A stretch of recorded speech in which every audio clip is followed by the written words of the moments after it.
Chapter 1, Iruka's Words. In the forest near the village hidden in the leaves a desperate battle was being fought that would affect the destiny not only of Konoha but of all the elemental lands. This battle was ostensibly being fought over the ownership of a precious scroll filled with forbidden jutsus. But though none of the participants realized it, there was something even more precious at stake. The heart and soul of one particular boy. Two bodies collided in the air and both slammed into the ground below. One figure with a scar across his nose grunted in pain. "How did you know?" There was a puff of smoke, and the figure was revealed to be Mizuki. "How did you know I wasn't Iruka?" A blonde-haired boy in an orange jumpsuit panted and managed a rough smile. There was a puff of smoke and the boy was revealed to be the real Iruka. "Because I am." "I see." Mizuki slowly came to his feet and took out a massive shuriken from his back. Iruka also tried to get up, but the many wounds suffered earlier were too much and he remained where he was. "I would have let you go, but you deliberately sacrificed yourself to let the brat escape." "Why?" "Because I refused to let a traitor like you have the scroll." Mizuki laughed. "So instead you'd rather let that monster have it instead. The monster that killed your parents." Though neither of them knew it, the real Naruto was only about 10 yards away, hidden behind a large tree. He had the scroll he'd been tricked into stealing and could hear every word. "There's no way that Demon Fox wouldn't use the power of the scroll, you know." "Yeah, that's true," Iruka admitted. Nearby Naruto felt his heart break. The kind words his sensei had spoken just a moment before. They were a lie. He hates me too. They all hate me. But. Sorry Iruka, I need to find the boy and don't have time to waste. Mizuki threw his shuriken. From his hiding spot Naruto heard the thwunk as the weapon hit its target. He heard the last cry of pain that signaled the end of Iruka-sensei. That Iruka might have said more had he been given the chance to never occurred to Naruto. He was certain his final words had shown how he'd really felt. "I'm glad he's dead," Naruto thought viciously. "Everyone hates me. Everyone but the old man. At least now I know why. So I have the Kyuubi inside me, huh? Good. Then I really will have the power I need to make them all sorry." In that moment Naruto made a decision that would have terrible consequences. He decided that he no longer wanted people to acknowledge or respect him. He wanted revenge for everything he had been forced to suffer. He stood up and deliberately walked around to the other side of the tree he was hiding behind. Mizuki looked up in surprise as he yanked out his weapon from Iruka's corpse. "So, you figured out you couldn't get away and decided to just give up. That's the smartest thing you could have done. Give me the scroll and I'll let you go." "Liar," Naruto spat. "You're just like all the rest of them. You all hate me for something that was never my fault." Mizuki laughed a bit and carefully hefted the shuriken. "Well, that's true, but whether it's your fault or not doesn't really matter. You are the Demon Fox, that's all that counts." "That's fine," he said and formed the ram sign. "If we're enemies no matter what, then I'll just kill you." "You kill me." Mizuki laughed again and took aim. "I'd like to see you try." Naruto performed the hand signs he had studied with such desperate energy the last few hours. Kage Bunshin no Jutsu. Smoke filled the entire area. When it cleared there were 200 clones surrounding Mizuki. "What? This is impossible." "All," the Naruto's grinned as just one spoke in a low voice.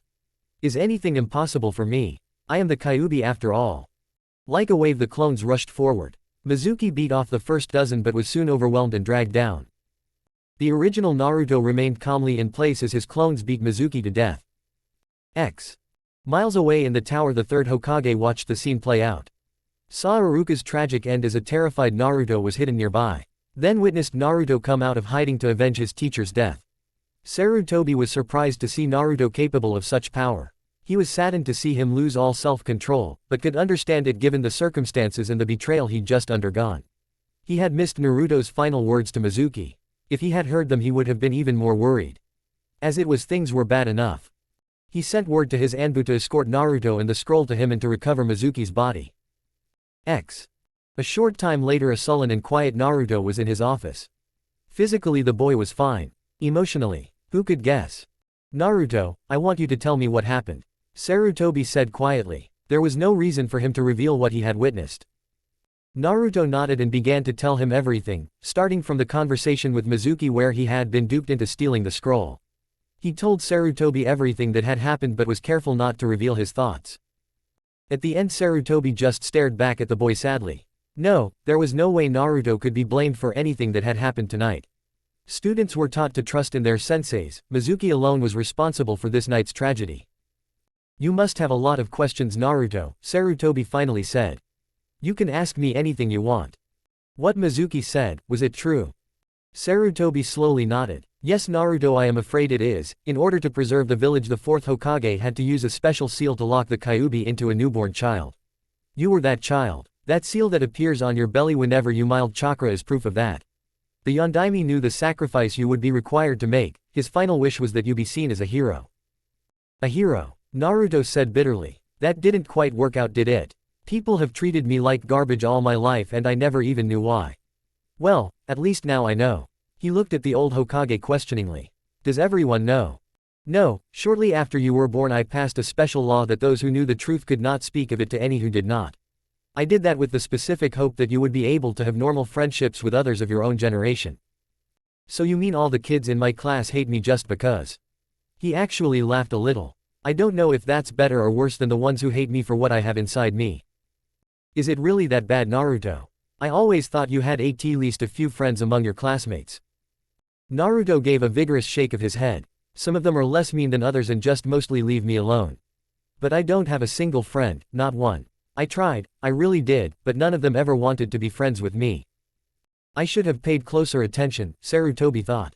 He could guess the reason. Likely most of the parents had poisoned their children against him. Either deliberately or not, the children had picked up the attitudes of their parents. What's going to happen to me, old man? Am in trouble for stealing the scroll. No, Sarutobi said in a firm voice. You were the unwitting pawn of Mizuki's. When you did realize the truth, you acted exactly as a ninja should in eliminating a traitor and returning the scroll. In essence, Naruto, you successfully completed a B-rank mission. I intend to have that placed in your record and have you paid in accordance. The old man finally smiled. I also intend to promote you to genin for your actions. He opened a desk drawer and pulled out a shiny new Hitai-ite. Here Naruto, take it, you've certainly earned it. Naruto reached out and took the metal and cloth headband. So I get to be a ninja after all. You certainly do, Naruto. Thank you, old man. Naruto leapt onto the Hokage and hugged him with all his might. Sarutobi looked down at Naruto's honest joy and whatever lingering doubts had been left were dispersed. You're the only one, old man. You're the only one who's been good to me and I'll never forget it. I'll make you proud of me, I swear it. And where Sarutobi could not see, Naruto had a cold smile very different from the ones he was known for.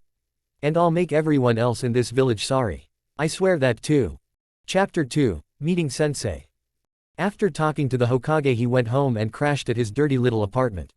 He was trying to sort through everything in his mind and in his heart. In just one day his entire world had been torn apart.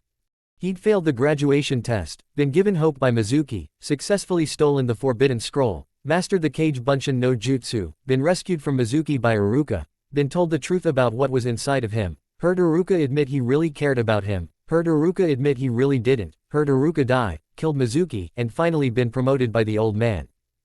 It had been a pretty busy day. He removed the Hitai-ite that was around his forehead so he could look at it. It was just cloth connected to a thin sheet of metal with the leaf symbol stamped on it. It was probably only worth 500 ryu, if that.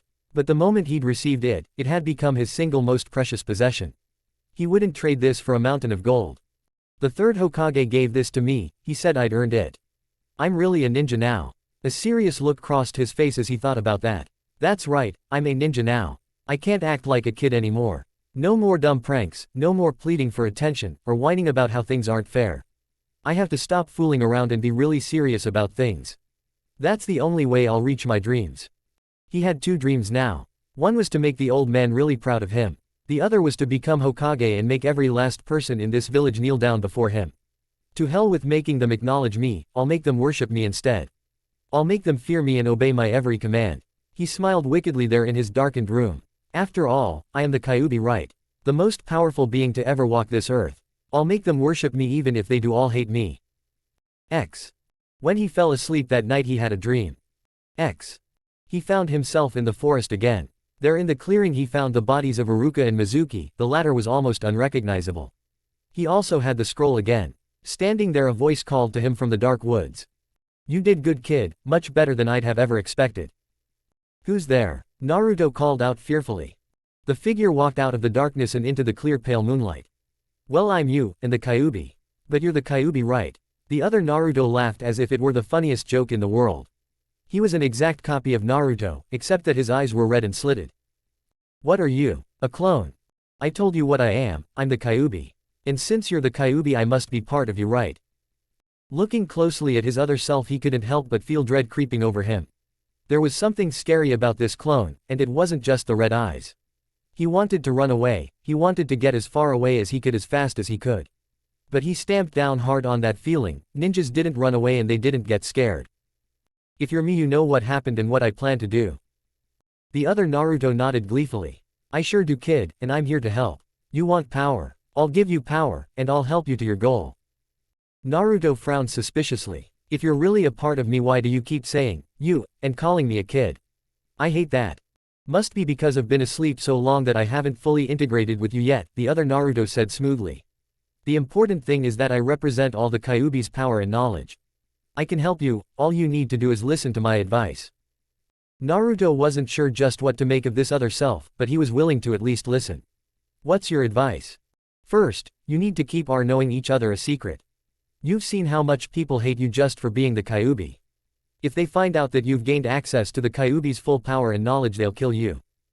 Naruto shivered. He'd been badly beaten many times as a child and been chased by angry mobs. It was not hard to imagine the people taking that last step and actually killing him. All right, but how can you help me if I can't use your power? Put a frog in a boiling pot and he will jump out. But put him in a warm pot and raise the heat a bit at a time and he'll stay until he's cooked. The other Naruto smiled wickedly. Starting tomorrow you'll have a major boost in the amount of chakra you can use, and I'll keep increasing it a bit at a time. Your healing and stamina are already quite advanced. I'll boost your physical strength and agility too. Your senses will all be sharper, especially your sense of smell. I'll also help you with your memory. Here the other Naruto sighed with impatience. I can't transplant my memories to you, and anyway there isn't much there that would be useful to a human. But from here on out you won't forget things, anything you see even once you'll remember.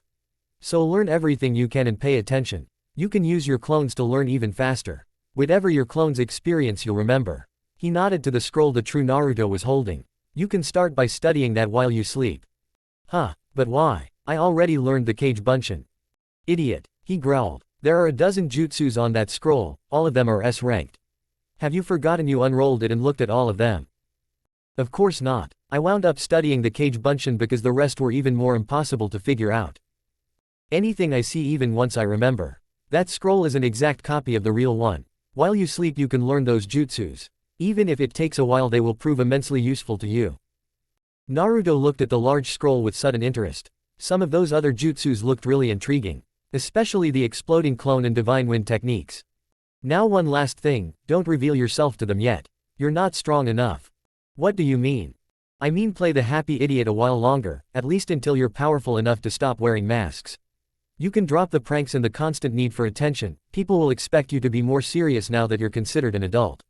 But continue to smile and pretending you still care what others think. Grudgingly Naruto nodded. His late unlamented teacher Iruka had often told them that deception was the lifeblood of ninja. He'd survived up until now by wearing a cheerful mask. He supposed he could keep wearing it. The next day Naruto took his photo for the ninja registry and had a short meeting with the Hokage afterwards. As he was leaving, a little kid ran in shouting something about attacking the Hokage just before tripping over his own feet. Not caring, he left quickly. He found an empty piece of ground and spent most of the day using his clones to practice taijutsu. The day after he skipped breakfast and reported to the academy one last time to receive his team assignment. Walking into the classroom he picked up an excited buzz from the others. They were all eagerly talking to one another about their hopes for the future. No one bothered to come up to him. Climbing the steps Shikamaru finally noticed him. Naruto, what are you doing here? Class today is only for the students who actually passed. His immediate instinct was to ask the jerk if he was blind and lazy. Instead though he gave the other boy a wide smile and tapped his ite. See for yourself, I did pass. Shikamaru lifted an eyebrow, then grunted and put his head back down, apparently saying anything more would be too troublesome.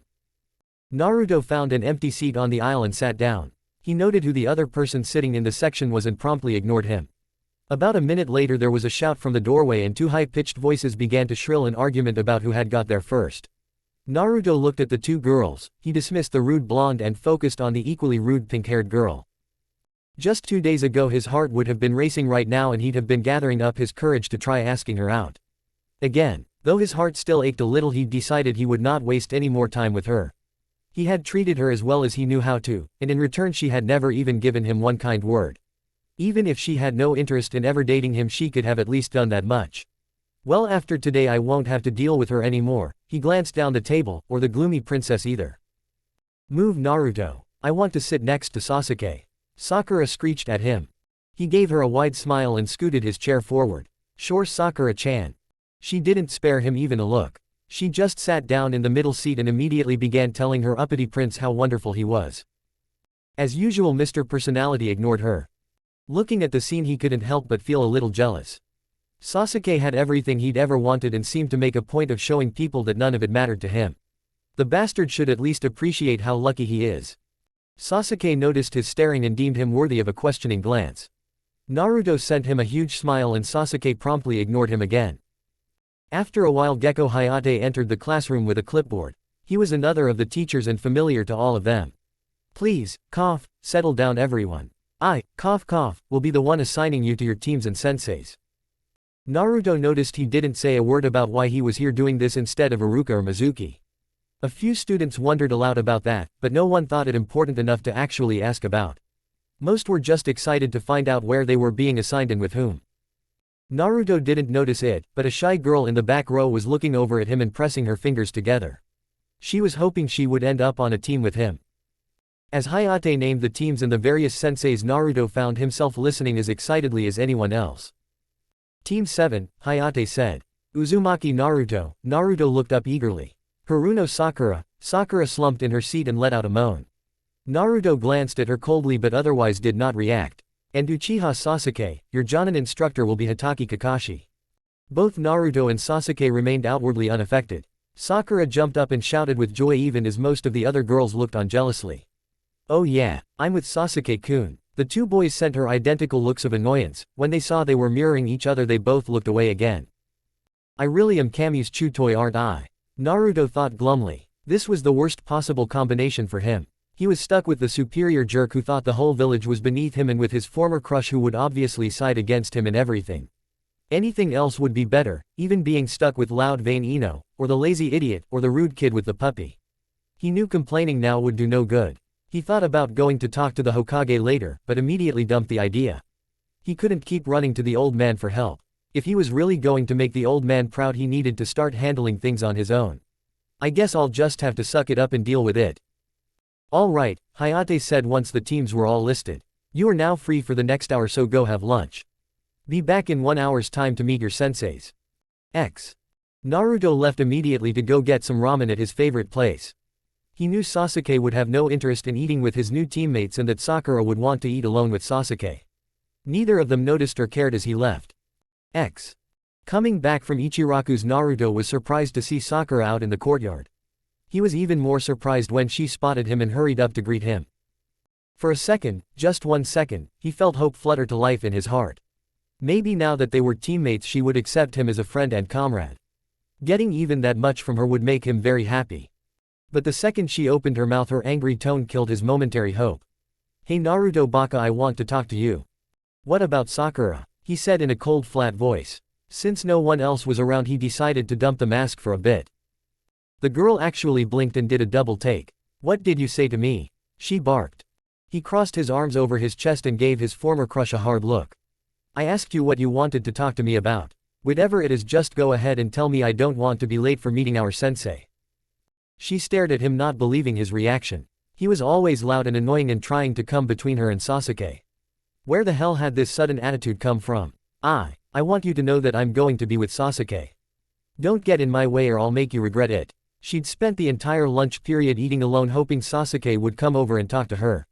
He'd actually passed by a couple minutes ago. He'd gone right past her without so much as a word. Obviously winning his love would be hard, but she was determined to do it no matter what. And part of that was making sure Naruto Baka didn't get in the way. Naruto stood there and looked at her. Sakura imagined the air around her was suddenly chilly and rubbed her arms. You know Sakura, I never realized how loud and annoying you were. Wah, what? She spat out. He walked past her. Lunch is over, don't be late. She stood there rooted to the spot, staring at his back as Naruto walked away from her. It seemed as though the idiot had finally figured out he had no chance with her. She knew she should have been happy. Without his interference, things with her and Sasuke would go much more smoothly. Yet somehow hearing Naruto be so cold to her, It hurt, just a little. She shook her head angrily. What the hell am I thinking? I'm glad Naruto doesn't like me anymore. Sasuke is all that matters. She marched back to class and tried to forget that weird feeling of sadness. They were the last ones in the classroom. All the other senseis had been waiting there to collect their teams when lunch ended. 2 hours later though, Team 7 was still waiting. They were all sitting in different rows, about as far apart as possible. Naruto had deliberately picked a different seat when he returned. Sakura had sat beside Sasuke of course, but as soon as the room had emptied he had turned to her and asked her to give him some room. At that point she wouldn't have minded too much if Naruto had wanted to talk to her a little, but he'd remained as silent as Sasuke. She sent a curious glance his way. Since when was Naruto like this? He'd always been filled with compliments, always eager to tell her she was pretty or smelled nice or that she was smart. Why had he suddenly stopped? When he noticed her looking at him, her deliberately looked away. Sighing, she looked back up at the clock. They'd spent the last 40 minutes sitting her in silence waiting. Looking at how apart they all were, she suddenly wondered just what sort of team they were going to be. 2 hours after all the other teams had gone, Hatake Kakashi slid open the classroom door and popped his head in. 3 young faces turned to look at him. A dark-haired boy looked utterly disinterested. A blonde was trying to smile but was clearly hiding his anger. A pink-haired girl made no effort to hide her own anger. You're late, she shouted. Ignoring her, he nodded to them. All right, Team 7, meet me on the roof in 2 minutes. He vanished before them in a swirl of wind and leaves. 2 minutes later he was facing his students on the academy rooftop. They were all staring back at him silently. My first impression, you seem a little hostile. That's because you kept us waiting 2 whole hours. Sakura shouted. Why were you so late? Beneath his mask Kakashi smiled. Oh, I would have been here on time but a black cat kept crossing my path. Sakura's jaw dropped. Are you really a jonin? Sasuke asked dryly. Naruto continued to stare at him without comment. Tough crowd, Kakashi muttered. Well, let's begin with introductions. Tell me your names, your dreams, your likes and dislikes. Isn't it considered rude to ask someone for their name without giving yours first? Sasuke asked. The jonin shrugged. Fair enough. My name is Hatake Kakashi, there are lots of things I like and dislike, and my dreams are none of your business. Wait, all you really told us was your name. Sakura objected. Yes, he said with a hidden smile. Now let me hear from all of you. Why don't we start with the one dressed like a street cone? You have something against orange? Naruto asked in a friendly voice.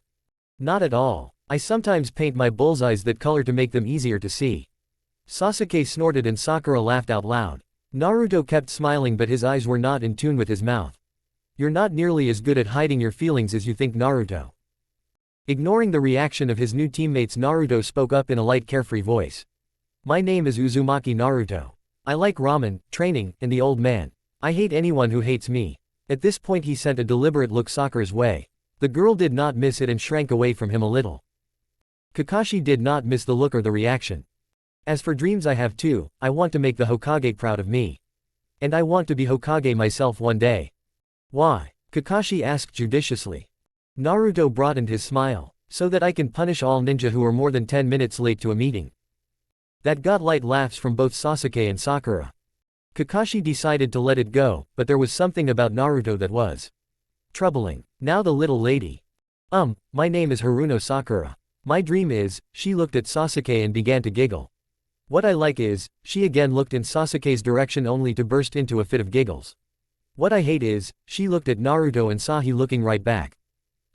I don't really hate anything or anyone, I guess. Seeing the interaction he frowned. Marvelous, she's a fangirl of one boy and skittish about the other.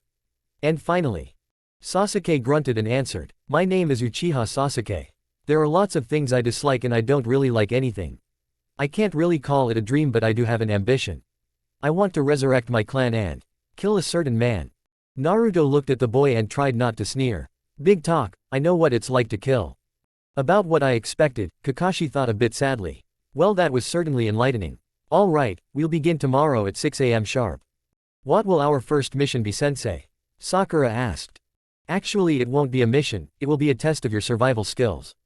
This test will pit you against me and it will determine if any of you are fit to be genin. A test? Sensei, I don't understand, Sakura said. We just had our test to be ninja a couple days ago. Chuckling, Kakashi shook his head. Oh, that. The academy graduation test is only meant to weed out the hopeless. Only a complete no talent could possibly fail it. Naruto silently clenched his fists and tightened his gaze. He was already starting to dislike this teacher. The test I'm about to give you is the one that determines if you will become ninja or not. What happens to the ones who fail? Sasuke asked. They'll be sent back to the academy for additional training, Kakashi noted gleefully. If you want to become real ninja, you'll have to prove yourselves tomorrow against me. Come to training ground 1 by 6 sharp with all your weapons and gear. Oh, and don't eat breakfast. Why not? Sakura asked. I wouldn't want you vomiting all over the place. I will see you tomorrow. He disappeared in a swirl of wind and leaves. Hey Sasuke-kun, want to get some dinner and go over strategies with me? No, he said and shuffled away. I'm passing tomorrow no matter what. I can't let these two drag me down. Disappointed, she decided to talk to her other teammate. Say Naruto, you know I don't really hate. Naruto was already gone. That night 20 shadow clones swarmed all over training ground 1 while the original Naruto studied forbidden jutsu in his dreams. The Kyuubi kept careful watch and grinned. He knew it was too soon to get the brat to tear off his seal, he would need to carefully manipulate him until the time was right. But being an immortal Biju, he knew how to be patient. Chapter 3, The Bell Test. The alarm clock went off at 5:15. As Naruto woke up, he groggily made his way to the bathroom. All the bunchins he'd sent out last night had dispelled once they were done with their work. With all their memories, he now had a good idea of the training ground 1's terrain and all the best spots for possible ambushes. He also knew where all the things his clones had set up were. After a hot shower and getting dressed in his beloved orange jumpsuit, he packed on his supplies, including a whole bunch of brand new equipment. He then performed a jutsu. Kage Bunshin no Jutsu. 30 clones came to life packing the tiny apartment. They fled out the door and window and raced to training ground 1. Naruto grinned. He had no idea what the test involved, only that it had something to do with survival training and would pit him and his new team against their sensei. Whatever happened, he intended to pass today. There was no way he was going back to the academy. He went out into the still dark morning filled with excitement. At the very center of the training ground were 3 old wooden posts. Naruto headed straight for them. Not wanting to be late, he'd gotten here a full 15 minutes early. He had also skipped breakfast as he'd been told to. He was surprised to see he wasn't the first one to arrive. Sitting cross-legged in front of the middle post, Sasuke eyed him as he entered the clearing. Sasuke, he said with a polite nod. Naruto, Sasuke answered. That was it for the conversation between them. Naruto leaned against the post to Sasuke's right and waited. A few minutes later, Sakura arrived. She eagerly sat down next to Sasuke and began talking to him. Are you excited about the test, Sasuke-kun? No. Yeah, me neither. Do you think it will be really hard? Probably. Yeah, I think so too, but as long as you're here I'm sure we'll pass. Even if we have to put up with Naruto to do it. Shut your mouth, Sakura. Both Sakura and Sasuke looked over at him in surprise. What did you say? Sakura got up to her feet and began shaking a fist at him. She had clobbered him for a lot less than that. He looked at her with cold blue eyes and spoke with a harsh voice she had never imagined him to have. I'm standing right here, there's no reason for you to insult me.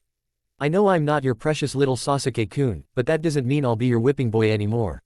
We're all ninja now and on the same team, start treating me with a little respect. Especially since I'm going to be Hokage one day. Like an idiot like you could ever be Hokage. She shouted. The way he'd treated her yesterday had caught her totally off guard. But having had some time to think about it, she had decided to remind him of his place. She would not be talked down to by a fool like him. Especially not in front on Sasuke. You've been saying that for years now and I'm sick of it. You should be grateful just to be on a team with me and Sasuke. Do you even know how lucky you are? He laughed. Oh, I know I'm lucky, I have lots of luck, all of it bad.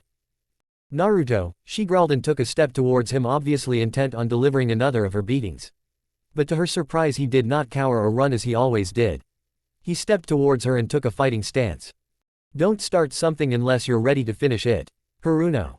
She froze. This person standing in front of her couldn't be the same boy she'd shared a class with for the last 4 years, impossible. The way he was looking at her made her feel afraid. Knock it off, both of you. Sasuke was still seated. Do you really want to start a fight right before our test? He looked at Sakura. The Dobi has a point, he is our teammate now, and you are going to have to treat him a little differently. He then turned to Naruto. As for you, if you want respect dead last, earn it. I'm sorry, Sasuke-kun. She immediately bowed in apology, to Sasuke not to Naruto, and sat back down. Naruto stared down at the serene Uchiha. I'm not the dead last anymore. We'll see. Yeah, we will, you arrogant jerk. He went back to his post and decided to sit down. The three of them waited in silence as the night sky was starting to lighten. Better than 3 hours later, the sun was now well above the horizon and they were still waiting. I wonder if he ran into another black cat, Naruto muttered. That actually drew a small chuckle from Sasuke. Naruto checked his watch again, it was 9:12. His stomach let out a small growl. Okay, enough of this crap. He reached into a pouch and pulled out something in a plain brown wrapper. Tearing it open, he had what looked like a granola bar. Hey, what's that? Sakura asked. It's a rations bar, Naruto explained. This is what real ninja carry out in the field. One bar gives you all the energy and nutrition you need for a whole day. Sakura rolled her eyes. I know it's a rations bar, idiot. What are you doing with it? What do you think I'm going to do with it, genius? He bit into it and started to slowly chew it. It took him a while and he needed some water to finally get it down. It's like eating wood paste. Sensei told us not to eat anything. Wrong, he said not to have breakfast, Naruto pointed out. I didn't know how long this test would take, so I brought food with me in case it was an all-day thing. And anyway, after keeping us waiting twice, I'm not worried about what he said. Naruto took another big bite. It tasted lousy, but at least it filled your stomach. As she watched him cram the rest of the bar in his mouth, Sakura was reminded of how hungry she was.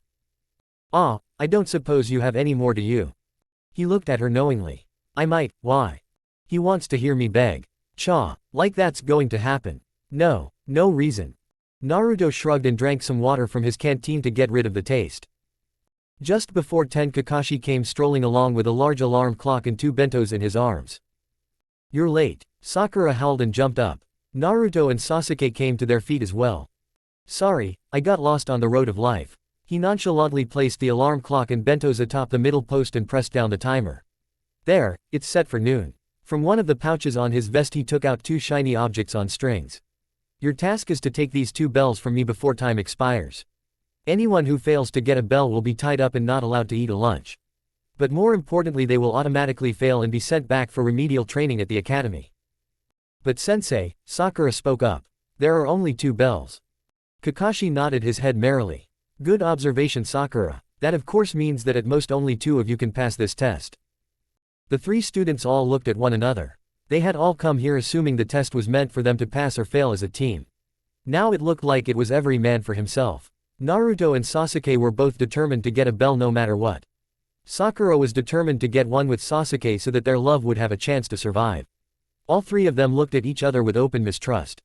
And here we go again, Kakashi thought sadly. You are free to use any weapons or techniques you know.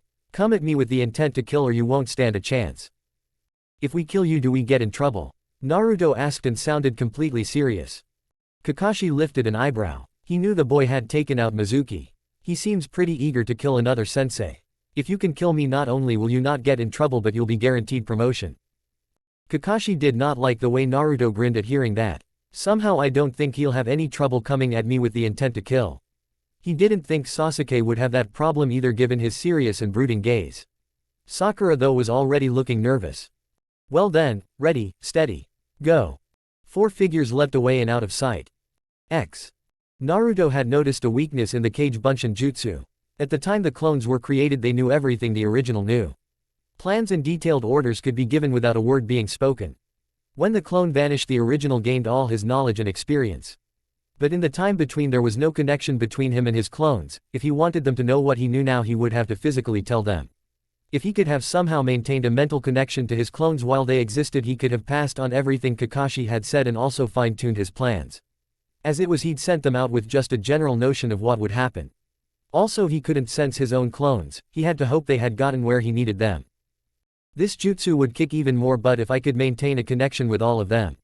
When I start inventing my own jutsus, I'll work on that. But that was for the future. Right now he needed to get one of those bells to pass this test.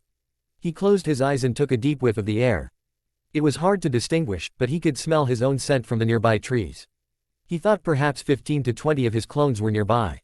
As Naruto watched, Kakashi leapt down from his hiding spot and casually began to stroll along a clearing, obviously inviting attack.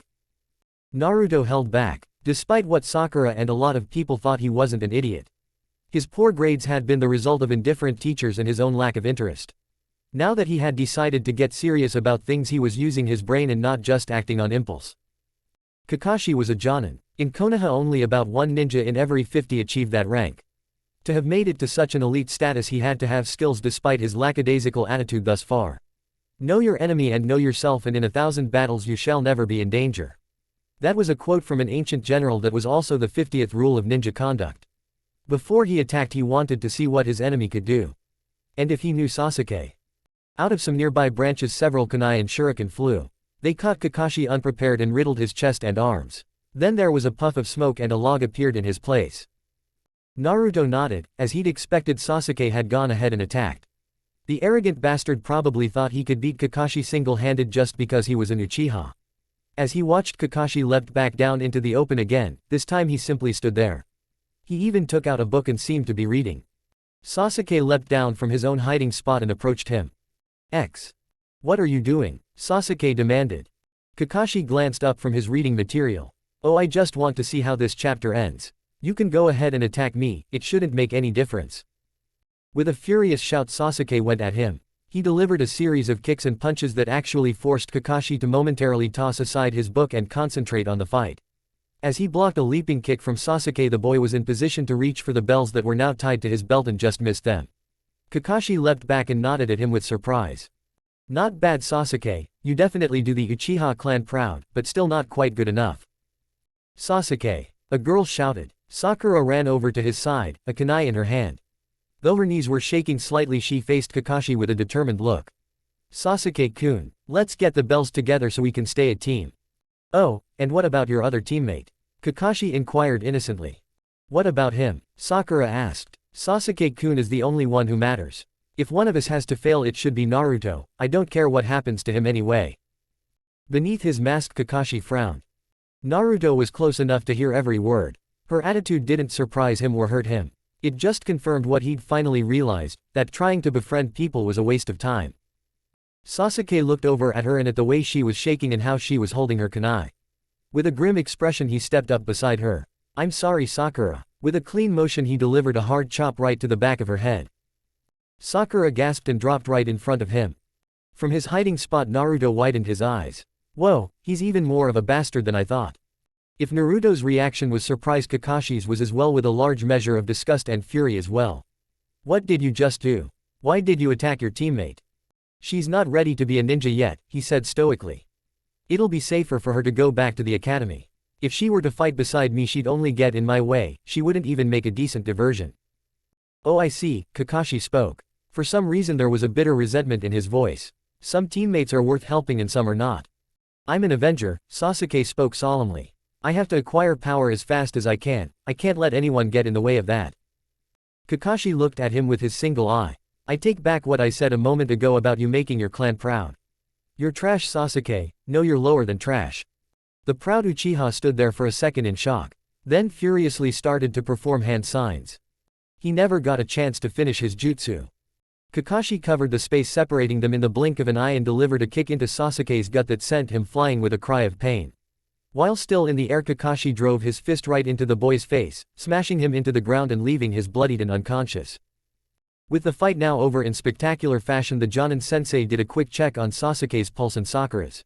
Apparently satisfied, he walked away from where they were before again taking out his book. So I guess it's my turn now. Kakashi looked up to see he was surrounded by about 200 clones. Sighing, the sensei carefully put away his book. Yes it is, show me what you can do, Naruto. Chapter 4, The Worst. Yes it is, show me what you can do, Naruto. At those words every one of the clones grinned. In the next second a hail of kunai and shuriken came at him from all directions. I see he really is taking the whole intent to kill thing seriously. Kakashi was punctured by 100 different weapons. His form vanished in a puff of smoke to be replaced by another log. The clones halted their attacks and began looking around. From a nearby tree, Kakashi noted the lack of panic on the part of the clones. Obviously he hadn't expected that opening attack to actually take him out. Kakashi had read the personnel files on all three of his students. Nothing in Naruto's had even hinted he was capable of this level of organization and self-control. He knew of course from the Hokage that Naruto had gained the Kage Bunshin and used it to kill the traitor Mizuki. But that didn't explain the sternness of attitude that was on display. According to his file, Naruto was hot-tempered, emotional, reckless, and overconfident. None of those personality traits were on display at the moment. Did the incident with Mizuki change him that much? Kakashi wondered. Or was he always hiding his real self? He's up there. One of the clones suddenly shouted. More kunai and shuriken forced him to leap out of his hiding place. I'm not Mizuki, you know, he said pleasantly. He took out 6 or 7 clones as he landed. I know, the original called out. He was standing in the same spot watching as his clones surged after Kakashi. That's why I'll only kill you if I have to. The clones came at him, all of them with kunai in their hands. Despite their numbers, they weren't much of a threat. With superior strength, speed, and fighting ability, he had no trouble taking out the clones as they got near. Dozens exploded into smoke as more came forward to take their place. Kakashi kept leaping back to make sure none of them got behind him. I'm afraid frontal attacks won't. Snap. He felt a wire break beneath his foot. He sensed more than felt the danger and leapt up just in time to avoid a tree branch swinging down. Had he been in that spot, he would have been mashed against the tree trunk and probably knocked out. At the very least, he'd have been hurt and slowed. You set up a trap. That's AACK. The ground he landed on gave way and he fell into a pit. Actually, I set up about 50 traps, the original said smugly. Doing pranks teaches you how to prepare. Before his clones could reach the pit though, Kakashi leapt out and onto a nearby tree branch. Damn it, Naruto thought. I should have filled the pit with sharpened stakes. But I didn't think it would be okay to kill him. Oh well, it can't be helped. He watched as Kakashi was again forced to jump to avoid being turned into a pincushion. The fact he'd lost so many clones didn't matter at all. For all the Jonin's superior skill, he was being pushed in the direction Naruto wanted. Kakashi again landed facing the oncoming clones. He didn't set off any traps this time. But instead 3 clones jumped him from behind. These were not among the 200 he had started with, which Kakashi had kept careful track of. No, these were among the 30 he had created early this morning specifically for this reason.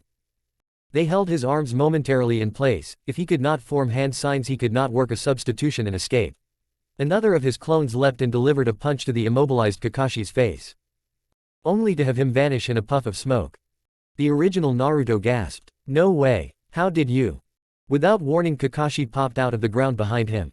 Naruto had no chance to react before receiving a hard punch to the back of his head. He was turned off like a light and dropped to the ground. Throughout the training ground there were pops as all his clones were dispelled. Checking his pulse, Kakashi confirmed the boy was only unconscious. He tossed him over one shoulder and headed back to where Sasuke and Sakura were peacefully resting. A loud ringing woke him up. There was an ache in the back of his skull. As he slowly came fully awake, he realized his arms were bound tight and he was tied to one of the poles. Looking over, he saw that Sasuke and Sakura were in a similar state. You know, I don't usually eat so much for lunch, but I did have a decent workout. Kakashi adjusted his mask as he stood up. 2 empty bentos were at his feet. He glanced at Naruto. I actually worked up quite an appetite thanks to you. I have to admit you did pretty well. Going over to the central post where Sasuke was tied, he shut off the alarm. Of course you still failed in the end. Naruto glared at him. How did you get away at the end? I know you didn't work a jutsus. I had your arms held. The Miyukat was a cage bunshin I created when I was in that pit and momentarily out of your line of sight. I actually worked an earth-style jutsu to get underneath you. The main mistake you made was just standing there like you did while you let your clones do the work. It pointed the real you out to me. If you hadn't done that, I wouldn't have known which you to take out. Kakashi came over to him and leaned in close. You're not as clever as you think, Naruto, Kakashi said in a low whisper just for him. Naruto looked back at him and got the definite feeling the Jonin knew a lot more than he was letting on. Sasuke was curious about what he was hearing. He'd been unconscious and completely missed Naruto's fight. He'd assumed the dobi would have lasted all of about 10 seconds, but from what Kakashi was saying it actually sounded like he had given a good performance. That wasn't important now. I want another chance, Sasuke said in a low growl. That wasn't a fair test of my skills. Kakashi looked at him with a happy smile hidden away. There's nothing fair about a ninja's life or career, get used to it. As for another chance, you'll all get one. In 6 months once you complete remedial training.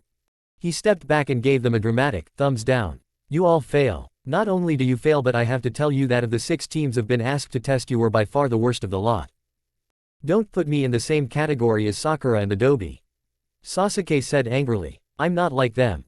Well, that's true, Kakashi admitted. They aren't lower than trash. Sasuke looked furious enough to bite through his ropes. Don't call me that. I'm an Uchiha. How dare you say that to me? Being an Uchiha doesn't make you deserving of respect, Sasuke, Kakashi said sadly.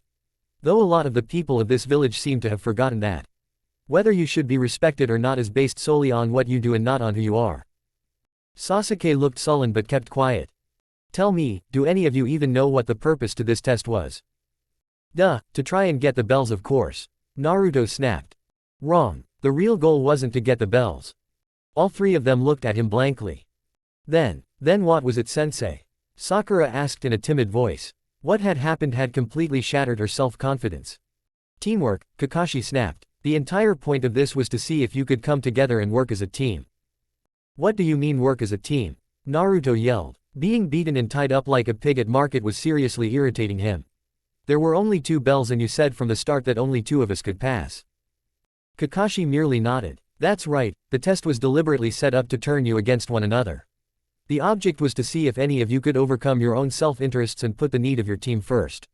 But instead, he turned to Sakura. You decided that Sasuke was the only one worth fighting for. From your own mouth you said you didn't care about what happened to Naruto. Just because you don't personally like someone doesn't mean you turn your back on them. In your ninja career you will be assigned to all sorts of missions with different teams made up of different personalities. Are you expecting to like every single person you work with? You need to watch out for all those you work with, not just the ones you happen to like. You don't get to just pick and choose who's worthy of your help. Ashamed by this critical, and accurate, description of her, she put her head down in shame. He next turned to Naruto. Your skills are pretty advanced and as an individual ninja you did better than any other candidate I've tested before. Sasuke looked up, not believing what he was hearing. The Dobi did that well. But, I noticed that all your elaborate plans didn't include your teammates. Obviously you must have set up those traps before I explained the test to you.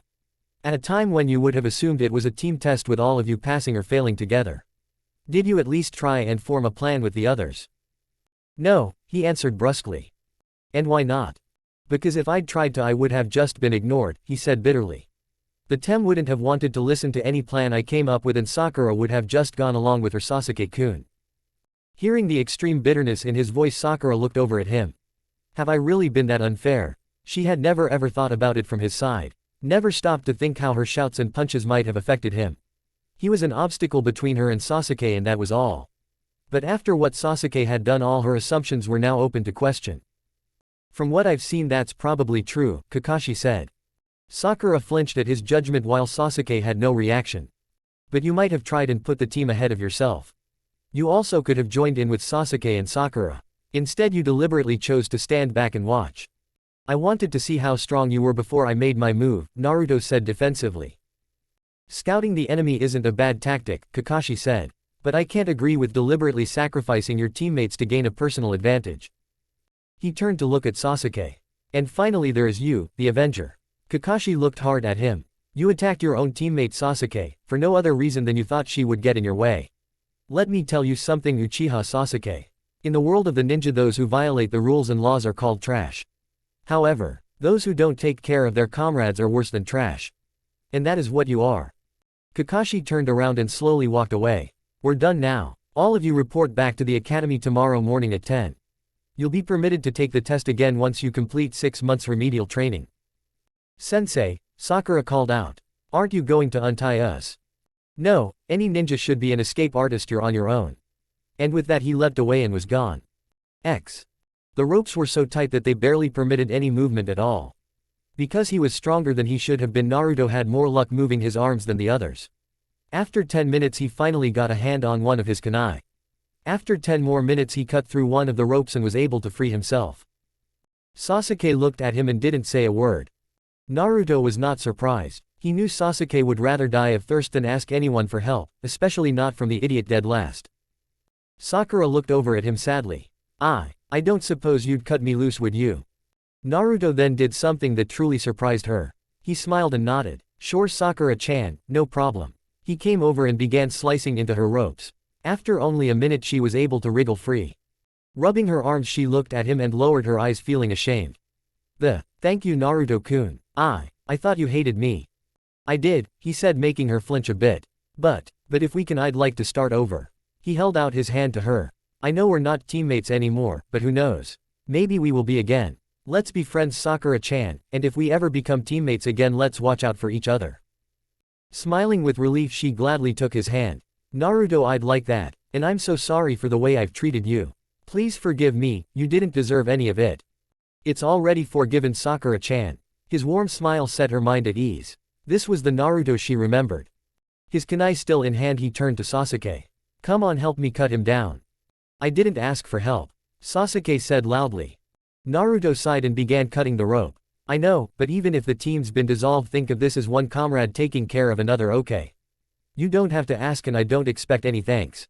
That's right, Sakura agreed and cut with her own kunai. Even if it's too late, let's act like teammates should now. She looked up at him. I forgive you for hitting me, Sasuke. She quickly lowered her eyes again to concentrate on freeing him. He was soon released and out of the ropes. Sasuke rubbed his arms a bit and looked at Naruto and Sakura. Thanks, he said quickly and quietly. Well, this is a surprise. Kakashi leapt out of the woods. I honestly didn't think the three of you would listen to what I said. Sakura looked at him in surprise. Sensei, what are you doing here? I thought you had long gone. Actually, I've been observing you this whole time. I decided to give you one last chance to pass my test. What do you mean? Sakura asked. I mean, I wanted to see if you would show you cared for your teammates when you thought there was nothing to gain by it. I am very pleased to see that maybe you get it. This doesn't make up for your behavior while trying to get the bells, but it's enough to make me at least reconsider. Does that mean we pass? Sasuke asked. What it means is that I'll take you on as a team for a probationary period, he told them. Instead of spending the next 6 months at the academy, I'll let you act as an active squad.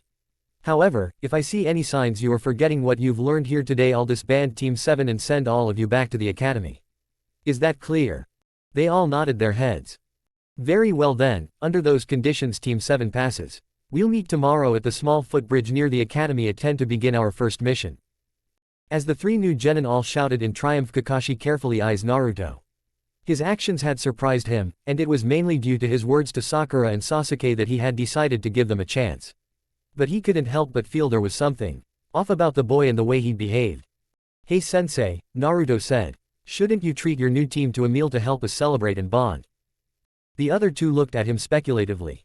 Sighing, he nodded. Fine, you're probably all really hungry. They cheered and followed him out.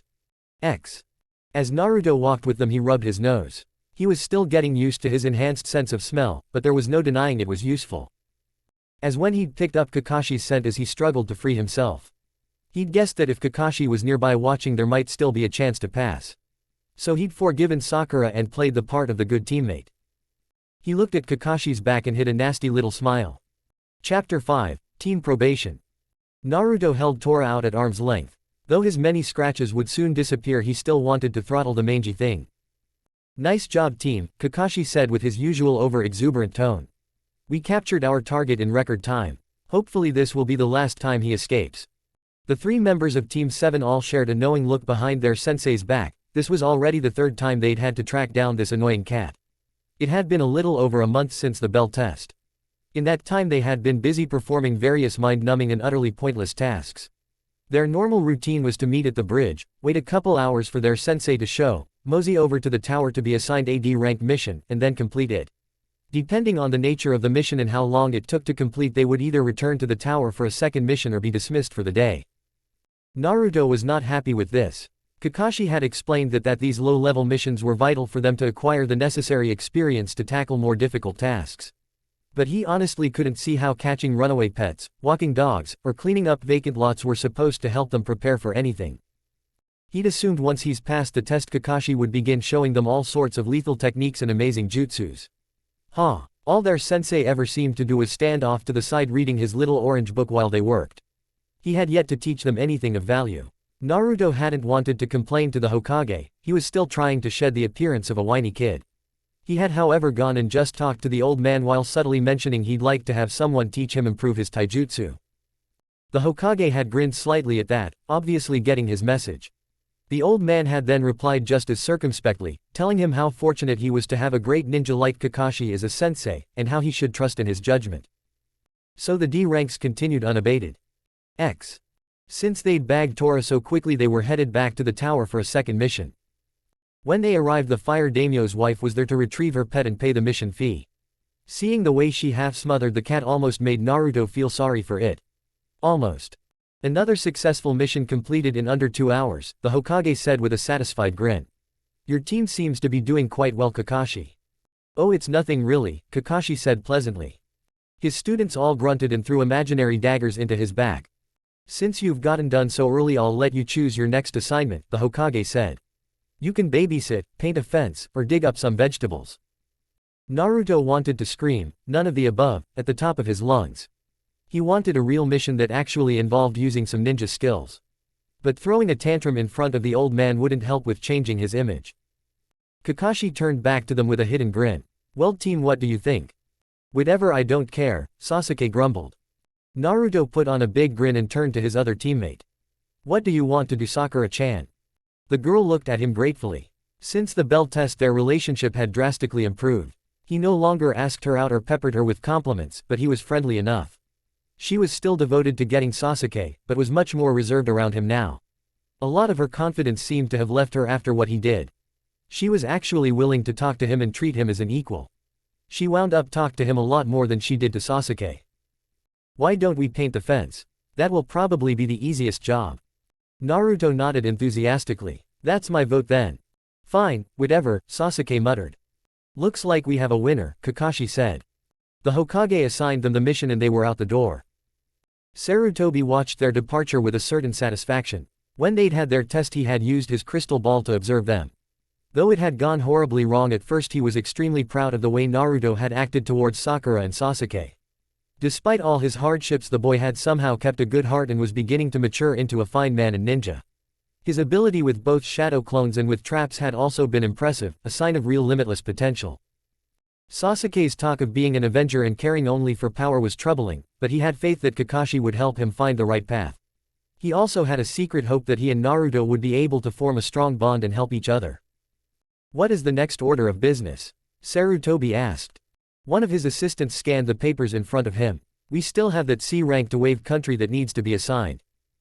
Sarutobi nodded. Oh yes, the escort mission. He looked at a list of available squads. It was just a low-level C rank, so any competent team would do. Assign Renji and his genin squad. The assistant made a note on one of his papers. Yes, Hokage-sama. X. The job was done in 15 minutes time. Naruto, Sasuke, and Sakura had painted an old faded wood fence a bright shade of yellow. They'd been helped by 20 of Naruto's shadow clones. Naruto had offered to do the whole job himself, but Kakashi insisted that they all had to work. While he sat in a chair reading. When they were done, the homeowner came out and nodded his approval. He paid Kakashi the mission fee. Well, there's still plenty of daylight left, Kakashi said, teasing them. Shall we go for a third? All three students groaned. Chuckling, Kakashi spoke. All right, that'll be it for one day. I'll go report into the tower, you're dismissed for the day. We'll meet again tomorrow at 10. They all knew that meant Kakashi would be there right around noon. Here, he handed each of them 300 ryu. That was 10% of the mission fee, the standard commission for members of a squad. As squad leader, Kakashi was entitled to 20%, while the village would receive the remaining 50%. It wasn't much, but it wasn't bad for 15 minutes work. Kakashi vanished in a swirl of wind and leaves. With their sensei gone, Sasuke wordlessly turned to go. Ah, Sasuke. Would you, maybe wait too? Sakura asked fearfully. No, Sasuke answered flatly and kept right on going. Sakura lowered her head in defeat. She used to believe with total conviction that they would end up together. Now she wasn't so sure. When he knocked her out during their test, that was proof that he didn't respect her. She knew she needed to get his respect but didn't know how. Naruto gave her a friendly pat on the shoulder. Serves you right, you dumb fangirl. Don't worry about it, Sakura-chan, he'll come around eventually. She looked up at him with a grateful smile. Do you really think so, Naruto-kun? Sure, he said and turned to go. See you tomorrow. Hey Naruto. Wait. What is it, Sakura? You want to get something to eat? I'm really hungry and I don't feel like going home just yet. Unlike with Sasuke, she felt no nervousness about asking Naruto. Since he had stopped trying to date her, she felt completely comfortable being alone with him. Can we get ramen? Sure, why not? X. They were sitting together at Ichiraku's, each enjoying a bowl of ramen and some pleasant conversation. So how long do you think it'll be before we actually do a real mission? Sakura asked. About another 5 months, Naruto said morosely. He'll probably have us do these dumb D ranks the whole time we're on probation. Sakura grimaced. Do you really think so? Well, I don't know for sure or anything, I hope not. But the way my life usually goes, it wouldn't surprise me. I don't think we'll be doing this that long, Sakura said cheerfully. I talked to Ino and she says her sensei promised them they'd move on to better missions within a few more weeks. Their sensei is the old man's son, right? Naruto asked. Yes, Sarutobi Asuma. Sakura agreed. Well, their sensei might, as for ours. Naruto took one hand and covered his left eye. With his other he mimed holding a book open. We'll go on a more challenging mission when I think you're ready. Oh, and you missed some dog poop over there. Sakura burst out into laughter. Ha, that's perfect. Well, I've heard him say it often enough. Naruto got back to his ramen. You know, I wouldn't mind these dumb missions half so much if he would actually train us. I mean, isn't a sensei supposed to instruct his students on what they need to know? Sakura nodded her agreement. I know, the way things are we'll end up going on our first mission not knowing anything more than we did when we graduated the academy. For Naruto that wasn't true. He'd spent the last month sparring with his clones while awake and studying the Kibaku Bunshin no Jutsu while asleep. He hoped to have it down soon. He was improving all the time even without his sensei's help, but with it he would have improved even faster. He resented Kakashi and his lackadaisical attitude. From their fight he knew the Jonin was very capable and was willing to bet he knew a lot of things that would be really useful. It was frustrating as hell knowing Kakashi could be helping him grow strong but was choosing not to out of simple indifference. He needed to become powerful and having Kakashi as his sensei was getting in his way. Hey, look who it is. Team Probation. A loud abrasive voice called from the street. He and Sakura both turned to see Kiba grinning at them with his little white dog sitting on his head. Standing next to him were Shino and that quiet weirdo Hinata. It annoyed him that the other teams knew they had been placed on probation. Rumors in Konoha always spread fast. Don't you two look sweet? Kiba barked. You on a date? Don't be a baka. Sakura yelled at him. I want to be with Sasuke-kun. There's nothing wrong with having something to eat with a friend and teammate. I don't know, Kiba teased. You look pretty chummy. Normally Naruto would have jumped in but his attention was momentarily distracted. He was looking at the girl in the bulky tan jacket. There was a pungent scent coming off of her in strength. Why is she feeling jealous? As soon as she noticed he was looking at her, Hinata's face became a deep crimson. Kiba-kun, let's go please. She hurriedly grabbed him by the arm and pulled him down the street. He protested but let himself be dragged away. How did they end up passing the test? Sakura muttered angrily. She looked over and saw her teammate still staring in the direction Kiba and the others had gone in. Hey Naruto, don't let what that idiot said bother you. What? Oh, right, Sakura-chan. He smiled and turned back towards her. What had distracted him hadn't had anything to do with Kiba. When Hinata had noticed him looking at her, a different scent had come out. It was the same scent he got from Sakura whenever she would begin to stare at Sasuke. It was a scent that meant physical attraction. No way, it couldn't be. Is Hinata attracted to me? It seemed wholly impossible. No girl liked him, that was a fact. There was no way Hinata could like him the way Sakura liked Sasuke. And yet, that was what his nose was telling him. Quickly shaking his head, he put it out of his mind for now. A week later they were reporting to the tower just after 12 noon for an assignment. The Hokage eyed the squad with interest. Well Kakashi, do you think your team is ready to handle a mission outside the village? Instantly all three students perked up. Kakashi sighed heavily. They'll probably all either get lost or killed, but I suppose there's no avoiding it. He nodded his head. Yes Hokage-sama. I feel Team 7 is competent, if just barely, to handle such a mission. Very well, we've received a request to provide security for a small festival in the village of Hikaido in northern Fire Country. It should only take a week's time and be simple enough to complete. It's a C-ranked mission. All right, Naruto shouted. It's about time. Quiet Dobi, Sasuke said. But even he looked a little excited. Kakashi grinned and took the assignment from the Hokage. All right team, we'll be leaving tomorrow morning at 8 a.m. sharp and be gone for about 7 days. Go home and make whatever preparations you need to. Meet me at the gate tomorrow with all your weapons and equipment, and don't be late. Team 7 was about to get their first real taste of ninja life.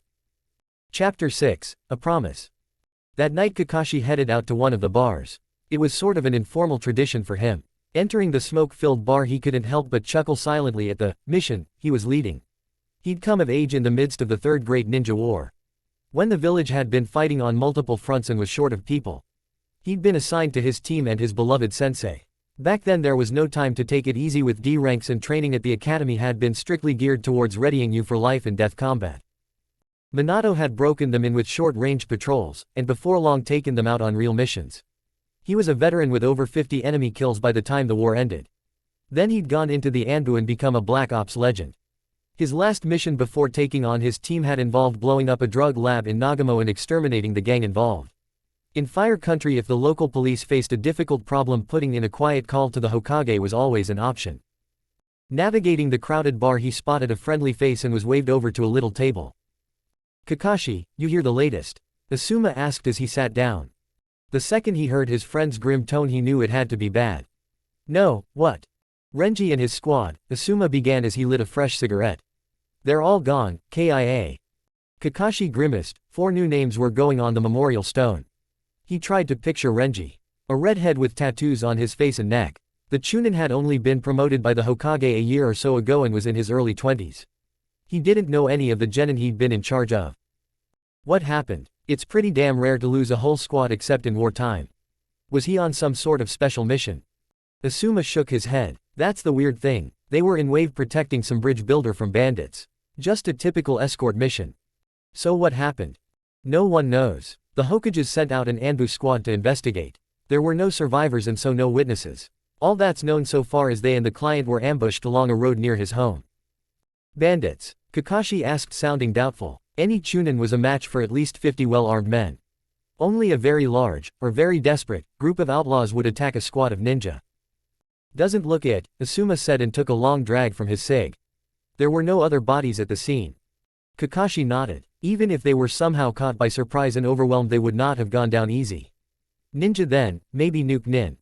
Asuma nodded. That's the assumption, but whoever did this was smart enough not to leave a calling card. We may never find out who was responsible. Kakashi frowned but did not disagree.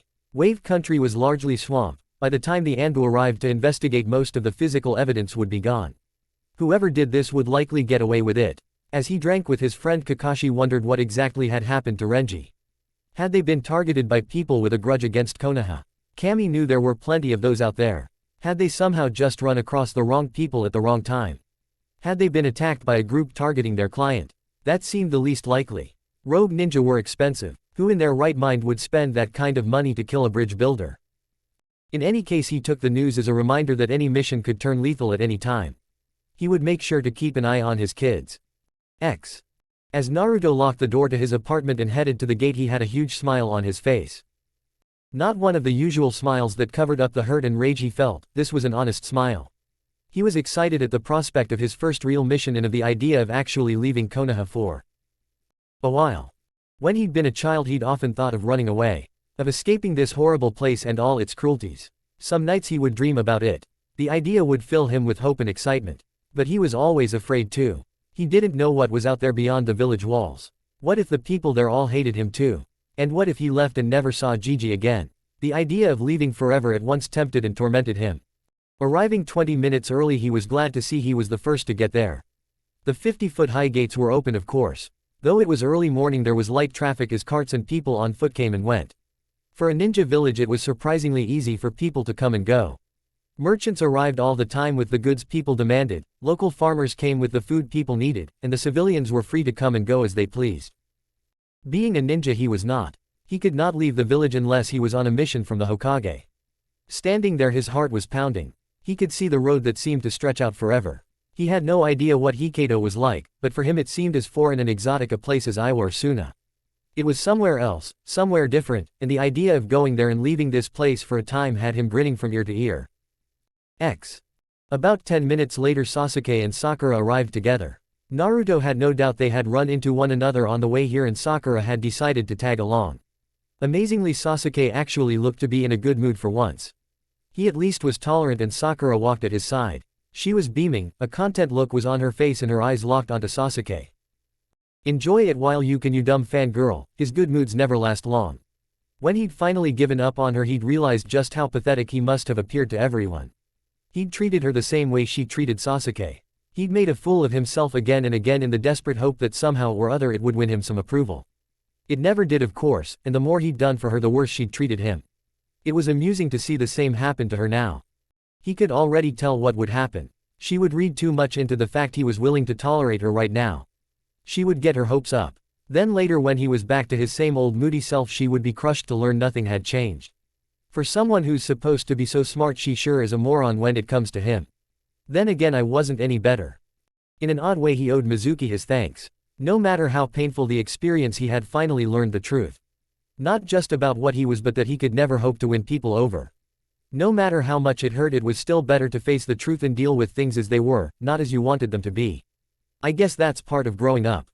He kept his thoughts well hidden and greeted his teammates. The three of them settled in for what they expected to be a 2-hour wait. But to the amazement of the entire team Kakashi came strolling along book in hand at exactly 8. You're actually on time, Sakura cried out. A mission from the Hokage is serious business and needs to be treated as such, Kakashi said pleasantly. Does that mean meeting us each day doesn't count as serious business? Naruto asked. That's right, Kakashi said while reading his little orange book. If looks could kill he'd have burst into flames there and then. All right team, let's go. 2 days to get there, 3 for the festival, and 2 to come back. He walked out of the village with his team trailing him. Try not to get lost or killed, okay? The 2-day trip there went by without incident. Kakashi had them sleep in their sleeping bags while keeping a watch. Naruto had offered to have his clones take care of all that, but as with their D ranks Kakashi insisted that everyone do their part. Though they would just be acting as security Kakashi made a point of treating it like a serious mission. He wanted them to practice the same habits they would need on more important and more dangerous work. Though Hokkaido was designated a village, it was actually a prosperous small town of about 60,000. It was the capital of its prefecture. Entering the village it was easy to see the preparations people were making. Streets were being swept clean and everywhere, on every door and window, people were displaying flowers or green branches. In the middle of the village there was a large open-air marketplace that was crowded with stalls offering different games and tasty foods. All the people were smiling and in a fine mood. Naruto at first felt a little weird because the people here weren't glaring at him or ignoring him. When he stopped to think about it he realized that made sense. The people here didn't know who he was. To them he was just a kid with some weird scars. Having people smile at him and treat him the way they treated his teammates was definitely strange. When you grow up being treated a certain way you just accept that's how things are, and how they are meant to be. Even if you hate it you just figure that if everyone is treating you that way it must be for some reason. His mind understood the reason for it now, but he still found he was so ingrained to being hated and ignored he had trouble accepting normal treatment. Entering the village Kakashi had asked the local residents where he might find the mayor and had been directed to the open-air market. There they found him. The mayor was a middle-aged man with a wide belly dressed in plain work clothes. When they first saw him he had a hammer in his hand and was helping put a stand up. We don't worry much about formality here, Mayor Binya told them. Thank you for coming to provide security. He glanced at Naruto, Sakura, and Sasuke worriedly. I had expected your team to be made up of adults. There's no need for concern, Kakashi assured him. Despite their ages all the members of my team are real ninja while I am an elite jonin. I promise you we can handle things during your festival. We'll take care of crowd control and see to it no one causes trouble. Crowd control. Binya blinked at him. Our own police force can take care of that. That's not why you were hired. Now Kakashi looked surprised. I'm sorry, but the request was for security during the 3 days and nights of your festival. Was that a mistake? No, you are here to provide security for the next 3 days. But not for the festival. Beneath his mask Kakashi frowned. Then what are we providing security for? The mayor looked around nervously. Please come with me. Binya took them out of the village and into the nearby woods. About a couple miles from Hokkaido they came to a modest wooden house with a small garden. He led them up the stone walkway and opened the door. Inside was a room empty of any furnishing but a small mat. Hanging on the walls were portraits symbolizing various kami and earth spirits. Kneeling on the mat, and apparently deep in meditation, was a young girl of perhaps 8 or 9. She was dressed in a white tunic and loose red pants of a priestess. Her long black hair was tied in a ponytail that ran halfway down her back. She remained where she was kneeling with her eyes closed, not noticing the opening of the door or the 5 sets of eyes that here watching her from it. Her name is Shizuku, she is our priestess of the spring. Binya whispered. Your job is to protect her. Kakashi's one visible eyebrow rose. You went through the expense and trouble of hiring us just to protect a priestess for 3 days. Binya quietly slid the door shut again. That is the time she will be in danger. Danger. Binya nodded solemnly. I am afraid someone is going to try and murder her. Murder. Sakura gasped. Kakashi motioned her to be silent. Has someone made a threat against her life? You could say that, during each of the last 7 festivals our priestess of the spring has been found brutally killed. And all of them were children around Shizuku's age. 7 murders, Kakashi said. Binya nodded. Do you have any suspects? The entire village, the mayor said sadly. Kakashi looked at him stonily. You're going to have to explain that. Hokkaido is a very old village with many old customs.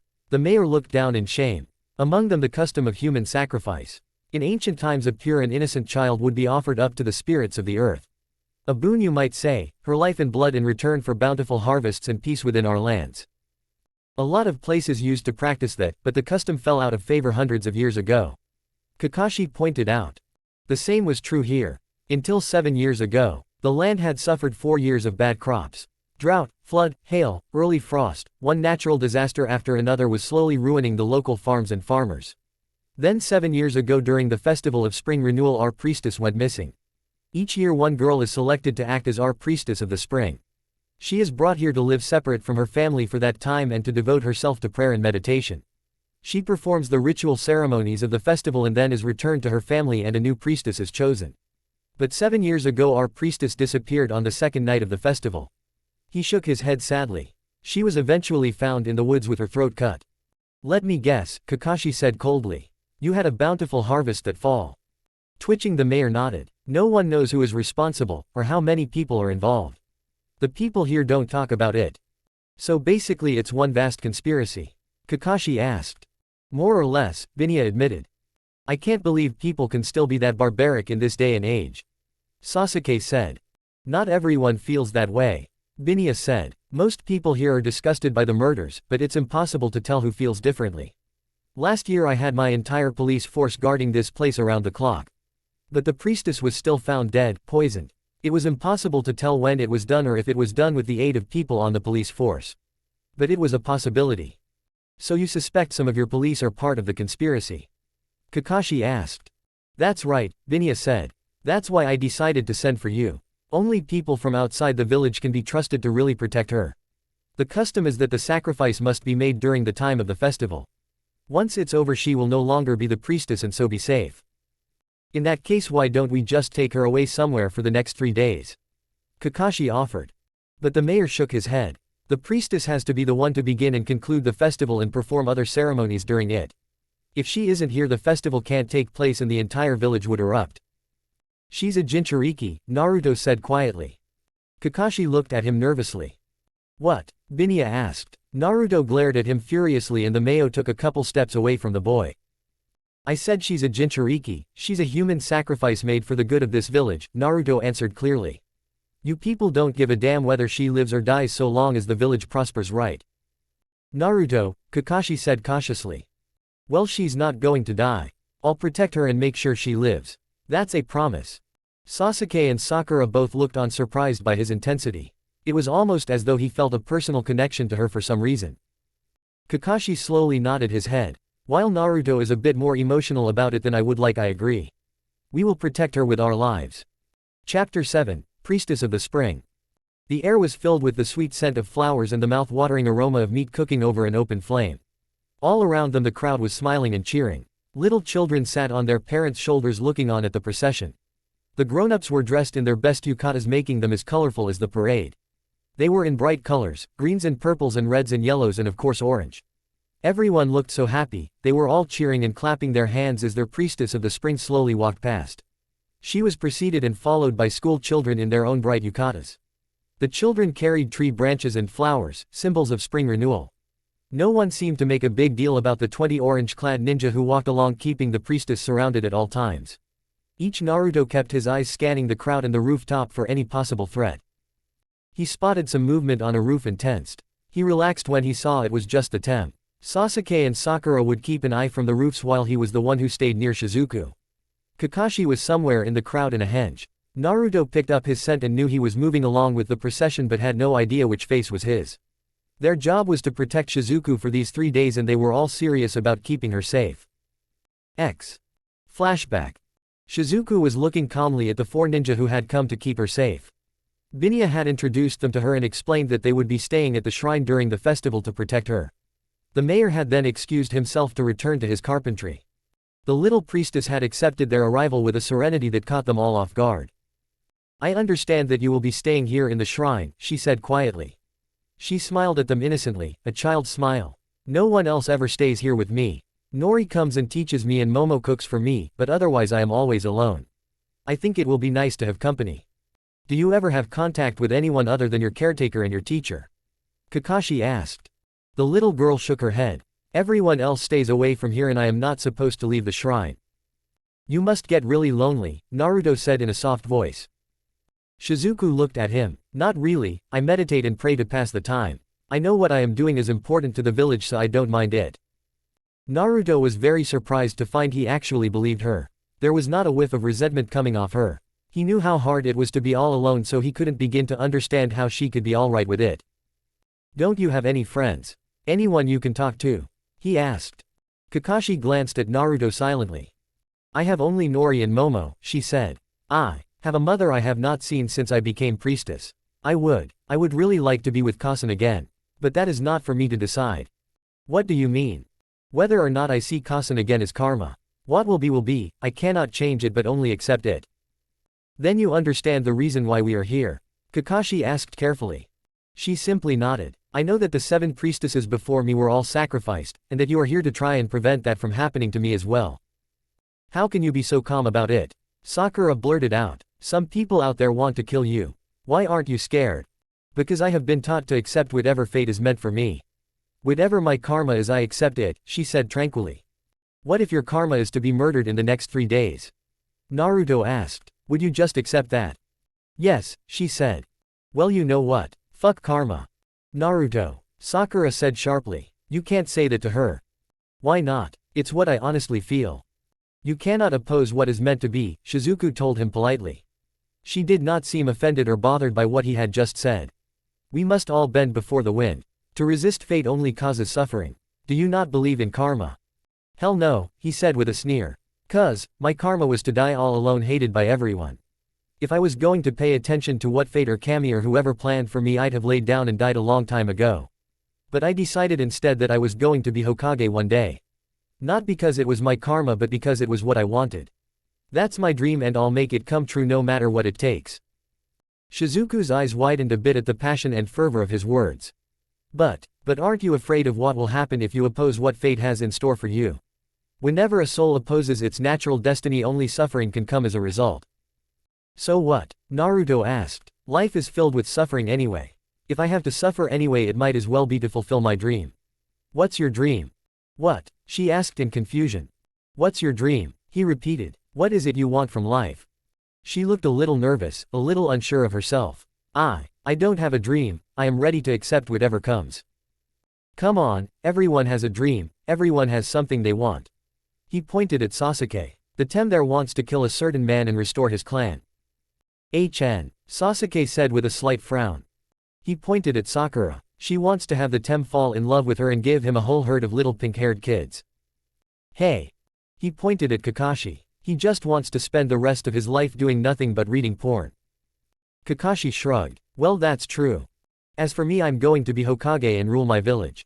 He gave her a big triumphant smile. So what do you want? She looked down and squirmed a little. It is selfish to have personal desires. Maybe I guess, but everyone has them. Isn't there something you want? She was silent for a while. I want to be with Mama again, she said in a small voice. I just want to be with Mama again. Naruto nodded. That's a good dream, if that's what you want you have to be willing to fight for it. He stepped forward and she felt him press something into her hand. It was cold and hard. When she saw what it was she dropped it and stepped back in horror. The kunai fell to the wooden floor with a small clang. I am a priestess. I cannot carry a weapon. I am sworn to harm no living thing. Even if they want to harm you. He picked it up off the floor and held it out to her. If you really want to be with your mother again, if that's your dream, you have to be willing to fight for it. Naruto, she's a priestess, she's not like us. Sakura pointed out. It's our job to protect because we're the ninja, we're the ones who have been taught to fight.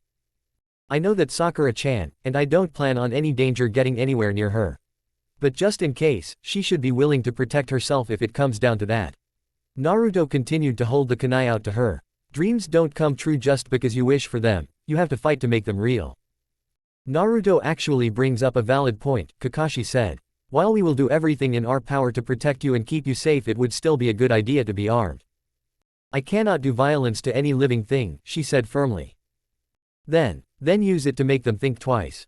Naruto said. If it comes to it, pull it out and shout for help. Maybe just seeing you're armed will buy you a few seconds. You can at least do that, right? She thought of it. I suppose I could. But to even carry a weapon. It's only for 3 days, Naruto said warmly and slipped the kunai into a wide pocket on her trousers. I'm sure Kami or Fate or whatever will forgive you. I suppose, she said, but continued to look troubled. Walking along the parade route, the original Naruto was the one closest to her. If anything happened, he wanted to be at her side ready to act. As they walked, Shizuku looked up at him. She was about 6 inches shorter than he was. Naruto, why do you care so much? Huh? The girl smiled at his obvious confusion. I am just curious why you care so much. Your sensei and your teammates want to protect me, but while they are very sincere in their efforts, I can tell it is a mission for them. They will protect me because it is their job. If their job were to kill me, they would try and do it just as well, right? That is how ninja are, I believe. Naruto rubbed the back of his head in discomfort. Well, if it was the mission, we would sort of have to. We have to obey the orders of the Hokage, and you usually don't get to pick and choose which missions you're assigned. We're not supposed to ever let things be personal. But you do, she said softly. You really care about protecting me in a way the others don't. Why is that? It's because I understand your situation, he told her. I know what it's like to be a living sacrifice for a village and have them not even care. He looked at the cheering crowd. They acknowledge you, they cheer for you, but how many of them would be sorry if you were to die so long as the village had a nice harvest? Sure, they care about that, but do any of them care about you and what you have to sacrifice for their sakes? Not damn likely. But aren't ninja expected to lay down their lives for their village? People don't appreciate that. Naruto shook his head. I'm not talking about being a ninja. People respect ninja where I come from, and the ones who die in service to the village have their names carved into a memorial, they are remembered. But I chose to become a ninja, I never chose to be a sacrifice. What do you mean? She asked. How are you a sacrifice? Knowing he'd said too much, he quickly smiled and shook his head. Never mind, forget I said that. The point is, I understand what it's like to be where you are now, and I want to protect you. I want you to live and have your dream. I want you to get to be with your cousin, and I'll make sure it happens. That's a promise, and I never break a promise. That's my ninja way. Looking up at him, Shizuku smiled warmly. Karma will decide if that happens, but thank you for trying to protect me. She placed a hand on his arm. I'm an only child and my father died when I was very young. I always wanted to have an older brother who would protect me and watch out for me. If I'd had one, I would want him to be just like you, Naruto. Really? For someone who had spent his whole life abused and unwanted, hearing that meant a lot to him. Really, she said. Would it be alright if I called you Onisan while you are here? Even if it's just for the festival, I would like to pretend I have an older brother. Sure, he said in genuine happiness. It was strange how such a small thing could mean so much to him. Then please take care of me, Nisan. I will, he said solemnly and placed a gentle hand over hers. I'll keep you safe no matter what. Chapter 8, An Ordinary Village. That first day went really well. There was no sign of trouble. Shizuku performed the opening ceremony to a loud chorus of cheers. She then performed a few other ceremonies before returning to the shrine with Naruto and Kakashi. I want you two to remain here at the festival for the rest of the day and enjoy yourselves, Kakashi said. You mean it, sensei? Sakura said excitedly. What about the mission? Sasuke asked. How can it be all right for us to waste time when there's a job to do? This is part of your mission, Kakashi said. Go through the festival and see if there's anything unusual going on. See if there are any unusual characters about. You mean besides us? Sasuke asked dryly. Oh come on Sasuke-kun, it's a reconnaissance mission. She put her arm through his. And we can pretend it's a date. Before Sasuke could freeze her solid with just a few words, Kakashi cut him off. That's a fine idea. You two pretend to be a couple enjoying the festival. Don't return to the shrine until it ends. Kakashi chuckled as he fled. I really wish he would be more serious about things.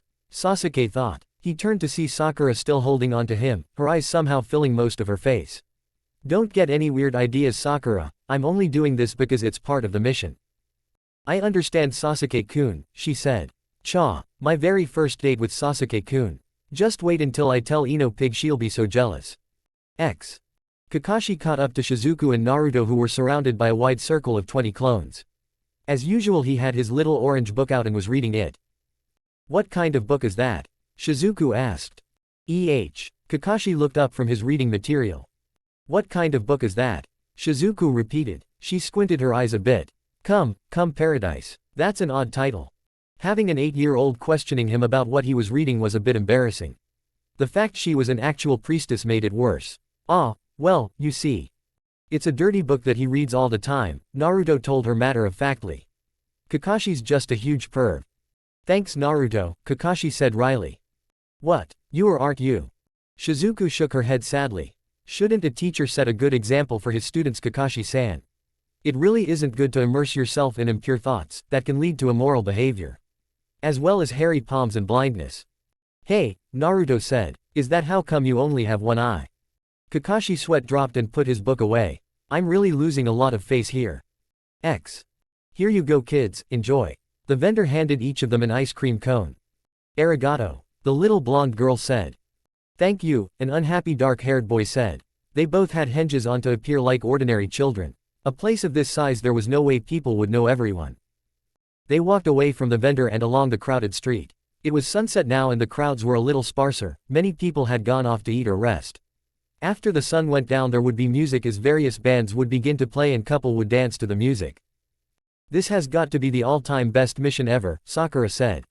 In one hand she had her ice cream and in the other she had Sasuke's arm. And if that wasn't perfect enough they were in the middle of a festival. How could anything ever top this? Sasuke looked at her and at her hand on his arm.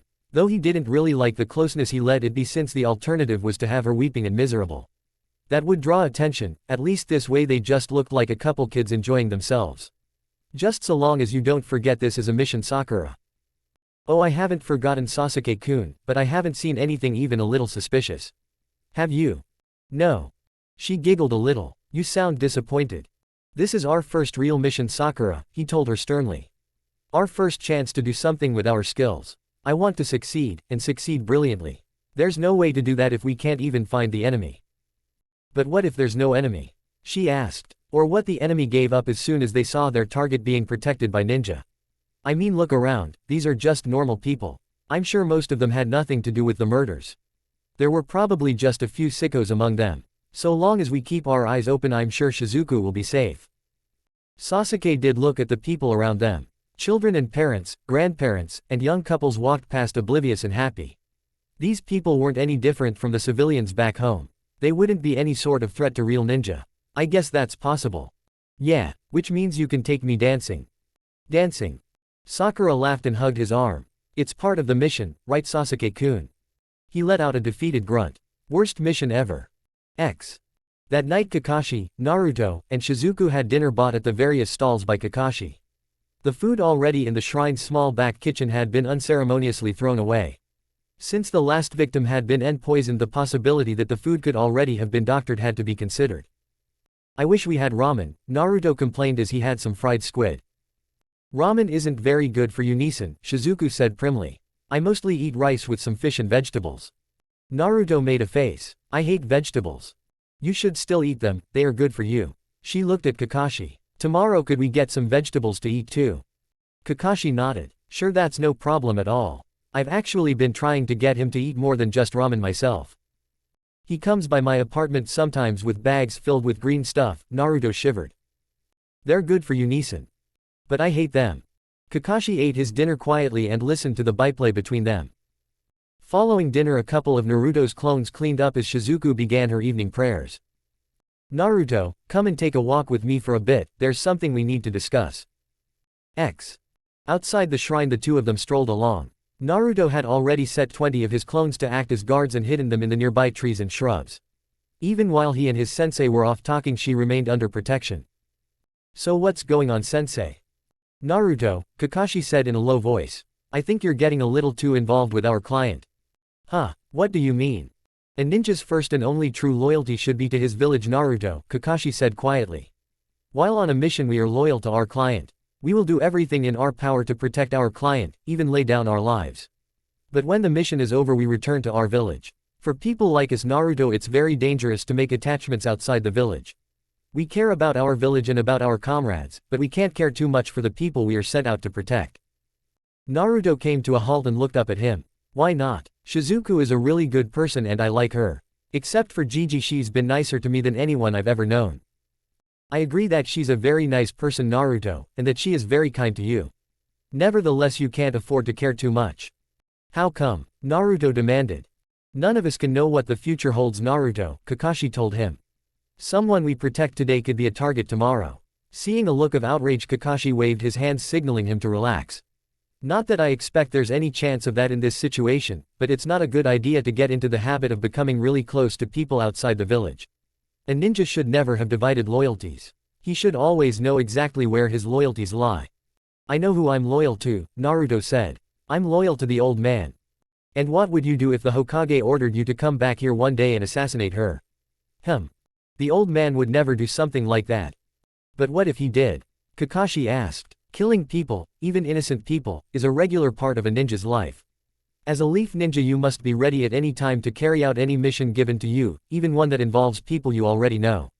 As a matter of fact, you might get the mission because you know them and can get closer to them more easily. So if the Hokage were to order you to kill her someday, what would you do? Naruto crossed his arms over his chest and glared up defiantly. He did not answer. That's about what I thought, Kakashi said. It's fine for now. Like I said, I can't imagine the scenario where anything like this would ever happen. But remember what I told you for the future. Don't care about anyone outside the village, got it? Don't care too much. You'll meet a lot of people during your career and the connections you make can be very valuable to you. Making friends with your clients is just fine, as long as you understand your loyalty belongs only to the village. So I should be ready to betray any friends I make who aren't from Konoha. That's a rather harsh way of putting it, Naruto. But that's what you mean, right? Kakashi nodded. More or less. Sasuke and Sakura returned a little after 10. Other than Sakura gushing about what a marvelous dancer Sasuke was, there was nothing for them to report. So far as any of them could tell, there was nothing out of the ordinary about Hokkaido or its festival. The first full day of their mission had gone well. The trouble began late that night. Long after they had put out the lights and gone to bed, 5 figures dressed in black moved through the woods. With blades in hand, they approached the shrine. Chapter 9. Something every ninja should know. 5 men dressed in black moved through the woods to the edge of the clearing surrounding the shrine. They huddled together and looked over the darkened shrine. Even with its lights off, they could see it clearly thanks to the moon. Remember, there are ninja in there. We need to be careful. One of the men whispered. Is this a good idea? Another asked. It has to be done, the first one said. What if the ninja are awake? A different man said nervously. It's 3 in the morning, I'm sure they're all asleep. You're sure of that, are you? An amused voice said from the tree branches just above them. All 5 of the would-be assassins gasped and looked up. There was an adult sitting calmly on a tree branch with a book in his hand. Near him on other branches were 3 identical blonde boys, all well hidden. Even in a nice quiet town like this, we do still post a guard just in case. He snapped shut his book and put it away. I don't suppose you'd like to just give up now? He was answered by a shout and a throwing knife. The knife came nowhere near him. In the blink of an eye, he was on the ground in the middle of them. A few punches, a couple kicks, and it was all over. All 5 of them were unconscious. The 3 cage bunchins jumped down and looked upset. No fair, sensei. I didn't get the chance to do anything. Don't complain, Naruto, it won't always be that easy. I just wanted to see for myself the level of the opposition. Looking at the prone bodies, he snorted. They weren't much. Beneath his mask, Kakashi frowned. No, they weren't, and that's what scares me. What do you mean? Isn't that a good thing? Squatting down near a couple of the unconscious men, he nodded to them. Look closely, Naruto, and tell me what you see. Not understanding, Naruto looked them over, not sure what he was supposed to be looking for. I just see 5 men who came here to attack Shizuku and got beat up instead. You're not looking underneath, Naruto. He reached out and pulled up a jacket one of the men had on. These men aren't in ninja gear or in any sort of armor. They're all wearing different kinds of work and casual clothes. Look at their weapons, he pointed to them. A couple short swords, a couple axes, some throwing knives, and even a couple kitchen knives and cleavers. Now what does all this tell you? Naruto shrugged. That they're not ninja or even real soldiers, they're probably just civilians who used whatever they had. Kakashi nodded. That's part of it, but it also means something else that is very troubling. What? It means these men were very likely volunteers rather than members of an organization. How can you tell that? The kunai and shuriken you have in your pouch, are they better or worse than the ones Sasuke or Sakura have? They're the same, I bought them in the same standard everyone else does. Though I had to pay about 3 times as much. Kakashi nodded. While many ninja have personalized weapons, all Leaf Ninja use the same basic kunai and shuriken because they are an organizational standard. Groups that work together closely will invariably develop certain common traits. But none of these men dressed alike or even brought the same weapons. So that would indicate they were assigned the job or volunteered for it and provided what they thought they would need themselves. I still don't see what the problem is. If these men were volunteers or assigned this job at random even though they apparently hadn't worked or trained together, that suggests there was a large body to select from, doesn't it? Up until now I'd thought this was a small group of religious fanatics. What if we're dealing with something much larger? Naruto thought about the implications and didn't like them. It doesn't matter, I'll keep her safe no matter how many people threaten her. Kakashi nodded. Yes we will. He grabbed 2 men and tossed one over each shoulder. In the meanwhile I have something to take care of. He looked over to the Naruto he'd been talking to. I'll handle this part on my own. What are you going to do? I'm just going to ask them a few questions, Kakashi said pleasantly. The clone looked calmly back at him. You're going to torture them. Only if I have to, and only as much as I have to. We need some information and time isn't on our side. A lot of what a ninja does isn't pretty and isn't glorious, but it's necessary. Let me watch, Naruto said in a deathly serious voice. I don't think this is something you need to see yet. It's necessary for a ninja though, isn't it? It's something I'll have to learn about eventually, right? Naruto demanded. I know you don't like to teach me anything, sensei, but just this once why don't you make an exception? Kakashi saw the look in Naruto's eyes. It was a look he'd seen many times, but never in anyone so young. Why do you want to learn about torture? Kakashi asked quietly. No special reason, he said with a false smile. Just thought it might come in handy someday. Several times Kakashi had wondered just what was there beneath that mask he used. Naruto played the happy idiot well. So well in fact many people accepted the persona without question. But Kakashi was nothing if not observant. He'd watched both Naruto and Sasuke very carefully and had serious concerns about both. He suspected that both boys were being consumed by rage and a desire for revenge. Naruto hid this while Sasuke didn't bother to. Every now and again Naruto would let his mask slip and reveal something very scary. Of the two of them Naruto worried him the most because he was so determined to keep his true nature hidden. All right, Kakashi answered. If you really want to see, that's fine, pick up the other 3 and follow me. Naruto nodded and 3 clones picked up 3 men before following Kakashi deeper into the woods away from the shrine. Hi there. The man slowly opened his eyes. He found himself staring into a masked face with some crazy hair and one eye covered up. And the face was upside down. It took a moment for him to realize he was the one upside down. He looked about and saw he was tied up and being suspended over a small stream. What's going on? That's my line, Kakashi told him. By the way, my name is Hitaki Kakashi and I'm a ninja from Konoha. Who might you be?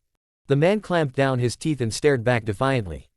Not going to answer my questions, I understand, and I want you to know I respect your loyalty to your comrades. Kakashi released a rope he'd been holding in his right hand. The man fell into the water below. Caught by surprise, he'd been gasping and had not thought to hold his breath. As soon as he hit the water he took in a mouthful of water and started to choke. His instincts took over and he thrashed about trying to free himself. His arms and legs were bound tight though, so it was all just wasted motion. The air left his mouth and nose and the water poured in. He could feel the water fill his nose and throat as he tried to breathe. Terror filled him as all he could see was murky water. Then just as he thought he was really going to drown, the rope around his ankles tightened and he was hauled up out of the water.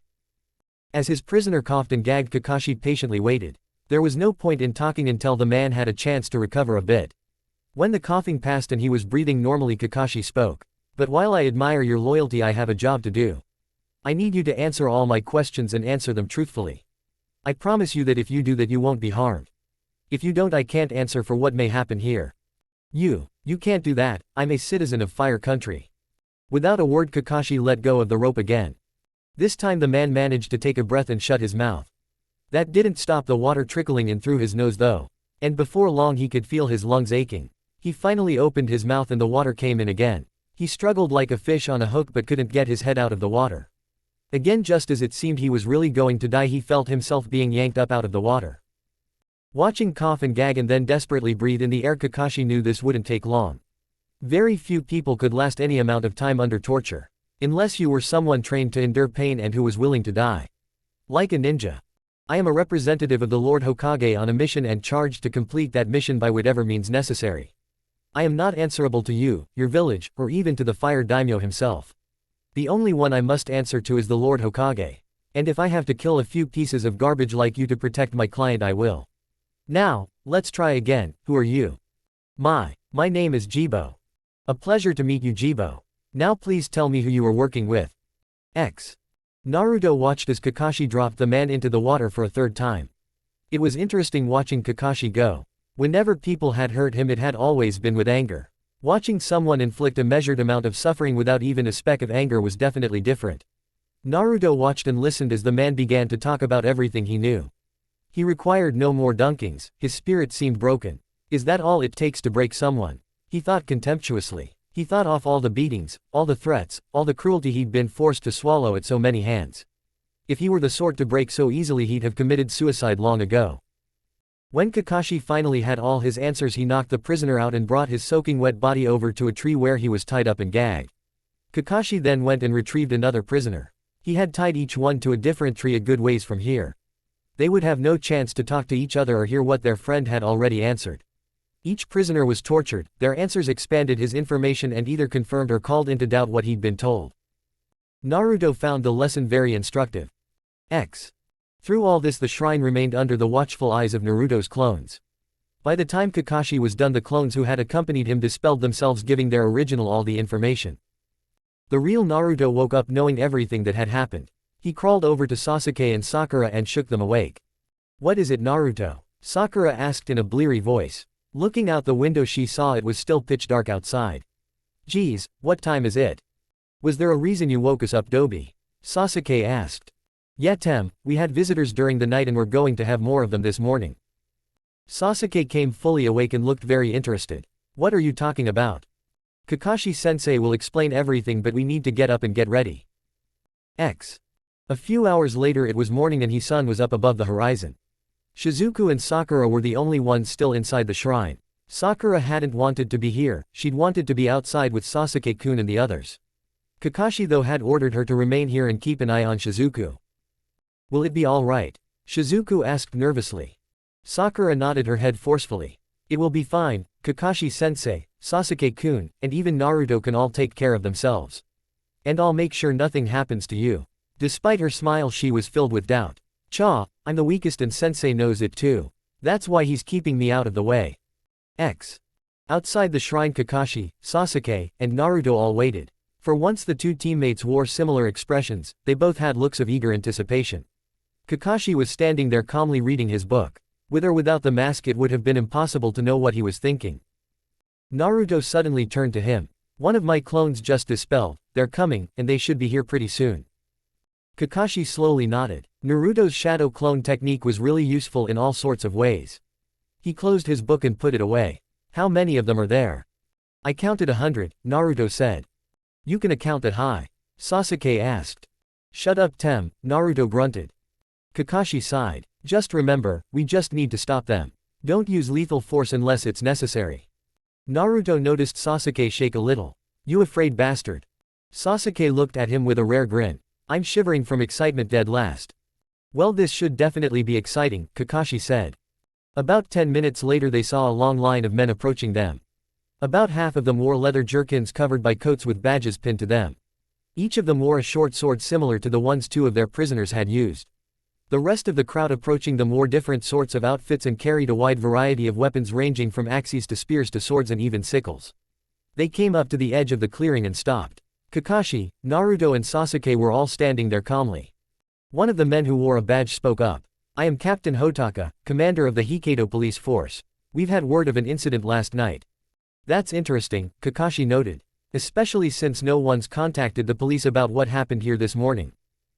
Hotaka frowned but pressed on. Mayor Binya has decided that it would be best to leave the priestess's safety in our hands. Really? He went to the trouble of hiring us in the first place because he didn't trust his own police force with protecting her. The mayor has since had a change of heart, Hotaka told him. We realize we have wasted your time and apologize for that. We will still pay for the full cost of your services, but we'd like you to leave now. I am afraid that would be impossible, Kakashi said. My team and I were dispatched here to complete a mission, and that is exactly what I intend to do.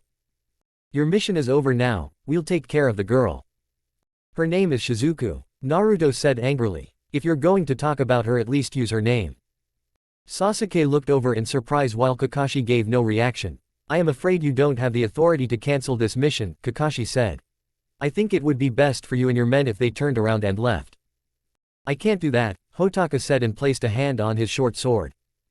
That appeared to be a signal as behind him weapons were drawn and readied. Stand aside or me and my men will use force, Hotaka said. You and your men are welcome to try. At a signal the men shouted and ran forward. Chapter 10, Whatever It Takes. The men all gave a shout and came on, weapons ready.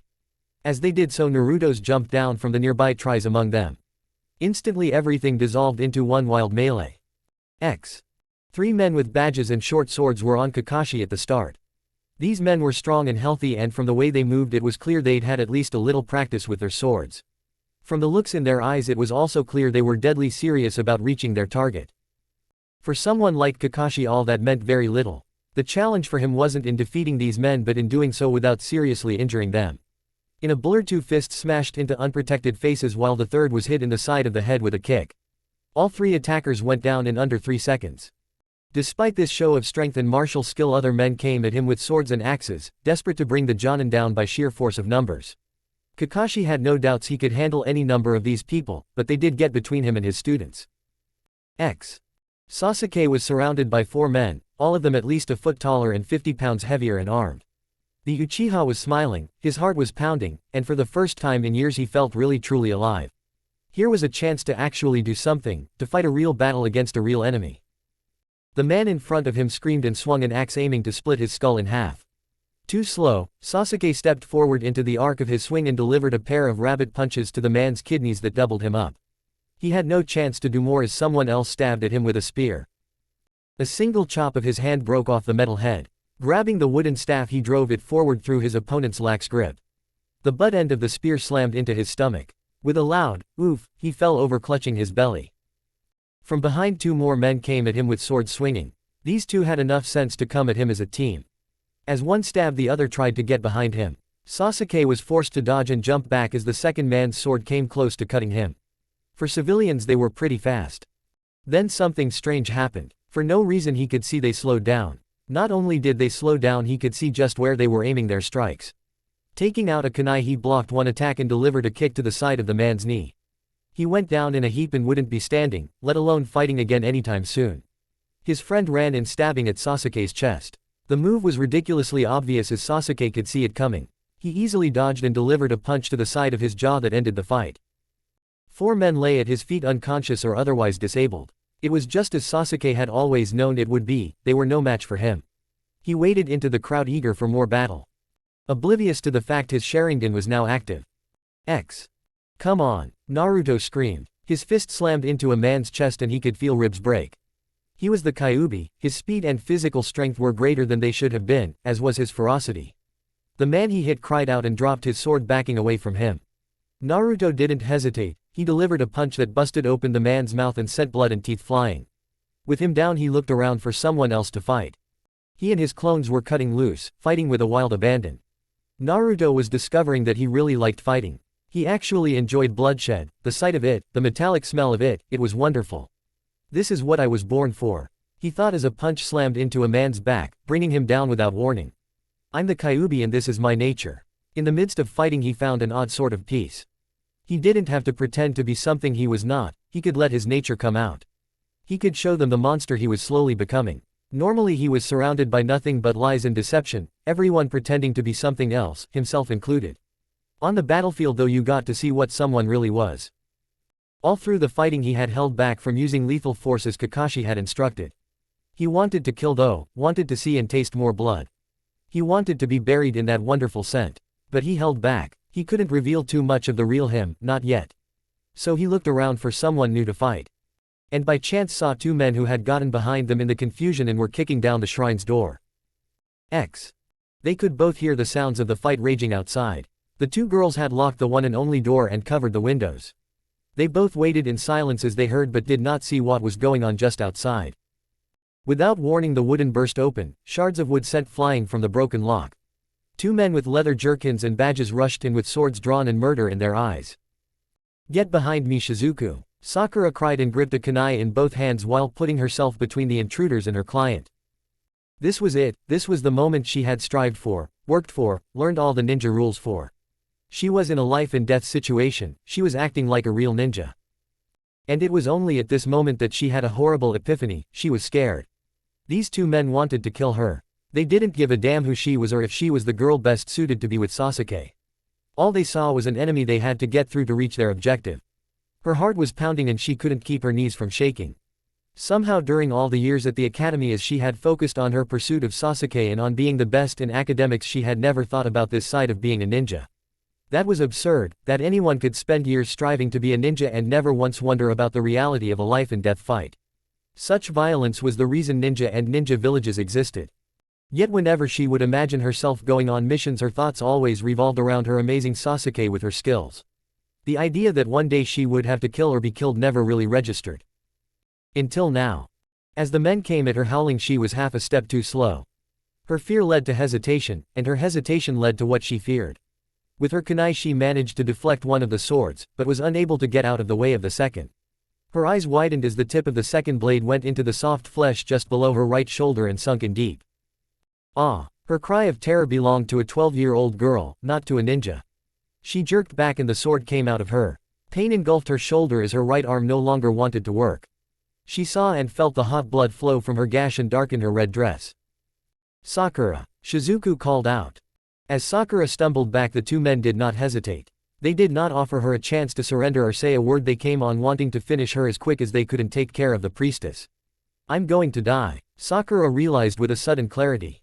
All those book smarts she prided herself on, all the good looks that were so important to her, none of them mattered now.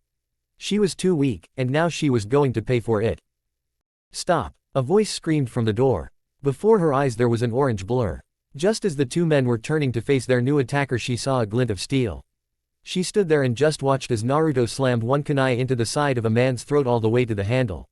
In the same instant the kunai in his other hand went into the side of the other man's skull with an audible chunk sound that was exactly like when a kunai went into a wooden training post. The man with the kunai in his head dropped to the floor and jerked and flopped around like a fish until he went still. The one with the knife through his throat dropped his sword and clutched at his bleeding throat. Naruto pulled out another kunai and viciously began stabbing the man in his chest. He didn't just stab him once, or twice, he stabbed him and stabbed him and stabbed him. Even after 15 of so, with him lying motionless on the floor in an expanding pool of blood, he kept right on stabbing, a huge smile on his face, his eyes alive and filled with an immense joy.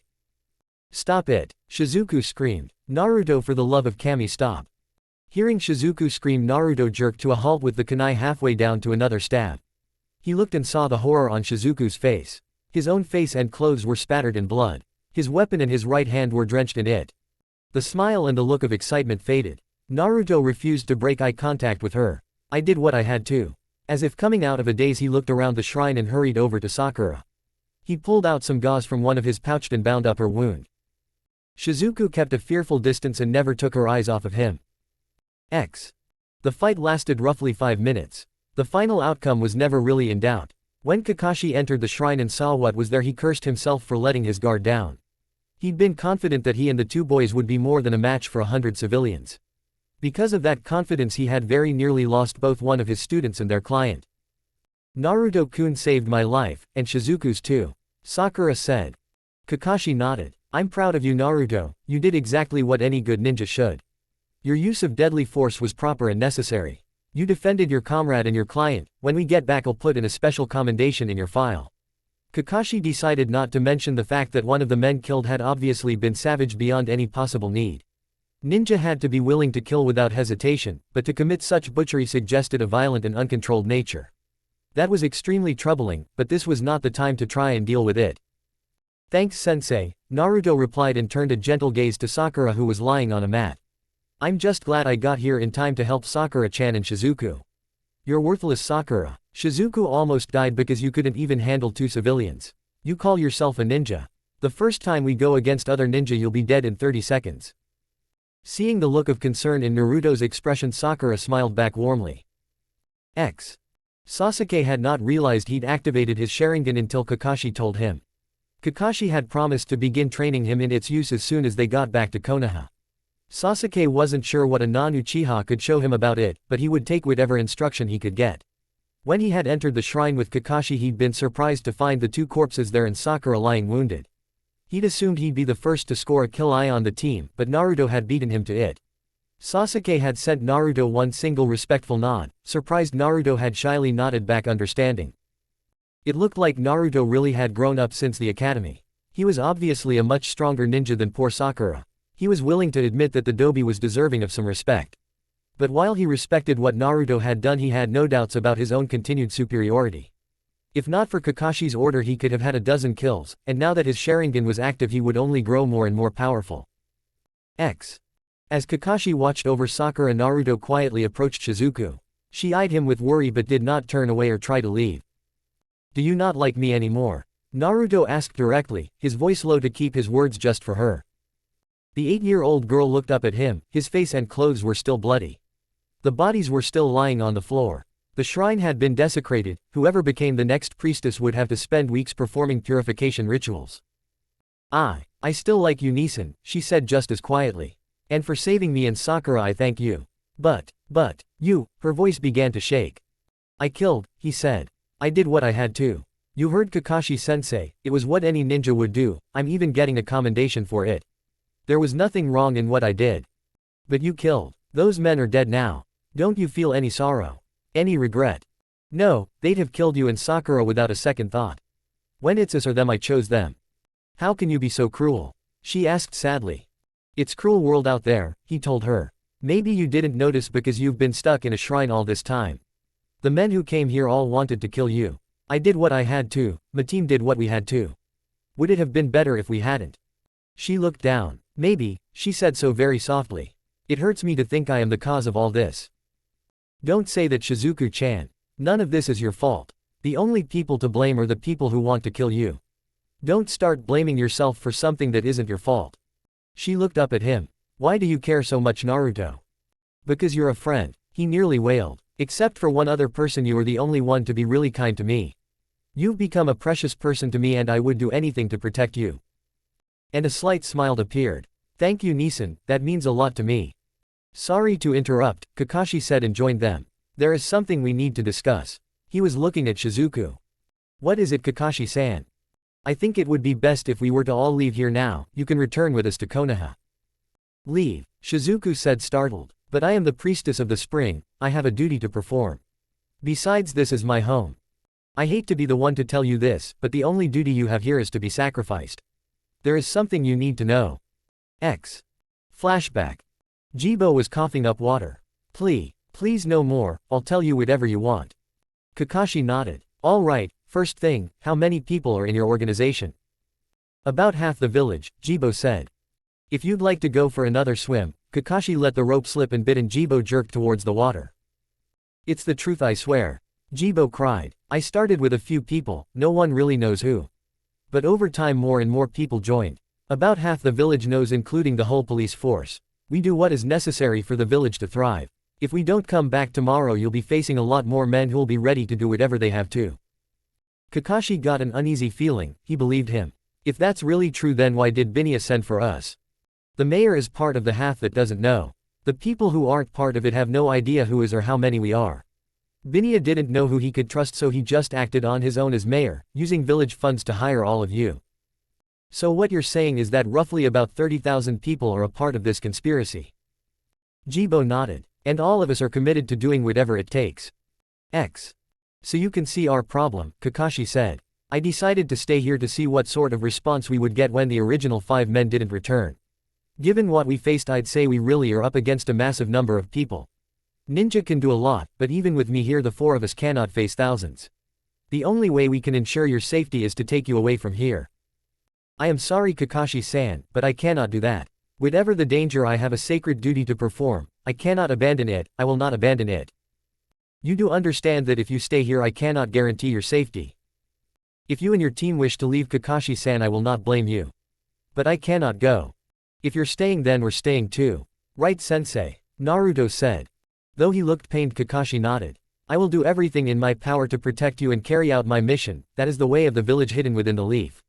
If we make it out of here, I am definitely getting some hazard pay for this." Chapter 11, For the Good of the Village. Well, if you're determined to stay, there are some things we'll need to take care of. Sakura, you just relax. Naruto and Sasuke, come with me.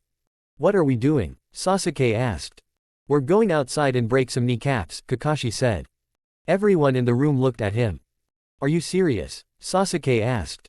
Counting the men from last night, we have 103 prisoners, Kakashi said. There's no way for us to handle so many. Under normal circumstances we would just hand them over to the local authorities, but that obviously won't work here. Why don't we just kill them? Naruto asked. Shizuku gasped. Naruto. Sakura and Sasuke both looked at him in surprise. Kakashi was looking over at him too, but not in surprise. What worried Kakashi most wasn't that Naruto had suggested it, but rather the way he had suggested it. Not with passionate anger in his voice, but with an ordinary tone. He was just offering an answer to a problem, nothing more. There are times when we do that, Naruto, Kakashi said. He was speaking to all of them. In certain situations you will have to kill prisoners, but that is only when circumstances force us to. As a general rule, we don't massacre helpless men, even if they are enemies. Then what's the point in breaking kneecaps? Naruto asked. If we break one kneecap, they will still be able to make it back to Hokkaido, even if they have to lean on one another or crawl all the way there. And who knows, maybe the sight will be enough to convince the others to leave us alone. Though I doubt it. Kakashi-san, please don't hurt these men further. Shizuku cried. Just let them go. Kakashi shook his head. If I did that, they'd just come back and attack us again with their friends. If they're lame, they won't be any further threat. What we're doing is a mercy. It's either this or what Naruto suggested. The three ninja went outside, and in short order there was a loud series of shouts and cries. Shizuku knelt down in a corner and prayed, trying to ignore the sounds. Sakura lay there also listening. This is a part of what it means to be ninja, hurting people because it's a part of the mission. She tossed off her blanket and got up. Sakura-chan, where are you going? My left arm works just fine, she said. If this is something that needs to be done, I'm going to help my team. Sakura didn't realize it, but this was a first for her. For the very first time she was about to act as a ninja without caring what Sasuke thought. When they were done with their task, Kakashi told all of them to leave their weapons and just go. Despite much pain and difficulty, the men wasted no time in stumbling and shambling away as fast as they physically could. The two dead men were buried in the nearby forest. Shizuku prayed for their souls and for Kami's forgiveness. In the shrine she insisted on wiping the blood up alone. As priestess, it was her duty to purify the shrine of the violence that had tainted it. The rest of that day and night passed quietly. Naruto kept a large number of his clones surrounding the nearby woods. They each took turns staying up for guard duty, with Kakashi only getting 4 hours sleep. Sakura insisted that she take a turn as well, and Kakashi agreed. The sun rose on the third and final day of the festival. That morning a single visitor approached the shrine. He was met on the way there by Kakashi. I can't say I'm surprised to see you here, Kakashi noted. Let me guess, you're here to try and talk us into leaving. Binya cast his eyes down nervously. I am so sorry about all this. I never knew how many.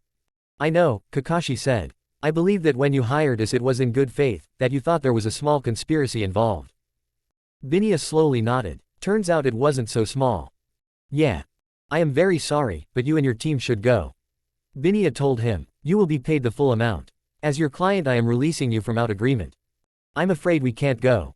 Kakashi said. We came here to protect that little girl until the end of the festival.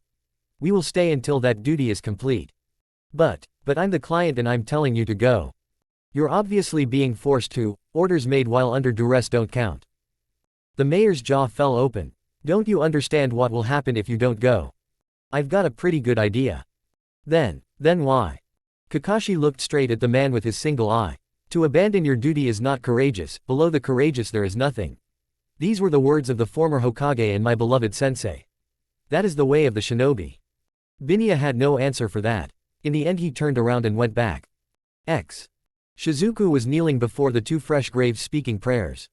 Why are you praying for people who wanted to kill you? Naruto asked. All life is sacred to me, Nisan. I would pray for anyone who had passed that they would find peace in the next world. I'd let them rot in hell, it's what they deserve. Don't say that. Shizuku looked over to him. Please don't say such terrible things. Why not? It's the truth. Naruto said. They wanted to kill you, Shizuku, just to appease the earth spirits or Kami or whatever. You didn't matter to them, they just wanted to murder you for their own selfish reasons. They don't deserve your prayers. You should hate them. No, she said. I would never hate them. Even if they did want to kill me, I have already forgiven them. Why? Excuse me. Why would you forgive them? In his mind he saw all those angry faces that had tormented him. He remembered the cruel words, the beatings, the threats. What he couldn't remember was a single person, not one, ever asking him for forgiveness. No one was ever sorry for hurting him or making him feel like a freak. I forgive them because it's the right thing to do, she answered simply. We're all human and we all need to be forgiven sometimes. No, you're wrong, Naruto shook his head vehemently. The people who hurt you don't deserve to be forgiven. They didn't make a mistake, they didn't come here yesterday by accident. They knew exactly what they were doing. People like that don't deserve any forgiveness. Naruto, do you say that because you are a ninja, or for another reason? I say it because I've had people hurt me all of my life. And it was because of something that was never my fault. If people have hurt you, Nisan, then you need to forgive them, as much for your sake as for theirs. Holding on to hate, keeping grudges, all that will do is blacken your heart. I'm a ninja, not a priest, Shizuku.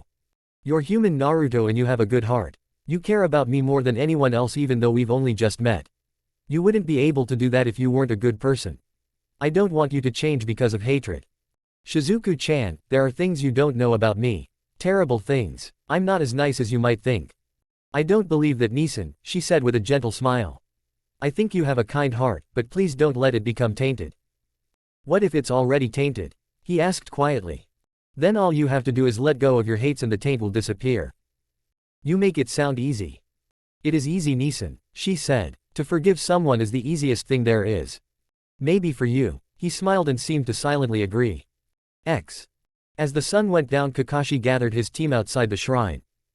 It will happen tonight, he told them. If they come, we won't be holding back, fight to the extreme limit and show no mercy, no matter who your opponent may be. Why the change? Sasuke asked curiously. The odds are different, Kakashi said. Facing 100 we could afford to be more careful. If we really are up against thousands, though, we have no choice but to be ruthless if we want to survive. That's fine by me, Naruto said. Me too, Sasuke said, an eager smirk on his face. Me too, Sakura said. Her right shoulder was heavily bandaged and her right arm all but useless. But she was ready to fight and do her duty. They all were. I'm very proud of all three of you, Kakashi told them. No matter what happens tonight, all of you have performed like true ninja. All three students stood just a little taller. Now one more thing, if you hear me give the order to retreat, or if I should be killed, I want all of you to get out and make it back to the village as fast as you can. But. No buts. If I go down or if I give you the order, you run. That clear? Sasuke and Sakura nodded. What about Shizuku? Naruto asked. Shizuku has made her choice, we should respect it. I won't leave her behind, Naruto declared. I'll save her no matter what. Even if she doesn't want to be saved. That's right, even if she ends up getting mad at me, I'll still save her. The door to the shrine was opened a crack and Shizuku was listening. It was nearly 10 p.m. They're coming, Naruto said. How many? Kakashi asked quietly. More than I can count, Naruto replied. Kakashi nodded. It was what he'd expected. Without ninja of their own, the only advantage their enemies really had was numbers. Naruto had made 200 cage bunchins and they were hidden in the trees all around. He, Sasuke, and Naruto would face them on the ground. Sakura was sitting up on the shrine roof with a huge pile of kunai given to her by Naruto's shadow clones. Given her condition, she would give the best service there. He had already chosen several powerful area effect jutsus that would cut a swath through any mass. If they wanted the girl, he would make them pay a very high price. But, if there really were tens of thousands and they really were ready to do whatever it took, he knew they couldn't stop them all. There were limits to what he could do with his chakra and what Naruto could do with shadow clones. Their best hope for success was that the crowd would break and run when they saw what they were up against. They were only civilians after all, few if any of them would be hardened to the sudden and brutal death they would see. If they really were willing to pay the price, though, stopping all of them would be like trying to stop the tide. Jibo had exaggerated a bit. Only about 1/6 of the people were a part of this. Which meant only 10,000 came out. They came silently all through the wood from every direction, surrounding them and cutting them off. Most of them were dressed up in yukatas or other fancy clothes. A few of them carried clubs and other weapons, but the majority seemed to be unarmed. There were men and women ranging from teenage years to grandparents. Their calm faces looked steady as they approached with a slow, certain pace out of the forest and on towards the shrine. They came to an abrupt halt about 50 yards away when a wave of kunai flew down at their feet, making a perfect circle around the shrine. That's far enough, Kakashi called out. Anyone who takes one step further dies. A slight murmur went through the crowd, but no one turned away. A single woman in a navy blue yukata spoke up. She had long black hair and brown eyes. I wish to speak to Shizuku, I am her mother. Mama. The door to the shrine opened and Shizuku ran out. Mama. Wait. Naruto grabbed her arm to keep her from running out to her mother. Nisan, let me go. I want to be with Mama. Mama. You can't. Don't you get it? She wants to kill you too. Naruto glared at the woman. Isn't that right? You've come here to kill your own daughter. Don't say that. Mama loves me. She would never do that. Shizuku looked at her. Isn't that right, Mama? Tears slowly ran down the woman's face and she turned away, unable to bear looking at her only child. I'm so sorry. Mama. We drew lots, the woman said as she tried to choke back her tears. All the mothers with daughters the right age. I never wanted this for you. I love you, darling. Mama loves you with all her heart. You love her but you want to help everyone kill her. Naruto shouted. What kind of fucked up love is that? You don't understand, the woman cried. No one here wants this. But it's for the good of the village. A couple people beside her put their arms around her and tried to comfort her. Nearby a small man stepped forward, the crowd parted around him. It is true, no one wants this. An old man with gray whiskers spoke. He wore a loose-fitting monk's robe and held a staff in one hand. But sadly it is necessary. Daisuke-sama, Shizuku called. Hello Shizuku, the man bowed his head to her. Shizuku, do you understand what is about to happen here? Excuse me, Kakashi called politely. Who are you? Me, I am just an old man. He is Daisuke-sama, Shizuku said. He was born here but spent 40 years traveling all over the world to gain knowledge. He came back 7 years ago at a time of crisis for the village. All the villagers say he brought us good fortune, that Kami showed us favor because he was a holy man. 7 years ago? Kakashi asked suspiciously. You mean right around the time the first priestess was killed? Daisuke nodded. Yes, for you see, along with spiritual matters I studied many other things as well during my travels. Including how to forge contracts with beings from other realms. Like earth spirits? Kakashi asked. Yes, exactly. Naruto let go of Shizuku's arm and glared at the monk. What the hell are you talking about? What has this got to do with anything? There are all sorts of powerful beings who while not of the earth have contact with it. With some you can make bargains. Kakashi said. For instance, I have a contract with the dogs. We made a pact by which some of them will come and serve me in exchange for some of my blood. The monk nodded. Animal summons are only one of the many types of beings who exist. There are also spirits of the earth, air, and water with great powers over those elements. When I returned here from my journeys I found the village was dying. People were moving away and giving up on the farms their families had worked for generations. I knew I had to do something to save the village, and so I made a contract with an earth spirit. If we offered up the blood on an innocent and pure child, the lands of the village would be fertile and bountiful for the coming year. One innocent life in exchange for the prosperity and survival of your village. Is that such a bad bargain? It is for her, Naruto screamed. She had nothing to do with this. She didn't get a choice. She only gets her one life, why should she have to sacrifice it for the rest of you? I thought a ninja would understand, Daisuke said. Wouldn't you give your life to protect your village? It's not the same. I chose to become a ninja. The very first lesson they teach you at the academy is that a ninja must be ready to die at any time. I've always known what might happen to me and I'm fine with it because I chose this. But what choice did you give her? Huh, her mother drew lots and so she has to die. Yeah, it's a great bargain for the rest of you. Why should she have to die for all of you when it's not even her choice? She has a choice now though, doesn't she? Daisuke asked. He turned his focus to her. You know what will happen now. The people here will try to fulfill the terms of the contract and the ninja will cut us down. I will die, your mother will die. Then more of us will come forward and be killed. How many hundreds, how many thousands will die? How much will the village suffer if we anger the earth spirit by breaking our contract? Is your life more precious? Will you allow all this bloodshed and suffering to happen for your sake? No, she said. No, I couldn't bear that. She reached into her pocket and took out the object that Naruto had given her. I suppose this is my karma. Naruto. He turned from the monk to look at the girl standing a few steps behind him. He froze. She was holding his kunai to her own throat. Shizuku, don't. Please forgive them, Naruto, and don't let this darken your heart. She gave him a sad smile. I really wish you could have been my Nisan. With both hands she slashed her throat, making the blood splurt. No. Naruto grabbed the kunai and threw it away, but it was too late. No. Why? They don't deserve this. He held her up with one arm and pressed a hand to her throat trying to stem the flow of blood. She was looking at him and seemed unafraid. She reached up and patted his hand and smiled. He could do nothing but watch as the light left her eyes. She was a very brave child, Daisuke said. She will be missed. Naruto gently laid her down on the grass. Shut up. Kakashi gasped as he felt a demonic presence and immense power fill the air. His students and all the people in the crowd felt it as well, a terrible evil hovering above them. They however had no idea what the source of it was.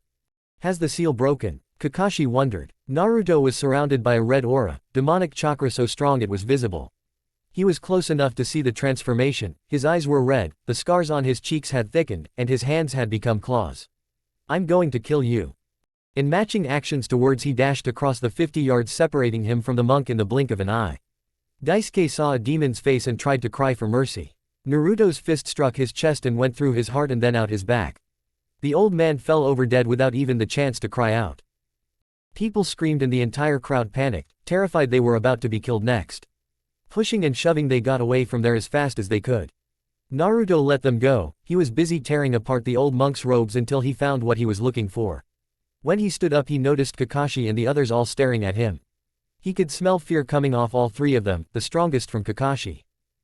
That figures I guess, he's the only one who knows what I am. Hey sensei, if you destroy a contract that destroys the bargain too right. Yes, it does.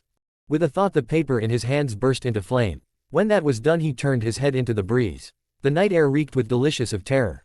I'm going to kill every last one of them. Naruto, Kakashi said warily. I need you to calm down now, it's over. It's not over until they're all dead. Is that what she would have wanted? Kakashi asked. Given the power levels he was sensing right now Kakashi wasn't at all sure he could stop Naruto. But if he was serious about massacring the villagers he would have to try. Naruto looked over to where she was lying on the ground. To Kakashi's immense relief he could feel the power and demonic presence fade away. As he watched Naruto's transformation reversed and he became himself again. No, Naruto said, she would want me to forgive them and let them all live. Well, I'll let them live, I couldn't keep my promise. I am so sorry Shizuku-chan. Something in Naruto died that night, from that time on he would never again open his heart.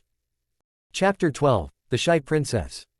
Naruto was standing alone over a freshly dug grave. When it had all ended he'd taken her deep into the woods and buried her beneath an oak tree. He doubted the villagers would ever find her grave. He wouldn't give them the chance to play hypocrites one last time. He wouldn't have them give her a funeral procession filled with false tears and pretend grief. What they had done had been the worst sort of betrayal. None of them had cared about her. Not even her own mother. All that had mattered to them was how her death would benefit them. You were wrong Shizuku-chan, it wasn't karma, it was just the selfish desires of your own people. Naruto thought bitterly. You should never have sacrificed yourself for them, they weren't worth it. There was a stir in the air. He took a deep breath and picked up a familiar scent. Hey Sasuke. The boy leapt down to his side. Didn't realize you'd spotted me. The sun's up Naruto, you've been here all night. We need to have breakfast and then we're leaving. Naruto looked up at the clear blue sky. Yeah, I guess it's time for me to go. He cast his eyes back down at the freshly turned earth. He'd placed a few flowers. Goodbye Shizuku-chan, I'm sorry. That was all the memorial service the young priestess would ever have. Come on let's go. Naruto leapt away with Sasuke at his side. Flashback. With his demonic power gone Naruto walked over to Shizuku's body, ignoring the questioning looks from his teammates and sensei. Gently, oh so gently, he closed her eyes and picked her up bridal style in his arms. He looked over at Kakashi. I'm going to bury her. It was not a request. We'll be leaving early tomorrow, just keep that in mind. After what he'd just seen he knew he had to handle Naruto very carefully. Right, he acknowledged and leapt away. As soon as he was gone Sasuke spoke. What the hell just happened? How did Naruto get that kind of power? It wasn't just power, Sakura said worriedly. It felt evil, like Naruto-kun was turning into some kind of monster. She'd come to really care for him and wanted him to be alright. You have no idea how close to the truth you are Sakura. Kakashi thought. Alright, first off everything that happened on this mission is off the books. Once I report to the Hokage I don't doubt he'll declare all of this an S-rank secret. That means once we return to the village you are not to share anything about this with anyone. The punishment for revealing sealed information is death. Am I clear? He waited for them both to nod. Now as for the power Naruto displayed I am afraid I can't go into that. He saw Sasuke open his mouth and wagged a finger at him. The matter is also an S-rank secret, so I really can't discuss it. But sensei, we're Naruto's teammates, Sakura argued. If it affects him, it affects us too. Don't we have a right to know? The short answer to that would be, no, Sakura. Some secrets have to be kept even between teammates. If Naruto wants to tell you someday, that's fine, but please don't try and pursue this matter. Just accept that Naruto is not like other ninja. Try and think of his ability as a special ace in the hole, something no other team has. That was certainly true, and also the most positive spin he could put on it. I will definitely need to have a long talk with the Hokage about this. In any case, let's get the monk buried and set up a watch schedule. I have a feeling Naruto won't be coming back before morning. Heading back to the shrine, Naruto was caught off guard when Sasuke spoke. I'm sorry for your loss. Naruto looked over at him in surprise. Thanks. Can I ask you something? What? When you killed the monk, you avenged her. How did it make you feel? Sasuke asked him. What are you talking about? When you got your revenge, did you feel satisfied? Naruto thought about it as they continued to lead through the trees. Right when I killed him, yeah, I was happy about it. I would have been even more happy if I could have killed all the rest too. But later, after I buried her, all I felt was sorrow that she was gone. He let out a sigh. Even if I'd waded in blood, I don't think it would have made the hurt any less. Does that mean you regret killing him? Hell no, Naruto shouted. It may not be much, but it's still something. If I'm going to miss her no matter what, I may as well get that little bit of satisfaction. Is that all it is? Sasuke asked. A little bit of satisfaction. Naruto looked over at him and flashed him a winning smile. It's better than nothing, right? I guess, Sasuke answered, but appeared troubled. By the time the two of them returned for breakfast, Naruto had his mask screwed on firmly in place. When Sakura showed him her concern, he thanked her for it and assured her he was all right. Everyone avoided the topic of what he had done last night, and he certainly didn't bring it up. As they ate, a young boy arrived with an envelope containing a message from the mayor along with their mission payment. Binya thanks us for our efforts and has included a generous bonus as well as words of praise for the Hokage to read, Kakashi said in a dull voice. He also says he hopes all matters have now been settled. How nice of him.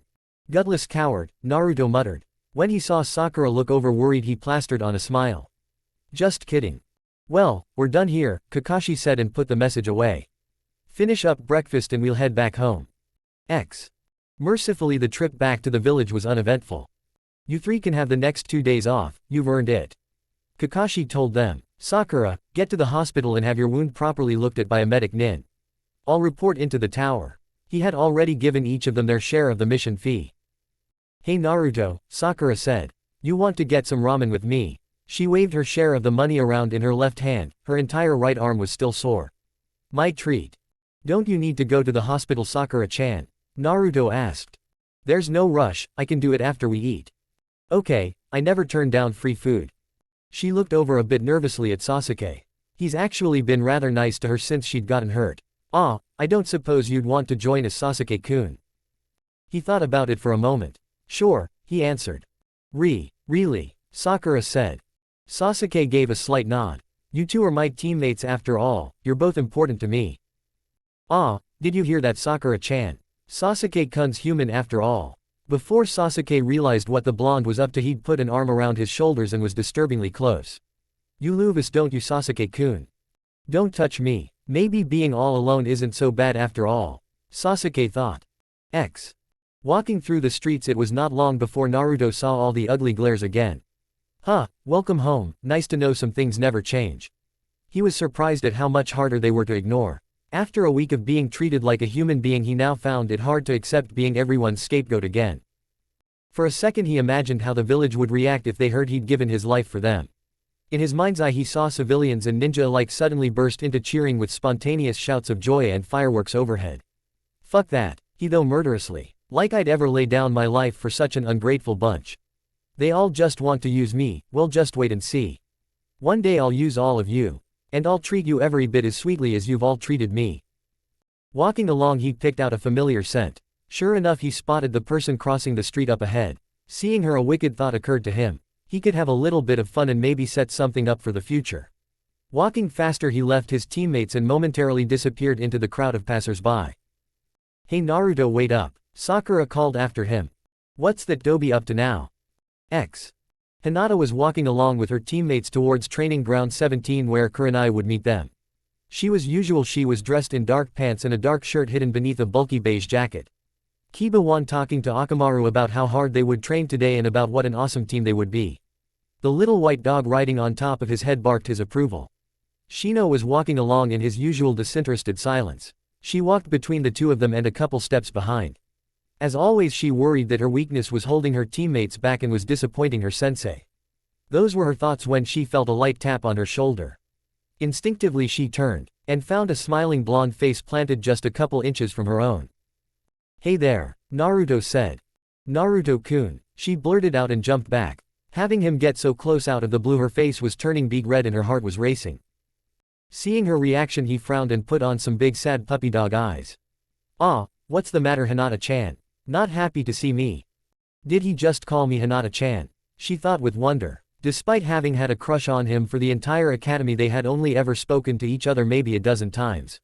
She had always lacked the courage to approach him and he had never been interested in talking to nay girl but Sakura. Having him so close, it was taking all of her effort just not to faint.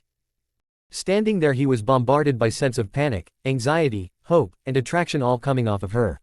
He could of course see how red her face was and the way she was pressing her index fingers together.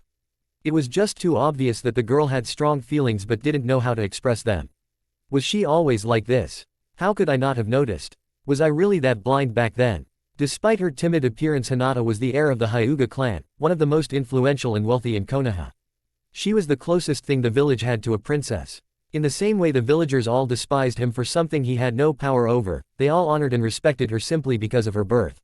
What could possibly be sweeter than forcing all the villagers to see their Hyuga princess chase after him like a pathetic fangirl? This'll be even more fun than painting the Hokage monument. With a simple expertise, he rubbed the back of his head while offering her a humble facade. "I guess a cute girl like you wouldn't want to talk to a guy like me, huh?" "Cute? Did Naruto-kun just call me cute? Wait, I haven't said anything to him. I'm just standing here like a mute. I need to say something before he thinks I don't like him. You think I'm cute? Sure, I'm sorry I never said anything before, but I guess I only had eyes for Sakura up until now.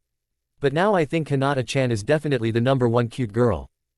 She just couldn't believe Naruto was saying that. She'd longed for him to give her any sort of notice. To hear him say such sweet things about her. "Hey!" Naruto shouted as she pitched over unconscious. Fortunately both Kiba and Shino were there to catch her. It was as if they had expected this to happen. "Nice going, Romeo," Kiba said with a mocking grin. "Naruto, please exercise greater care when speaking to our teammate," Shino said in a dull monotone. "Naruto, what did you do?" Sakura demanded as she and Sasuke joined the scene. "Nothing, I swear. All I did was talk to her." "What did you say?" Sakura asked. "Nothing much, I just told her she was really cute." Kiba snorted. "Yeah, and then she went out like a light." "It was to be expected," Shino said. Sakura looked excited and very pleased. Even Sasuke looked a little amused. "I'm so happy for you, Naruto-kun," Sakura said. "Took you long enough, Dobi," Sasuke said. Naruto looked at all their faces. Wait a second, was it really that obvious she liked me? All four of them burst into such loud laughter that people passing by stopped to stare. I see, Sarutobi replied gravely. Kakashi had just finished giving him an oral summary of the mission. The details of the mission will have to be made an S-rank secret. That Naruto can already access the Kyuubi's power is disturbing, though I suppose it was inevitable at some point. The Hokage looked closely at Kakashi. Do you wish to keep him on active duty? Kakashi nodded, he'd had 2 full days to think about it. I do, Hokage-sama. Given what he saw, I don't really blame him for his actions. And when I spoke to him, he acknowledged me and kept enough discipline to stop before things got out of hand. I do not consider him a danger to himself or to his comrades. At least not at this time. Have you inspected the seal? Yes, Hokage-sama, on the first night after leaving. So far as I can tell, the seal is intact. Though of course I am no seal master. I will have to summon an expert to examine him, Sarutobi said. In the meantime, I want you to help Naruto with his chakra control and instruct him in whatever jutsus you think fitting. Given what he has endured, I think it would be wise to keep him busy and help him gain better self-control for the future. Actually, Sasuke has just activated his Sharingan. I'll need to spend time helping him master the use of it. Then I expect you will be very busy instructing all your students, Kakashi. I have faith you will not let me down. Sarutobi spoke without an ounce of sympathy. Hey, of course, Hokage-sama. Looks like I'm going to be bust for a while. I may even have to cut back on my reading. Good, the Chunin exams are coming up soon. Cut back on the number of missions and concentrate on pure training instead. I never said I was going to recommend them for the exams. The Hokage looked at him in surprise. So you don't plan to put your team forward? Oh no, I do, Kakashi said pleasantly. I just hadn't said so yet. Chapter 13, Preparations. Kakashi was happy. In the 4 weeks since returning from their tragic mission he'd been kept extremely busy. Team 7 had only performed a handful of minor D ranks in that time. The time had instead been spent giving his kids a crash course in useful ninja abilities to ready them for the Chunin exams. Flashback. Here you are, Kakashi said with a grin as he handed out forms to his students. What are these? Sasuke asked. They're entry forms for the Chunin exams that will be starting in a week's time. Kakashi told them. Despite my better judgment I've decided to nominate the 3 of you. Naruto looked at the entry form eagerly. Sensei, I take back most of the bad things I've said about you. Great, I can impress the old man and take a step toward becoming Hokage. Me too, Sakura said. My opinion hasn't changed, Sasuke said. But he also looked very interested as he read over the form. Gee thanks, Kakashi said. Participation in the exams is strictly voluntary. If you choose not to take part it will not be held against you in any way.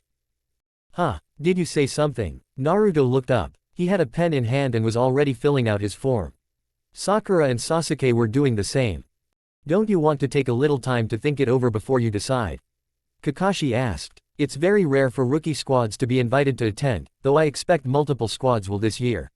These exams will include elite ninja from all over the elemental lands.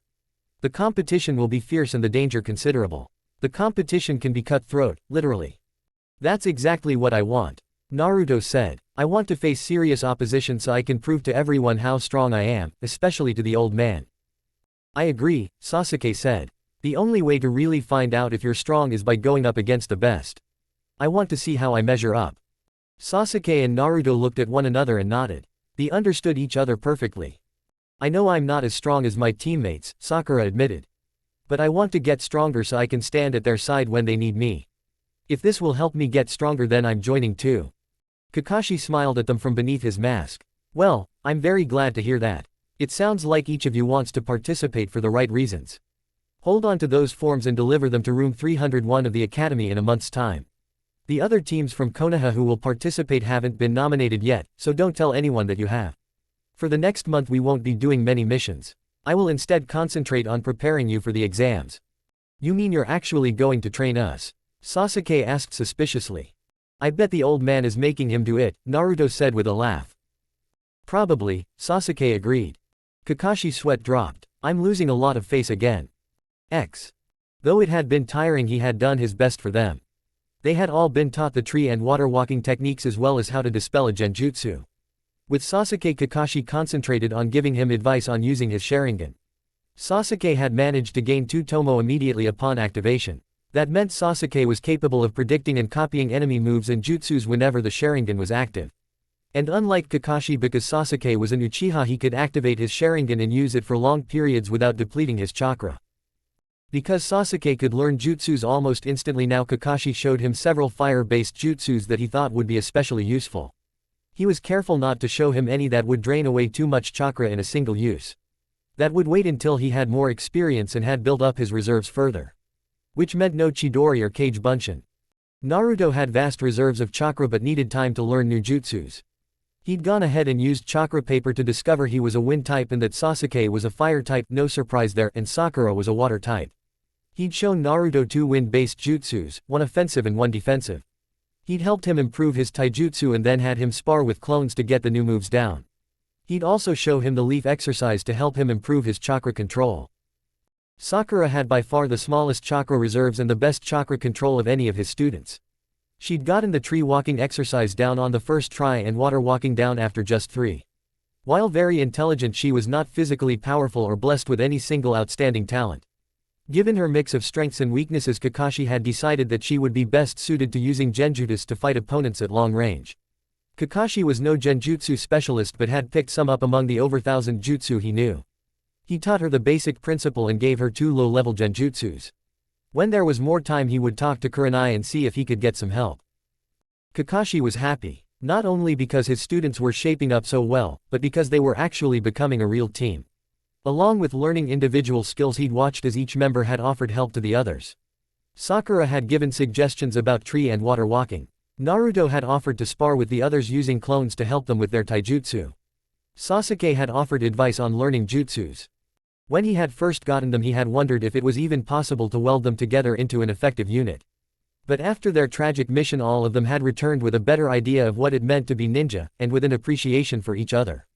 Despite his continued concern for Naruto and Sasuke, he was starting to think that maybe, just maybe, the three of them might become something very special. "All right team, that's enough for today," Kakashi called. "Wah, you're ending the session now?" Naruto asked. They would normally go until it started to get dark. From the position of the sun, it wasn't even noon yet. "The exams begin tomorrow at 4 p.m., Kakashi told them. "Take the rest of the day and relax, the exams will be grueling no matter how they are set up. I'll meet you there tomorrow." With that, Kakashi disappeared in a swirl of wind and leaves. Naruto looked over at his two teammates. "You guys want to get something to eat?" "Sure," Sakura said. "Fine," Sasuke said. At the end of most practices, they had gotten into the habit of eating together. Ichiraku's was becoming a second home to them. The village is full of foreign ninja," Ayame said. "It's very exciting. None of them ever eat here though," Tyuki complained from the kitchen. "When the finals are held, there will be a lot of visitors in town," Ayame said cheerfully. "I'm sure business will pick up then." She looked at the three of them. "Are all of you excited about tomorrow?" "You bet," Naruto said. "Tomorrow we'll amaze everyone with our awesome abilities." "It won't be that easy, Dobi," Sasuke told him with a slight smirk. "We're going up against the best of the best. It'll be hard." "I don't care how hard it is," Naruto declared. "I will definitely be number 1 at the end. But I'll let you be number 2. "Well, that's nice of you, Dobi." "Think nothing of it, Tem," Naruto said with an exaggerated nod of his head, like the fire daimyo granting some small favor. Sasuke looked slightly annoyed while Sakura burst out laughing. Not so long ago, hearing Naruto say something like that to Sasuke-kun would have royally pissed her off. Now it only made her laugh. She'd come to appreciate Naruto's abilities and see him as a real friend, someone who mattered to her. And while she cared a great deal about Sasuke and still wanted to be his girl, she was no longer under the delusion that he was perfect in every way. "Aren't you a little worried though?" Ayame asked. "Are you kidding?" Naruto said with a wide grin. "They're the ones who should be scared of the real me." "The real you?" Ayame asked questioningly. "Aw crap, I said too much. Hey, yeah, I mean the awesome ninja I really am. Not the idiot everyone thinks I am." Ayame accepted that, but both Sasuke and Sakura looked a little worried. The conversation went in another direction and eventually the mean ended with the three of them going their own ways. Idiot. Naruto berated himself. The real me. What the hell was I thinking saying something like that? Heading back to his cramped apartment, he saw the ugly glares from most of the people on the street. Then again, why do I bother since everyone knows anyway? For the first time he wondered if Ayame and Tyuki knew the truth about him. They were both good people and among the tiny minority that actually treated him like a human being. Unlike most of the restaurants and places to eat in Konoha, he had always been welcomed there and made to feel like a valued customer. He could remember the stand opening when he was 6 and first meeting them then. Had they just moved to the village? He wasn't sure, but probably. If they came here 6 years ago, they wouldn't know about him. If they did, would they hate me like everyone else? He wondered. After a short debate, he came up with the likely answer. Yeah, they probably would. The thought made him a little sad. People were so damn disappointing. Walking along, he picked up a familiar scent drifting in from behind him. A smile lit his face as his inner prankster came to life. Hey, this should be fun. He took a corner that actually led away from his apartment. The second he did so, he dashed up the side of the building and vanished onto the roof. Where did he go? Hinata thought sadly. Even though it wasn't really proper behavior, she had been following Naruto-kun since accidentally spotting him. Ever since that day he had called her cute, she had been dying to talk to him. But as luck would have it, that very day Sensei had announced they would be leaving the village for their very first C-rank mission. She'd been out of the village for a week before returning. She'd hoped to run into him again, but apparently his team had begun some very heavy training regimen. He was never around. Between his training schedule and her own training and missions, she hadn't spotted him until today. She wanted to go up to him and say hello. That wouldn't be strange, would it? He'd said she was cute, so that meant it was alright for her to go up and just say hello. He wouldn't think she was weird. Would he? I'm such an idiot. I fainted in front of him. He probably does think I'm weird. And what would he think if he caught her stalking him like this? She put her head down in shame. She knew what her father would say, that she was disgracing her clan with such behavior. That she shouldn't behave in such a manner. The thought of her father's disapproval filled her with dread. But she kept looking for him anyway. When it came to him, she somehow found the courage not to care what anyone else thought. Though not quite enough to actually talk to him. Peering down the street he had just taken, she couldn't see any sign of him. Where could he be? Hey Hinata-chan, are you looking for someone? A cheerful voice said from behind. Eek. She jumped and twirled around to see Naruto standing right there grinning at her. He caught me following him. Her mind wailed. This time when she passed out in front of him, he was ready and caught her. Taking her in both arms, he looked at her peaceful face. What sort of ninja feints? He chuckled as he leapt up to the rooftops with Hinata still in his arms. I got to admit though, she really is cute. As Hinata slowly opened her eyes, she saw a face come into focus. You all right, Hinata-chan? Naruto-kun. That's me, he said. Hinata quickly looked about and realized she was on a roof alone with Naruto. Where are we? I brought you to a house near the Hyuga mansion. I guess that's where you were headed, right? Right. She eagerly nodded her head. Thanked Kami, he must not realize I was following him. Thank you for bringing me here, Naruto-kun. No problem, Hinata-chan, he answered with that smile she had always loved. You know, I was kind of hoping to talk to you, but me and my team have sort of been busy. Oh, that's all right, I've been busy too. Wah, what did you want to talk about? He looked uncomfortable all of a sudden and began to fidget a bit and cast his eyes down. Well, this is sort of hard, but I wanted to ask you something. Wah, what is it, Naruto-kun? You can ask me anything. She began to press her fingers together nervously. Is he going to ask me too? Naruto looked directly at her with those blue eyes of his and gently took both of her hands into his. I know you're probably going to say no, but would you go on a date with me, Hinata-chan? He did. He asked me out. She felt herself start to hyperventilate. Quick, answer him before he changes his mind. Yes. She got out and somehow remained conscious. Naruto-kun, I would love to go on a date with you. Really, Hinata-chan? He asked in a shy voice. She nodded her head almost violently. Great. Then let's go out as soon as the exams are over, okay? It's a date, she said and felt happier than she could ever remember feeling. Behind his happy smile, Naruto was laughing. Chapter 14. Begin the Chunin exams. What do you think was going on with that whole scene up on the second floor? Naruto asked. Some sort of genjutsu obviously, Sakura said with a touch of pride. It wasn't hard to spot. Since Kakashi thought she could best help her team as a genjutsu specialist, she had spent a lot of her free time reading up on the subject. She now knew the telltale signs of how to spot one. It's probably some sort of preliminary to the test itself, Sasuke said. Trying to weed out the really weak teams. PFF'd, if you can't even figure out what floor you're on, that's pretty damn weak. Like that weird-looking kid in then green leotard, he was on his knees begging. Naruto's mouth twisted in disgust. He'd done that as a child, begged people for mercy, it never helped. People just saw it as a sign of weakness and were even more cruel. I'll never beg anyone for anything ever again. I'm sure he'll be one of the ones weeded out, Sasuke agreed. The ones we'll be up against will be the real competition. Bring it on, I can't wait, Naruto said. Sasuke nodded in total agreement and glanced at his two teammates. Physically they looked like they had back in the academy days. Naruto with that bright orange jumpsuit and goofy smile. Sakura with her red dress and long pink hair. Back then he'd thought nothing of either of them. When they'd been assigned to the same team, his only worry had been that they would slow him down. The only thing that was on his mind was gaining power as fast as he could. Hikato had changed things. There he had seen Naruto's power and his determination to protect someone no matter the risk. He had seen Sakura's courage. Though wounded, she had not spoken a word of complaint and had not asked for help. She had stood up and done her duty like a real ninja. He remembered being surrounded by that endless sea of civilian faces and not being afraid. He would never admit it, but the reason he'd been unafraid was because he'd known that Kakashi, Naruto, and Sakura were there beside him and would never abandon him. He wasn't alone anymore. Outside room 301, Kakashi was waiting.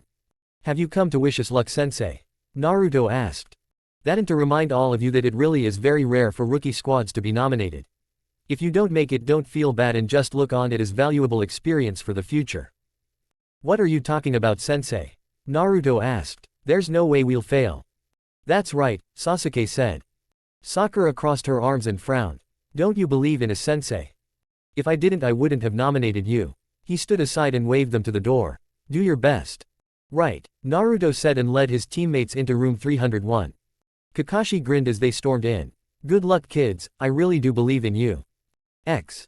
Having been students here they knew 301 was a large lecture hall. Even so they were caught by surprise at how full it was. Ninja in all sorts of different outfits and with various Hittites all looked their way as they entered. Most of them did not look friendly. Nice crowd, Naruto mumbled. HN. Nah, Naruto-kun. Naruto looked over to see Hinata there with her team. She was looking at him with a light blush already on her face and pressing her index fingers together. Hinata-chan, your team is in the exams too. Why didn't you say anything? I'm so sorry IGU. Guess I forgot. Having Naruto paying attention to her at once made her both happy and nervous. Sakura grinned. Now that Naruto had become a good friend to her she wanted him to be happy. She was sure that since Hinata was such a nice girl and really liked him that they would be good together. Kiba looked at the scene and smirked. So you don't get any ideas Naruto, your girlfriend is on our team not yours. So don't expect her to help you out. Naruto shot him a confident look. That's fine, I don't need any help, but if you guys need some help feel free to ask. Everyone there, even Shino, raised a questioning eyebrow at what Naruto had not said. Naruto-kun didn't say I wasn't his girlfriend. Does that mean he think of me like that? The thought turned her face completely red. Naruto noticed it, and he knew the reason for it too. He'd picked his words with care and knew exactly what he'd said. Seeing her turn red gave him the perfect excuse to tease the girl just a bit more. It was kind of fun playing these little games with her. Sasuke had never known what he'd missed by just ignoring his fangirls. Leaning forward he placed a hand on her forehead. Are you feeling all right Hinata-chan? He said in a caring tone. You look kind of flushed. Naruto-kun is touching me. He's worried about me. Ah come on. Kiba growled as he caught his teammate just before she hit the ground. He sent an angry look at Naruto. Could you please not do that for the rest of the exams? Sorry, he said innocently. I guess I don't know my own strength. There you are cutie, I've missed you, a girl cried. Taken by surprise Sasuke found Ino clutched to his back. Where have you been Sasuke-kun? Ino asked. Ino let go of me, he said in a frosty tone. Hey, of course Sasuke-kun. She gave him a last squeeze and slid off his back. Spotting Sakura she yanked down her bottom eyelid and stuck her tongue out. I'm going to make Sasuke-kun mine. Sakura looked over at her best friend. But rather than the loud argument Ino expected she just got an annoyed question. Can't you take this a little more seriously? What do you mean? Ino retorted. When it comes to Sasuke-kun I'm always serious. I was talking about the Chunin exams, you should be serious about that. Sakura snapped. Could you at least pretend to be a ninja for a while? What did you say forehead girl? Yara, are you being troublesome again Ino? A lazy boy approached with a fat one munching on some chips. Shut up you lazy jerk. Ino shouted. What, they let you guys in too? Naruto asked. Man Kakashi-sensei said it was hard for rookie squads to get in here. I guess he was lying, Sasuke said. Yeah, Naruto agreed. Hey, you kids need to settle down. This isn't recess you know. A silver-haired boy with glasses and a leaf Hittite approached them. The three rookies all turned to face him. The instant Naruto caught his scent he stiffened, there was something about it that reeked of danger. Who the hell are you? Naruto asked sharply. Surprised by the sudden hostility the teen raised his hands and smiled at them. Hey now no need for the harsh looks. My name is Kabuto and I'm just looking out for my fellow leaf ninja. Thanks we don't need your help. Now, no need to be like that. I can tell you're all rookies here. I just wanted to tell you to be a little more discreet, it's not a good idea to draw a whole lot of attention to yourselves.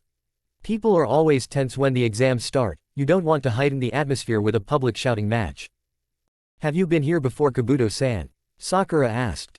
This is my 7th time, he said. Then you can tell us what to expect. Sakura asked. Hell, Kabuto said pleasantly. The form of the tests change from exam to exam, but what never changes is that you will have to face some brutal competition from people who will do anything to advance. And since you're all children you can expect to be targeted by other teams. Well aren't you a load of sunshine? Naruto said. Kabuto shrugged. That's what you can expect, you're better off knowing the truth from the start. If my words scare you, you should go ahead and quit right now. Yeah right, Naruto said. I'm going to win this competition no matter what it takes. Me Uzumaki Naruto. And what makes a little kid like you think he can win out against such powerful ninja? Because of what I am, Naruto said. Which is? If you're from this village you should already know. Naruto lowered his voice so only Kabuto would hear. Interesting, Kabuto thought. His mission was to scout Sasuke and learn all he could about him. But his teammate was turning out to be rather intriguing as well. There was a large puff of smoke and a dozen new arrivals appeared. "All right you worthless bastards," one of them yelled out. "I am Morino Ibiki, the examiner for the Chunin selection exam's first test." He paused and let everyone quiet down. "Thank you for waiting, we will now start the first test of the Chunin exam. Each of you come forward and draw a numbered lot. Sit in the seat corresponding to that number. Once you are all seated we will hand out the tests." "Ah, you have got to be kidding me. A written test." Of all his nightmare scenarios this one had never even occurred to him. He had built up his body, learned jutsus in the real world and in his sleep, improved his taijutsu with endless sparring sessions with hundreds of clones. What he had not done was study and book learning since his escape from the academy. As he sat down he noticed that by some quirk Hinata was sitting right next to him. The girl shyly nodded to him. "Let's do RB. Best Naruto-kun." "Yeah Hinata-chan," he said. He noticed the light blush coloring her cheeks and the way she focused her eyes on the desk in front of her. He thought the way she acted around him absolutely adorable. He'd never had any girl pay him any attention. Having a cute girl like Hinata crushing on him was kind of nice. He momentarily wondered about Sasuke's sexual preference. How could any normal guy not enjoy having a pretty girl chasing him? "All right you maggots listen up," Ibiki shouted. "I'm about to explain the rules to your test. Leave the test face down until I tell you to begin. Listen carefully as I won't repeat myself and I won't answer any questions." He took a piece of chalk and began to write the rules down on the chalkboard as he explained them. First rule, you guys will all start off with 10 points. The test is made up of 10 questions and each one is worth a point. For each wrong answer you lose a point. Second rule, this is a team test. Whether you pass or fail will be determined by the combined scores of your teammates. Third rule, anyone caught by my assistants cheating will have 2 points subtracted for each offense. And the final rule, those that lose all their initial points during the test will be failed along with their 2 teammates. So if I get a 0 I fail. Naruto thought with mounting panic. The test will last 1 hour. I want you to show us what extraordinary ninja you can be. Begin. Through the room was the sound of papers being flipped over and pencils being pressed down. Okay, I need to relax. I know I'm not book smart but Sakura and Sasuke both are. Since this is a team event if they both do well it should be enough to get us through. All I have to do is not get a 0. I just need to answer one question right. How hard could that be? He looked at the first question. It involved cryptography. Did we even cover this in the academy? He looked at the second question. It involved angles and distances and possible wind velocities. He looked at the third question. It was filled with math problems that had more letters than numbers. Scanning down the exam he saw all 9 problems equally impossible to decipher. The 10th question was left blank except for a note stating it would not be given until there were only 15 minutes left. Ah crap, I'm completely screwed. All he could do was stare blankly at the sheet in front of him. He would have to hope and pray that he could somehow answer that last question. In the meanwhile Hinata was flying through the test without any apparent difficulty. He considered looking over at her paper for a quick glimpse. He was dissuaded when one of the instructors sitting to the side loudly announced a student had cheated 5 times. Ibiki loudly told him and his 2 teammates to leave. Other teams soon followed. If he was caught cheating just once he would lose 2 points. If he did manage to answer the 10th question it wouldn't do him any good as he'd have a grand total of -1 in that case. He decided he was better off risking everything on getting that question right. But then about 20 minutes into the test Hinata covered her mouth and spoke in a very low whisper. "Naruto, you can copy if you want." He had to fight to keep the look of hope off his face. Pretending to yawn he whispered back. "Thanks, just let me see for a few seconds." Without an outward sign she lifted her left arm and slid her test towards him. He glanced at it, anything he saw even once he remembered. Just a couple seconds and he looked away covering his mouth again. "Okay, thanks." She quickly covered up her test again and he began filling out the answers with a gleeful smile. It seemed that having a girlfriend could be useful in all sorts of ways. The crowd thinned noticeably as team after team was ejected for cheating. "All right," Ibiki spoke. 15 minutes left, I will now give you the 10th question." Naruto didn't care. He was willing to bet most of the answers Hinata had given him were correct. Whether he got this last question or not didn't matter. But before I get to that I'll need to mention 2 additional rules that will apply. First you will need to decide whether or not to take it. "What?" some blonde girl with a Suna Hitai Ite asked. "Why would we not take it?" "Because of the last rule. Should you answer the question and get it wrong, you and your teammates will never be allowed to take the exam again. Not surprisingly, the entire room burst into loud shouts and angry demands. You can't do that, Kiba shouted. There are others here who have taken the exams before.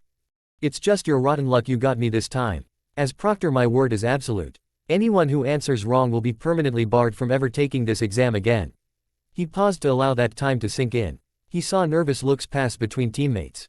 On the other hand, anyone who rejects the 10th question will automatically fail along with his teammates. However, you will remain eligible to take the exams again in 6 short months. So please consider carefully how much you are willing to risk on this one question, not only your future but the futures of your teammates as well. Almost immediately someone stood up and announced he was rejecting the 10th question. He and his teammates were summarily failed and forced to walk out.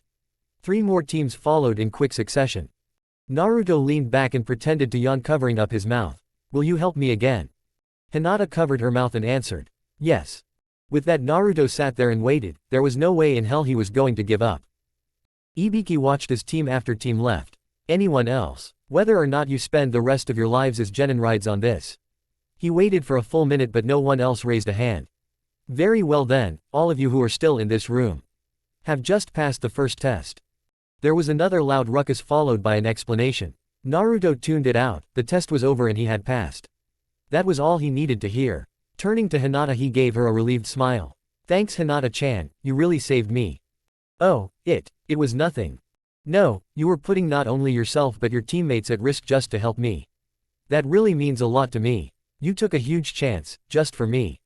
Her heartbeat was picking up and she could feel her face getting hot. I would do anything for you, Naruto-kun. Anything? He asked with an amused note in his voice. Her face got even darker. She couldn't find her voice but she nodded her head up and down. Leaning forward in his seat, he put his lips to her ear and whispered. That's why I like you so much, Hinata-chan. She let out a tiny little eek and slumped unconscious into her seat. I love doing that to her, Naruto thought as she carefully placed her hands in her lap. The little scene did not go unnoticed. Hey Naruto, Kiba shouted. What the hell did you say to her? Naruto smiled and wagged a finger at him. It's a secret. Look out, someone shouted. A glass window shattered as a form burst into the room.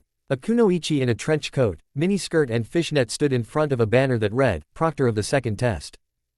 All right idiots, enough celebrating. I am the proctor for the second test of this exam. Mitarashi Anko. Now follow me. The applicants remained seated blankly staring back.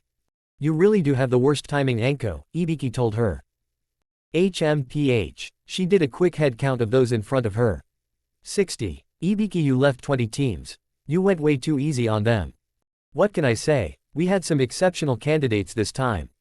I'll cut their numbers down by at least half. All right, all of you get up and follow me, we're going directly to the start of the second stage. Where's that? A squat rain ninja asked. Anko grinned wolfishly. Special Training Ground number 44, better known as the Forest of Death. Chapter 15, The Forest of Death. 20 teams had gathered outside Training Area 44. Before them was a vast forest with massive twisted trees and vegetation so thick it was hard to see how one could get through it. Did Iruka or Mizuki ever mention a training area like this? Naruto asked. If they did, I must have been out that day, Sasuke said. All right, now listen up you maggots, because I'm not going to explain this twice. The very first thing we'll need to do is have each and every one of you sign one of these consent forms. Anko smiled at them in a slightly bloodthirsty manner. They clear us of any liability should you be killed or terribly maimed. I mean, you wouldn't want me getting in trouble now, would you? She laughed. No one else there seemed to think it funny. Now I'll explain what the second phase entails and then you can sign your forms and turn them into the little hut behind me. To put it simply, the second phase will be a no-holds-barred survival test. Within this training ground is a tower located roughly 15 miles from all of the gates. The training ground also contains forest, a river, and all sorts of wild animals. Within this area you're going to go through a survival test. You are free to use any weapons, jutsus, or tactics at your disposal. The test is a fight to the death version of, capture the flag, or in this case, capture the scroll. From out of her pockets she produced 2 scrolls. There is a scroll of heaven, and a scroll of earth. Your goal is to acquire both. There are 20 teams here. Half of you will receive the earth scroll to begin with and half will get the heaven scroll. So your goal is to hold on to your own scroll, capture the other from an opposing team, and bring both to the tower in the center. So no more than 10 teams can possibly pass this test. Sakura spoke up. Enko nodded. That's right. Now there are some conditions. First, there's a time limit. You have exactly 120 hours to accomplish your goal and reach the tower with both scrolls. That's 5 days. Choji shouted. What are we supposed to do for food? That's your problem. The forest is filled with nature's bounty. Of course it's also filled with poisonous plants, man-eating monsters, and enemies. Sleep tight. Second, only a full 3-man squad can complete the assignment. Any squad with a member killed or rendered incapacitated fails. And third, you may not open the scrolls until you have reached the tower. As Chunin, you will often be trusted with top-secret documents. Consider this a test of your reliability. What happens if we open them before we get to the tower? Kiba asked. She smiled. That's for those who open them to know. All right, that's all the explanation you get. Now turn in your consent forms at the hut there. We'll exchange a heaven or earth scroll for 3 consent forms. Then we will take each squad to a different gate. You will all begin at the same time and at the same distance from the tower. Oh, and one final piece of advice. She looked them all over. Just don't die.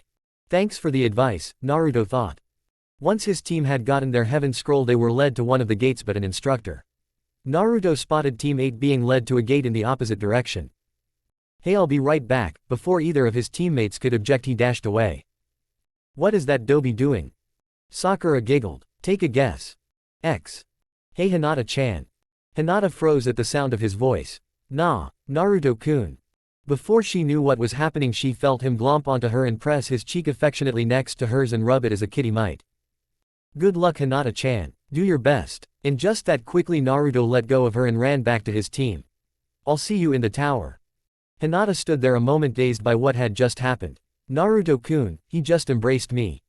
Kiba sighed. 3, 2, 1, and she's out. He and Shino both automatically caught her as she fainted. You know, this is really starting to get annoying. We should consider ourselves fortunate, Shino stated. Imagine if they were ever assigned to the same team.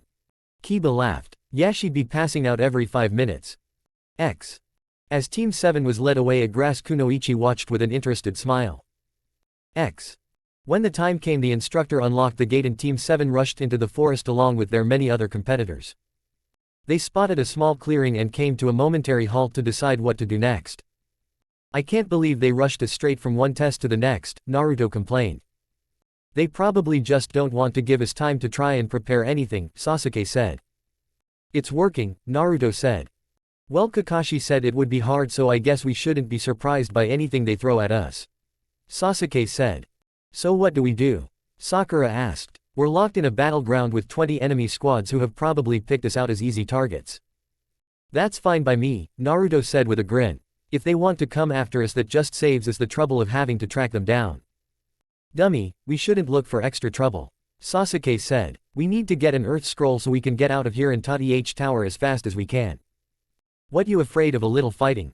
Naruto teased. I absolutely can't wait. I want all the action I can get. What he wanted was real life and death combat. What he wanted was blood and lots of it. Just the thought of that was making him twitch with excitement.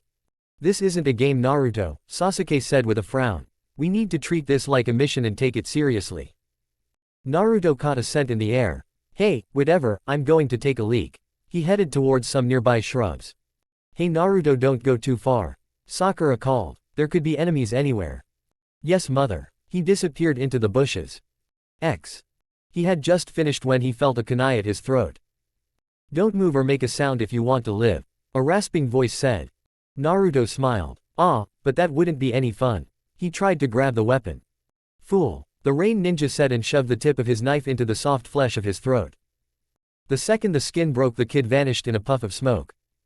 What the? Now who's the fool? A voice said from above. The rain ninja looked up just in time to see 5 copies of the boy come down on his head. When the rain nin came to again, his respirator had been removed and he'd been tied up. He was lying on the edge of a small pond with the blonde and his 2 teammates. The blonde was kneeling over him with a ridiculous smile on his lips. Hi there, my name is Uzumaki Naruto. What's yours? The rain nin stared up at him and remained silent. Not going to answer my question, huh? That's kind of rude. He grabbed the man by the back of his head and shoved his face into the pond. The rain ninja struggled, but with his arms and hands bound it was easy to hold him there. Naruto, Sakura said. He had told them what he had in mind and they had agreed to it, but she still felt uneasy. This has to be done, Sakura, Sasuke said quietly as he watched the ninja struggle desperately as Naruto continued to hold him under. It's just like when we broke all those kneecaps. I guess, she said. She still did not like it even if it was necessary. Naruto finally pulled him up. The man began gasping for air. Now let's try this again. What's your name? After several deep breaths the rain ninja looked at his captor with real fear. Kagura. Pleased to meet you, Kagura, Naruto said. Now I've already searched you so I know you don't have a scroll on you. So I need you to tell me where your two teammates are. I'm not telling you anything. Okay. Naruto shoved him back under the water. He waited a little bit longer this time, until the struggles had begun to slacken, before pulling him up again. Now do you really want to die over some silly little exam? Naruto asked. You wouldn't kill me. Why not? Naruto pressed his face closer and the smile changed. The goofy good nature drained away to be replaced by a wild animalistic look. Instinctively the rain nin tried to squirm away. People die all the time during these exams, right? Do you think anyone will even notice? If I weigh you down with stones and dump you in this pond, I doubt anyone will ever even find you. Unseen Sakura twitched a bit as she listened to this. Naruto sounded awfully convincing. The rain nin thought so too. All talk. Good boy, now tell me where they are and what jutsus they know too while you're at it. Great, we've got 2 heaven scrolls now, Sasuke told them. At their feet were a pair of unconscious rain ninja. Knowing where they were and how they were set up, it had been easy to take them out. It's bad luck, but the odds are in our favor that the next group will have what we need. Sakura said. Of the 18 other scrolls still available, 10 will be Earth scrolls and only 8 will be heaven ones. That means it's likely the next team we face will have what we need. There's no guarantee our next fight will be as easy though, Sasuke said. So what? I wouldn't mind something more challenging. Naruto said. If we keep fighting wimps like these it'll be boring.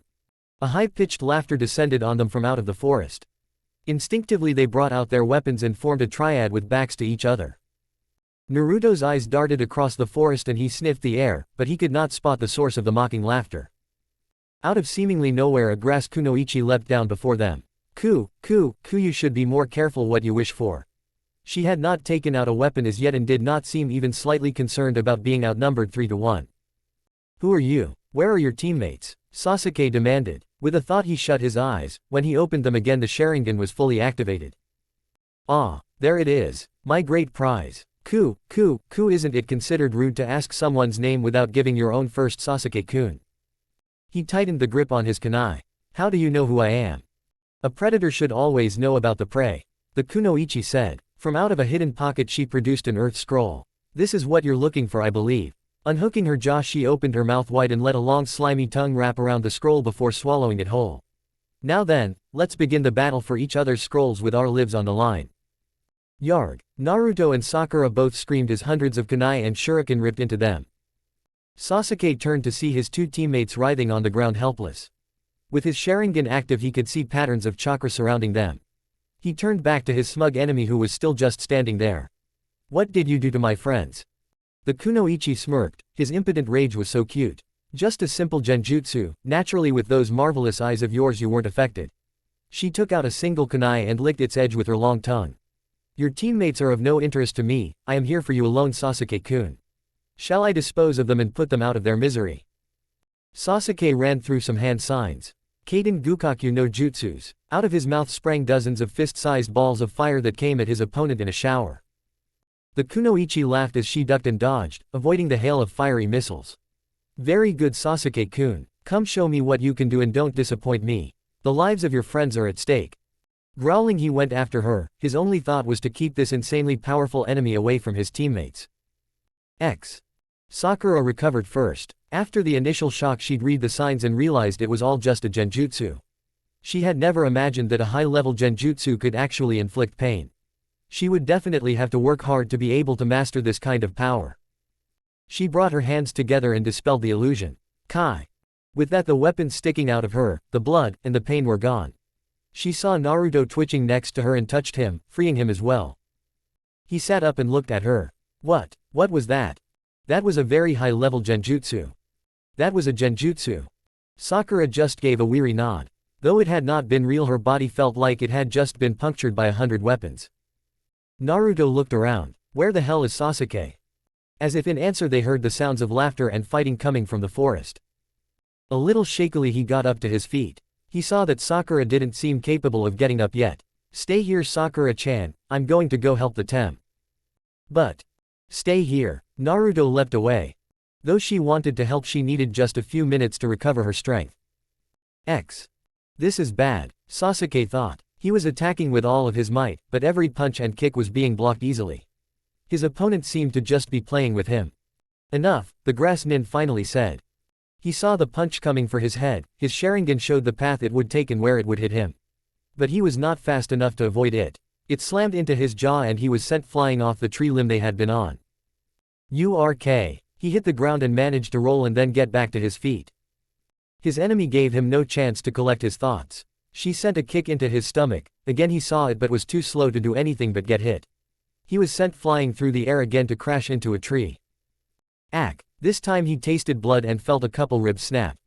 So is that all there is? She asked with disappointment ringing her voice. A couple mediocre fire jutsus and some hand-to-hand. Not bad for a child, but I expected more from you Sasuke-kun. Are you really his brother? Wah, what? He looked up. What did you say? Chuckling, the kunoichi delivered a kick to his side that broke another rib and made him cry out in fresh pain. You're nothing compared to him. Just a pale reflection of what a true Sharingan user is. I came all the way here Sasuke-kun just to meet you. I was so hoping to find you worthy of my interest. You have no idea what a disappointment you are. The kunoichi grabbed him by the shirt and lifted him into the air. I had thought about giving you a very special gift, but I see that would be wasted on one such as you. Still, you have the Uchiha blood in you and that's worth something. She began to laugh. I'll take you back to my lab and dissect you. With your eyes and your DNA I can start a whole new series of experiments. She reared back and threw him with all of her might towards a tree. The kunoichi watched, expecting to see him slam painfully into it. Instead he was caught out of the air by his blonde teammate. Naruto got both arms around Sasuke and landed with him on a nearby tree branch. He could see Sasuke was bloodied and battered, he had taken a beating and was barely able to stand on his own. You all right Sasuke? Nah, Naruto, Sasuke gasped through the pain. Get out of here, she's way too strong. Don't worry, it'll be all right. Red chakra began to surround him as he carefully put Sasuke down on the branch. He could feel all the power surging through him. He could feel his body changing, his eyes becoming red, his teeth becoming fanged and his hands clawed. He stared down hatefully at the person who had not only hurt him but his teammates as well. She was staring up at the boy who was now completely surrounded in demonic chakra. What have we here? I wonder if my trip here might not have been wasted after all. I'm going to kill you, Naruto declared. Laughter rang out. Well, come and try by all means, but please don't disappoint me. He launched himself and covered the distance in an eye blink. One punch connected and sent the foreign kunoichi flying into and then through a tree. Naruto did not hold back. He chased after her before she had even stopped rolling along the ground. In a flurry, a series of punches and kicks all landed, the kunoichi had no chance at all of blocking them. This is for what you did to my friends. He howled as a last kick sent his enemy into the ground in a heap. Having completely crushed her, he was ready to end it and began forming hand signs. And now you can die. Kei's Subeda no Jutsu. Charged with the Kyuubi's power, 100 unseen blades formed in the air around him, and then flew at his helpless target. There could be no escape from so many at such a short range. The kunoichi's body was sliced and chopped as though put through a grater. Tiny pieces were thrown up into the air, where they turned to mud. What the? The ground at his feet burst open and the grass nin leapt out, slamming a hand onto his cloak. 5-part seal. The red chakra dissolved around the hand, which went through and struck his stomach. The clothing beneath the fingers burned away until they touched Naruto's hidden seal. Naruto gasped and shook, his chakra cloak twisted and stirred for an instant and then vanished. Naruto fell wordlessly to the ground. Superb. Absolutely magnificent. Were I anyone else you would have killed me. Staring down at the unconscious form, fresh plans were forming. So, Minato didn't kill the Kyuubi after all. What a shame I can't take possession of your body, Naruto-kun. But there are some things even I don't dare to try. Were I to accidentally break your seal, it would be the end of me. But there are other ways to use that power inside of you. I will make you love me, and turn you into my most precious servant. Get away from him, a girl shouted. Orochimaru looked up to see the pink-haired girl standing here with a kunai in her hand. How amusing, I'd forgotten how ridiculously heroic the ninja of my village could be. No need to worry, he's only asleep right now. I wouldn't hurt Naruto-kun, in fact he's just become very important to me. So important I think I'll give him a very special gift. Fangs extended out of her mouth and her neck popped out and twisted like some sort of snake. With relish the kunoichi bit down onto Naruto's neck and injected him. Naruto's eyes popped open. Argghh. He began screaming mindlessly. Naruto. Sakura ran to him ignoring the obvious danger. What did you do? She screamed. Given him a little something for the future. A special gift, one that normally kills 9 times out of 10. But somehow I'm sure he'll survive. Opening her mouth wide, the earth scroll popped out and was spat onto the ground. Consider that another present. Take him to the tower as fast as you can and see he gets treated. Orochimaru began to slowly melt into the earth. And do be sure to tell him I look forward to seeing him again one day. With that, Orochimaru was gone. Mercifully, Naruto was soon unconscious. Though badly hurt, Sasuke put him on his back and carried him to the tower. 2 other teams were already there when Team 7 arrived. Atop the tower, a red-haired boy watched without much interest. 3 more potential victims to help him feel alive. Someone else who saw the arrival reacted far differently. Naruto-kun, Hinata shouted. What happened? He was hurt during a fight, Sasuke said. He wasn't about to share the details with anyone except Kakashi or the Hokage. Hinata, do you know where the medical facilities are here? Sakura asked. Yes. Follow me. Together they brought him into the tower and to those who might be able to help him. Chapter 16. So it is done. 3 figures stood in a secure room within the tower located at the center of Training Ground 44. Enko bowed low in abject apology. She wasn't the sort to say sorry or regret what she did. Most people thought she was rude as hell and more than a little psychotic. It was a reputation she treasured. Now though, she was really truly sorry. Please forgive me, Hokage-sama. Though I found him, there was nothing I could do to stop him. I would gladly have traded my life for his, but in the end I was powerless. Sarutobi calmly nodded and placed a hand on her shoulder as if it were her grandfather trying to comfort her. No one blames you for that, Enko. Your old sensei is one of the Sannin after all. And I know the seal placed on you leaves you especially vulnerable to him. She lowered her head in shame. Even after all this time, even after all her work, she'd still been nothing but Orochimaru's throwaway toy. What exactly did he say to you? The Hokage asked. He told me his only interest was in one particular boy. She made a face. He actually mentioned trading up, though I'm not sure what he meant by that. He was likely talking about Uchiha Sasuke, the third person in the room said. From what Sasuke said, Orochimaru claimed to have come here for him. But instead he seems to have shifted his focus onto Naruto, Sarutobi said unhappily. Well, the dirty pedophile threatened to unleash hell if we called off the exams, Enko continued. Though I wouldn't trust anything that bastard said. What are your orders, Hokage-sama? I have already ordered Anbu reinforcements to comb the forest in search of him, the Hokage said. Though I fear we will find no trace. For now the Anbu have been ordered to avoid the candidates still in the field and to mask their presence. We shall continue with the exams for the time being. Please continue to monitor the situation and inform me of any changes. Will do, Enko said with a bit of her usual spark. Sarutobi waited until she had gone. You've examined Naruto. I sure have, old man, Jiraiya replied. And the kid's a mess, Jiraiya said flatly. Orochimaru placed 2 seals on him. He put a 5-point seal over the original one that suppressed most of the Kyuubi's power. I've decided to go ahead and leave that one in place for now, removing it is no big deal. It's the other seal on his shoulder that's the problem. I know, Sarutobi spoke in a grave tone. The medic nins tell me his chakra system is fluctuating wildly, putting his life in severe danger. Can you get rid of this cursed seal? Jiraiya slowly shook his head. Sorry, old man, but that would be impossible. It turns out it's connected to Orochimaru's life force somehow. So long as Orochimaru is alive, it can't be removed. Can you at least suppress it? Whatever that seal is meant to do, I want it stopped. Now that I think should be possible, but I'll have to wait until he recovers first. The strength for the seal has to come from the victim. If I do it now, I'm sure it would kill him. The medic nins tell me he may die anyway, Sarutobi said. Is there anything you can do to improve his odds? You know better than that, old man, Jiraiya chided. I don't know the exact nature of this cursed seal. If I were to start adding anything new, there's no telling what might happen. Once he recovers, I'll help him, but until then we should leave it to the medic nins. I am very worried he may not recover, Sarutobi said. He's Minato's kid, right? I'm sure he'll live. Naruto remained unconscious for the rest of the day and into the night. Medic nins did what they could to ease his pain with jutsus and with antibiotics. But whatever they tried, he remained unresponsive and consumed by a high fever. Naruto tossed and turned and moaned weakly as his body was covered in sweat. Hinata, Sakura, and Sasuke stayed at his side as he fitfully slept. Kakashi had also been summoned and had come to see him. He had left though to join the Anbu who were searching the forest. It was 3 in the morning and a bleary-eyed Sasuke was looking at his unconscious friend. He was the only one awake at the moment. Sakura was curled up in the second infirmary bed in the room. Hinata was seated in a chair by his side, but her face and arms were lying peacefully on Naruto's bed right next to him. If she wakes up like that she'll probably turn red and pass out. You know Dobi, I used to really not like you, Sasuke said quietly.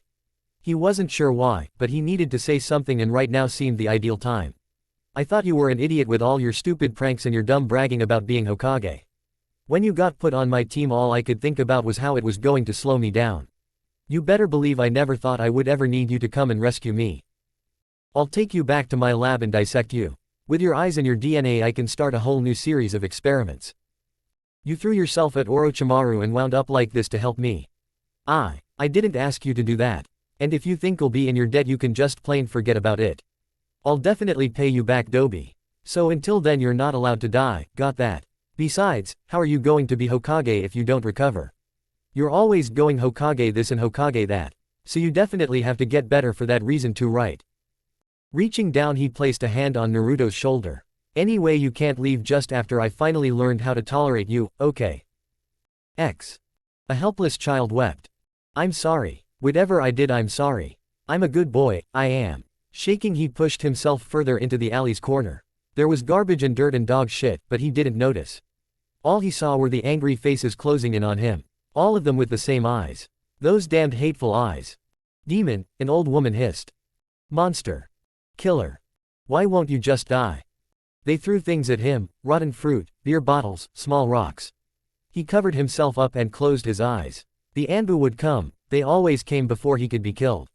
But somehow they never came before he was hurt. What did I do? The little boy wailed. Please, just tell me what I did.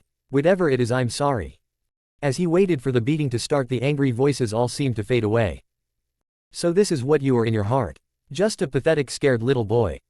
Naruto looked up. Everything was gone. Not just the mob but the alley, the sky, the ground, they were all gone. There was just white as far as the eye could see. And there was himself. The 5-year-old Naruto was looking at the 12-year-old him. The older Naruto was in his orange jumpsuit glaring at him. So is this all you are? The older boy demanded. I thought you were supposed to be an adult, that you were through being a child. But here you are crying, hiding, begging. You're pathetic. I can't help it. The little boy whined. I just want people to like me, that's all. But they don't like you, do they? Everyone has always hated you, haven't they? Not everyone. Gigi is nice to me. And Ayame and Chuki. And, the boy was trying to think. 3 people in a village of thousands. Faye, they're just the exceptions that prove the rule. They're not the only ones. Kakashi, Sasuke, and Sakura are all nice to me. Wrong. They're your teammates, they tolerate you because they have to. Don't forget how those 2 used to treat you. They only change because they have to work with you. Kakashi will treat you in whatever way makes it easier for him to control you. The older Naruto growled. Hinata-chan. Hinata-chan, the other Naruto said. Well, every male needs a mate. But just remember she doesn't know what you really are. Oh, the little boy said sadly. I forgot. Pretty big thing to forget. He approached and the smaller boy scrambled back. You don't need to be afraid, I'm you after all. I am the only thing you can trust, I am the Kyuubi's power. I am the only one who will never betray you. He held his hand out. Take my hand and I will wash clean your pain. The little boy looked up curiously. What happens if I take it? Oh, nothing bad, he said with a smile. I'll simply lend you some of strength. Your mind is unsure and your will is weak. I will just give you a little bit of my resolve. I'll strengthen your mind just like I've been strengthening your body and your chakra system. I'll take away your doubts and the pain you've always felt. I'll make you what you should be, what you need to be. What's that? A monster. But I don't want to be a monster. I want to be like everyone else, I want to have friends like everyone else. You're not like everyone else. You're the Kyuubi, you were made for killing and destroying, not for making friends. Think about it. What's happened to you every time you've tried to make friends? What's happened every single time you've opened your heart to someone? I get hurt, the little boy said miserably. I try to be good, but people always hurt me. You want it to stop, don't you? All that hurting. Yes. Then just take my hand and accept what I'm offering you. If you do that no one will ever be able to hurt you again. Little Naruto looked at the outstretched hand. I won't hurt anymore. Really. Your body may bleed, but your heart will be safe. I promise you. That's what I want to stop hurting. Then take my hand. All right. Getting up, the child carefully reached out and placed his small hand into the palm of the other Naruto. The older boy closed his hand around the other and laughed. So it is done.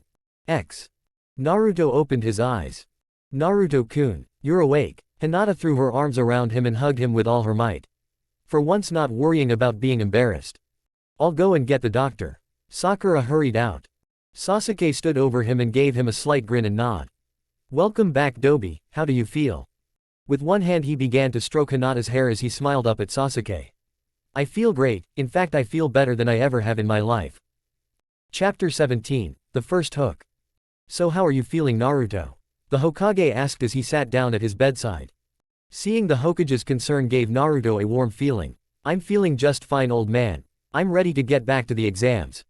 Oh ho, sounds like you've recovered just fine then. A new voice said. A man with spiky white hair and red lines drawn down from his eyes entered the room. Who are you? Naruto asked. For just a second there was a suspicious look in Naruto's eyes. One he had often seen in a former teammate's. He decided not to give any reaction to it though. A spymaster knew how to keep secrets after all. Me, I'm Jiraiya, and yes, before you ask, I'm that Jiraiya. The one and only Toad Sage, member of the Sannin, and author extraordinaire. Never heard of you, Naruto said flatly. Jiraiya fell face forward. You really should have paid more attention to your lessons, Naruto, the Hokage said, scolding slightly. Jiraiya is a former student of mine and was a teammate to the person you fought in the forest. He is actually rather famous for being not only one of the 3 ninja of legend but the sensei to the Yondaime Hokage. You were the Yondaime's sensei? Naruto asked. He flashed him a huge smile. Any chance you could maybe show me a thing or two? Sorry kid, my teaching days are long in the past. I asked Jiraiya here because he is, among his other talents, a sealmaster. Given the events that occurred in Hokkaido, I wanted him to check on you. So he, knows about that?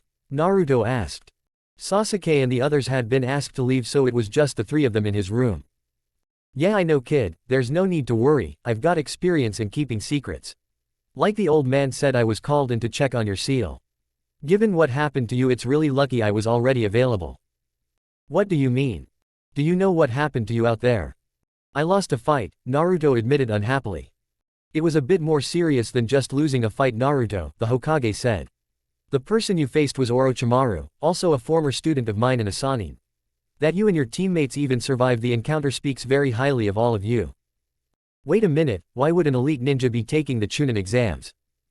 He wasn't taking them, Naruto, the Hokage said. He had infiltrated them in order to approach Sasuke. But apparently he found you to be more interesting. Jiraiya said. Naruto snorted. Well, that's a first. This is no joking matter, Naruto. During your encounter he placed 2 seals on you, including a curse seal whose purpose we don't understand. The Hokage said. Naruto rubbed the seal at the base of his neck. Yeah, now that you mention it, I do remember that freak biting me. It hurt like hell. He looked a bit worried. So I have another seal on me. And you don't know what it does. You have 2 new seals on you, kid, but the other one is no big deal. As for the other, we may not know what it does exactly, but you can bet it's nothing good. You very nearly died last night because the effects of that seal had your chakra coil system running wild. That's why if you're feeling up to it, I'm going to suppress it for you. Huh, don't you mean remove? Unfortunately that's not an option, kid, Jiraiya said. The curse seal is somehow connected to Orochimaru's life force. That means as long as he's alive there's no way to permanently get rid of it. The best we can do is suppress it and limit its effect on you. Naruto frowned. To be honest, it didn't seem all that bad at all. When he'd woken up he'd not only felt good, he'd felt himself bursting with energy. He was ready to take on the world. He wondered if the curse seal was really as bad as they were making it out to be. He thought he'd had some nightmares, but whatever he might have been dreaming had been forgotten. He tossed the covers of his bed aside and got out of bed. Fine, whatever, let's get this over with so I can get back to the exams. The Hokage had a relived smile. Obviously the curse seal could not have had too much of an effect if Naruto was in such fine spirits. I am glad to see your setbacks haven't discouraged you. Naruto laughed. If I was the sort to get easily discouraged, I'd have given up on my dreams a long time ago. Keep an eye on me, old man. I'm the one who'll win this thing, no matter what. Honestly, Naruto, the Hokage said. It wouldn't surprise me if you did. You wish to change targets? Kabuto asked. Yes, I want you to get as close as you can to Naruto-kun. I want to know everything about him. And what about Sasuke? He can wait. Perhaps if I allow him to ripen a bit he will become more interesting. Naruto is the one that matters now. I understand Lord Orochimaru. So what do we do now? Naruto asked. Subconsciously his hand drifted to the now suppressed seal on his shoulder and rubbed it. Besides it feeling sore he was completely fine. He was with his teammates just outside the tower. There was a fenced-off area of 200 yards surrounding the tower. This was a secure zone and, supposedly, a place of safety. There's not much we can do, Sasuke said. This is only the second day of the test, we have to wait 3 more days for the second phase to be over. Until then we're pretty much on our own. The only rules are we can't leave the tower grounds and we can't fight with the other teams. Can we do some training then? Sakura grinned. After what you went through you already want to work out again. Are you sure you feel up to it, Naruto? You were really hurt. I'm fine, Sakura-chan, he assured. You know me, I always heal fast. Well, if you want we could do some light workouts, Sasuke said. But let's not use any jutsus and nothing above basic taijutsu. There are 2 other teams here, no reason to give anything away. Naruto nodded. To be honest he wasn't too worried what anyone might see. According to the old man the person he'd fought was considered one of the most powerful ninja in the world. He had lost, but held his own during the brief fight. He had no doubts he would be more than a match for anyone who really was just a genin. As he and his team were discussing what sort of workout to have they noticed Team 8 leave the tower. Specifically Kiba and Shino were carting Hinata in the air between them, each holding her up by one arm. Kiba-kun, Shino-kun, please don't do this, a red-faced Hinata cried. Sorry Hinata, but it's for your own good, Kiba said with a smirk. Shino nodded. We both feel you have been distracted since Naruto's arrival. We feel this course of action most likely to restore your full focus. But this is so embarrassing, she wailed. Kiba laughed. Right, and passing out every time he talks to you isn't. Naruto and his teammates watched as Hinata was brought before them and set down right in front of Naruto. Hinata has something she wants to ask you, Naruto, Kiba said. Okay, what is it, Hinata-chan? Her scent was nothing but raw fear and panic. Not that he needed her scent to tell him that. Her face was as red as a tomato and she was pressing her fingers together like mad. I was. She wants to know if you'd have a picnic with her, Kiba announced. Kiba. Sorry Hinata, but I sort of have plans for the next hour. While Hinata is aware your first date was scheduled for after the exams were complete, she is anxious to spend time with you since you were so seriously hurt. Therefore she was hoping you would be agreeable to having your first date now. Shino said in his usual unemotional voice. That is so sweet, Sakura cooed excitedly. Even Sasuke found it amusing. Well, that's one way to spend your free time. Hey Naruto, Kiba said. Think you could answer before she passes out? You don't need to. I was just, Hinata struggled. A picnic sounds great Hinata-chan. Hinata froze and stared at him. Really? Sure, I mean we both have some free time and what guy wouldn't like to have a picnic with a cutie like you? Don't faint. I Sue. Could get some sandwiches from the cafeteria. I'm so sorry but I can't cook for you here. No problem Hinata-chan, I'll wait until our next date to taste your cooking. Next date. Equal measures of panic and excitement shot through her system. Please wait Naruto-kun, I'll go and get the sandwiches. She took off running back to the tower afraid he might change his mind. Sakura giggled. Now there's a girl who has it bad. She looked shyly over at Sasuke. I really envy her, the boy she likes actually pays attention to her. HN. Hey Naruto, while she's not around I want to make something real clear to you, Kiba said. Hinata's a real nice girl and her feelings for you are totally genuine. So if you do anything to break her heart I'll break your head. Got it? Akamaru barked angrily and Shino nodded. I would never do anything to hurt her, Naruto said. Just the opposite, I plan on keeping her close to me from now on. Hinata couldn't believe that she was finally on a date with Naruto-kun. It wasn't quite what she'd imagined, no candlelight, no soft music, and the meal was nothing but some sandwiches and tea from a thermos. But Naruto was here beside her and he was paying attention to her. That was plenty to make her dream come true. Thank you Naruto-kun, she said in a small sincere voice once the food was gone and they were just sitting there in the grass. Thanks for what Hinata-chan. I didn't do anything. Yes you did, you agreed to have this picnic with me even though I'm nothing special. What are you talking about, Hinata-chan? You're like a princess. Everyone in the whole village acknowledges you. Me, I'm the village outcast, the one everyone hates or ignores. If anybody should be grateful here, it should be me. I mean, come on, I'm really not the sort of guy you belong with. That's not so. I've watched you for a long time, Naruto-kun. I've seen how hard you've struggled. I've seen you practice until you dropped from exhaustion. I've seen you keep trying when no one would help you or even acknowledge you. Through it all, you've never doubted yourself even for a second. I've always admired you, Naruto-kun. I've always wished I could have even half as much self-confidence. Thanks, Hinata-chan, he said. That means a lot to me. I'm really happy you feel that way about me. You're probably the only one in the whole village who sees me that way. He turned away from her slightly. I only wish those feelings could last. What do you mean? Naruto-kun. My feelings are real. He could smell fear and confusion coming from her. I have to do this just right. He looked back at her with a sad expression. I know your feelings are real, Hinata-chan. I mean, you wouldn't be here with me otherwise. But what happens when people find out about us? What do you mean? The entire village loves you and hates me, he said. What do you think will happen when they find out you like me? Everyone, and I do mean everyone, will tell you to get away from me. They'll probably even say things like I'm using you and don't really care about you. You'll get pressure from everywhere to stop liking me. I wouldn't care about that, Naruto-kun. I know how special you are and how people have treated you. I know you've never done anything to deserve it. I don't care what anyone says about you, it wouldn't change how I feel. What about your family? How would they react to you being with me, Hinata-chan? She looked down and the fear scent got suddenly stronger. Oh, so she's really worried about her family, huh? My father might not approve, she said in a small voice. He waited, but she said nothing else. Naruto quickly got up to his feet. I see, then I guess it's best we not have another date. What? Why? He looked down at her with soft eyes. Because I think I could really start to care for you, Hinata-chan. If there's no chance we can be together, it's best to just end things right here. It would hurt me too much to fall in love with you and then have you hate me like everyone else does. Naruto-kun thinks he could fall in love with me. Naruto-kun, I could never hate you. You're the one I like and admire the most in this whole world. I could never feel hatred for you. Not even if your father hates me. Not even if he does everything he can to turn you against me. No, never. She reached up to take a hold of his hand. If father feels that way, I will change his mind and make him see the real you.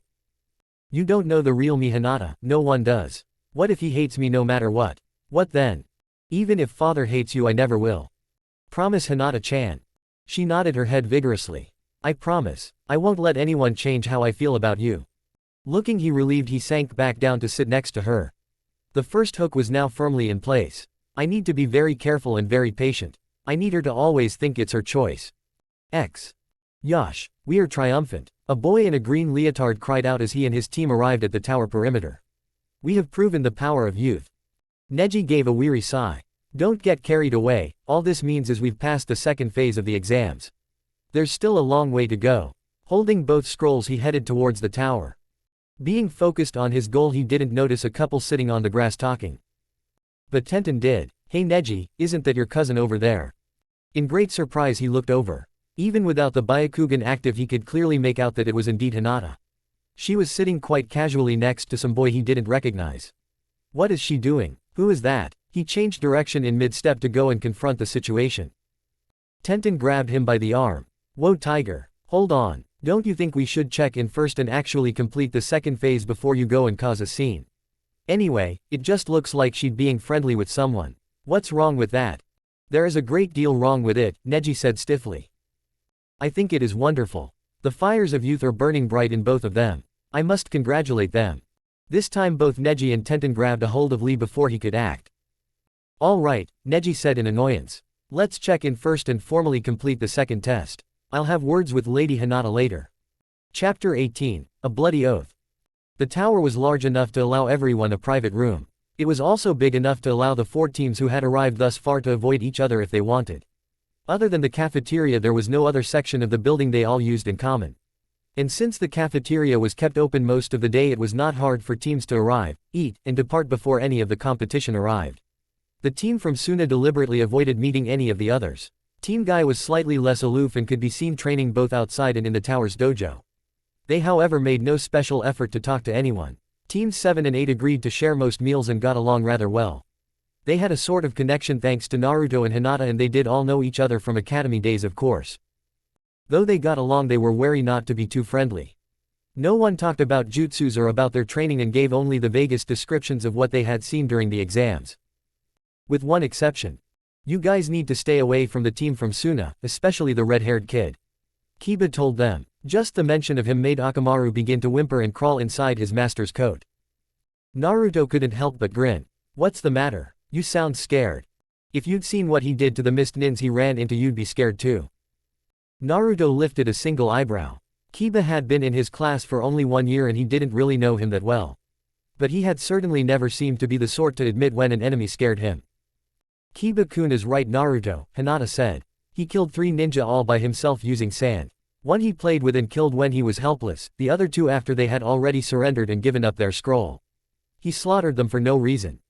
That's awful, Sakura said. Have you told the administrators? If he murdered them after they surrendered, he should be punished. While I concur with your opinion, reporting the offense would be futile, Shino said in a bland voice. How come? Sakura asked. Prior to entering the exams, I researched all available material on them. Shino said. One of the rules the villages all adhere to is that a candidate may not be punished for anything that occurs in the course of the exams, not even by his own village. The villages would not participate without that stipulation. So in other words, even cold-blooded murder is okay so long as it's done during the exams. Sasuke asked. That is correct, Shino said. So please avoid him at all costs. Hinata said. Even if it means failing, that's better than getting killed. Naruto shook his head slightly. Sorry Hinata-chan, I can't win the exams unless I beat the strongest out there. Hinata looked very worried. It's your funeral if you try it, Kiba said. I don't know what Theta Kid's story is, but he's deadly. On the 3rd day, a team from some backwoods village arrived. Their leader had bandages covering half his face. They also avoided interacting with others. On the 4th day, to the shock of the other Leaf teams, Team 10 arrived. How the hell did you guys make it? Somehow, after nearly dying to complete the 2nd stage, seeing these guys here too really annoyed him. Since Sasuke was there too, Ino quickly wiped her face and gave her hair a quick comb through before answering with a glowing smile. We took advantage of the opportunities provided and were able to use our incredible team abilities to successfully navigate the course successfully. It was mostly thanks to my leadership, of course. She leaned forward and batted her eyelashes. Are you impressed, Sasuke-kun? A little, he admitted. I know how hard it is to get here. But how did you do it? Naruto asked. Ino was just about to give a smug reply when Shikamaru spoke up. A guy came over to pee in the same bushes we were hiding in and I grabbed him using my jutsu. It turns out he had the scroll we needed. Then we ran here as fast as we could, Choji added between handfuls of chips. We got here without running into anyone. An amused grin touched Sasuke's lips. So in other words, you succeeded through pure dumb luck. Yeah, pretty much, Shikamaru agreed. Shut up, you lazy jerk. Ino screamed and began to beat him mercilessly. On the 5th and final day of the exams, Naruto and Hinata decided to have a second picnic. Once they had eaten, Naruto decided to rest, putting his head in Hinata's lap. At first the little girl had blushed like mad and felt on the verge of collapse. Slowly though she got used to it, the more time she spent with Naruto the more she acclimated to his presence. She even began to run a hand through his spiky blonde hair a little. It still thrilled her that Naruto was willing to spend time with someone like her. The second phase ends in, what, 4 more hours? Naruto asked. Hinata checked her wristwatch and nodded. Yes, about that. Then it's on to phase 3, I guess, Naruto said. Do you think it will start right away? Since phase 2 had started immediately on the heels of phase 1, all of them were prepared for the same to happen again. I don't know, but if it does, at least we're all well rested. Yeah, he said. He shut his eyes and felt the warm sun on his face. It was a long time since he'd been so relaxed. His head resting on her lap, her finger running through his hair, her gentle scent filling his conscience. There were 100 tiny pleasures in having someone really care for you. All sorts of little secret joys that came from having a caring girlfriend like her. He was just starting to drift off when the pungent scent of fear ruined Hinata's scent. He opened his eyes and noted someone approaching them. He was a boy with dark brown shorts, a gray shirt, brown cap, and pupilless eyes that were white rather than the lilac of Hinata's. A friend of yours. He's my big brother. He slowly sat up next to her. I thought you only had a younger sister, you didn't mention a big brother. That's what I see. Call him, he's my cousin. The closer he came, the stronger her fear scent and the more desperately she pressed her fingers together. As he neared, his scent changed too. It became tinted with fury. When his pale eyes flickered towards him, the anger scent grew noticeably stronger. He moved stiffly and came to an almost rigid stance before them. He opened his mouth to speak, but before he could, Naruto leapt to his feet. "Hi. Pleased to meet you. I'm Uzumaki Naruto, who are you?" He stuck his hand out with the biggest, cheesiest grin he could manage. The boy stared at him in disbelief, his eyes flickered contemptuously at the outstretched hand. "I am Hyuga Neji," he said without making a move to shake hands. Naruto deliberately kept his hand out. "Isn't it considered really rude not to shake someone's hand when it's extended to you? I would have expected someone from the Hyuga clan to have better manners than that." The boy's eyes expanded, obviously not believing what he'd just heard. "What did you just say to me?" Naruto kept his big happy smile shining. "I said you're being rude by not shaking my hand. Does being a Hyuga make you too good for common courtesies?" Hinata was on her feet between them, her eyes fearfully darting from one to the other. "Naruto, please. You obviously don't know your proper place," Neji said coldly. "Handshakes are for equals." Naruto still had his hand out waiting. "Well then, what's the problem? We are equals." "You think you're my equal?" Neji asked with a look of disgust. "Sure, we're both genin of the Hidden Leaf Village, that makes us equals." "Idiot, I am a member of the cadet branch of the Hyuga clan." While not as lofty as some, he sent Hinata a look that made her shrink back. "That still makes me of infinitely greater importance than some worthless orphan." Now Naruto drew back his hand. "Yeah, a lot of people think that way. But I don't really care what a person's last name is or where they come from. I only ever judge people for who they are. For instance, even though you and Hinata-chan are both from the same clan, I think the world of her while you're just a rude jerk." Neji clenched his jaw and tightened his fists. "I think you need to be taught some respect." What a coincidence. I was thinking the exact same thing. The two boys stared each other down. "UCA. Can't fight here," Hinata said pleadingly. If you fight, you'll be expelled from the exams." "That's true," Neji admitted and focused his attention on her. "You should come with me, Lady Hinata. People will get the wrong impression if you continue to spend time alone with someone who is so far below you." "I do. Don't think Naruto-kun is below me. I am very happy to spend time with him." "I see," Neji replied. "I wonder what your father will think of this. In any case, since you seem to be so content, I will leave you be for now." He sent Naruto a last look before leaving. Well, he was pleasant. "Naruto-kun, please don't make Neji your enemy." "Don't worry, Hinata-chan, I won't hurt him much. But he might hurt you. He's considered a prodigy and is very powerful." He placed a warm hand on her cheek. "You don't need to worry about me, Hinata-chan, I can take care of myself." With just over an hour remaining, one final team made it in. It was a Leaf squad that included Kabuto. The second phase is now complete with 21 successful applicants from 7 teams. Enko announced. "As per the rules, we will be having a preliminary round prior to the third phase. The second phase is now officially complete." The Hokage nodded. "Very well, let us continue the exams as scheduled. We will keep an eye out for Orochimaru. Assemble the teams." "Yes," Enko answered. Please go out with me. I swear I will protect you with my life." Sakura froze. A weird boy with ridiculously thick eyebrows and a green leotard was standing in front of her. She nervously looked about at all the others in the underground arena. "Are you talking to me?" "Yes," the boy cried out in ecstasy. "You are a beautiful pink-haired angel come to earth." Naruto just couldn't resist. "You're in luck, she doesn't have a boyfriend, and I know for a fact she likes dark-haired guys with really bad hairstyles." "Really?" Sakura sent him a look of betrayal. Before the thick-browed kid could say anything more, a girl with her hair in 2 buns grabbed him by the collar. "Lee, stop flirting and come on." "But Tenten." "Now." She dragged him off even as he struggled. "Thanks a lot," Sakura said, glaring at Naruto.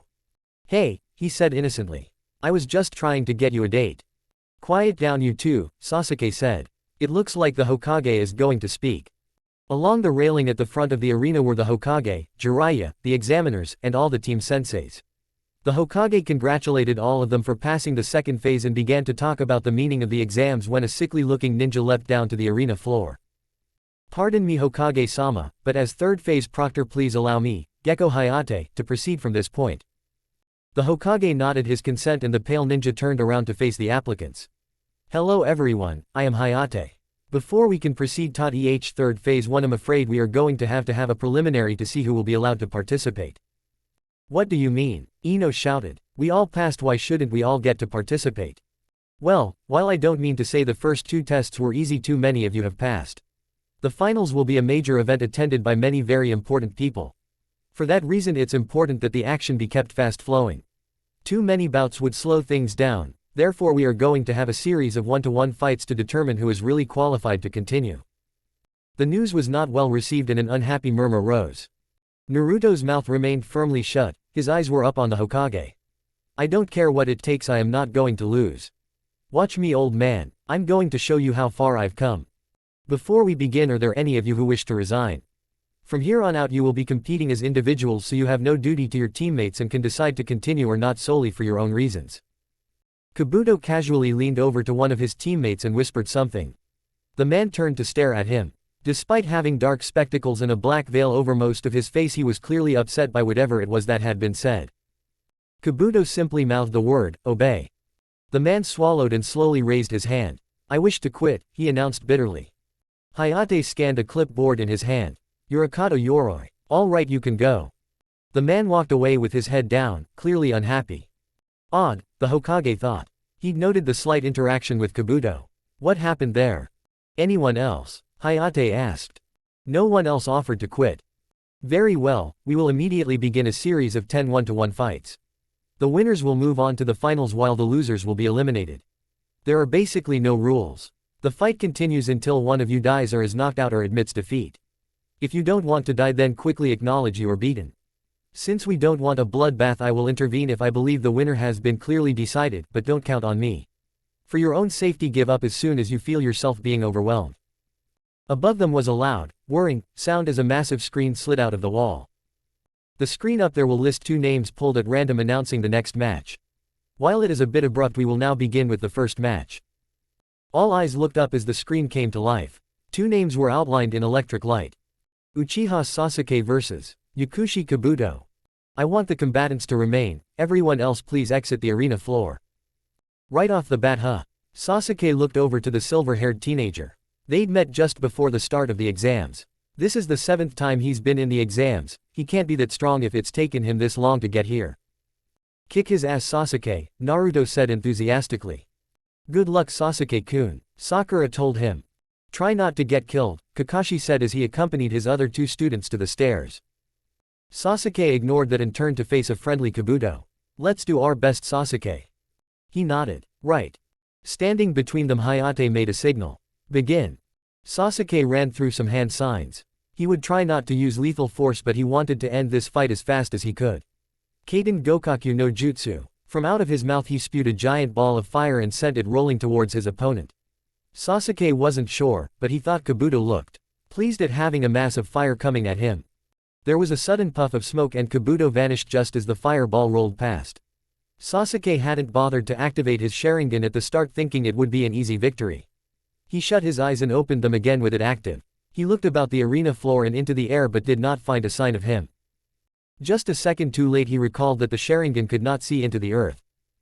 Kabuto leapt out of the arena floor and Sasuke jumped back. He was quick enough to avoid Kabuto's touch, but there was a green chakra extending about a foot from each of his hands. One of these sliced into his right shoulder. He felt an instant sharp pain, and though his arm had been cut off. Looking, he was relieved to see it was still hanging there from his shoulder. There was no wound, he could see no blood, but he could no longer feel his right arm. You should resign the match, Sasuke, Kabuto said. My chakra scalpel has severed all the nerves in your shoulder. That arm's useless to you now. You won't be able to make any more jutsus and you'll have to fight with one arm. Sasuke knew that was true, his right arm was just dead weight now. But there's no way I'd ever just give up. With his left arm he took out a kunai and did the only thing he could. He charged straight in. With no jutsus, his only chance was to try and get close and rely on the Sharingan and his fighting ability to somehow overwhelm his opponent. Kabuto grinned and faced him with his chakra blades. Sasuke's eyes told him where the attacks were coming, but it didn't help him. He learned something, that knowing where an attack was coming from did you no good at all if your body was not fast enough and strong enough to react to it. Kabuto neatly and easily hit him in the other shoulder and above both knees. Sasuke toppled to the floor, unable to get up or even raise a hand. Winner Kabuto, Hayate announced. Wails rose from both Ino and Sakura. I can't believe Sasuke-kun lost, Sakura said. It's a real shame, Kakashi said. I honestly thought he had a good chance of making it clear to the finals. Still, it's an outstanding accomplishment to get this far on your first try. He nodded to the two of them. It's up to you two now, do your very best. Naruto and Sakura both nodded. Meanwhile Kabuto helped the medic nins by reversing the effects of his chakra blades. After only a few minutes Sasuke was at the railing with his team. Head bowed but otherwise unharmed. There's no reason to sulk Sasuke, Kakashi said. You did very well and I am proud of you. You'll definitely make Chunin next time, Sakura said. Naruto looked over at the depressed boy. Hey Tem. What Dobi? If you want I'll let you hold my Chunin vest after I win. Idiot. X. They watched the other matches. The Sashino eventually wear down a foreign ninja named Zaku by using his bugs to drain him of his chakra while he dodges the powerful blasts from his arms. They saw the puppet master Kankuro take down Kabuto's remaining teammate. And then it was Sakura's turn. Yamanaka Ino vs. Haruno Sakura. The two girls faced each other. Sakura removed her Hitai-ite from about her hair and tied it around her forehead. Smirking Ino did the same. Is this supposed to mean your serious forehead? Yeah Ino I'm serious, Sakura said. I'm not a kid anymore, I'm a ninja. Let's have a serious fight, ninja to ninja. Fine by me, Ino said. You've never been able to beat me in anything but book reading. You won't beat me now either. We'll see. Hayate signaled. Begin. As Ino dropped back Sakura performed a jutsu. Ino was caught by surprise as her feet sank into the arena floor up to her knees. Hey, what is this? The floor changed from mud back to solid stone and Ino was trapped. Try as she might she could not pull free. Sakura raced up from behind and yanked her head back with a handful of ponytail and put a kunai to her throat. It's over Ino. Proctor please call the match. Hayate nodded. Because Ino has been rendered helpless the winner is Sakura. Naruto burst into wild cheers as Sasuke and Kakashi and Sasuke both clapped. Ino stared in disbelief at Sakura. How the hell did you learn such a powerful earth jutsu? It's not an earth jutsu Ino, it was just a low-level genjutsu. Sakura cancelled the effect and Ino found herself standing on the unchanged arena floor. If you'd bothered to learn how to negate a genjutsu or at least spot one you might have won. Maybe it's time for you to really train at being a ninja before you get killed. She walked away with her head held high. X. Up on the railing Asuma bowed his head in shame. Alright, next practice session I am teaching all of you how to dispel a genjutsu. The fifth match was a beating where Temari routed and outmatched Tenten. Shikamaru then managed to defeat Kin by forcing her to slam her own head into the arena wall. Shikamaru got to the finals. Shikamaru. Naruto said in disbelief. I work my butt off to be the best while he barely even tries and he manages to win. I wouldn't worry about that Naruto, Kakashi said as he pointed to the screen. Uzumaki Naruto vs. Inuzuka Kiba. Great, why'd it have to be Kiba? There a problem? Kakashi asked. I was kind of hoping to fight Neji, Naruto explained. I actually kind of like Kiba and he's Hinata's teammate. You can't let any of that hold you back Naruto. Kakashi said. We are ninja, we don't allow personal feelings to get in the way of the mission.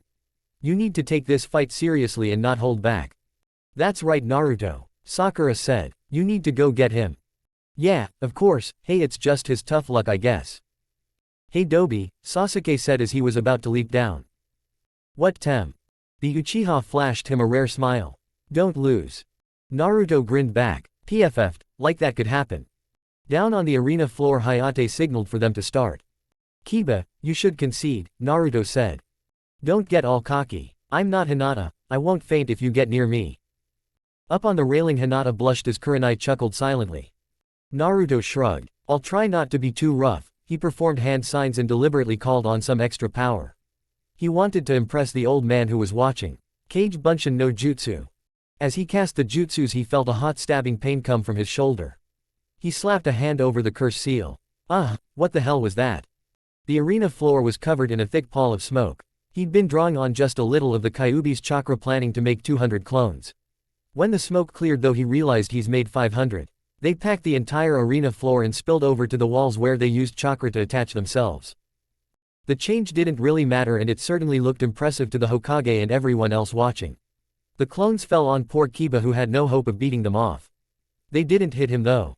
Having him so completely outnumbered they settled for simply piling on and holding him down until Naruto could be declared the winner. Everyone assumed the jutsu had worked exactly as he'd intended. Sasuke and Sakura both cheered loudly as Kakashi clapped. Looks like I'll be busy getting two of you ready for the exams.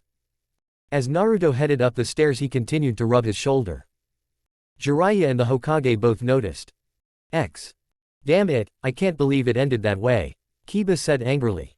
I'm sorry Kiba-kun, Hinata said. You have nothing to feel sorry about Kiba, Kurenai told him. You were beaten by a stronger enemy, that is all. I'm going to definitely need to get stronger, Kiba muttered. Up on the screen the next pairing was announced. Hyuga Neji vs. Hyuga Hinata. The moment she saw it Hinata shuddered. Hinata, forfeit the match, Kiba said. What? Kiba, what are you saying? Kurenai demanded. Sensei, you know that Neji will be merciless towards her. He looked at Hinata. Hinata, I believe in you but you're not his equal. If you fight him he really might kill you. Kurenai frowned. She knew of the hard feelings that lay just beneath the surface in that clan. But the idea Neji would try and go that far. It is your choice Hinata, you can fight or not fight. It is entirely up to you. She looked across the way to where Naruto was waving to her. Kick his ass Hinata-chan. I believe in you. Naruto-kun, I'll fight, she said. Begin, Hayate said. Neji activated his Byakugan. Lady Hinata, withdraw from this match. What? I said withdraw from this match, Neji repeated, his anger mounting. You are a complete and utter disgrace to the Hyuga name. The thought that you are technically the clan heir sickens me. What did that bastard say? Naruto gripped the iron railing and felt his temperature rise. He normally didn't care what happened to others. But seeing this happen to Hinata was different. What? You should give up on being a ninja entirely and just marry some rich lord and make babies. As a shinobi you are utterly hopeless. You are too kind. You wish for harmony and avoid conflict. You follow others, never even trying to impose your own will. You are completely lacking in every area of a competent ninja. That bastard, Naruto muttered. Without noticing the iron rail began to twist and bend within his grip. And if that's not enough you disgrace yourself by associating with someone who is completely beneath you. Uzumaki Naruto is a worthless pariah and unworthy of even speaking to Hyuga. That you should actually enjoy his company is disgusting. Stop it, Hinata screamed at him. Neji halted his verbal attack, too shocked by her outburst to continue his train of thought. Stop saying such horrible things about Naruto-kun. You don't even know him. I have been watching him for a long time and I know his real worth. He's brave and courageous and no matter what he suffers he never gives up. He's the kind of person I've always wanted to be and I wish I could have even half the courage he's always had. Stop saying it's a disgrace for me to be with him. When I'm with him I feel like I can do anything. He makes me believe I can be better than who I am now, that I can change and be more like him. Is that what you believe? Neji said coldly. That you can change? Don't delude yourself Hinata, people don't change. We are each born with an unchangeable destiny that is set in the stars in the heavens. You are a weakling Hinata, that is all you have ever been, all you will ever be, and all you can ever be. Accept your limitations and stop dreaming of changes that will never happen. Shut up you idiot, Naruto shouted from the balcony. What the hell do you know about what people can or can't be? The only one who can decide that is Hinata herself. If she wants it bad enough I believe she can be anything she wants. People aren't stars you moron. And even if they were didn't anyone ever tell you that stars can sometimes shoot across the sky? There is no destiny. There is no fate. All destiny is an excuse losers like you like to use when they don't get what they want. If you're not happy with what you have then work to change it but don't attack Hinata for it. I believe in her. She's worth 100, no 1,000 like you any day. Beneath his grip metal rail snapped and broke. Naruto-kun. Hinata activated her Byakugan and dropped into the Juken fighting stance. Big brother Neji, let's fight. He turned from Naruto to face her. He too dropped into the stance. All right Hinata, I'll show you your destiny. It was no match. Hinata fought him as hard as she could and landed a few blows. But where her attacks were desperate his were coordinated and perfectly carried out.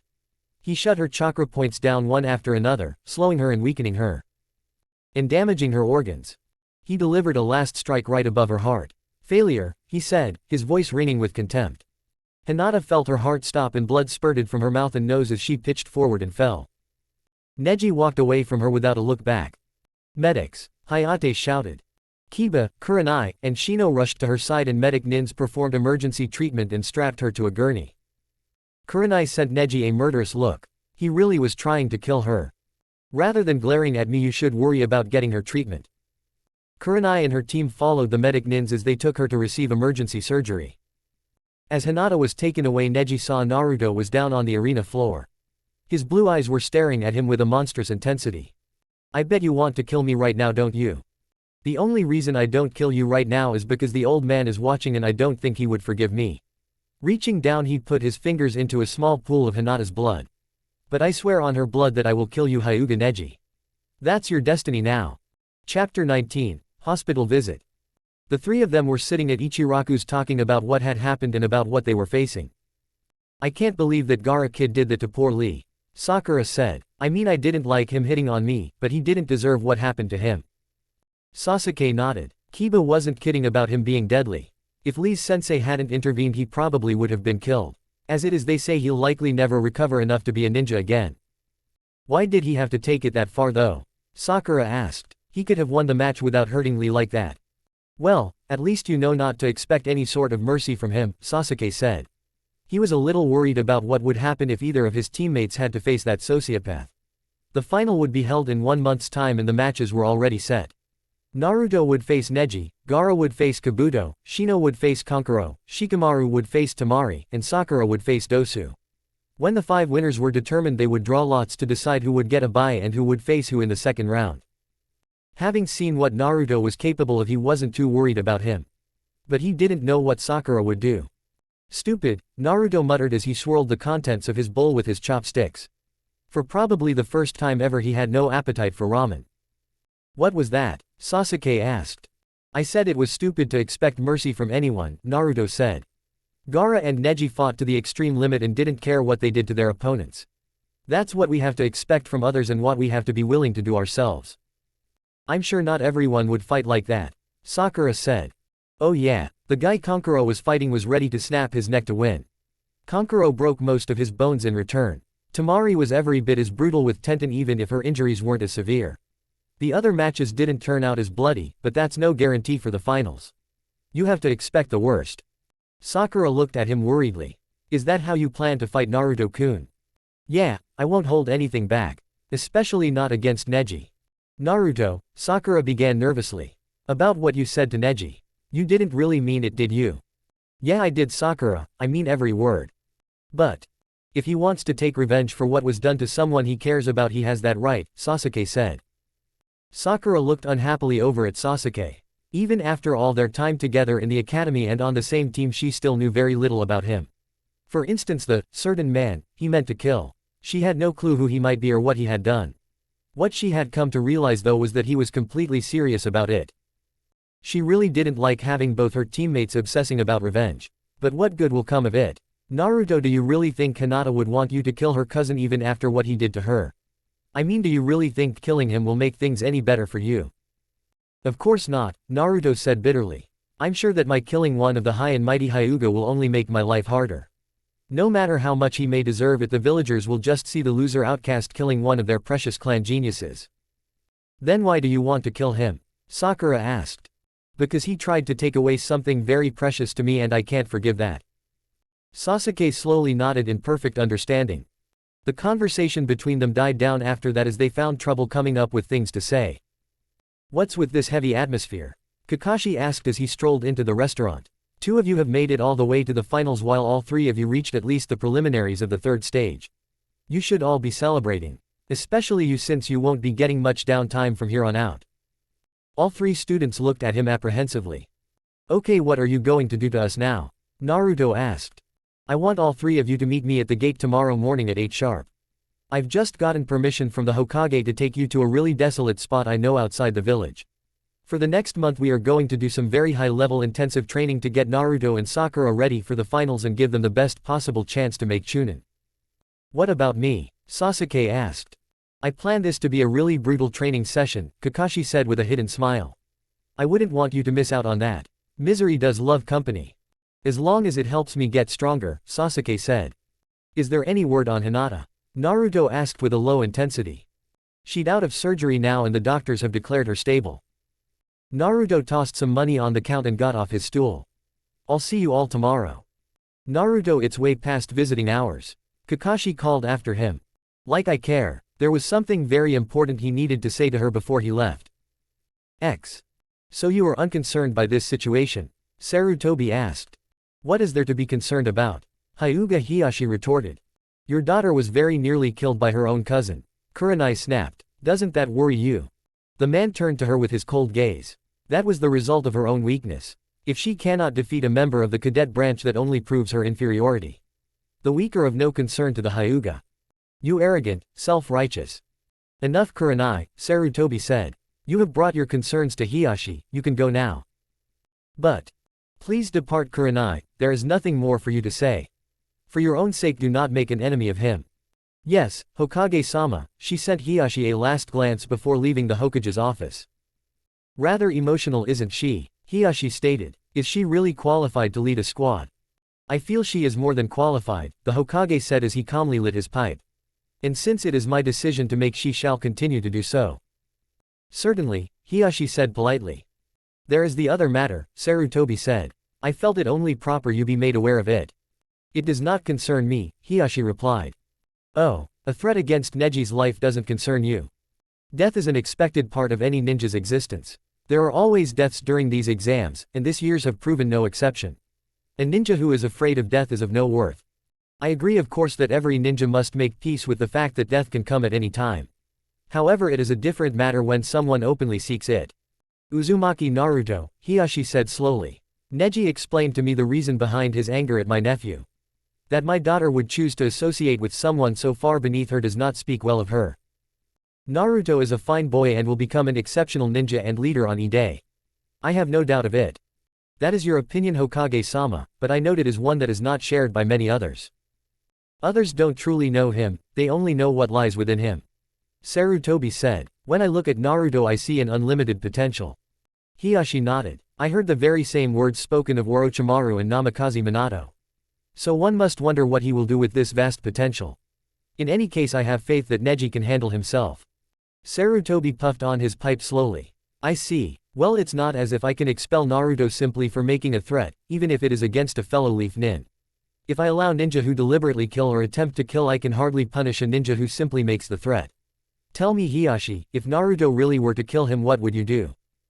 Do you really think I would seek vengeance against the boy? No, the Hokage replied. Yet I would like to hear the actual words. Hiyashi nodded. I give you word, Hokage-sama, I will not seek any type of retribution against Uzumaki Naruto should he kill Neji. I am very sorry, young man, the old nurse said rigidly. But visiting hours are over. Please return tomorrow. I'm not going to be here tomorrow, Naruto said with mounting frustration. Please, I just want to see her for a few minutes. The nurse was giving him a dark and ugly look he was all too familiar with. That would be impossible.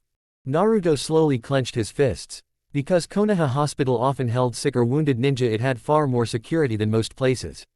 If he got caught sneaking into Hinata's room, he would definitely get in trouble. So what? I covered the Hokage monument in graffiti and didn't get in trouble. I bet the old man will just bring me to his office and lecture me. Screw you, he said and walked past reception towards the elevators. The old woman turned red and picked up a phone. I'll have the Anbu arrest you. Now, no need for anything so drastic, a friendly voice called. The nurse looked up. Oh, Kabuto-san, it's so good to see you. This boy was just about to. He was wanting to see Hyuga Hinata, wasn't he? The nurse nodded. I know it's a bit late, but would you mind just looking the other way for a bit? It would mean a lot to me. Oh, well, if it's for you, I suppose it would be all right. Thank you, Kabuto said with his open smile. I'll escort him just to make sure there's no trouble. Could you tell me what her room number is? She is in room number 420. The two of them were riding up the elevator in a strained silence. I didn't need any help, Naruto said as the doors opened. Well, it's much easier to do something with permission than without. Don't you think? I've never really worried too much about getting permission, Naruto looked up at the taller boy curiously. How did you manage that, by the way? You somebody important? No, but my dad is. He's one of Konoha's chief medical officers. He's trained me as a medic nin and I occasionally work here under his supervision. Must be nice having someone important to watch out for you. Kabuto raised an eyebrow. Well, as far as that goes, don't you have the Hokage looking after you? Yeah, I guess I do, Naruto admitted. Anyway, why did you help me just now? Because you seem to be in need of it, and because I'd like us to be friends. Why? Naruto demanded. You know what, I am right. I'm not the sort to blame someone for something that wasn't their fault. I've noticed the guts you've shown to get this far, even with half the village spitting on you. I admire that kind of courage and I'd like to help you and be a friend. Naruto didn't trust him. He'd often heard people say things like that to him, only to hurt him as soon as he opened up. And there was just something about this guy that set his teeth on edge. You pick a weird time to try and be friends, Naruto said. Since we're both in the finals we might have to face each other. If that happens, will you take a dive to help me along? Of course not, Kabuto said with an easy laugh. I have my pride as a ninja after all. But maybe there are other things I could help you with. They came to the door marked 420. Go in and see your friend for as long as you like, I'll wait out here. Naruto nodded slightly. Thanks. Her chest was wrapped in bandages. Her arms were covered in ugly bruises and there was an IV in her left one. A heart monitored gave out a slow and steady beep as she lay there unconscious and oblivious to the world around her. Naruto came to the side of her bed and looked down at her sleeping face. Even with being unconscious she looked like she was in pain. He stood there, just looking at her in silence for about 5 minutes. Then he leaned down and whispered in her ear. You belong to me. With that he turned around and left her room. Chapter 20, Destiny. All right gang, I think that's enough, Kakashi announced. Soundlessly all 3 of his students dropped to the ground. The past month had been hell. None of them had ever imagined what sensei could be like when he got truly serious. He'd taken them to a desolate spot in the middle of nowhere and proceeded to work them to death. He'd forced they climb cliff faces and to run with backpacks filled with rocks. He'd spent long grueling sessions sparring with each of them until their bodies were covered in bruises. He'd made them run laps along the roofs of caverns upside down to improve their chakra control. And he'd also taught them each a jutsu. Sasuke learned the Chidori, which was ideal for a Sharingan user. Naruto had been taught rasengan, an advanced jutsu that normally required years to master.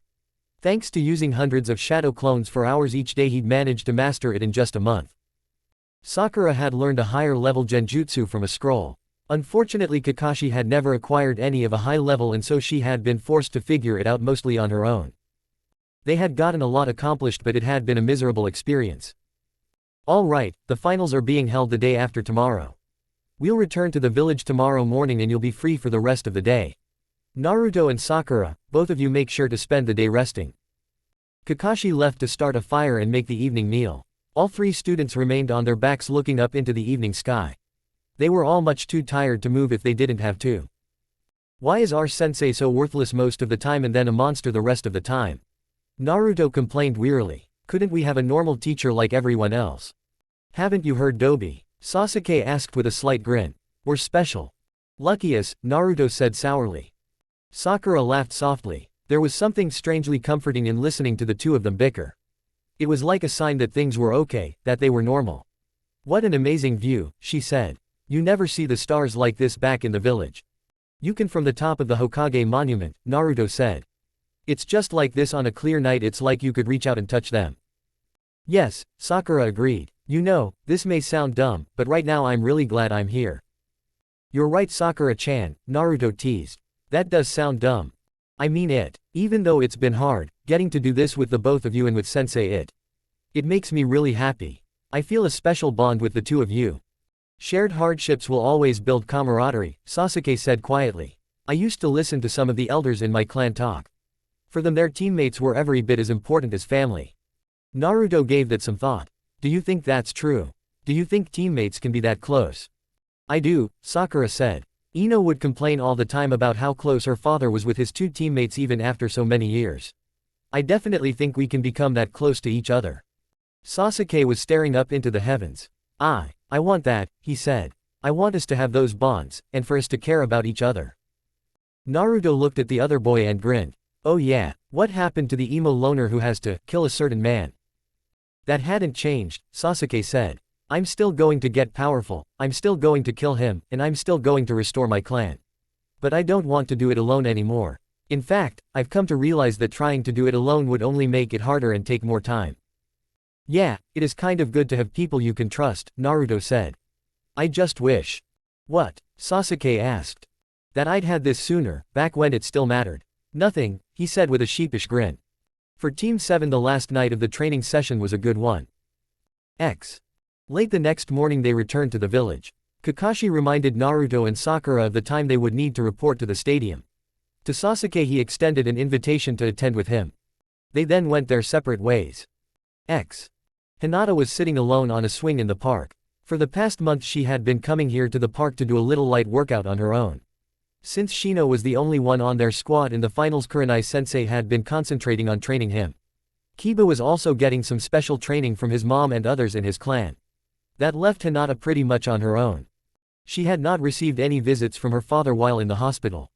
Actually, none of her family had bothered to come see her for the week she was there.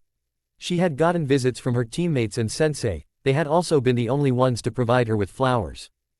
She was glad for that. It had made her happy to see Sensei and Kiba-kun and Shino-kun cared. But she had wanted one person in particular to come and see her. Sensei had told her that Naruto and his team had left the village for some special training. So she understood why he hadn't come to see her. She swung slowly back and forth. She had no reason to be here, the doctor had warned her against strenuous exercise. And with her team unavailable, all she could really do was some running and exercises anyway. She was here in the park wasting time because she didn't want to go home. Following her defeat, her father wanted nothing to do with her. The other members of the clan were careful to follow his lead, and so they were also cool to her, though never impolite. Hanabi was determined to supplant her as heir and treated her more as a rival than as a sister. And Neji was cruel. He never said a single word that was out of line or by itself hateful. Instead, he belittled her with false words of concern and advice, such as her retiring from her shinobi duties. He made it unmistakably plain that whatever their status, he saw her as beneath him. For her home was the last place she wanted to go. What she wanted was to be with Naruto. She imagined going to live with him in his apartment. She thought about how wonderful it would be to be someplace she actually felt welcomed. All she wanted was to be near him, to see that smile of his and hear the sound of his voice. As she was daydreaming, a pair of arms wrapped around her. What? Instinctively she stiffened and looked about in panic. Hinata-chan, Naruto said in relief. I've missed you. Naruto-kun, when did you get back? Just a little while ago, I've been looking for you since then. Taking a deep breath, he let go of her and held out a bunch of different flowers. Here, these are for you, Hinata-chan. I know they're nothing special. I picked them along the way. I just wanted to give you some flowers. Flashback. Hey Sakura-chan, Naruto called as they were racing back to the village. I need some advice. About what? Well, I wanted to get Hinata some flowers. What do you think I should get? Sakura flashed him a wide grin. Just pick her some in the woods and give them to her, I guarantee she'll love them. I can't do that. She's a princess. If I just get some from the forest, it'll look like I'm cheap. Sakura laughed and easily shook her head. If you were trying to ask her out on a first date, or if you were just meeting her, I'd agree. But she's had a crush on you for 4 years, Naruto-kun. What she wants isn't to have you spend money on her. All she really wants is your attention and your time. Just tell her you pick the flowers yourself and they'll be more precious to her than a dozen roses. Really? Absolutely. When a girl is in love, all she wants is for the boy to make a real effort for her. She looked over at Sasuke dreamily. They're lovely, Naruto-kun. I'll treasure them. I guess Sakura was right. I'm really sorry I haven't been able to see you before this. Oh, I understand, Naruto-kun. I'm just glad you're here now. A bit embarrassed, he rubbed the back of his head. Well, you are my girl, so of course I came as soon as I could. Her face took on a deep blush. I am. He put his arms around her and hugged her tight. You are, he told her. You are my girlfriend, Hinata-chan. You belong to me now. You belong to me. Those words thrilled her. They made her heart race. The feeling of him holding her so possessively made her happy. Yes, she said. I belong to you, Naruto-kun. With her head pressed against his chest, she could not see the cold smile that came to his face when she said that. Hinata-chan, have you eaten lunch yet? No, she replied. Then let's go get something. Walking along the street hand in hand, Naruto had loved the expressions he'd spotted on people's faces. Most of them seemed not to know whether to scowl or smile politely when they saw the Kyuubi walking with the Hyuga princess. He wanted very much to laugh in their faces but restrained himself. He kept his attention focused on her. He asked her about her recovery and the training she had been doing. He asked her about her family too and got a few details. Neji really doesn't know when to stop pushing his luck, Naruto growled over a bowl of miso ramen. Naruto-kun, she spoke over a bowl of shrimp ramen. Is it true you swore to kill him? That you swore an oath on my blood? Yeah, it is. When I saw what he did to you, I knew there was no way I could let him live.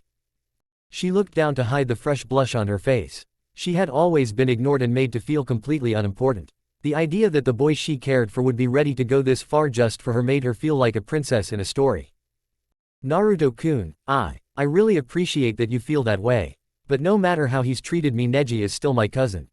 Please don't hurt him. Naruto reached over and took one of her hands into his. He could feel her pulse racing. You're very sweet and very forgiving, Hinata-chan, and that's one of the things I like about you.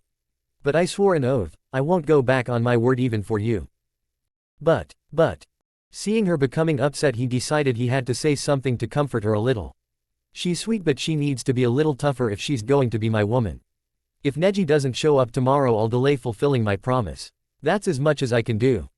I don't think Neji will do that no matter what I say. Then he'll have to accept his destiny, he's good at that, right? Hinata looked unhappy. Cousin or not, this guy doesn't deserve your mercy. I know, but I still don't want him to be hurt. I really believe we can be close one day. Silly girl, people aren't that forgiving. He is your enemy now and always. I'm sorry, Hinata, but if I face him tomorrow, I will kill him. Will you want to stop seeing me? She shook her head. No, Naruto-kun, I love you, and I want to be with you no matter what. He smiled at her. I love you too, Hinata-chan. He leaned over and placed his chaste kiss on her cheek.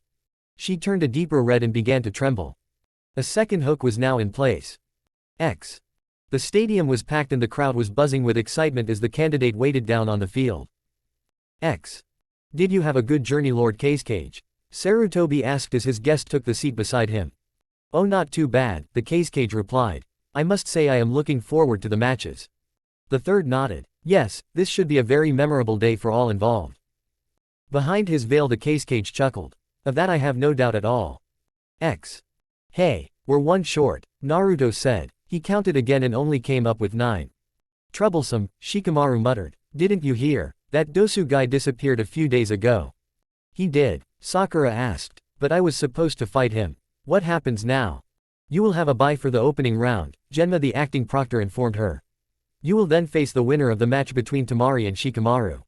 The rules for this round are the same as for the preliminaries. You will all fight a series of 1-to-1 matches until we have a final winner.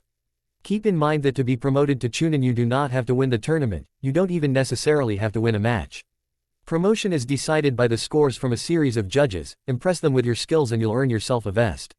As in the preliminaries, a match ends when someone is dead, unconscious, yields, or if I declare they cannot continue. I will try to prevent any unnecessary slaughter, but don't count on my intervention. Surrender the moment you feel you are defeated. Now the first match will be between Gaara and Kabuto. The two of you remain here, the rest of you please go to the observation deck. Actually, sir, Kabuto raised his hand. I'd like to forfeit. All eyes went to the silver-haired teen. Gaara's eyes were especially hostile. What did you say? Genma demanded. I'd like to forfeit, Kabuto repeated. After seeing what my opponent is capable of, I'm afraid I'd have no chance against him. I'm sorry. If that was how you felt, you might have mentioned this a little sooner and allowed us time to reshuffle the matches. Sorry, Kabuto put his head down. What a way to start. That Gaara kid looks ready to commit murder too. With no choice, Genma took a deep breath. Kabuto has chosen to forfeit the opening match. The winner is Gaara of the Sand. Not surprisingly, a loud series of boos rained down. The crowd was not only upset at being denied its entertainment and having its bets made void, it didn't appreciate the shameful sight of a leaf ninja walking away without even trying to fight. I see the crowd does not like such a blatant show of cowardice, the Kazekage mentioned. Though given his opponent, I can well understand it. The Hokage frowned. He was more than a little embarrassed. I am sure the other ninja of my village will prove more courageous. Let us hope so, otherwise this will be a frightfully short event. Genma looked over at Naruto and Neji. Do you two feel like fighting? Certainly, Neji announced. Wouldn't miss it, Naruto said. Genma nodded in relief. All right, the rest of you get to the observation deck. Good luck, Naruto-kun, Sakura said as she left. I think you should know that unless you forfeit you're going to die, Naruto said. Actually, you're going to die no matter what you do, but if you quit you'll live a while longer. Is that supposed to scare me? Neji asked with a smirk. Hinata pleaded with me all night and this morning to forfeit. She claimed she was trying to protect me, but the truth is obvious. You convinced her to beg me, didn't you? You realize you have no chance of defeating me, and getting me to yield is your only hope. Naruto began to snort and then laugh. Is that what you think? Here's news flash, Neji, the last thing I wanted was for you to forfeit. The only reason I even suggested it is because Hinata really is trying to protect you. If you think I'm the one in danger here, you really are either deluded or just a fool. Each and every one of us has a fate that was decided the moment we were born. It's a destiny that cannot be averted whatever we do. That's fine, Naruto said. Keep spewing all that crap about destiny and fate. I already told you what your fate was. There is no way a low-born piece of garbage like you could ever hope to defeat one like me. You have about as much chance of that as you do of really being Hokage one day. Naruto smiled. Finally something we can both agree on. If you two have had enough, let's start this match, Genma said and brought his hand down. Begin. Neji activated his Byakugan and dropped into a Juken fighting stance. Meanwhile Naruto performed a jutsu pouring a lot of chakra into it. As he did so he grimaced in pain, the mark at the base of his neck was throbbing. The arena floor was momentarily hidden by smoke. As the smoke cleared 100 clones appeared and had Neji surrounded. A single Naruto, presumably he original, was standing about 100 yards away. Neji looked at the clones with his Byakugan. With his blood limit active he was able to note the chakra within each clone. He was a bit surprised at what he was seeing. At the preliminaries he had observed the cage bunshin Naruto had created to defeat Kiba. Those had all had an equal amount of chakra pulsing through an artificial chakra system. These clones however were different. They lacked a chakra system and instead had a significant amount of chakra stored in their chest cavities. As the clones began closing in on him he smiled. Even if these were slightly altered he could easily handle them. Your cage bunshins are no match for me, loser. No matter how many you make. As one came in striking distance he hit its shoulder with his palm. The instant he struck the clone exploded. Boom. Neji was thrown to the ground and screamed. Where his right hand had been there was now nothing but a burned stump. As he was down the other clones all piled on and grabbed a hold of him to make sure he could not get away. Hey Neji, the original Naruto called out. Whoever said they were cage bunshins? These are Bakuhatsuteki bunshins. X. Exploding clones. Guy shouted and turned to Kakashi. You taught your student a forbidden technique. I didn't teach him that, Kakashi said. Naruto, where on earth did you learn that jutsu? X. Up in his seat the cage leaned forward. Now this was proving interesting. X. In the stands Hinata and Kiba watched. Hinata closed her eyes knowing what was about to happen. I'm sorry Neji. X. With 100 clones holding him down and only one hand there was nothing Neji could do. Guess it's time for you to meet your destiny, Naruto said. With one hand he waved while wearing a big smile. Bye. Kaboom. The entire stadium shook as the equivalent of 1,000 explosive detonated. People covered up as dirt and bits of material rained down on them throughout the stands. When the explosion and smoke died away there was a crater 20 feet across and 15 feet deep left scorched into the earth. The crowd stared down in stunned silence. They could hear the footfalls as Naruto was already walking away to join the other candidates. They were too stunned, and too frightened to make a sound. Walking away he refused to look up at the crowd or acknowledge them in any way. For him their silence was a second victory. He knew they would never love him, but maybe now they would finally start to fear him. X. Magnificent, the cage whispered. He was actually trembling with excitement. He looked over Tot Hokage with a smile hidden beneath his veil. I had no idea you Leaf Nin could be so ruthless. I heartily applaud. This was not what I had hoped to see, Sarutobi said. Naruto, this is not the way of the Leaf, we don't kill our own for revenge. He had hoped Naruto would not actually choose to do it, that at the last moment he would choose mercy. But the boy had killed, and done so ruthlessly. For the first time Sarutobi began to seriously question just what was in the boy's heart. I will need to speak to him as soon as the exams are over. You know, I think I really want to see Naruto and Gaara fight, the cage said. I think that would be quite interesting. Chapter 21, I am the Kyuubi. Bye. Kaboom. Along with everyone else Hiyashi watched as a massive explosion engulfed the stadium and shook its very foundations. He could do no more than watch as the smoke cleared to reveal nothing but a blackened crater and a victorious Uzumaki Naruto walking away with his head held high. His nephew, the genius and pride of the Hyuga, was gone. Though his nephew had held hard feelings towards him and the main branch he had always hoped to one day tell him the truth and reconcile their differences. In his pocket was a message his dear brother had written just prior to his death. He'd brought it with him on the off chance the opportunity to present it to Neji might come up. He'd spent all these years waiting for a moment when his nephew might be willing to hear the truth and believe it. He took out the letter, the last thing his brother had ever written, and slowly ripped it to shreds. Father, what happened? Hanabi asked. She was staring uncertainly out at the smoking ground below. He looked at his youngest daughter with cool disdain, his own anguish well hidden. Why do you ask such a ridiculous question when the answer is obvious? Neji is dead, his opponent was stronger and this is the result. But did he have to die? The little girl was clearly shaken. Of course she had been taught from the cradle that shinobi had to be ready to embrace death at any moment. It was something she thought she understood. But this was the very first time she had ever seen anyone die, and it was very different when it was someone you knew and saw regularly. For a ninja, defeat often means death, Hiyashi said coldly. Learn this lesson well, Hanabi. We struggle to grow strong because in strength alone can we find safety. Burn this moment into your memory. Neji was strong, but he was still beaten. His death was caused by that failure. He came to his feet. Come Hanabi, I have no further interest in these exams. What about the boy who killed Neji? Hanabi asked. What will happen to him? Nothing, Hiyashi replied. His actions may have been cruel but they broke no laws. And we Hyuga do not stoop to petty vengeance. Though I will not forget this. He's powerful, Gaara whispered. Kankuro and Temari were looking at him nervously and slowly backing away from him. It was always a bad sign when he started talking to himself. As if suddenly noticing them, Gaara looked up at his two siblings. I don't want to wait, Kankuro, Temari, forfeit your matches. Sure Gaara, whatever you say. That's fine, these matches are irrelevant anyway.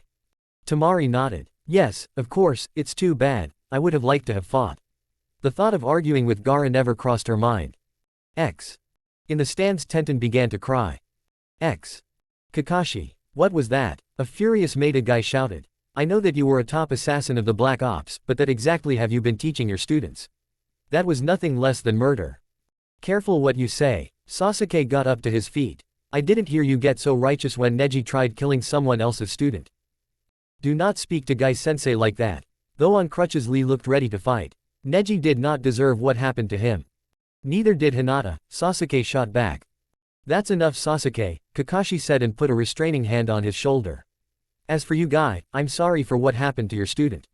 But even if this is a tournament, the combat is real, we all understand the risks we have to take when we fight. Is that your excuse, Kakashi? Gai demanded. What we witnessed just now had nothing to do with fighting. It was an assassination. Actually it wasn't, and I can say that as an expert on the subject. When you assassinate, you don't give your target a month's warning and then face them head on in a fair fight. While I don't agree with what Naruto did just now, it was within the rules and spirit of the exams. Do you truly believe that, Kakashi, or are you just trying to protect your student? Does it make a difference, Gai? I had thought better of you, my eternal rival. I don't think I'm acting any differently than you, Kakashi answered. Right or wrong, Naruto is my student and I'll do whatever I have to protect him. Despite the destruction to the field, there was still plenty of room to fight. Genma called for the next match. Kankuro, Shino, please come here. Actually, Kankuro called out. I wish to forfeit. Temari immediately raised her hand. I wish to forfeit my match as well. Hearing this, the stunned crowd finally came out of its haze and began to boo loudly. On the observation deck, Shino had a slight scowl while Sakura looked unhappy as well. Fine by me, Shikamaru said. I didn't want to fight a girl anyway. Idiot, you're going to have to fight me, Sakura told him. Troublesome, he muttered. The Sandame turned to his guest in open puzzlement. Your children are showing a surprising lack of resolve, especially given the fact that you are here to bear witness. The Cage sighed dramatically. Very true, Lord Hokage, it is rather embarrassing. I suspect they fear running up against that Naruto, he is rather intimidating. That would not explain why they would forfeit now. Even if they forfeited later to avoid facing Naruto, they still might have earned promotion. It seems my children are not too concerned with becoming Chunin. Then why did they enter this exam in the first place? The Hokage wondered. On the bright side, we will get to see Naruto and Gaara fight all the sooner. What the hell is going on here? Genma thought furiously. Forfeiting before a finals match wasn't completely unheard of, but it was damn rare. And it never happened during the opening round matches, it happened later when a ninja was beat her out of chakra and knew he couldn't fight again. Having 3 forfeits in the opening round was unbelievable. All right then, Shikamaru and Sakura. No, Gaara shouted. I don't want to wait. He made a hand sign and disappeared in a swirl of wind and sand. Kankuro leaned over to his sister and whispered in her ear. Let's go find Baki. She quickly nodded her agreement and the two of them left. When Gaara materialized on the ground, Genma looked over at him with a frown. I haven't called you down yet, your opponent has already fought 1 match. You'll need to wait until Sakura and Shikamaru fight. No, Gaara said. I'm sick of waiting. I want to prove my existence, I want blood. Naruto had just gotten to the exit and had stopped to see what was happening. If you're not afraid, fight me now, Uzumaki Naruto. Naruto shrugged and headed back to where the two of them were. That's fine by me, just gets you out of the way sooner. He had seen everyone else who was left fight. He was sure he would have a cakewalk with whoever he had to face after this. Gaara was the only real competition. I should warn you though, I'm going to win this tournament no matter what it takes. I could care less about this tournament, that's not what interests me. I want to kill you and prove my own existence. Really? Then I guess I'll have to kill you first then, Naruto replied with a cheery smile.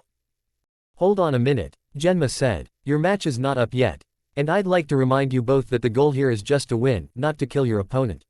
Even as he said that, the cork in Gaara's large gourd popped out and sand began to spill out and pool around his feet. The sand began to swirl and flow about like a living thing. Naruto meanwhile was approaching with a serious look in his eyes. Well, this is great. I can't make the matches I want take place and I can't force the matches I don't want not to. And if that's not enough, these two both look to be out for blood. Naruto, if you want time to rest I'll allow it, Genma said. I'm fine, he said. Let's begin. Looking at their faces it was obvious they were going to fight with or without his sanction. Damn it, alright then, he lifted his hand over his head and brought it down. Begin. Gaara stood where he was, just as with his fight with Lee he disdained to even move. Naruto leapt back and formed hand signs, this shoulder aching as he drew out a large amount of chakra. Bakuhatsuteki Bunshin no Jutsu. As before, the stadium field was filled with smoke. When it cleared there were 100 clones in a circle around Gaara, with a single Naruto a safe distance away. That won't work on me, Gaara said dismissively. The sand at his feet began to fire off in small shots in all directions. The small bolts of sand punched through the Bunshins, detonating them, and then detonating all the others caught in the blast range. Boom, boom, boom, one after another in a rapid series of explosions the Bakuhatsuteki Bunshins blew up, each with the force of 10 explosive notes. A few of the blasts came close to Gaara, the sand formed a protective sphere around him. When the last explosion faded away the sand fell into a pile around his feet again. Gaara stood there still untouched. Is that all you have? Naruto smiled. Not even close, he began working a different set of hand signs. Kei's Sabeta no Jutsu. He felt the throbbing pain and the seal seemed to be burning into his skin. He ignored it and focused on the jutsu. Before him the air solidified into 50 unseen blades. He sent them all for Gaara, intending to chop him up into dog meat.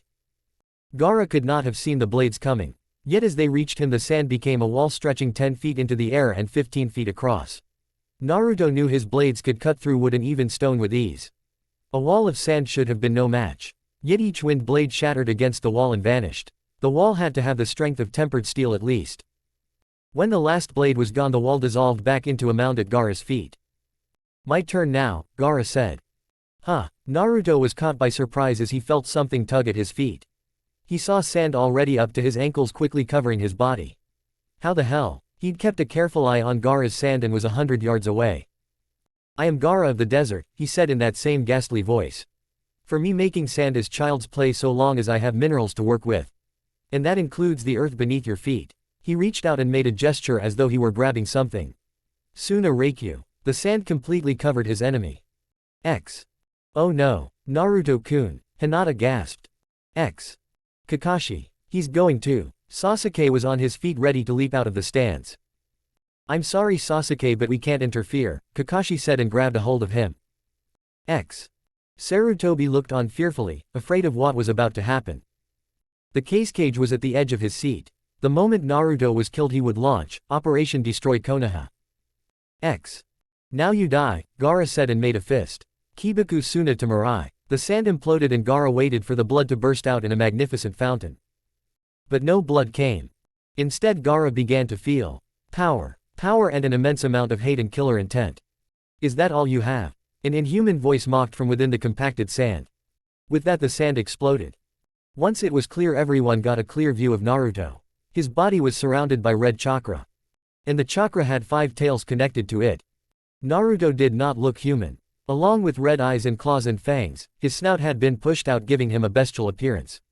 His hair was no longer blonde but red and covered him completely including his face and arms. Upon his fur could be seen a series of black lines extending out from a spot on his neck and shoulder. He seemed a perfect monster. Just the sight of him was enough to send the civilians in the stadium into a mass panic. As they struggled to get away sound ninja hidden in their midst were trying to decide whether to remain in the stadium or follow the crowd out. The signal had yet to be given and so they could not reveal themselves. The ninja in the crowd could all sense Naruto's chakra, both its immensity and the evil taint it carried. All of them waited for orders from their Hokage. X. The Hokage was on his feet, every bit as horrified as the others seeing this. 3 Anbu in black cloaks appeared before him. Lord Hokage, what are your orders? We have 4 squads of Anbu standing ready as well as all the ninja in attendance. Shall we attack him? It wasn't what Sarutobi wanted, but what choice was there? The Kage was also on his feet. Lord Hokage, the match is not over yet. You want it to continue? Sarutobi said in disbelief. Gaara will not survive. Please allow it to continue, Lord Hokage. I give you my word I will not take offense should Gaara be killed. What kind of father is he? Sarutobi looked at the arena floor. If this was not handled correctly, the entire village might just pay for it. He turned to his Anbu. Remain on standby for now, but be ready to follow me the instant I act. Gaara stood there feeling overwhelmed by the power and the killer intent being focused on him. He was afraid. What are you? Naruto stretched out a clawed palm and began to concentrate red chakra into a sphere. He felt great. Despite the physical changes and all the raw energy coursing through his body, he was completely in control. All this vast power was his to do with as he pleased. He felt like a god. I am the Kyuubi, he shouted out for all the world to hear. What did he say? A dazed Hinata asked. Kiba was pale, poor Akamaru was already in his shirt whimpering and shaking. He said he was the Kyuubi. The Kyuubi, Sasuke said in disbelief. What is that Dobi talking about? I will explain later, Kakashi said. If we survive this. The Kyuubi, Sakura whispered. But he's just Naruto. Given what we are witnessing, that would no longer seem to be the case, Shino said. Shikamaru turned to her. You can feel his chakra just like I can. Whatever he is, he's definitely not just Naruto anymore. No, I won't let you kill me. Gaara screamed. The sand swirled and covered his body. I won't let you end my existence. He too took on the appearance of a monster, a human-sized creature with huge arms and a single tail made of sand. Gaara was in a panic and not thinking straight. A full transformation was beyond him for the moment. Instead he screamed and ran towards Naruto in this form. I'll kill you. A dark rasengan fully formed Naruto barked a laugh. You think you can kill me? Come and try. He raced at Gaara, the 2 monsters charging at each other, both wanting death. They both struck. Gaara sent a huge claw that was stronger than steel at Naruto's head. The sand shattered and broke as it his red chakra cloak. Laughing, Naruto plunged his rasengan straight at Gaara's heart. The sand body hissed as it gave way. The sound changed to a wet smack when he reached flesh. Gaara gave a short sharp cry of surprise mixed with fear and pain. His blood poured out of the perfectly circular hole that had just been bored through his chest. The sand shivered and slipped off as Gaara's lifeless body fell. Naruto stood over the corpse and grinned down. Too easy. I really am the Kyuubi. No one can beat me. Naruto, the Hokage called. He looked up to see he was now surrounded by leaf ninja. There were at least 100 of them. And from each and every one he could smell fear. Naruto, the Hokage said again. The match is over, please release the chakra you have and return to your normal form. He's scared of me too. Naruto realized. That wasn't what he wanted. He wanted to earn the old man's respect, not make him afraid. That was for everyone else. Sure, old man, whatever you say. To the vast relief of all present, the chakra cloak shrank and disappeared. The red fur melted back to skin and his face once more became human. Last of all, the black lines faded and vanished except for the original mark at the base of his neck. Sarutobi nodded and took a deep breath. Naruto, please come with me, I want to bring you to Jiraiya so he can examine you. But what about the exams? They're not over yet. Among the crowd surrounding him were the 3 remaining candidates. Shino raised his hand. I forfeit. I forfeit, Shikamaru announced. I forfeit too, Sakura said. It seems the exams are over, now please come with me, Naruto. Sarutobi said. I did it. I won. With a happy smile he fell in beside the Hokage. Sure thing, old man. Despite being very clever at times, he had no idea just how much trouble he was now in. Alone now in the Hokage's box, the Kage rose to his feet and applauded. Wonderful Naruto-kun. With you at my side nothing would be impossible. He looked at his 2 guards. We are leaving now. We shall return to the hotel. The hotel, lord. One of the guards answered in surprise. But what of the operation? The Kage laughed. The operation is hereby aborted, unless you want to face Naruto-kun down there without the help of our own Jinchuriki. Not surprisingly, the 2 guards quickly shook their heads. The Kage looked at one of them. You go and talk to our friends outside the wall. It would be embarrassing if they did something even without a signal. The guard disappeared. The cage looked back down at the stadium field. I would have loved to have taught you a lesson, old man. But Naruto-kun is more important than anything else now. Chapter 22, Consequences. The door to the room opened. Naruto watched in silence as the third Hokage and Jiraiya entered. The Sannin had conducted a thorough examination on him and his seals in this same room and had then left without saying a word. That had been more than 2 hours ago. Before the Hokage could speak, Naruto beat him to it. "Why am I a prisoner?" he asked in clipped tones, trying very hard not to shout. Apparently his efforts weren't completely successful. "Watch the attitude, kid," Jiraiya said sharply. "You have no idea how much the old man has gone through just to protect you." "Protect me? Protect me from what?" Naruto demanded. Sarutobi put a restraining hand on his pupil's arm. "You are not a prisoner, Naruto." Sarutobi spoke calmly. "Then why is there a squad of Anbu at the door? Why did they tell me I wasn't allowed to leave here until you returned? Why am I here in Anbu headquarters to begin with?" "All of that was simply a precaution for your own safety," the Hokage replied wearily. He pulled out a chair and sat down. He really was an old man, much too old to be Hokage, to tell the truth. He could feel all of his years, every one of them. He wanted to retire and lay his burden down. But he couldn't do that until he had someone he could trust to replace him. He looked over at Jiraiya. Naruto was fuming at what he saw as his ill treatment. "Why do I need protection? I just won the Chunin exams. I should be out celebrating and showing off my brand new vest." "You're an idiot," Jiraiya shouted at him. "Damn it, Minato, is this really your kid? How did the apple fall so damn far from the tree? You really have no clue the sort of trouble you're into, you. Well, let me spell it out for you. Most of the village wants you dead. So, what else is new?" Jiraiya stopped, the blasé attitude catching him totally off guard. Geez, what kind of childhood did this kid have? He really takes the village hating him this much for granted. "This is different, Naruto," the weary Hokage replied. "Not only are most of the civilians calling for your head, but many of my ninja, even most of the clan heads, are now demanding it." "Do you understand what you did today?" Jiraiya asked. "You openly proclaimed that you were the Kyuubi and promptly used 5 taels worth of its power. We had dignitaries and nobles from every country that hires ninja in the stands. The whole damn world is going to know who you were inside of a month."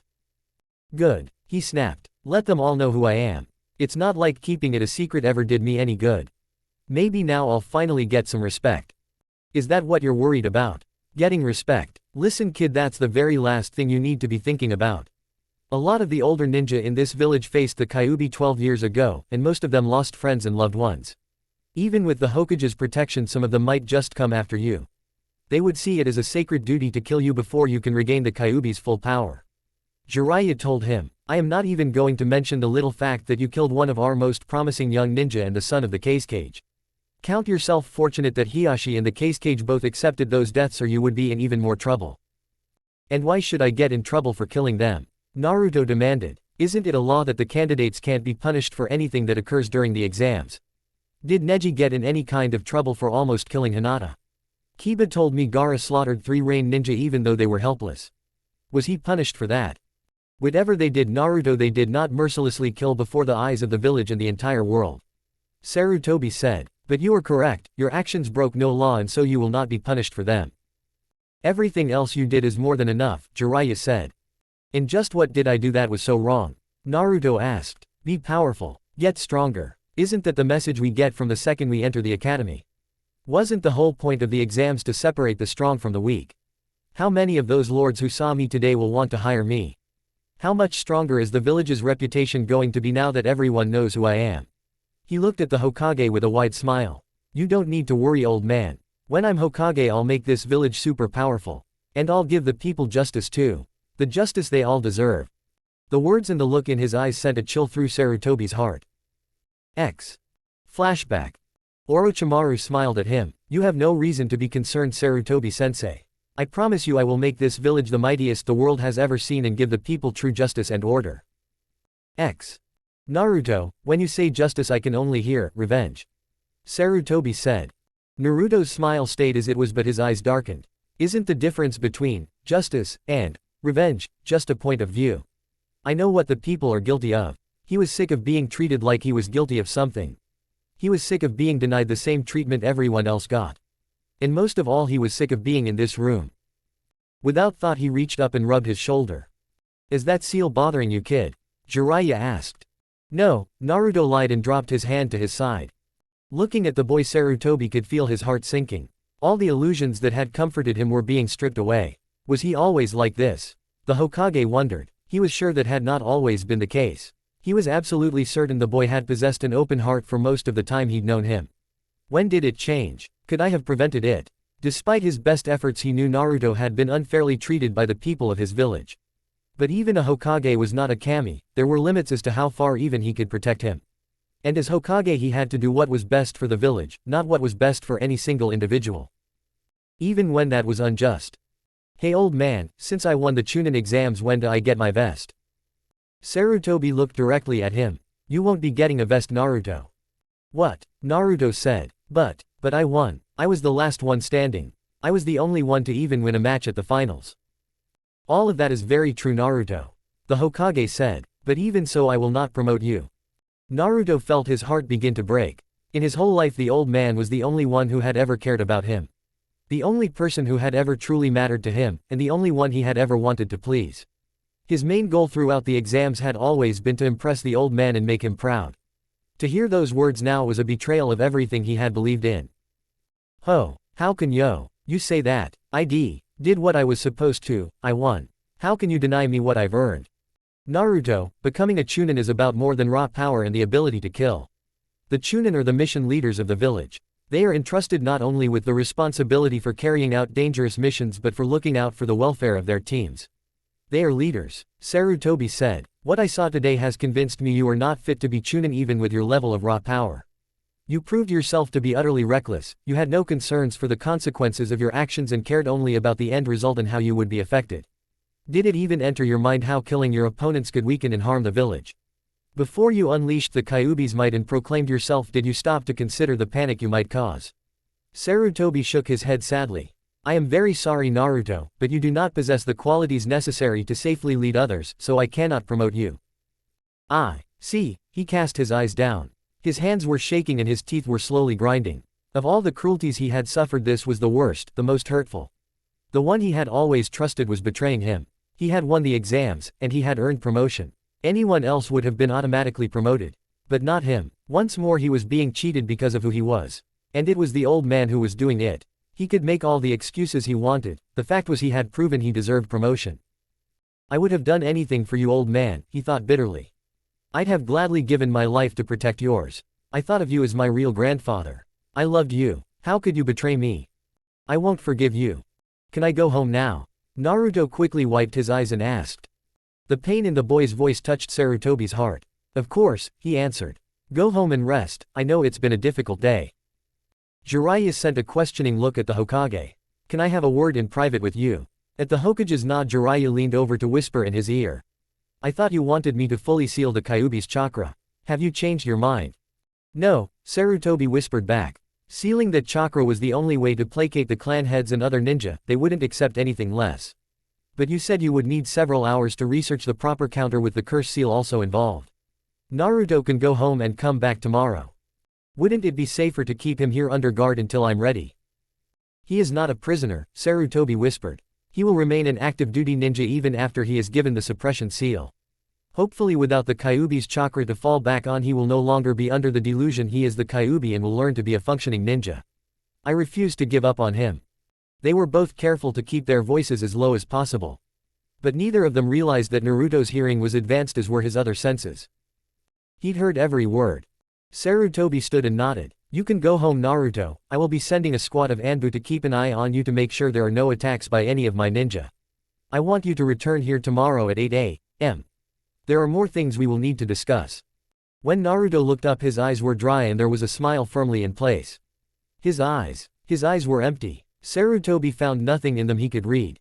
Hi Hokage-sama. Naruto's tone was so polite and formal Sarutobi was not sure if it was meant to be serious or mocking. Naruto left without another word or look back. Chapter 23, I'll always be your friend. By the time they let him go, it was early evening. The sun was down and there were people on the street hurrying home or off to get dinner somewhere. Naruto walked slowly right down the middle of the street. People gave him a wide berth, or better yet turned around the second they spotted him. One important-looking fellow stopped right in Naruto's path and smugly stood there with his arms crossed. Naruto looked at him, and gave him a slow smile. The man visibly paled, and suddenly decided he needed to be somewhere. Naruto didn't give the idiot much of a thought. If he'd been one of the endless stream who had cursed him or slapped him or thrown something at him as a child, he wouldn't have been surprised. It was amazing how the same people who had thought nothing of abusing him when he was helpless were oh so careful around him now.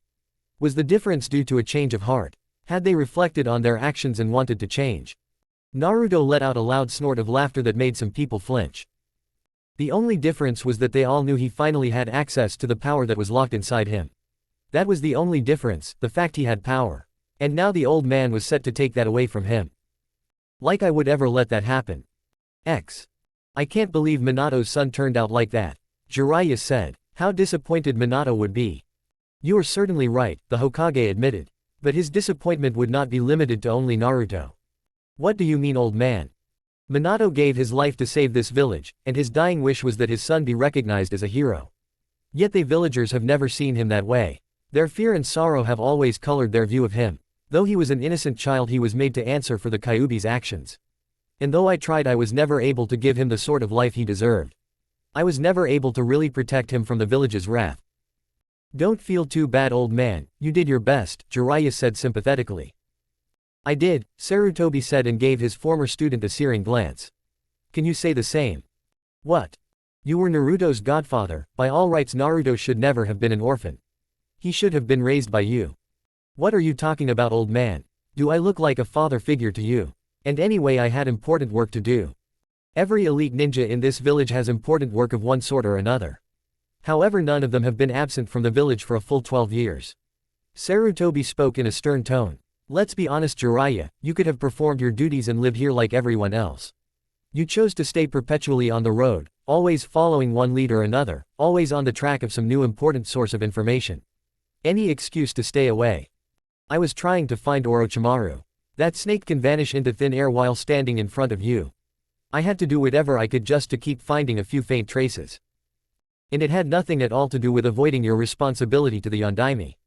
You were his godfather, Jiraiya. You accepted that responsibility of your own free will. When Minato died, I am sure he believed you would watch out for his son. But you never even tried to. You never even met his son until I forced you to examine him. If Minato would be disappointed in Naruto's behavior, how much more disappointed do you think he would be with yours? Jiraiya stood there gaping at the Hokage, looking rather like an overgrown child being scolded. Where the hell is this coming from? Perhaps it is just the reaction of a foolish old man who has finally been forced to acknowledge his mistakes. I acknowledge that I made many mistakes with Naruto. But I will not allow you to stand there and judge him while acting as if your hands were clean. I at least tried, Jiraiya, you failed to do even that. So what gives you the right to condemn the boy for his behavior when you never saw the abuse he had to endure? You may be a master spy, but you know nothing about your own godson or what his life has been like. Be disappointed in him if you like, but be more disappointed in yourself. Jiraiya stood there trying to hide the sudden shame. I didn't know how to be a father, he admitted quietly. And I don't think I could have borne seeing him back then. He would have reminded me too much of Minato. Sarutobi nodded wearily, he was very tired. I know, but you could have tried. Jiraiya said nothing. This has been a long day, go and work on the suppression seal. I am going home to get some sleep. Naruto stepped inside Ichiraku's and sat down at his favorite stool. Two customers who were already there immediately put down some money and got out. Tsuki and Ayame both looked at him nervously. People are so damn disappointing. I just wanted to get something to eat, Naruto said. If you want me to leave. Don't be silly, Naruto. The old cook shouted. Sit down and I'll make you some of your favorite miso ramen in honor of you winning the exams today. That's right, Ayame said. You are our favorite customer after all. They were both scared, he knew that from their sense. But they welcomed him anyway. I guess they really are good people. I'm glad. Thanks, he said quietly. He was actually pretty ravenous, so he had a couple big bowls of miso ramen and enjoyed the simple comfort of being with people who accepted him. As he ate, a few other people arrived at the stand only to turn right around as soon as they spotted him. Tsuki and Ayame made no comment about the lost business. They talked with him about the exams without ever bringing up the Kyuubi or asking him about the actual matches themselves. It was a pleasant conversation. As he ordered a third bowl, he picked up a familiar scent approaching the stand. As the person arrived, he looked over his shoulder at him. Hey Sasuke. Hey Naruto, the boy came over to sit next to him. Naruto was very surprised that there was no fear scent on him. He smelled of worry and a little exhaustion, but not of fear. You hungry? Have some ramen with me, I'll even treat. You treat. Hey, it's a special occasion. It's not every day a guy wins the Chunin exams and gets to feel the love of his home village. Tyuki and Ayame flinched at that. Sasuke gave no outer reaction. I'll have a bowl of shrimp ramen please, he said to Ayame before turning back to Naruto. So is it true, what you said during the final match? What, you mean about me being the Kyuubi? Naruto said gleefully. Do you think I'd have had that kind of raw power if I wasn't? Or that I would have gotten such a lavish greeting from the Hokage and everyone else? Yeah, I'm the Kyuubi Sasuke. That bastard the Yondaime couldn't kill the Nine Tails, so instead he sealed him into a newborn baby, me. But you're not really the Kyuubi, are you? Sasuke insisted. I mean, if you seal a kunai into a scroll, the scroll is still a scroll, not a kunai. I'm the Kyuubi, Naruto insisted cheerfully. If you doubt it, ask any adult who was living here during the attack. Trust me, they'll be more than happy to tell you I'm a monster. You're not the Kyuubi, Sasuke said with absolute certainty. There's no way the great demon fox wouldn't be able to make a decent bunshin. Naruto burst out laughing. The two teammates sat next to one another and ate. Naruto was in a surprisingly good mood. It was like Ichiraku's was his one safe haven in the middle of a storm. Nothing was going to change. As soon as he left he would have to deal with all the shit that was his life. But for just this little while he could honestly relax. You know, if I were going to have a last meal it would always be ramen at this place. I wouldn't want anything else. Why do you bring up something like that? Sasuke asked.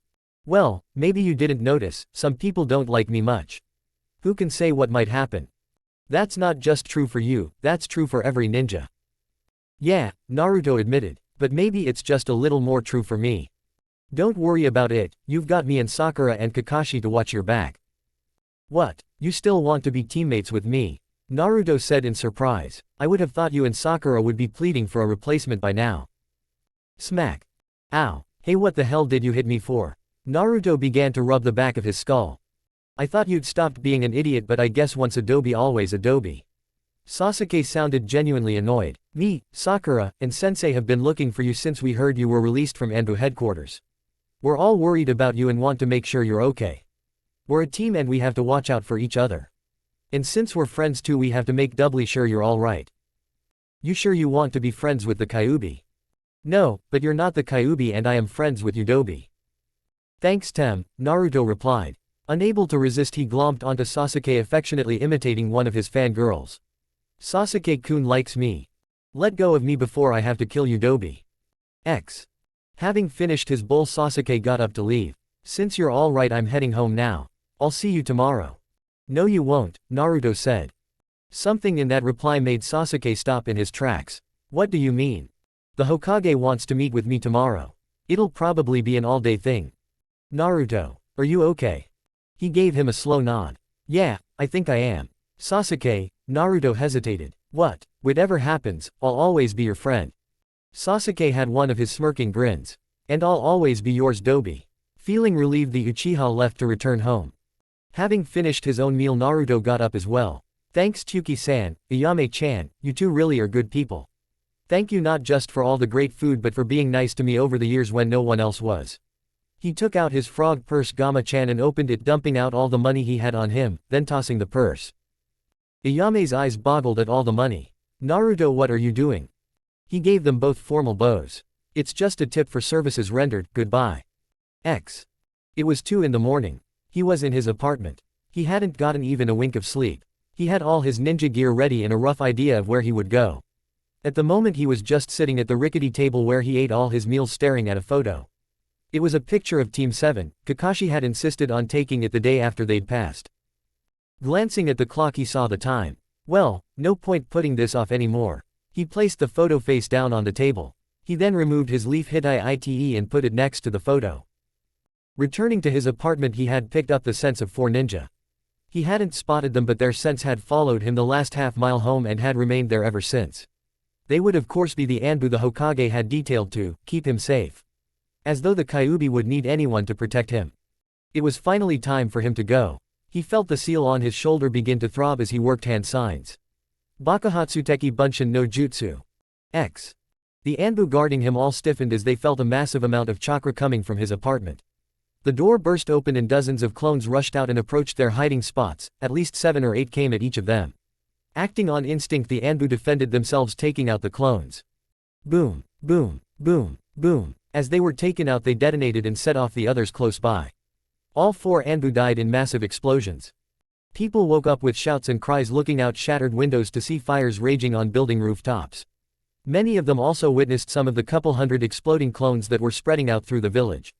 As people shouted to each other and wondered what was happening, more explosions could be heard. As confusion spread, no one noticed as a solitary figure headed in a direction different from all the others. Hinata woke as she heard a tapping from her bedroom window. When she looked up, she gasped. She tossed aside her blankets and ran to open the window. Naruto-kun, what are you doing here? With a smile, he slid into her bedroom. Sorry, Hinata-chan, but there's something really important I need to ask you. Chapter 24, With me or against me? Hokage-sama, Hokage-sama. Though an old man well into his 70s, the third Hokage was still a ninja and came fully awake at the first shout. He was in his feet and ready for an attack as the door to his bedroom burst open and a pair of Anbu knelt before him. What is going on here? What has happened? He well knew that for his sleep to be disturbed like this, there had to be some sort of emergency. Lord Hokage, the village is under attack. I see, so Orochimaru has finally made his move. I had suspected something might occur during the exams, but it seems he chose to wait until now. Lord Hokage, Orochimaru is not the one attacking the village, one of the Anbu replied. Then who? My Lord Hokage, the village is being attacked by Uzumaki Naruto. Hiruzen and Sarutobi stood there too shocked to reply. In the distance he heard the echo of an explosion. It's so beautiful. One of his clones was sitting atop the third Hokage's section of the monument. From here he had a perfect view of the explosions and fires that were going off all over the village. He had especially enjoyed watching a big explosion that had leveled the Ninja Academy. Many of his other clones had hit restaurants and stores that had denied him service. It was a petty sort of revenge, but he would take what he could get. He wouldn't go after the well-protected targets, Anbu headquarters, the Hokage mansion, or the tower. But it was okay, what he was hitting would be enough to fill the village with panic and make his point. With a smile on his lips, he detonated himself. The massive stone face of the third Hokage fell, bringing down a landslide and crushing dozens of buildings and their helpless inhabitants. Wah, what do you need to ask me? Hinata asked. She was dressed in a long flannel nightgown that covered her completely, but having him in her bedroom like this made her very nervous. He was looking at her with his usual cheerful face. Will you leave the village with me? Leave the village? Naruto, what are you talking about? It's exactly what I just said, Hinata-chan. I'm leaving the village tonight and I want to know if you'll come with me. Naruto, is this one of your pranks? If it is, it's not funny, especially not after what happened to you today. I was really worried about you. I was afraid something was going to happen to you. Something is happening to me, Hinata-chan. I'm leaving the village and going rogue. Naruto, she cut off as he placed a single finger on her lips. Shish, come to the window and listen. He took her hand, brought her over. He then stood behind her and wrapped his arms about her chest. Listen close and tell me what you hear. She couldn't believe he was in her room late at night with his arms wrapped around her. It was hard for her to concentrate on anything else but that. But after a moment she made herself listen. She could make out a dull series of booms. Are those explosions? That's right, Hinata-chan, he whispered in her ear playfully. I'm using my explosive clones to blow up places all around the village. What? She pulled out of his embrace and faced him, horror on her face. Are you serious? Her reaction killed the smile on his face. Trust me, Hinata-chan, I've never been more serious in my entire life. But why? Why would you do that? Why? You seriously have to ask. Naruto, please lower your voice. She whispered urgently. If anyone hears, you'll be in big trouble. He laughed. Hinata, didn't you hear what I just said? I am blowing up parts of the village even as we stand here. I am killing people. Do you think being caught in your bedroom worries me? If anyone comes in here, I'll just kill them. Naruto. She gasped. Oh come on, Hinata, don't be so shocked. You know how I've been treated by the people of this place, and you know I'm a monster. Is it surprising I would finally strike back? Naruto, you're not a monster. Of course I am. I'm the Kyuubi. Ask anyone, ask your father, I'm sure he'll tell you so. You're not a monster, Naruto. After what happened in the exams, the law about hiding what happened to you was lifted. Some of the elders told me about what happened, how the Yondaime sealed the Kyuubi into you. What happened to you wasn't your fault and you are not the Kyuubi even if he is a part of you. Is that how your father feels? Flinching, she looked away. No. He sees me as a monster. No, but But he feels you need to be monitored from now on for the safety of the village. He said your demonic chakra would be sealed up from now on and you would not be allowed to leave the village again. Hinata was not aware that the Hokage had refused this second condition. So they're going to strip me of my power and make me a prisoner. Why am I not surprised? Maybe they'll build me a cage and charge people admission to see me. He shook his head in disgust. I'll never let that happen, I'd rather die. I won't let them use me. It's obvious the only way they'll ever accept me is as a monster. That's fine though, I'll gain power and come back someday. I know I'll be a monster in their eyes but I'll make them all acknowledge me the strongest. I'll become Hokage even if every last person in this place hates me. He looked straight into her eyes. Even you. Naruto, I could never hate you. Of course you will, he said bitterly. You can make all the stupid promises you want but bottom line is that while I'm away everyone will tell you I'm a monster and sooner or later you will believe them. You'll just end up hating me like everyone else. He turned his back to her and stepped up onto the windowsill. Goodbye Hinata. Wait, don't go, please. She grabbed onto his sleeve with both hands desperate to hold onto him. I'm going Hinata, I'm leaving, but I'll come back one day, I'll come back to rule this place. He looked at her, she was trembling, tears were running down her cheeks. He held out his hand to her. Come with me. But. So you don't really love me, he said sadly. He lowered his hand. I do. Naruto-kun, I have been in love with you for years. You are the most important person in the whole world to me. Then prove it, come with me Hinata-chan. Come with me and I promise I'll never ever let you go. You'll always be at my side, as my girl, and someday as my wife. Wife. Of course, he said with a small grin. Who else would I want but the girl who supported me through everything? The girl who proved her love for me when it really mattered. If you come with me now we will never ever be apart again, you'll be mine now and forever. But only if you come with me and do whatever I need you to. Otherwise I won't want you. You are either with me or against me, there is nothing in between. You have to choose Hinata, me or everything else. He held out his hand to her once more. Which is it? She looked at his hand. Will you really marry me someday? Yes, it's a promise. I'll make you my wife, and when I come back here someday you'll be the Hokage's wife. I want to be with you Naruto-kun, more than anything. I'll come with you. Reaching out she placed her hand into his. You belong to me now, he said. Taking her hand he pulled her up easily into his arms. He leapt away from the Hyuga mansion with her neatly in his arms. Wait, I'm not dressed. I don't have my gear or even my sandals. Don't worry about any of that Hinata-chan, he told her as he raced toward the outer wall. His escape worked pretty much as he'd expected it to. All the available ninja on duty were called in to deal with the emergency in the village itself. Naruto was able to swiftly run up the side of the wall and leap over. As he did so he took a final look back. In the distance he could see more than a dozen fires burning. They would finally understand that he wasn't their plaything anymore, he didn't belong to them. He knew this would be his last look at Konoha for many years, but he would return one day. I'll come back someday and make every last one of you kneel to me. I swear it, and that includes you too old man. Naruto-kun, where are we going? Rain country, at least for now, he said. They don't have an extradition treaty with fire and they've been recruiting nuke nin for a while now. They'll accept anyone who is willing to serve as a rain nin. Racing through the forests north of Konoha he skidded to a sudden halt and placed Hinata on her feet. Get behind me Hinata. He stood protectively in front of her. What's wrong Naruto? Coo, laughter rang through the forest. I did say we would meet again didn't I Naruto-kun? From out of the ground a very pale man emerged. As they watched 4 ninja leapt down to either side of him.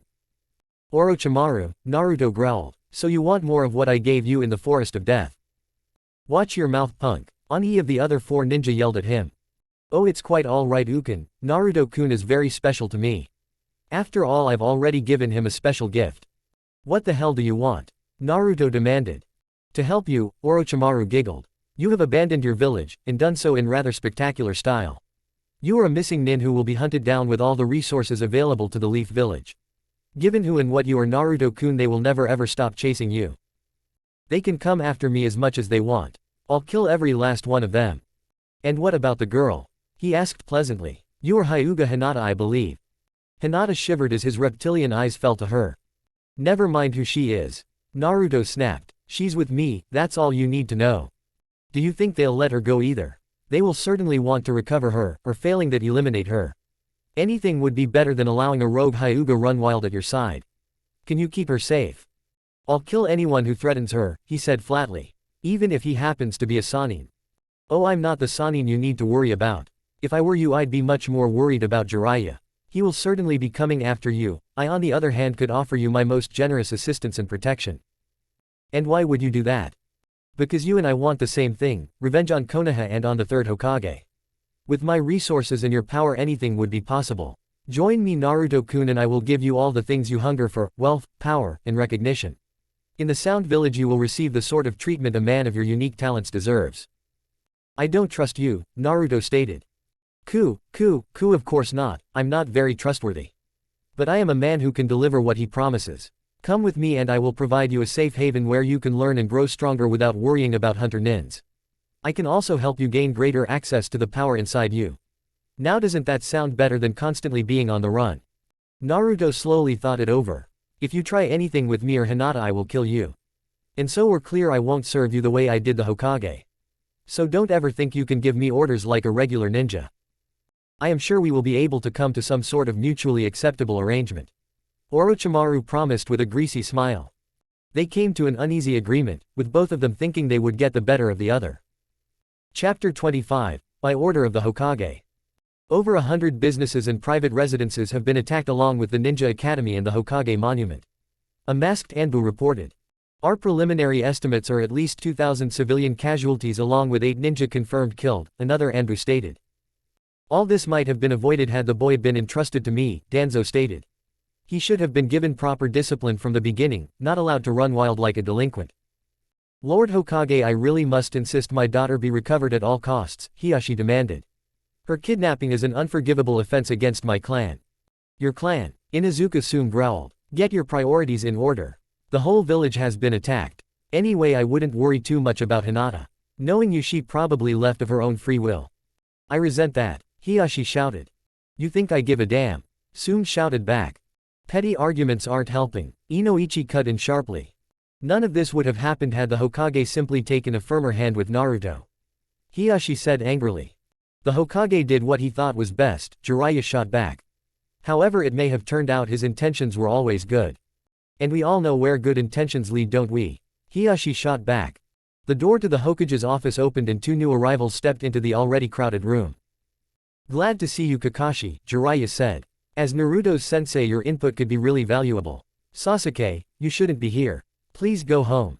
No, the boy replied stiffly. I heard all clan heads were being summoned here for an important meeting. As clan head of the Uchiha, my place is here. You pick an odd time to begin fulfilling your responsibilities, Homura noted coolly. Let the boy stay by all means, Danzo said. This may prove a valuable experience for him and give him some useful insights into the world of ninja. Sasuke, do you know anything at all, about where he may be headed or what he may be planning? Jiraiya asked. I only know that whatever he did, he must have had a good reason for it. Naruto would never do something like this without a reason. Most of the people in the room stared at him as though he had just sprouted a second head. Hearing something like that makes me honestly wonder if insanity runs in your family, Danzo said menacingly. Shut up, no one wants to hear that. Jiraiya snapped. Look kid, I admire your loyalty to a teammate, but there are limits. Yes there are, Sasuke said angrily. There are limits. Limits to how much abuse you can pile onto someone before they finally snap. I saw how people have always treated him, and today I saw the entire village turn on him. Why? What exactly was it that he did that was so terrible? He glared openly at Hiashi.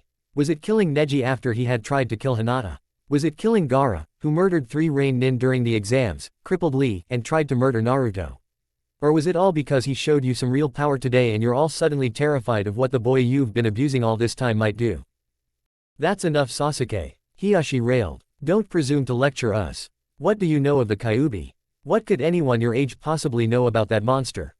I don't know much about the Kyuubi, Sasuke admitted. But I know Naruto, and I know he is not the Kyuubi. I am afraid it no longer matters, a tired voice spoke. The argument halted as all eyes turned to the Hokage.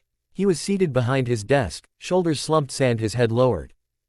He looked like a very tired old man. Naruto's reasons no longer matter.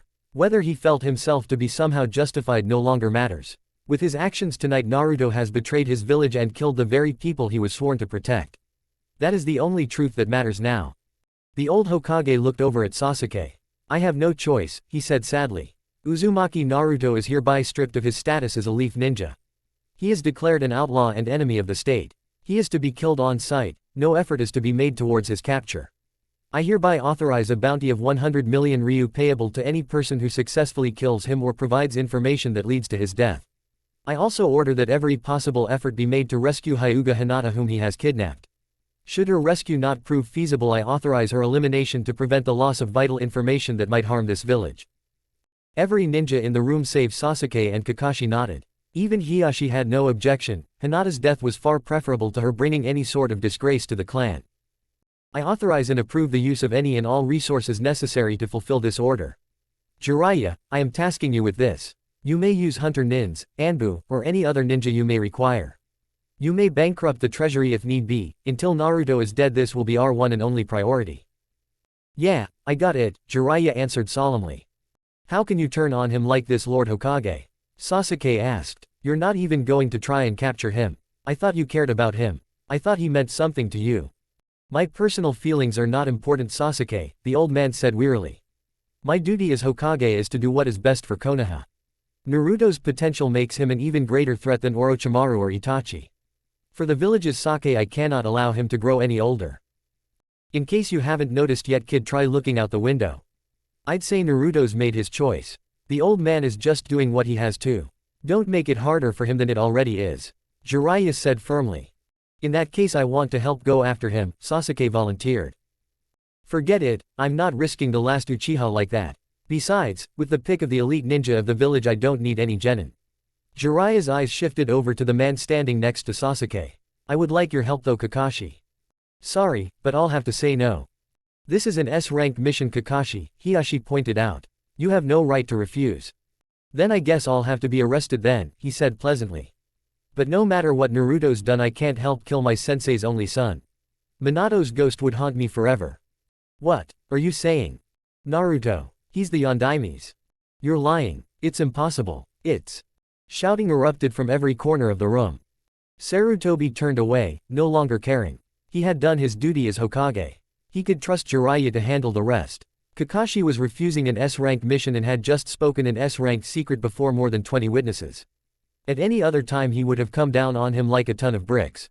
Now though, it just didn't seem to matter. Clutched in his hands where no one could see was Naruto's Hite. The boy had deliberately left it behind.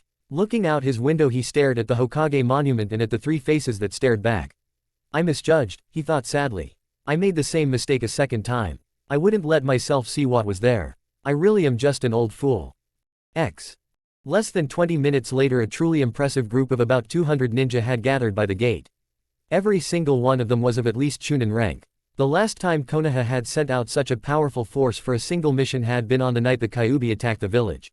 The entire Hunter Nin force along with most of the Anbu were here, and every one of them was listening as the legendary Jiraiya spoke. By order of the Hokage, I am leading all of you out after the missing Nin responsible for tonight's tragedy. Our mission is simple, we find him and kill him. Oh, and we'll be rescuing the Hyuga heiress while we're at it too. There were eager nods all around. These men and women were ready to put an end once and for all to the threat that had been hanging over them for years.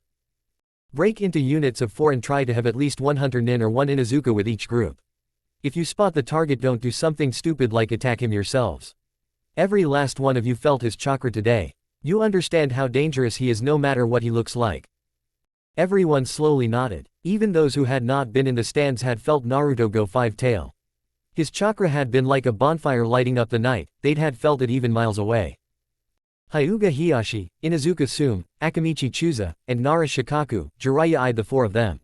They were each the leaders of their clans and very skilled in what they could do. He had deliberately asked each of them for help and they had each volunteered. You'll be with me, once Naruto has been spotted we'll be the ones to deal with him. I'll hold back the others, I'd like to keep this from being a bloodbath. Surely you are giving him too much credit, Hiyashi said. He is still only a genin. A genin with more chakra than all 5 of us put together, Chusa said in a serious tone. And one who knows forbidden techniques. Man, this is going to be really troublesome, Shikaku muttered. But if it's got to be done, there's no point worrying about it. This won't be easy, Jiraiya said. But together we will take him down. At his nod, the swarm of ninja dashed out the gate and into the night. Chapter 26, The Valley of the End. Sume was down on all fours with her nose pressed to the ground. Jiraiya and the others were standing nearby along with a squad of hunter nin. Nodding to herself, she got up.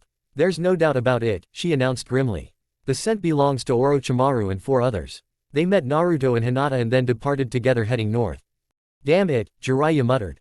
Though after what happened during the exams I suppose I should have expected something like this. He was never one to ever let go of anything he wanted. Shikaku let out a deep sigh. This is going to be even more troublesome, isn't it? Chusa grunted and nodded his head. This changes nothing, Hiashi said, announced imperiously. Even if a Sannin is involved we have one as well, to say nothing of a small army. Naruto will be eliminated and my daughter rescued. Well, it's not like we can turn back, Jiraiya agreed. But this is going to be a hell of a lot more difficult now. Regardless of the difficulty there can be no doubt we will succeed. Hiashi insisted. Jiraiya didn't disagree with him though he thought Hiashi was seriously underestimating how much harder things would be. Still, even Orochimaru could only do so much and they had 200 of Konoha's finest with them. How could they face an entire ninja army? Naruto picked up a lot of sense coming downwind. Even so he was caught off guard when their group halted. All at once masked ninja swarmed out of the nearby woods surrounding them. Still holding Hinata in his arms he felt her squeeze him as she looked around nervously. He grinned at her reassuringly. There's nothing to be worried about, Hinata-chan. I hope. The hundreds of ninja fell to one knee. Lord Orochimaru, what are your orders? I expect we'll have visitors here tomorrow. We'll have to make them welcome. In the meantime see to the needs of my guests. What are all these foreign ninja doing in the middle of Fire Country? Naruto asked. They are the army of sound and they belong to me, Orochimaru said proudly. I had brought more than 1,000 of them to launch a surprise attack in Konoha.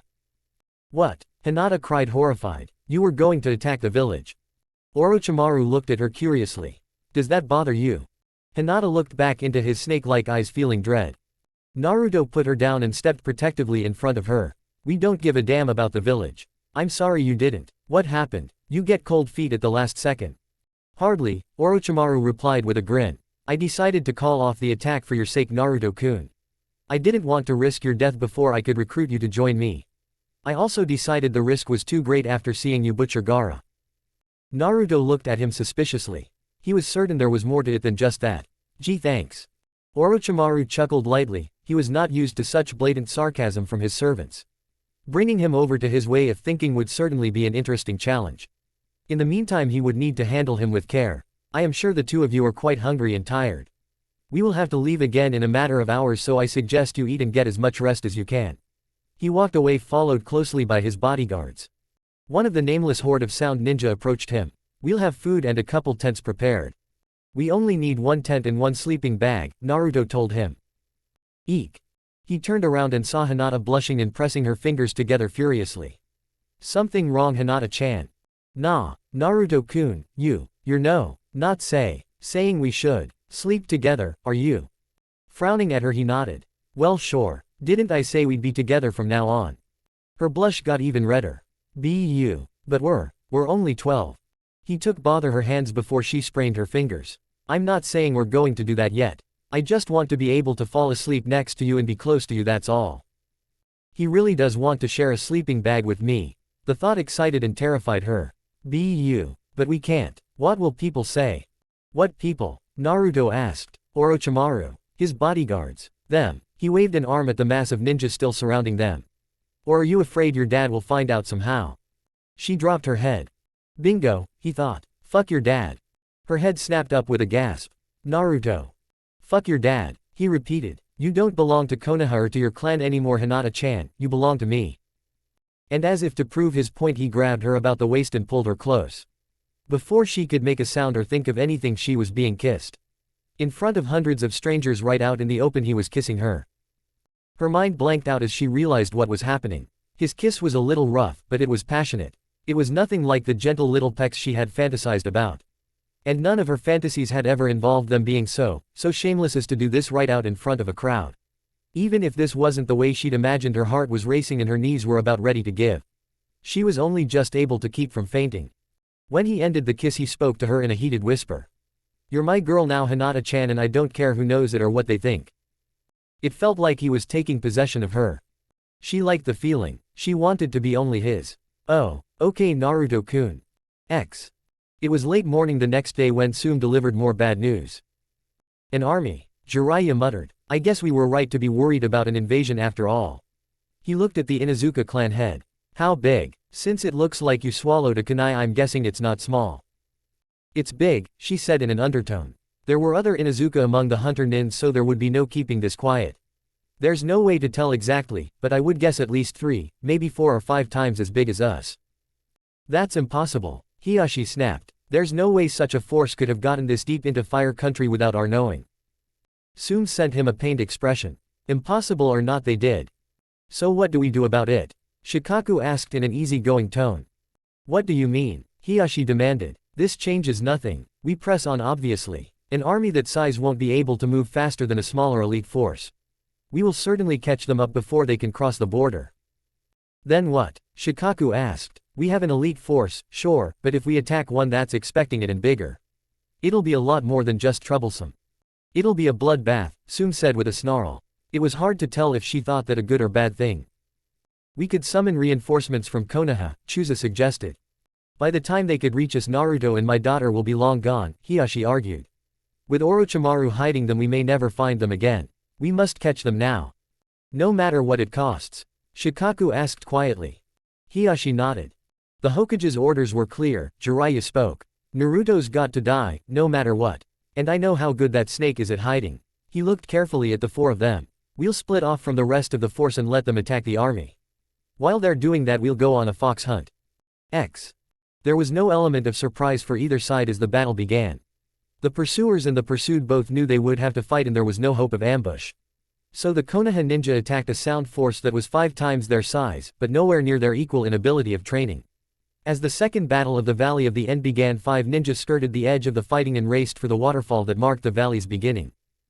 Ukin wiped his dirty hands, all the members of the Sound Four did the same. Tayuya was loudly cursing as she washed hers in the fast-flowing river. They have all been placed, Orochimaru-sama, he stated. Marvelous, he murmured. You may withdraw now and take little Hinata as well. She stays with me, Naruto growled. Do you really want to put her in that sort of danger? Orochimaru asked amused. Jiraiya will certainly come here, he may decide to kill her right off the bat. Allow her to go, she will be quite safe, I assure you. He looked at her. He looked off to the valley a few miles away where dust and smoke were rising from the pitched battle. Looking unhappy, he ultimately nodded. If anything happens to her, we'll take good care of her, Ukin promised with a laugh. Naruto-kun, I don't want to go. Hinata pleaded. It's all right, Hinata-chan, he told her tenderly. I'll definitely be fine and come see you as soon as I can. There were a few more words of argument, but there was never a real doubt that she would do whatever he said. Orochimaru watched as they embraced before parting. Isn't love a marvelous thing? He asked as soon as they were gone. Naruto looked at him dangerously. Don't ever hurt her or I swear you'll regret it. I wouldn't dream of hurting dear little Hinata-chan, he promised. She will be ever so much more useful to me as a tool for controlling you. Now then, let me show you a very special jutsu. With a kunai he sliced open his palm and performed a summoning. Out of the ground a wooden casket arose. On its sides was written, the honored Yondaime Hokage. No way, Naruto gasped. As he watched, the coffin's lid slid open and a figure stepped out of it. He was dressed in a trench coat and a jonin vest. The face was one he had never seen in person but was still recognized at once. He'd seen plenty of pictures, and the profile had been cut in stone above him for as long as he could remember. The man simply stood there looking out at the 2 huge statues in the valley below. The Valley of the End, he murmured. Why am I here? Hello again, Minato-kun, Orochimaru greeted cheerfully. It's been a long time.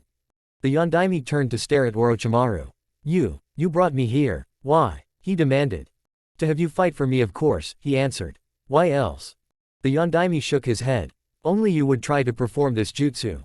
You must know I would never serve you, alive or dead. You don't have a choice, I fear. So long as you are here you belong to me. You really are the Yondaime, Naruto said softly. Despite his own personal grudges he couldn't keep a little awe from his voice. For a long time the Yondaime had been his hero and his role model. Minato looked at him, noticing him for the first time. His eyes widened. Naruto. Huh, how would you know me? Then comprehension struck. Oh, yeah, we have met, haven't we? Yeah, I'm Naruto, the poor unlucky bastard whose life you ruined. Ruined? He sounded pained. Don't the people of Konoha treat you as a hero? Naruto laughed. A hero? Are you serious? They treat me like I'm a demon, like I'm the scum of the earth. I'm 12 and until I was able to access the Kyuubi's power I spent my life alone and abused. Alone. Abused. But what about Jiraiya, your godfather? Hasn't he been taking care of you? Jiraiya, my godfather. Naruto stared at him as though he were crazy. What are you talking about? I only met the guy a few weeks ago, and that was just so he could check on my seal. Now he's on his way to try and kill me. Kill you? Minato whispered in horror. That's not possible. He would never kill you. Oh, but he would, Orochimaru assured and approached him. You see, after a lifetime of abuse at the village's hands, Naruto has abandoned Konoha and decided to join me. To prevent losing the Kyuubi's power, dear old Sarutobi-sensei has sent Jiraiya out with a small army to exterminate him. Minato looked stunned and sick. It can't be. It is, Orochimaru said. When Jiraiya arrives you can ask him yourself. He slid a kunai with a special seal into the back of the Yondaimi's head. There, now the seal is complete. What a shame I can only use it once. Oh well, I still have the first and the second saved for another day. Minato stared at Naruto. I'm sorry, this was not what I wanted for you. Naruto grinned back at him coldly. Well, what the hell did you expect to happen to me when you put the fox in my belly?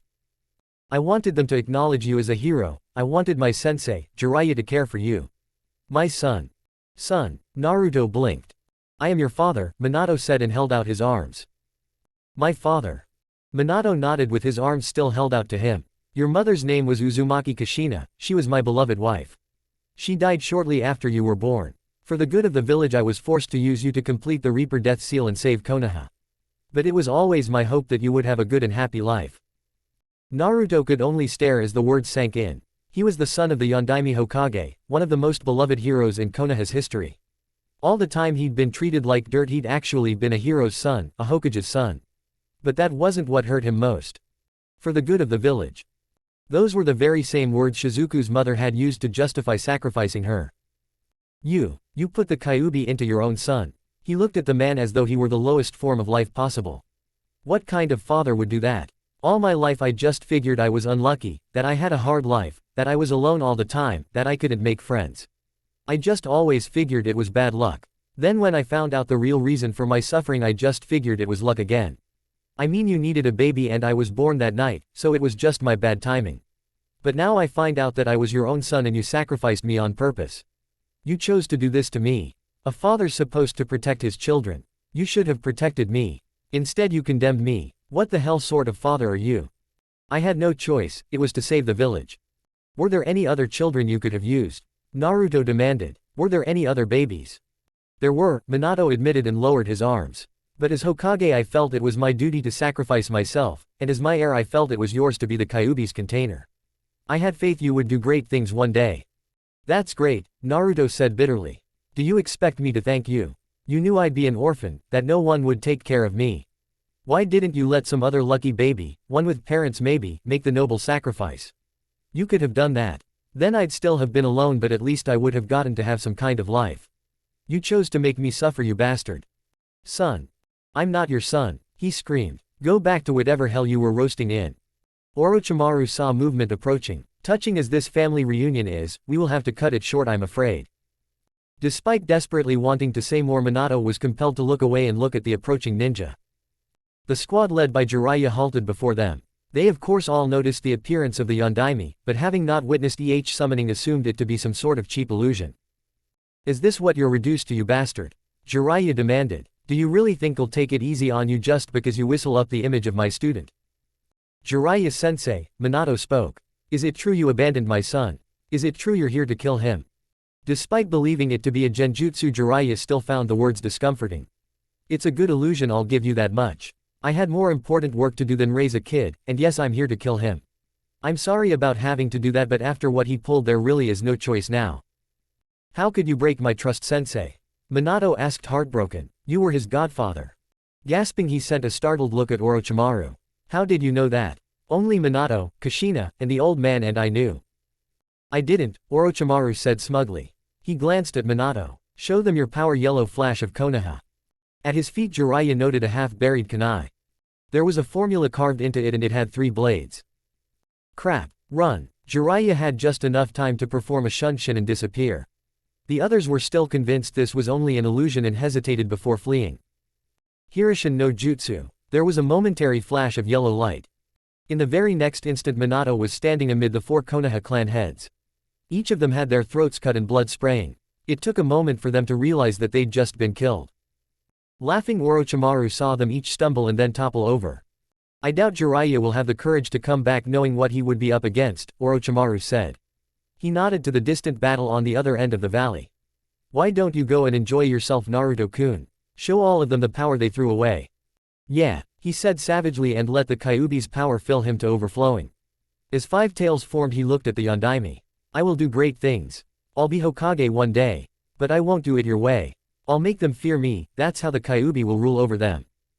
He gave Minato no chance to reply even if Orochimaru would have permitted it. He launched himself over the waterfall and sped towards the battle.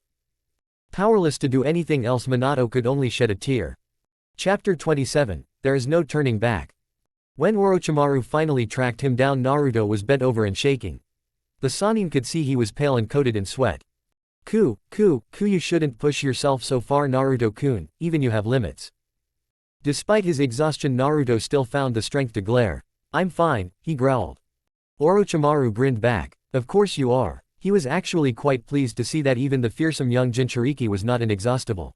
He would need to keep reminding the boy of that. "I'm afraid your father has returned to the Shinigami's belly. I hope there wasn't anything else you wanted to say to him." "He's not my father," Naruto said. "Did any of them get away?" The smile that lit up the blonde's face was savage. "Not one, they tried but I wouldn't let them. I killed every last one of them. Except for Jiraiya," Orochimaru pointed out mildly. Naruto glared at him again, but nodded. "That's quite all right, Naruto-kun, no one expects you to be perfect." Looking unhappy, Naruto straightened up. "Let's go back and attack the village. Screw running away, with my power." "You would die," Orochimaru said pleasantly. "Konoha lost a lot of ninja today, but the village has roughly 3,000 of them. Even with your great power you would have no hope of defeating all of them. Remember, even now you have only a fraction of the Kyuubi's true strength. With my help you will eventually be able to summon and control all of it. On that day Konoha will kneel and proclaim you Hokage." Orochimaru shrugged carelessly. "Or we will darken the sky with their ashes." Naruto looked south longingly. Finally he looked back to Orochimaru. "Fine," he muttered unhappily. Orochimaru was well pleased. He doubted Konoha would dare try sending another army to attack him. Assassins certainly, but they would never dare try and actually invade Sound now. With Naruto at his side he would be able to openly proclaim himself Otokage and sound the 6th great ninja village. Konoha wouldn't recognize him, Suna probably wouldn't either, but he was sure the other villages would. With the Kyuubi's potential and his own genius nothing would be out of reach. He smiled at the proud boy. "You may distrust me now but I will make you love me. I will stain you with my colors." 1 week later. The Hokage was having a private meeting with the newly appointed 5th Kage. Almost as soon as she'd been selected she'd come here to loudly proclaim that Suna wanted to assist in killing both Orochimaru and Naruto. They had also been quite persistent in declaring their continued commitment to the alliance between them. Sarutobi thought them a little too persistent in fact. Just how did Orochimaru manage to meet the previous Kage all alone? Sarutobi asked quietly. That would seem a rather shocking failure in security. Chiyo gave him an empty-mouthed grin. She was one of the very few ninjas still alive who could claim to be Sarutobi's senior. Despite her appearance she was still quite formidable and her mind was still as sharp as it had ever been. "I agree, quite a shocking failure. But then it must have been that, what other explanation is there? That he knowingly conspired with Orochimaru and was betrayed by him. I certainly cannot think of any other possibility." The aged Kage nodded politely. They both knew what the likely truth was, but for their own reasons neither could admit to it. The entire point of the exchange had been to say it without saying it, both of them could look underneath the underneath. What they had actually said was this. "I don't trust you," Sarutobi had said. "I know you don't," Chiyo had said. "But I'll still work with you." Chiyo's nod had been her acceptance of that. So long as Orochimaru and Naruto were out there conspiring they needed each other. There was little more to be said or not said after that and the Kage soon took her leave. Before his next visitor arrived Sarutobi sat there calmly smoking his pipe contemplating what might have been. It was clear now that the person who had pretended to be the Kage could have been none other than Orochimaru. And given the size of the army Jiraiya's force had encountered it seemed clear what his intentions had been.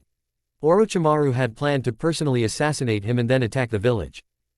Why he had not done so after putting himself in that position was a mystery. He could only assume that Naruto's display of power had somehow dissuaded him. What terrible irony, Sarutobi thought. He unknowingly saved us from one attack only to attack us himself. Naruto should never have become the village's enemy, it should never have come to that. For the 100th time Sarutobi wondered where he had gone wrong, what he might have done to prevent it. The second battle of the Valley of the End had been a disaster. The worst to hit the village since the Kyuubi's attack. 200 of Konoha's best ninja, including 4 clan heads, much of the Anbu, and almost all the hunter nins were gone. The village was still a power, but it was no longer what it had been. Their edge had been dulled and it would take years to sharpen it again. He would have to take some extreme steps to hurry the process along. In the ninja world any perceived weakness was dangerous. 5 people stood before him. He delayed meeting them to allow time for grieving and healing, but the needs of the village were pressing. I wanted to extend to you my deepest condolences on your losses, Sarutobi said sincerely. I also want you to know I have faith that each of you will do your best for your clans and for the village. That's nice of you, Nara Shikamaru mumbled. His hands were stuffed in his pockets and he looked disinterested, but his eyes were staring back angrily. Shikamaru has grown into an adult, an angry one, Sarutobi noted sadly. Technically all ninja were adults as soon as they received their hitaites. In practice they matured and grew up at their own paces. It seemed Shikamaru had been forced to mature all at once. Choji still seemed a bit stunned even a week after losing his father and was standing very close to Shikamaru. Thank you for your support Hokage-sama, Inuzuka Hana said. Unlike the other new clan heads she was 18 and an adult in name as well as title. She was a gifted medic nin who specialized in veterinary medicine. Sarutobi had no doubts that she would do well in her new role. Thank you Hokage-sama, Hyuga Hanabi said formally. If she had any doubts or worries she kept them well hidden behind a calm Hyuga demeanor. Behind her stood Hyuga Enya, an elder of the main branch. As you know Hokage-sama though Hanabi has been designated heir she is still far too young to actually lead. I and the elders will be in charge until she comes of age. And you will also be in charge of her education as well, Sarutobi thought with regret. The elders of the Hyuga clan were even more hidebound and in love with tradition that Hiashi had been. Sarutobi had held a secret hope that when Hinata became clan head a change in their traditions might be possible. There now seemed no chance of that. By the time Hanabi was installed clan head she would hold the exact same views as the elders. It was a shame, but there was nothing he could do about it. Thank you all of you, Sarutobi said. I trust that you will all do your part to keep Konoha strong. He nodded a polite dismissal. As the others turned to go Shikamaru remained where he was. If it's not too troublesome I have a question. Yes, Sarutobi asked carefully. What do you plan to do about Naruto? About what I would have expected, Sarutobi thought. We will handle that as best we can. Which means you don't have any idea of what to do, Shikamaru interpreted. That's not good enough. He didn't raise his voice or shake his fist. As defiant as the words were his tone and body language remained as passive as could be. You cannot speak to the Hokage like that, Hyuga Enya said sharply. Even if you are a clan head. Just what do you plan to do about Naruto? Shikamaru spoke ignoring Enya. Just leave that bounty out there. Send a few assassination squads and pray they can somehow find him and deal with him. Sarutobi did not reveal just how uncomfortably accurate that assessment was. Unfortunately there really wasn't anything more they could do for the time being. I am sorry Shikamaru but I cannot discuss my plans with you. Shikamaru nodded just as if he'd openly agreed with his estimate. Despite his laziness the boy was sharp. I formally request to be placed in the Anbu Black Ops and given the mission of executing Uzumaki Naruto. The others in the room except for the Hokage gasped at his audacity. Sarutobi eyed him carefully, that he was absolutely serious the Hokage did not doubt. Genin are not permitted into the Anbu, the Hokage told him. You would have to at least achieve the rank of Tokubetsu Jonin. Shikamaru gave him a single sharp nod. Fine, once I reach Jonin will you assign me to the Black Ops and give me the mission of killing Naruto. If determination alone could do it then Shikamaru might be the one for the job. Very well, when you are a Jonin or Tokubetsu Jonin I will promote you to the Anbu and assign you that mission. 1 year, he said. I will make Jonin in 1 year. He nodded to Choji. You too Choji, even if it takes you longer I'll need you to help me. Ino too, though I know that'll be troublesome. Sure Shika, Choji replied as though it were nothing but a small favor. You know the last person to make Anbu by 13 was Uchiha Itachi, Hana pointed out. So what? Shikamaru replied. That just proves that it can be done. Hana grinned at him, she didn't really know him personally but had heard about him plenty from Kiba. You do know that making Jonin in a year will require an awful lot of work don't you? Some things are worth the effort, Shikamaru answered her. Sarutobi looked at the young boy. He might actually be able to do it. The remaining members of Team 7 were currently in his office. These days the three of them were about the only ones still willing to speak up for Naruto. Given the number of lives he had taken both in his escape and at the battle, the whole village was now certain that he should have been murdered in his crib. What can I do for the three of you? The Hokage asked. He had expected Kakashi to answer, but instead it was Sasuke who stepped forward. We want to join the Anbu in order to capture Naruto and return him to the village. The Hokage slowly shook his head. That is impossible, Sasuke. Why? He demanded. First off, both you and Sakura are only genin, and that automatically disqualifies you from joining the Anbu. If Kakashi wishes to, I will permit it, but then he would no longer be able to act as your sensei. I don't think the kids are ready for that, Kakashi said pleasantly. Besides that, even if I agreed, your mission would be to kill Naruto, not capture him. Are you really that eager to kill him? Sasuke demanded angrily. It is too late for anything else, Sasuke, the Hokage told him wearily. Naruto is a nuke nin and an enemy by his own choice. We cannot simply ignore what he has done and welcome him back again. It's impossible. I won't accept that, Sasuke told him. None of us will. Naruto is still our teammate and our comrade, and more than that, he's our friend. You still believe that after everything he's done? Sarutobi asked dryly. Yes, I do, Sasuke said fiercely. The last time I ever saw him, he told me he would always be my friend, and I believed him. Even after all that's happened, I know it's not too late to redeem him and return him to the village. I'm sorry, Sasuke, Sarutobi told him. If I believed that, I would do anything in my power to make it happen. But he's killed Leaf Nin and attacked the village. There is no turning back now. The Uchiha stared back defiantly at the Hokage. There was clearly no give in him. I won't give up on him no matter what, neither will Sensei of Sakura. I do admire your loyalty, Sasuke, but time may eventually force you to change what you believe. Sasuke shook his head. Never, no matter what, I'll save my friend. Time will tell, Sarutobi thought. Chapter 28, A Wonderful Night. 3 years later. Otogakure, the ninja village hidden within the sound, was in the midst of a vast celebration. This was the 3rd anniversary of their leader proclaiming himself Otokage and Oto, the 6th great shinobi village. Konoha and Suna had refused to recognize him, and thanks to their hostility the lands of fire and wind were closed to his sound ninja. Likewise, any leaf or sand nin entering rice country would be killed on sight. The villages were not formally at war, but they were open enemies, and their hostilities were always just one small step short of it. Iwa, Kiri, and Kumo all recognized Oto as an equal and acknowledged Orochimaru as a Kage. Lords and businessmen from the lands of earth, mist, lightning, and the non-aligned countries all employed sound ninja. Though still in its infancy, the village was thriving. Civilians and ninja from all over the continent came here in hopes of a fresh start. Missing nin and other outcasts were welcomed and given the Otokage's protection so long as they swore loyalty to him. Ordinary people came here to find work and start businesses. The village was enjoying an economic and building boom as new construction could be seen everywhere. The ninja who lived and worked here brought in money and needed places to live, places to eat, places to shop, and every other kind of service. People were only too happy to emigrate here and fulfill those needs. There was a sense among both the ninja and civilians that the future was limitless. People had faith in the genius of the man who had founded their new home, and who had turned it from empty land to a great ninja village in less than a decade. People also had faith in Lord Uzumaki and in his awe-inspiring power. With Orochimaru's genius and Lord Uzumaki's strength, anything seemed possible. And if there were some dark rumors about what happened inside the Tower of Sound and in other places, so what? Every ninja village had its secrets and its darker side. The members of the Sound Seven were gathered in the courtyard of the Tower of Sound. Or at least 6 of them were. Their commander was inside talking with the Otokage. Trained by Orochimaru himself, they were the elite bodyguard and strike force of the Otogakure. They were not only tasked with protecting their master but with special missions that were too important or too sensitive to trust to others. As they waited, Jirobo looked up at the clear blue sky. I'm looking forward to the fireworks tonight. What do you suppose Kimimaro would say if he were alive right now? Get me out of this fucking box. I'm not dead. Tayuya yelled, miming pound on an invisible wall with her fists.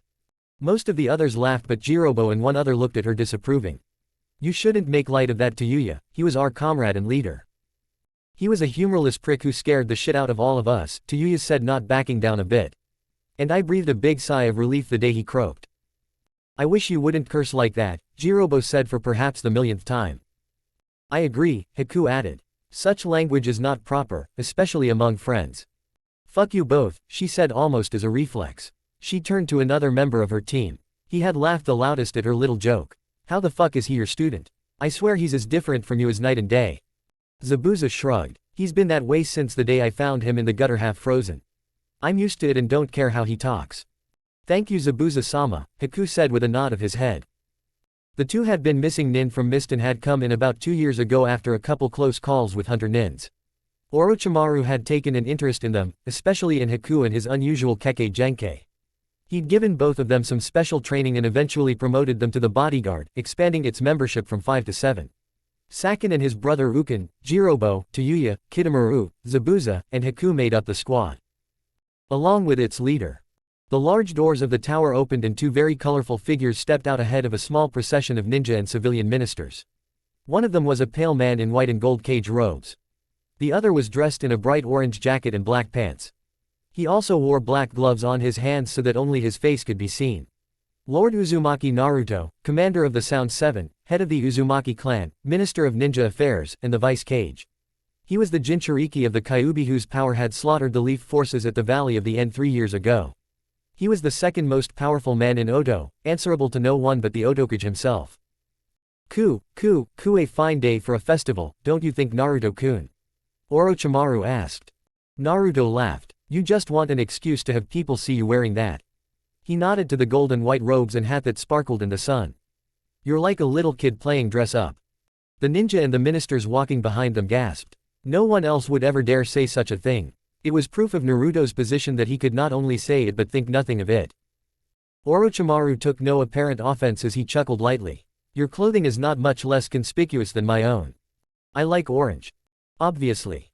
Orochimaru was quickly surrounded by his ministers and others who would walk with him along the parade route. Naruto went over to his team. We've confirmed at least 2 assassination squads are in the village, possibly more. If they interrupt the parade it will look bad. He gave them all a big smile. We don't want that now do we?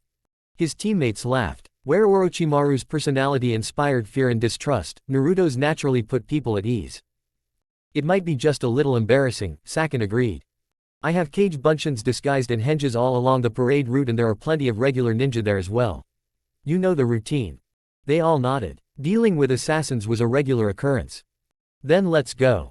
They all leapt away and vanished as the Otokage set out. They would not act as shields, there were plenty of Anbu to take care of that. They would go out and try to find the enemy before they could cause any trouble. A lone figure stood in the middle of a crowd less than half a mile from the tower. He was dressed in plain work clothes but underneath more than 100 explosive notes were taped to his body. He was a Leaf ninja and this would be a one-way mission, but if he could trade his life for Orochimaru's it would be well worth it. He was not worried about dying. What plagued his mind was the possibility of failure. Over the last 3 years countless assassins had been sent here to target Orochimaru and Naruto. All had failed miserably. The huge bounties on their heads had even inspired a few nuke nin to give it a try, though with no more success. Their bodyguards seemed very good at X. The crowd stirred as a man in work clothes suddenly jerked about and fell. In the confusion no one noticed 3 senbons sticking out of the back of his neck. Please excuse me, a ninja in his teens said as he leapt down and picked the man up in his arms. This man needs medical attention. The ninja then vanished with his injured patient. On a nearby rooftop Zabuza nodded his approval as Haku reappeared with the dead would-be assassin. Very nice, he was dead before he could even think to detonate his explosive notes. I'm glad you finally go over your silly hesitations about killing. That is due all to your training Zabuza-sama, Haku said. He quickly opened the man's shirt and removed the explosive tags. 2 Suna nin skulked in a back alley, dressed in old rags and sitting amid trash trying to look despondent. Like the other assassins sent here today they had explosive tags strapped on. Also like the others they used actual disguises rather than a henge. Elite ninja could sense an active henge. If they were to have any chance at all they had to get close and stay undetected for as long as possible. What do you think happened to Shinji? One of them asked in a low murmur. He got careless and he got caught, the other one answered back just as quietly. What do you think they did to him? His partner turned to him with a dark look. Don't know, but I doubt it was pleasant. Orochimaru had a particularly gruesome reputation when it came to ninja prisoners. Ninja interrogations were never gentle affairs but the Sannin seemed to have a real genius for finding unusual and effective ways to inflict pain. The other nin nodded his agreement. You think he talked? As his partner answered he heard a flute playing from somewhere. If he did, we're all dead men, he suddenly laughed. Well, actually, even if he didn't, we're still all dead men. But we won't achieve anything, I guess. The other man was about to reply when he heard squealing coming from the trash they were sitting in. Without warning, a horde of rats leapt out onto them. The two men were abruptly covered by them being bitten and scratched at. They flailed their arms about trying to beat them off without resorting to jutsus that would give them away. Caught in the genjutsu, neither Sunanin noticed as Jirobo leapt down. Slamming his meaty fists into the back of their heads, he knocked them both out. The flute music abruptly stopped. They alive? Tayuya called down from the nearby roof. Yes, Jirobo said. He was already busy pulling off their explosive notes. Tayuya gave a nasty laugh. That's their shitty luck then. When Orochimaru starts using them for his experiments, they'll wish they were dead. Language, he said half-heartedly. But he nodded. Anything would be better than to be one of the Otokuge's test subjects. From his concealed position on a roof several blocks from the parade route, Takahiro could see the procession approaching the amphitheater where Orochimaru would make his speech and then give the signal to commence the feast. The fact that it had gotten this far and he had heard no explosions meant the others had failed and were likely dead or captured. It was up to him then. He was an Anbu captain in his 30s and had been for several years, one of a handful who had not been killed at the Valley of the End. By sheer luck, he had been out of the village on the mission the night Naruto turned traitor. He had come home to find the heart and soul of the Anbu torn out.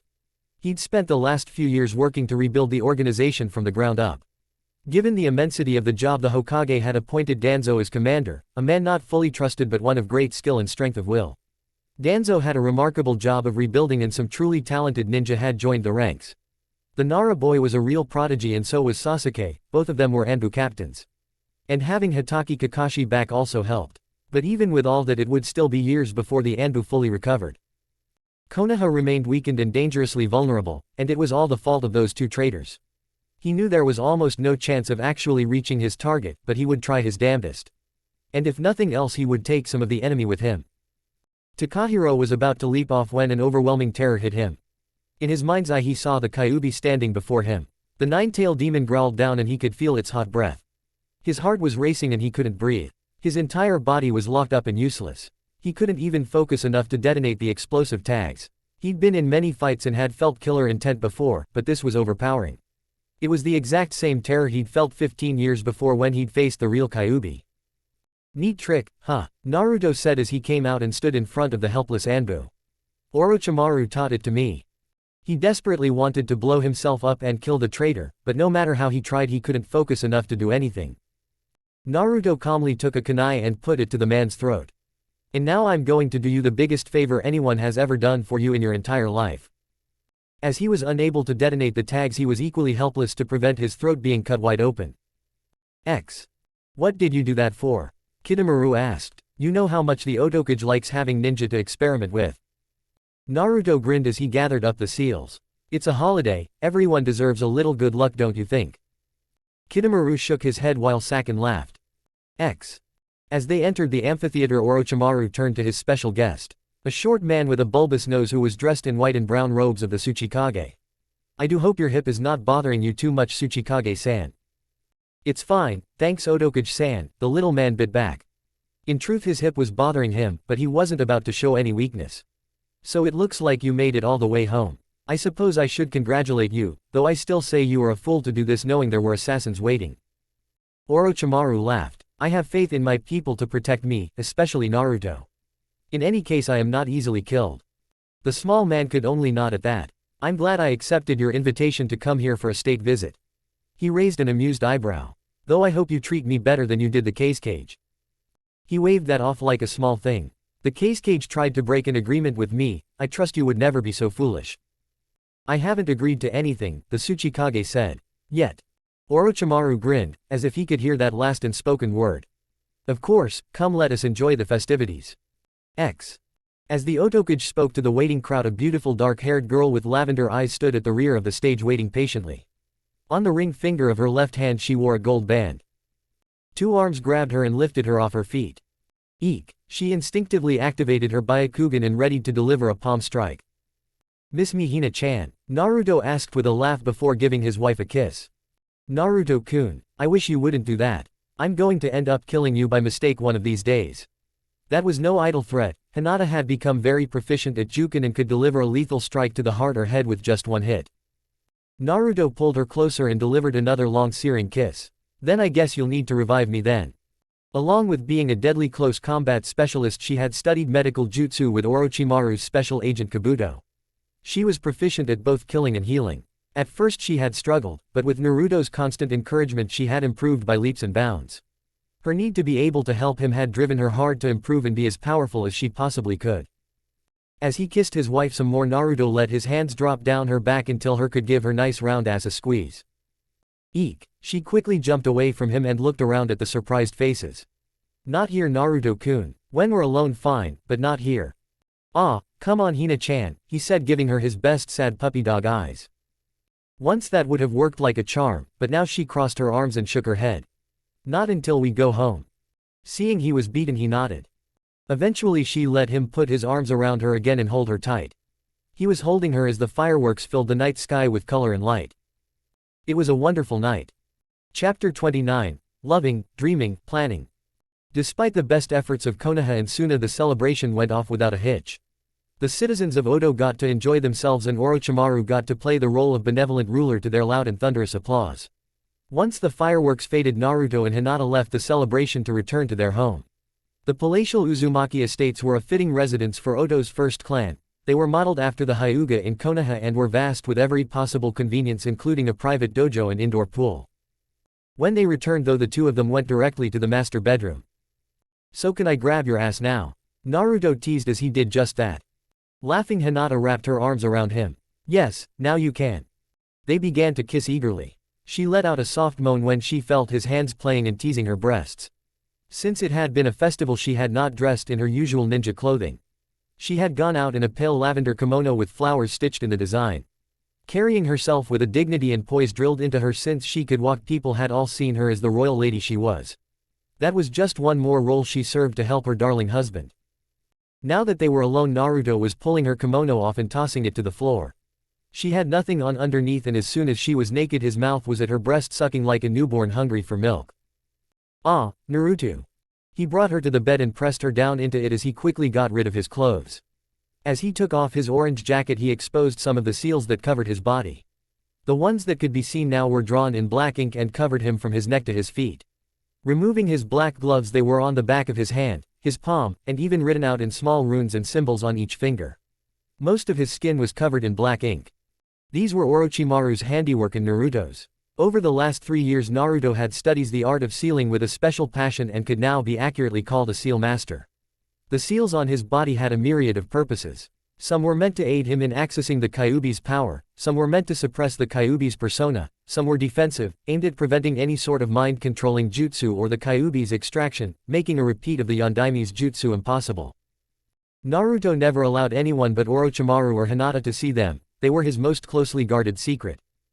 Hinata had long since grown used to them and he no longer gave their appearance much thought. As soon as all his clothes were off, he jumped on top of her and began to make savage, passionate love. She cried out again and again, begging him on, grabbing on with arms and legs to encourage him. As he entered her, as he slid in and out of her and covered her mouth with his own, he thought about how wonderful it was to love someone and have them love you in return. When he'd first begun things with her, he had just intended to use her. But as they spent time together, he slowly realized that she really did love him, and he began to fall in love with her as well. Being with his beloved Hina-chan brought him immense joy and he wanted to always keep her safe. He loved her and she was one of a very precious handful who had never hurt or betrayed him. Well, that went well, don't you think? Orochimaru said back in his palace. He regretfully took off his robes. Yes, Lord Orochimaru, Kabuto answered. He was one of Orochimaru's prized agents. A brilliant medic nin and an equally effective spy. He had been recalled from Konoha to train Hinata and to help keep an eye on her and Naruto. Orochimaru trusted no one completely, but he was as trusted as anyone in the Otokage's service. Naruto-kun and his unit were as efficient as ever. There was not even a murmur from the crowd today. No one would suspect there were 4 ninja out there eager to blow themselves up. Naruto is most definitely formidable, Lord Orochimaru. Kabuto said. Formidable and very independent-minded. Orochimaru grinned at his agent's subtle hints. Have you seen something that warrants my concern? Nothing blatant, Kabuto stated. He never says anything even remotely treasonous and has not committed any acts that would appear threatening. Orochimaru waited and invited him to continue. Some of his jokes are a tad disrespectful, and he is very close to the members of the Sound Seven. Some might question who their loyalty belongs to. That has been the case for some time now, Orochimaru said. He is unique among all of my servants. Too valuable to be killed, yet too strong-willed to be fully controlled. I had hoped to make him love me, unfortunately we are not quite that close. However, the measures I have in place seem effective. He is loyal. Or at least he seems to be, Kabuto added. He has gained a great deal from serving me, he knows how much he stands to lose should he ever turn against me. He laughed softly. And I do have the heart seal, as a final measure. Among the many seals on Naruto's body was one he had placed over his heart. If a specific set of hand signs and code words were spoken, Naruto's heart would be shredded, killing him instantly. It could not be used to inflict pain, if activated it would kill, that was its sole function. Orochimaru alone knew the activation jutsu and Kabuto was the only other person to even know of the seal's existence. Orochimaru had deliberately kept the seal's real purpose a secret from Naruto. He wanted to earn Naruto's genuine affection, and knowing he'd placed such a lethal thing on him would ruin that and likely set the shinobi to plotting.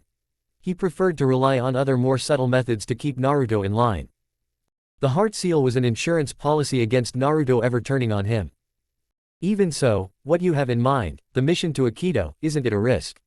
Kabuto asked. Coup, of course it is, but one well worth taking. Do you think he would betray me? Given what would happen if he did? Probably not, Kabuto answered slowly. But he might be sorely tempted too. You overestimate his old loyalties, Orochimaru said. Those did not prevent him from abandoning his village. They will not matter to him now. They will matter, Kabuto said. The question is only how much. The risk is worth taking, Orochimaru said with a laugh. After all, I have not given up my interest in acquiring the Sharingan. X. Falling asleep in bed beside his wife Naruto entered the dreamscape. X. As usual he was in an empty lifeless wasteland. The blackened ruins of Konoha lay all around him. Above him all the faces on the Hokage monument had been blasted away except for Sarutobi's. The night he'd left the leaf he had blown it up as a signal to the old man that they were now enemies. Now he liked having the old man's stern face looking down at what he had caused. Damn you brat, a bitter voice called out. Release me. Naruto looked over to the only other living being in this place. What his eyes saw was a plain red fox with 9 bushy tails. He was crammed in a small steel cage no more than 2 feet high and wide. Every paw and tail had an iron shackle and heavy steel chin holding it in place. The fox's mouth was muzzled though that didn't keep him from communicating and the cage itself was coated in paper seals. Naruto tapped his lips as though thinking it over. Ah, no. The fox growled in impotent rage. I am already bound within you. There is no need for all these additional restraints. Have you forgotten who aided you when you decided to acquire real power? I haven't forgotten who it was that had me believing I really was the Kyuubi for a while. Naruto was still embarrassed at how easily he'd been duped back then. I'm sure if I let you out of your cage you'd be eager to help me. We share the same fate. Naturally I would help. Naruto laughed. Wrong. Your fate is to be nothing but a battery. I'll take you power and your knowledge but I won't ever listen to your lies again. You are still nothing but a child. He looked about at the ruins. You still have a child's longing for revenge. You still ache to hurt those who wounded you. Especially the old man. Shut up, Naruto said darkly. The fox merely chuckled. Oh, did I strike a nerve? Don't forget I have seen through your eyes and I know your thoughts. It's not the village's wrongs you want to avenge near so much as Sarutobi's betrayal.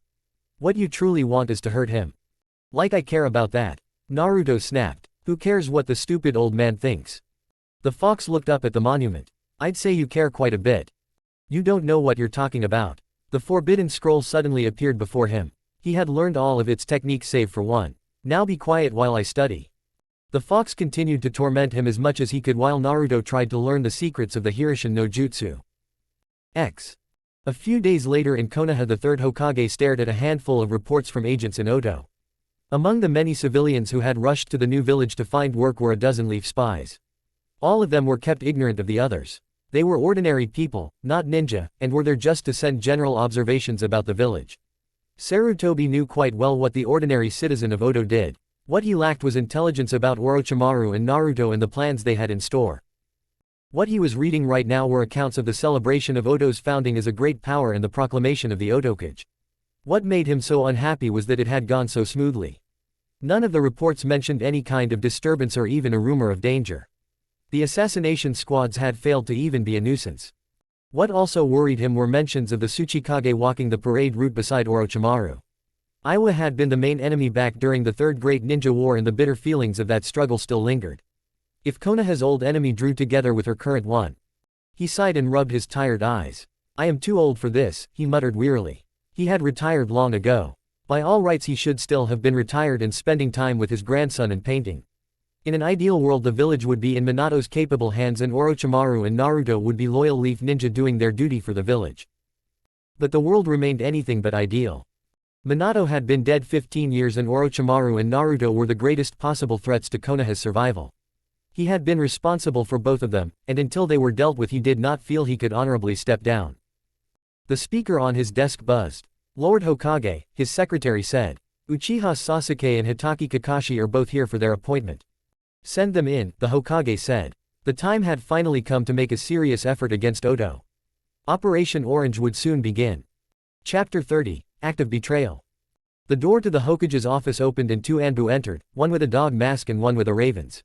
They both removed their masks once the door was shut and they were alone with their Hokage.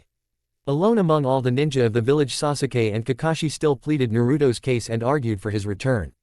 After all the death and destruction Naruto had inflicted on Konoha, their arguments were less than popular. Had they not been elite ninja they likely would have been brought up on charges of light treason. In particular Shikamaru and Danzo were vehemently opposed to Naruto's return.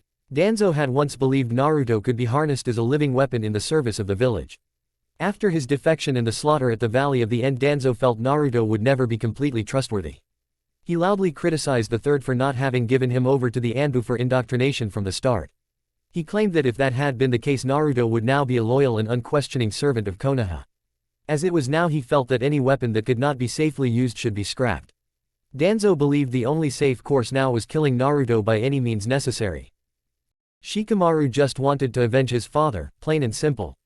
It was perhaps only natural that after making Jonin and being enrolled in the Anbu at age 13 that Danzo would recruit him into Root. Together they led the faction, everyone but Sasuke and Kakashi really, who wanted Naruto killed. Sarutobi had acted in accordance with this, if he hadn't he would have been overthrown. And truthfully he felt it the best course despite his own feelings for Naruto. But after 3 years of mounting failure certain elements within the village were beginning to believe killing him was impossible and that something else should be tried. Not because they had forgiven Naruto or changed their opinion about him. Almost the whole village felt what happened the night he betrayed them was the real Naruto finally coming out into the open. The fact he was the Yondaimi's son was now generally known, but most people vehemently refused to believe it. The ones who did simply pointed to the obvious truth that the demon inside him had overpowered whatever nobility might have been there. People who were willing to now consider a different alternative did so for the practical reason that assassination had failed. Whatever the reason, this slight change had given Sarutobi just enough leeway to try something. Is the mission a go? Sasuke asked eagerly. He still believed in his friend and wanted desperately to pull him out of his darkness. The Hokage slowly nodded. Over the last 6 months there had been a highly secretive correspondence going on between Sasuke and Naruto. Coded messages had been snuck into Oto and placed in Naruto's hands. Disguised replies had been taken out and delivered here to Konoha. Over the last half year both of them had carefully felt out the other and had at last agreed to meet in the city of Akito in 4 days' time. They would have a face-to-face meeting where Sasuke would finally get his chance to bring Naruto back. Here, the Hokage handed over a sealed envelope. Within that is a full pardon for all the crimes he has committed up to this point. It bears my signature and seal. There is also a letter of commission restoring his status as a leaf ninja and granting him the rank of Jonin. If you can convince him to return to the village of his own free will, I will do everything possible to right the past wrongs and give him a place here. Sasuke nodded and made the letter disappear. I will definitely convince him. I know if I can just talk to him I can bring him back. We will certainly do all that we can, Kakashi said. For him trying to save Naruto was a debt he owed to his former sensei. Even if he died in the effort he had to do everything he could to bring his beloved sensei's son home again. The Hokage looked like the very old man that he was. He did not know how much time was left to him and he desperately wanted to repair the mistakes of his past. He was not sure that it was possible. You realize, Sasuke, that all this may be nothing but a trap. It is very likely that Naruto's only intention in agreeing to meet with you is to kill or capture you. Yes, I know that, Sasuke acknowledged. But even with the risk I have to go, and I do believe he is serious about wanting to talk to me. The night he left, the last time we saw each other, the Dobi told me he would always be my friend. I believe him. Some would call that being naive, Sarutobi said. Putting your faith in something he said so long ago. Naruto was always one to keep his promises, Sasuke stated. I have faith in him. Well, you will have the chance to see if that faith is warranted, the Hokage said. You will leave tomorrow morning for Aikido. Obviously this mission has a ranking above S and must be kept absolutely secret. Should anyone learn of this, the results would be disastrous. Sasuke and Kakashi both nodded. After the two of them parted ways, Sasuke headed back to his apartment. When he got there, his girlfriend was in the kitchen already making dinner. I'm home, he called out. Welcome back, Sasuke-kun. Sakura came out to greet him with a warm kiss. In the 3 years since Naruto's departure, Team 7 had been dissolved, with Kakashi and Sasuke entering the Anbu while Sakura remained a genin, serving wherever she was needed. She had a bit of talent with genjutsu but was not an especially effective field operative. These days most of her missions were in a support role within the village itself. Over that time she and Sasuke had drawn closer as she was the only woman he felt he could really talk to. Eventually their friendship had become something more. She had actually achieved her long-cherished dream of becoming Sasuke's girl. As with most dreams, the reality was not quite what she'd expected. Given their busy schedules, they did not see each other as much as they would have liked. Since becoming an Anbu captain, Sasuke had been given many dangerous assignments that took him far from the village for long stretches. Sakura would always fear the worst and miss him terribly. She was always hugely relieved whenever he came back to her. She was still completely devoted to him and loved him desperately. Sasuke's feelings for her were just a little more indistinct. He definitely cared for her and they were lovers. But he never professed to be in love with her, and while she obviously mattered to him, she knew his work came first. Especially his plans to save Naruto. At the very beginning she had also been loudly supportive of the idea. He was her teammate as well and she cared about him and respected him. She told people he had been driven out and deserved a chance to return. Unlike Kakashi and Sasuke though, she was not a special talent. She was just another genin. So when she talked in public about Naruto, she was quickly slapped down by others. She soon began keeping her opinions to herself as she did not like drawing so much hostility. And while Sasuke and Kakashi had good things to say about him, she would hear the other side from everyone else. People would talk about friends and relatives lost the night he abandoned the village or at the Valley of the End. She heard about the Kyuubi and about the horrors it would bring. She heard about the things he was doing in Oto, dark rumors that made her blood run cold. Bit by bit she began to think that maybe Naruto was never the good guy she had thought. She had her own memories that made her wonder, feeling the demonic from him that first time during the mission to Hokkaido, seeing him torture that Rain Nin during the exams, seeing his full power at the finals as he proclaimed he was the Kyuubi. Yes, maybe he was never really the good guy to begin with. Sasuke still believed though. I'm going to meet him, he said after her welcoming kiss. Meet who? He grinned. Our former teammate. She stared at him in shock. Naturally she'd been told nothing at all about the secret correspondence and so had no idea that meeting Naruto, outside of battle, was even possible. She had known that trying to convince Sasuke to give up his dreams of saving him would drive them apart, so she had deliberately kept her true feelings to herself. That made things easier and she didn't think it would ever matter. She could not imagine a mission where he would actually meet with Naruto. How is this even possible? I can't tell you the details, Sasuke answered. Really, I shouldn't have told you even this much, but I know you want him back too. You can't say a word to anyone, this is all under S-rank secrecy. Of course, she replied with a weak smile. When are you leaving to find him? Tomorrow morning. Sasuke, she began hesitantly. Do you really think it's a good idea? What if he turns on you? Sasuke frowned at her and quickly dismissed the notion. I'm sure that won't happen, he said. I'm sure the Dobi will at least give me a chance to talk to him. Even if he does, what if he doesn't like what you have to say? She asked worriedly. The image of Naruto tearing apart Gaara flashed through her mind. Even if there's a danger, I have to try, Sasuke said. So what's for dinner? The question was clearly meant to end talk on the subject. She got the hint and did not bring it up again. As she headed home, her mind was filled with panicked images of Naruto surrounded by demonic chakra and proclaiming himself Kyuubi. She knew Sasuke was the best, but just how many Leaf Jonin had Naruto already killed? Would Sasuke-kun really be safe? What scared her the most was the fact she knew that no matter how strong Sasuke might be, there was no way he could match Naruto in full demon mode. Sasuke-kun's safety was the only thing that really mattered to her. She would do anything to keep him safe. Even betray him. Changing direction, she headed away from her home and towards another destination. I see, Nara Shikamaru said calmly. He took out each cigarette and flicked some ashes into a cup. He had picked up the habit from his old sensei and it helped calm him. Well, thank you for telling me this, I promise you we'll take care of things. I don't usually reveal S-rank secrets, she said quickly. That was a crime punishable by imprisonment and hard labor or by death. I'm only doing it now to protect Sasuke-kun. Nice to know some things never change, he said under his breath. You did the right thing bringing this to me, Sakura. We'll take care of Naruto and I promise we'll try and keep Sasuke safe. Bye. You mean the Anbu, right? Just what will you do? It's better if you don't know, he told her as he stamped out his cigarette and then lit a fresh one. Just have faith it will be taken care of. She nodded. So long as Sasuke-kun is all right, that's all I care about. Shika nodded but didn't actually say anything more. Treason, Danzo said darkly. It's nothing less than treason against the village. Sarutobi has finally gone too far. Before you worry about that, shouldn't we make plans to deal with Naruto? Shikamaru asked. We know Sasuke is leaving tomorrow morning but we have no idea when or where this meeting is scheduled for. I'll have him followed, go ahead and assemble your team and have them ready. You will be part of the strike force. Shikamaru nodded. Whoever follows him, if they're spotted, Sasuke will scrub the mission. I'm sure he'd rather do that than put his good friend at risk. Don't worry about that, I have several very experienced ninja who are experts at trailing ninja while remaining unobserved. Now go and prepare, there isn't much time. Shikamaru left the secret route meeting room to get Choji, Ino, and Asuma ready. Danzo had always been a careful man who did not take needless risks. That was the main reason he was still alive at his advanced age. He reconfirmed he was alone and unmonitored before running through a long and complex series of hand signs. At last an astral image appeared of a figure wearing a robe and with the Rinnegan eyes. You have news? Pain demanded. I do, Danzo replied. He had also survived to old age by knowing how to make deals to achieve his objectives. The following morning in Odo, Naruto was having a last private meeting with the Odokage before setting out for Aikido with the Sound 7.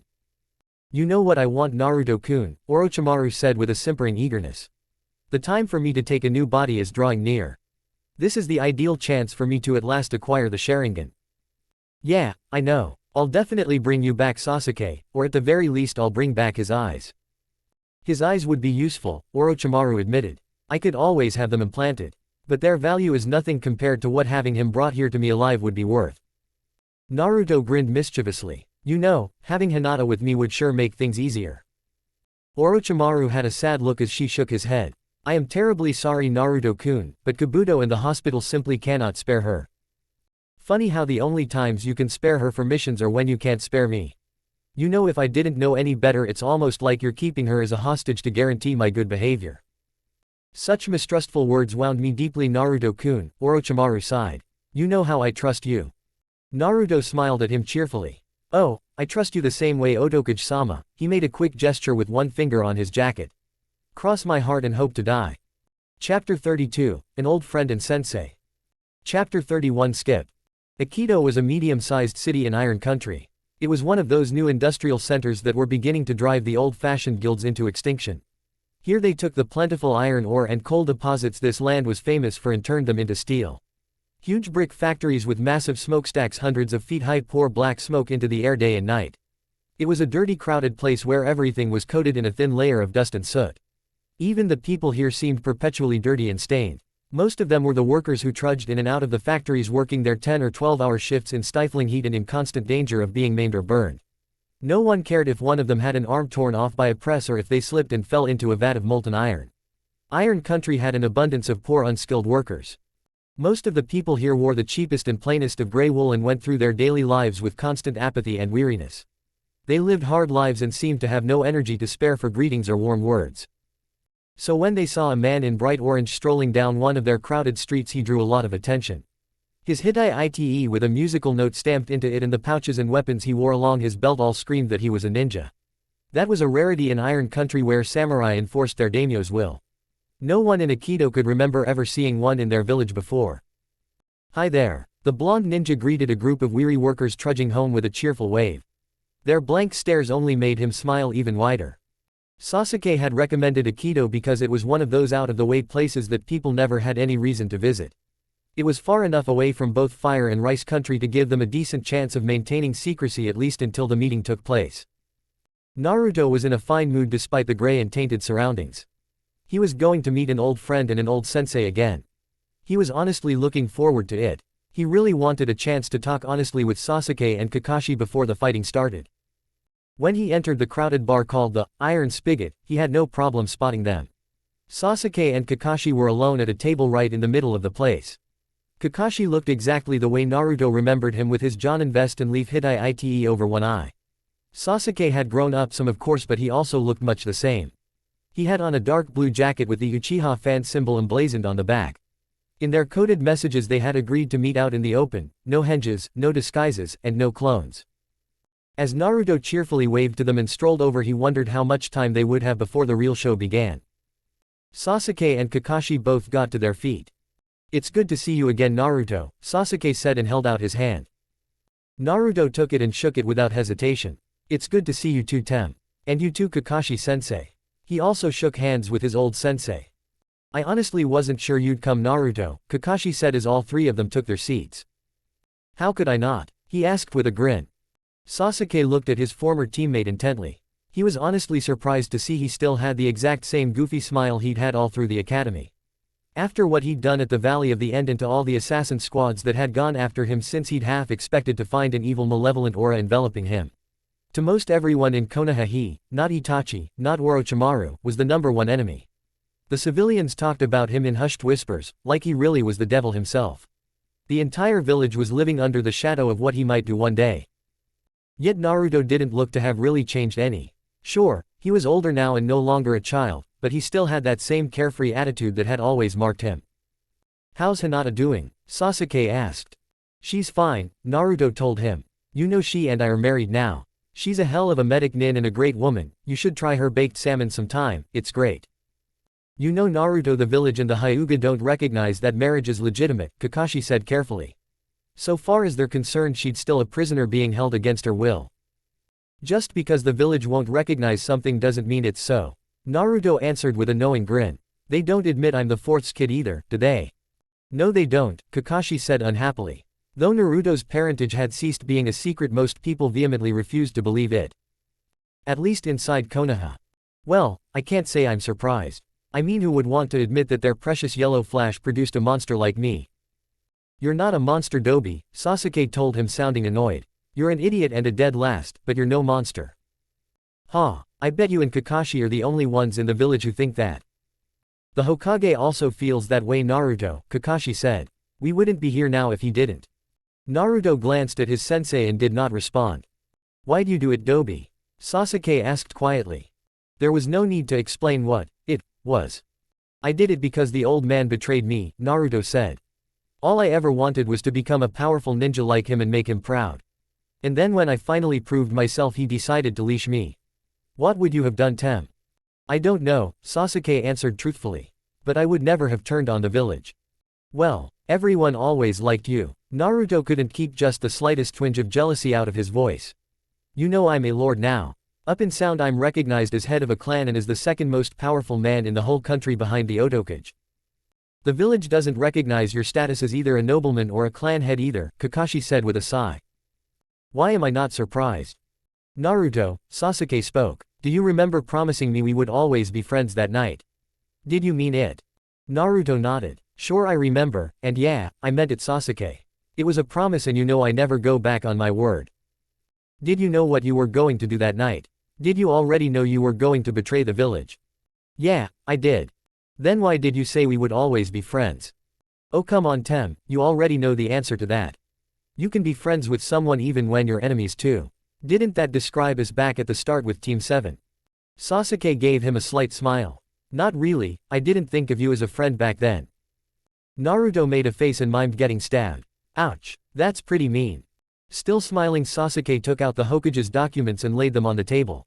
"Here are the papers guaranteeing your pardon for all crimes committed up until now and making you a Jonin of the Leaf. It's just as I promised you, if you come with us right now you can return to the village and have a fresh start." "A fresh start," Naruto repeated and picked the papers up to leaf through them. "Everything will just be forgotten, huh? The villagers will take me back with open arms. The Hyuga and the others will pat me on the back and welcome me home." He didn't look too closely at the papers in his hands. He did note the signature and seal looked genuine. "It might not be perfect, but at least you could come home again," Sasuke said. "Oh, I'll come home again," Naruto said. "When I have 9 tails and I'm ready to burn the damn place to the ground." With leisurely ease he tore the documents in his hands in half and then into quarters. Kakashi and Sasuke both stiffened in their seats. Kakashi lifted his hinata to reveal his Sharingan and also placed an hand on a kunai ready to draw it. Sasuke deliberately kept both his hands on the table as a show of good faith and trust in his friend. Are you planning to betray us, Naruto? We came here in good faith. Sasuke said, keeping his voice calm despite his rising anger. Come on Sasuke, who are you kidding? We both know all of this was just a game from the very start. Me come back and serve Konoha again. After what I did, I mean I know I used to be the dead last but even I'm not that stupid. The offer from the Hokage was real Naruto, Kakashi insisted. Naruto gave his sensei a cold smile that had no warmth or humor in it at all. When Sasuke saw it he found it easier to believe the stories he'd heard. So you and Sasuke didn't come here to try and kill me? We didn't, Kakashi insisted. Then why are Shikamaru, Ino, and Choji here too? Before anyone could reply a shadow raced across the dirty floor and merged with Naruto's. There were 3 slight puffs of smoke as the 3 Anbu dropped their disguises. Pretty good Naruto, Shikamaru's voice said from behind an Anbu mask with a deer on it. Our disguises were good enough to get past Kakashi but not you. As Shikamaru got up from the bar stool he was on, Naruto was compelled to get up from his seat. Sasuke and Kakashi had also gotten to their feet. The regular patrons suddenly got the feeling that it might be a good time to leave and began to stampede out the door. Shikamaru, what the hell are you doing here? Sasuke demanded. What does it look like? Choji said angrily behind his butterfly mask. We're here to deal with Naruto once and for all. Why are you bothering to pretend you're surprised? Naruto asked. I knew from the very start how this would go. Sasuke turned to Naruto. I swear to you I didn't know they would be here. Kakashi and I really were trying to bring you back home. Sure you were, Naruto said. Actually that's true, Shikamaru admitted. We only found out about this because Sakura told us. Sakura told you? Sasuke said disbelieving. I don't believe you. She wants to save Naruto as much as I do. No, Ino spoke from behind a mask of a boar. She wanted to make you happy so she pretended to want that. The truth is she gave up on him a long time ago, Sasuke-kun. Sasuke looked shocked. He felt betrayed by one of the very few people he had come to trust. You really didn't know? Naruto sounded surprised. They're not the only ones, there are at least 10 more ninja in this village. I'm willing to bet they're all Anbu. I knew it was a trap before I ever stepped foot in this place. Then why did you come? Because I was going to betray you too, Naruto said. He did not sound embarrassed or ashamed. He was just relaying a fact. The Otokage wants me to deliver you to him, your body is going to serve as his next host. You're quite a guy, Naruto, Shikamaru said. You'd sell out someone who really wanted to help you. Don't sound too high and mighty, Shika. My safety at this meeting was supposed to be guaranteed by the old man. You and the others being here violated that the second you arrived. Even if it turns out Sasuke and Kakashi didn't know I is the one who was betrayed first. I don't want to hear anything like that from the worst traitor in the history of the Leaf Village. This is for my father and Choji's father and for every other ninja and civilian of Konoha you've killed. Kage Kyubi Shibari no Jutsu. A hand of shadow made its way up from the floor, snaking its way about Naruto's body as it headed for his neck. As the hand grasped Naruto's throat it was pushed back by red chakra that began to pour out of it and the rest of Naruto's body. Shikamaru grunted as his shadow was forcibly expelled. In a heartbeat Naruto was surrounded by a red chakra cloak with 3 tails swirling about. His eyes had changed from blue to red with slitted pupils. He had fangs and claws and looked more than a little demonic. Deciding to show them a little something he activated his first level curse seal. Black splotches covered his face, he grunted in pain as his mouth and jaw grew out and his eyes set further back, giving his face an animalistic look. His jacket and sleeves split open as his muscles expanded and became coated in thick red fur. The other ninja took a step back as he became a real monster. Oh come on, Naruto laughed in a husky not quite human voice. You didn't really think it would be that easy, did you? That was when things went from bad to worse. Chapter 33, Fall. The instant Naruto activated his seal and released some of the Kyuubi's chakra, every ninja in the city of Akito knew it. Beneath the bandages that covered his face Zabuza chuckled. Looks like Naruto's cutting loose, hey, good times. The other members of the Sound 7 nodded. Are we really not going to assist Naruto-sama? Haku asked. What, you think Naruto needs our fucking help to deal with those shitheads? Tayuya replied. We just need to take care of the other Leaf Nin and keep them from spoiling his fun, Sakin said. On the nearby rooftops they spotted flashes of sudden movement heading towards the bar. As one they all activated their curse seals. There was no need for subtlety now. Zabuza laughed as he felt the raw energy course through him. Black lines covered his face and hands. With such power filling him, he really did feel like a demon. Time to party, he said and drew his sword. Have fun, Sakin reminded them. But remember to not let any of them get in Naruto's way. The 6 of them vanished to intercept their various targets. Ino ran through some hand signs and put her fingers, Shintenshin no Jutsu. She had been afraid he would move too quickly for her to catch. But fortunately he had remained in place long enough. Despite his powers, her clan techniques should have allowed her to switch places with him, giving her temporary control of his body. That was what should have happened. Nothing happened. Ino cried in surprise. The monstrous thing that was now Naruto looked at her. The pointed teeth in his snout became a hideous smile. Ah, sorry Ino-chan, but that won't work on me. The seals that were now hidden beneath his fur shielded him from all genjutsu, possession, or mind-affecting techniques. By the way, did I ever tell you that you were always really annoying? Ino opened her mouth to reply but never got the chance.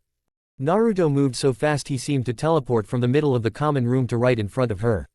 It took just a swipe of his claws to rip her head from her neck and send it flying across the room. Blood gushed up out of her torn open throat. Her body continued standing for just a moment, and then collapsed at Naruto's feet. Ino, Shikamaru and Choji screamed. Naruto looked at them. See, she's much less annoying now. Choji howled a wordless scream and ran at him. His arms grew to 5 times their normal size and hit him a series of blows that would have shattered boulders or torn down the walls around them. Naruto stood there and allowed him to hit him. He didn't even take a step back. That all you got, fatty? Naruto grinned down at him. He then delivered a punch of his own. His fist and arm went clean through Choji's armor and chest and out his back, literally ripping out his heart. Shikamaru stood there horrified as his 2 dearest friends and teammates had just been slaughtered right before his eyes. So are you really supposed to be a genius? Naruto asked as he casually tossed aside Choji's bleeding corpse. You seem like the same lazy idiot that I remember. Damn you, Shikamaru cursed. This isn't the way this was supposed to work out. We were supposed to avenge our fathers. Shika, you don't know the first thing about revenge. Naruto said. He was about to deal with him when the sound of chirping birds filled the bar. Naruto. Sasuke called out. His Sharingan was active as was Kakashi's. They were on either side of him with Chidori's in their palms. I'm sorry, I didn't want it to come to this. I really did want you to come home. But I guess it's too late. It's been too late for a long time now. Naruto said. As one, both Kakashi and Sasuke ran at him, one aiming for the front and one for his back. They would rely on their Sharingans to avoid any possible counter and deliver their attacks. The red chakra cloak that surrounded him shot out 2 clawed hands at each. Both Sasuke and Kakashi were startled to see that their Sharingans could not show them how to avoid the Kyuubi's chakra. Both ninja were caught and then slammed through the walls of the bar. Not only were they sent through the bar's walls, they went flying through the street to slam into the adjacent buildings. Both were left in bloody heaps unconscious. Now then, where were we? He turned back to Shikamaru to find he was gone. Hey, I guess he has some sense after all. The members of his squad met him outside the now ruined and bloody bar. Naruto was back to his normal self. Since his clothes were ruined, he worked a henge so as to appear fully dressed and to hide his seals. All the other ninja are dead, Zabuza informed him. Naruto nodded. These 2 are still alive, Sakin told him. Do you want us to fix that? No, Naruto said. The whole point of this was to bring Sasuke back for the Otokage. I held back on purpose. What about the other one? Sakin asked. I think I'll let Kakashi-sensei live. He always annoyed me with his being late, but I liked him and he was a good sensei.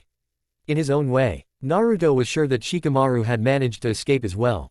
That was fine. He could live with the pain of knowing he had caused the deaths of Ino and Choji while failing to get the revenge he wanted so badly. Hiku.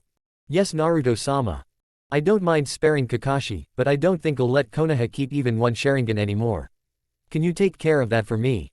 Hiku nodded. While not actually a medic nin, he was an expert on anatomy and had fine chakra control. He drew out a kunai and nodded. I will remove it, Naruto-sama. Naruto grinned. The first part of his plan had gone through without a hitch. Sarutobi was in his office trying to handle the never-ending paperwork when the doors opened. He was surprised to see Danzo entering along with Aburame Shibi, Hyuga Hanabi, Inuzuka Hana, and many of the other clan heads and leading ninja of the village. At his side was Nara Shikamaru dressed in Anbu cloak and armor. As soon as he saw them and the anger on their faces, he knew. What is the meaning of this? Sarutobi demanded. Perhaps if some of the clan heads were still in doubt, he could intimidate them. It didn't work. We have come here to demand your immediate resignation and retirement from public life, Danzo told him flatly. If you refuse, we will arrest you on charges of high treason. Treason? That is a very serious charge, Sarutobi said. I assume you have some evidence. Shikamaru stepped forward. His eyes were lifeless and his voice ashen, but he still spoke loudly and clearly.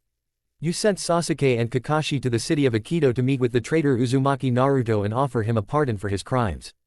To invite the Kyuubi back to this village without even discussing it with the clans was treason. And you might want to know that Sasuke was captured and Kakashi is in the hospital right now recovering from his wounds. His Sharingan was removed. The angry looks on the other ninja grew darker. Only Danzo and Shikamaru remained perfectly neutral. How could you do that? Inuzuka Hana demanded hotly. She had lost her mother at the Valley of the End. Like Shikamaru, she would never forgive. Because of you we've lost Sasuke and the Sharingan. What were you thinking? You would have pardoned the man who killed my father and kidnapped my older sister. Hanabi asked in that cool superior Hyuga manner. She too would never forgive. The man who inflicted such wounds on the Hyuga. To have offered him a pardon was unthinkable and unforgivable. I acted within the limits of my authority as Hokage, Sarutobi told them. He knew it was pointless but he would still defend himself. I did what I thought best for the village. By inviting the Kyuubi back into our midst. Hana demanded. How was that for the best? I am forced to concur, Aburame Shibi said in a monotone. Naruto's actions over the past 3 years have made it clear he views us as the enemy. I fail to see how this course of action could possibly have worked. Wouldn't it have been better to have had him as an ally rather than as an enemy? Sarutobi asked. It would have been better to have had him as a tool, Danzo said. Had you listened to me long ago he would be serving this village and be completely trustworthy. You mean he would have been reduced to a mindless follower of yours, Sarutobi said. Like so many others en route. He never would have had a chance at any sort of normal life. And so? Danzo asked coldly. Some must make sacrifices for the greater good. A ninja village cannot survive otherwise. Do not pretend to be ignorant of that fact. Our ninja choose to serve, Sarutobi said solemnly. Naruto would never have been allowed to choose. I felt that the village owed at least that much to the Yondaime's one and only son. A slight murmur of discontent ran through the clan heads and other ninja. Some of them vehemently refused to believe Naruto was the Yondaime's child. Even those who did know the truth disliked being reminded of it. Danzo was unmoved. Whatever your reasons, they led to the current situation. Because of your actions the last true Uchiha has been lost. The Sharingan has been lost, its power now belongs to Oto and Orochimaru. Another traitor who you allowed to turn on us. It is obvious you are no longer fit to lead the village. Should the truth of what happened get out, however, it will severely damage Konoha, both internally and in our relations with the other villages. Most ninja, both inside and outside of Konoha, still view you as a legend. Your trial and execution would destroy that and cause only harm. Therefore, for the good of the village, I ask you to write out your resignation and step down. Sarutobi looked at all the faces of those present. They were all united against him. If he refused he would be arrested, that was obvious. And Danzo was right, it would only serve to harm Konoha. Very well, he said and took out a sheet of paper and a pen. Danzo looked on silently. He did not betray the joy he felt at his long-awaited moment of triumph. It had taken almost an entire lifetime, but in the end he had won. He would be the next Hokage and would save the village from the mess Sarutobi had put it in. A few days later in Oto, Naruto was about to set out for a very special meeting. Here you are, Naruto-kun. Hinata handed him a tiny vial with a green liquid inside. She looked troubled. Are you sure about this? She asked him. Smiling, he took the vial from his wife and made it disappear. Trust me, Hinata-chan, this is for the best. But Sasuke is a friend. Still smiling, he gave her a long comforting kiss. I know, but sacrifices have to be made. You do trust me, don't you, Hinata-chan? Of course I do, Naruto-kun. He kissed her again. Then trust me now. She slowly nodded. All right. He left to go to the tower and meet the Otokage. It was time for the second part of his plan. Chapter 34, Goodbye. The Anbu who guarded the Tower of Sound stepped aside and bowed to him. He and Kabuto were the only ones permitted to enter Orochimaru's presence without being summoned. Naruto opened the doors to the Otokage's private office. He entered to find him sitting there scribbling his signature and stamping his personal seal onto a stack of papers. You know, I wonder what all our enemies would think if they only knew the mighty snake Sannin spent most of his time sitting behind a desk working like some grunt clerk or accountant. Naruto sat down without bothering to wait for an invitation. Orochimaru looked up at him with an amused expression. I can remember Sarutobi-sensei always complaining that paperwork was the bane of every Kage's existence. I admit that back then I thought he was exaggerating and that a leader could do whatever he liked. But controlling Oto includes keeping an eye on the various needs of the village. It's boring but necessary. When I run things I'll make 100 clones and have them take care of all that in half an hour. Orochimaru raised a single eyebrow. You mean of course when you were Hokage and running Konoha one day? Of course, Naruto said with a grin. How else would I mean it? Orochimaru gave a wary nod. Just as I have promised you will be Hokage one day Naruto, I will give you Konoha as a reward for all your hard work and loyalty.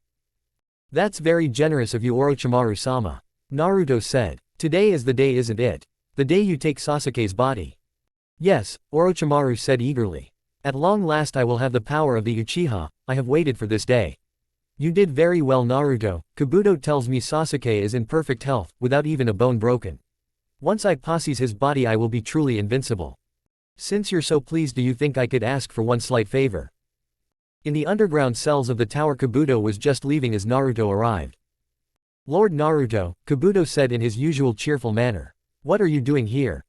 I came to have a last word with one of my few old friends, Naruto said. Really? Does Lord Orochimaru know? Naturally, you don't think I'd try talking to such an important prisoner without the Otokage's permission do you?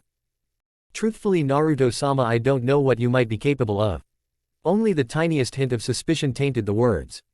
Do you object to my having the chance to say goodbye to my friend? Naruto asked. Not if Lord Orochimaru does not, Kabuto said. Naruto walked past him before Kabuto spoke again. Is that really all you're going to do? Naruto halted and looked back over his shoulder at the young medic nin and spy. What else could I do? He then continued down the gloomy hallway to the appropriate cell. Sasuke was bound hand and foot in heavy iron chains. The walls of the cell had been especially sealed against earth or teleportation justice and would have been almost impossible to escape even if he could have worked them. Each hand was held firmly to the stone wall, it was impossible to bring them together to form hand signs. Kabuto had just given him a last medical examination and had told him that Orochimaru would be coming to see him soon. When the steel door to his cell clanked and slowly swung open he expected to see the snake Sannin standing there. Instead he saw his old friend. The one who had betrayed him and brought him here. Naruto shut the cell door and performed a quick jutsu to confirm they were unobserved before speaking. Hi Sasuke, he said in a normal tone as though they were meeting on the street. Hello Naruto, Sasuke also did his best to sound calm. I don't know if you'll believe this, but I really am very sorry that you're here now. I never wanted this for you. That's strange to hear since you're the one who brought me here. Sasuke said, I suppose I deserved it though for believing you meant it when you said we would always be friends. I didn't mean it Sasuke, then and now. I still think of you as a friend. If that's true then why did you betray me? It was necessary to achieve my goals, Naruto said. Orochimaru wanted your body and ordered me to collect you. And since I need Orochimaru, he spread out his hands in a helpless gesture. So you betrayed me because you were ordered to. Is that strange for a ninja? Naruto answered back. You were Anbu for a while, what sorts of things did you do under orders? And at least I had a reason. Why did Sakura betray you? Sasuke's eyes lowered a bit. I'd like to think she was trying to help me, he said. I don't think she really thought of it as betrayal. So if I tell you I didn't think what I was doing was a betrayal either would that make it okay? Did you come here to ask forgiveness? Sasuke asked him. Is that why you're here? No Sasuke, I don't need forgiveness for what I've done. Not from you or anyone else. But don't you regret it? Sasuke asked him. Betraying the village and the Hokage, don't you ever wish you could go back and fix things? No, Naruto said flatly. Go back. Go back to what? To being hated. To being leashed. To having people treat me like a monster for something that wasn't even my fault. He shook his head. No thank you, I much prefer it here where people respect me and where I can be someone. Like I told you before Sasuke, it's much too late for me to go back to what I was. But you're in darkness Naruto, Sasuke said pleading. He knew he was doomed but as long as there was any chance at all of saving his friend he wanted to try. Can't you see that? Naruto simply grinned. Sure I am, where else would a monster like me be? I'll let the darkness be my light. Sasuke looked at him sadly. I'm sorry I couldn't save you. It was never your job to save me Sasuke. Naruto said, but I thank you for caring enough to at least try. Sasuke wearily nodded. It had all been for nothing after all. So is that it? Is that what you came here to say? No, Naruto said. He looked about the cell carefully and moved closer to Sasuke. Despite his earlier jutsu he was still wary. He put his lips to Sasuke's ear and spoke in a low whisper. You're going to die in a little bit, Sasuke. I'm sorry, but I can't save you. But what I can do is give you the chance to make your death mean something. What are you talking about? Taking his cue from Naruto, Sasuke also lowered his voice. I have a special slow-acting poison with me, Naruto said. It has no known cure and is almost impossible to detect even using medical jutsus. If you were to drink it, then when your body dies it'll kill Orochimaru. Sasuke gave him a sharp look. You want to use me to assassinate Orochimaru and become Otokage? That's right. Sasuke looked directly into his friend's face. You really have become a complete bastard, haven't you? You not only betray someone who was a friend to you, but you want to use me to become a Kage. I am what Konoha made me, Naruto said. What circumstances made me? No, Sasuke said. You chose this path on your own. No matter how hard things might have been, everything you've done was a choice. I wouldn't expect you to understand, Tem. A little bitterness crept into his voice. Even though you lost your family, you still had everything I always wanted. People loved and respected you, girls chased after you, everyone was always fawning over your bloodline and your talent. How could you know what it was like for me? I know you had it hard, Naruto, I know that. But you weren't alone, you had the old man looking out for you, you had me and Sakura and Kakashi, and you even had a girlfriend. You were making friends, you were making a place for yourself.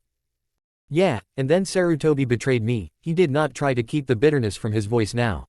I won the Chunin exams and showed him and everyone my power. I showed him the power I would have used to serve him. And what did he do? What was my reward? He refused to promote me and was going to have Jiraiya seal away my chakra. Naruto, you used the Kyuubi's power in front of the whole village. You deliberately killed both Neji and Gaara. How could the Hokage reward you for that? What did they teach us in the academy? That we had to be ready to kill and to die. That we had to become as powerful as we possibly could. What did I do wrong?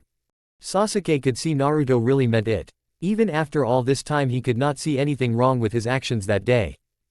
Enough of this, Naruto said. It doesn't matter how we got here. What matters is I am giving you this one chance to make your death mean something. Will you take it, or do you just want to let Orochimaru have your body? Sasuke weighed the choice for a moment. I'll do it, but only if you'll promise to do one thing for me. You want me to kill Itachi for you? Naruto asked. No, Sasuke said, taking Naruto by surprise. Promise me that if I do this for you you'll spare Konoha. Spare Konoha? Hell no, I'll burn the damn place to the ground. Ask for something else. If you won't make that promise I won't do it.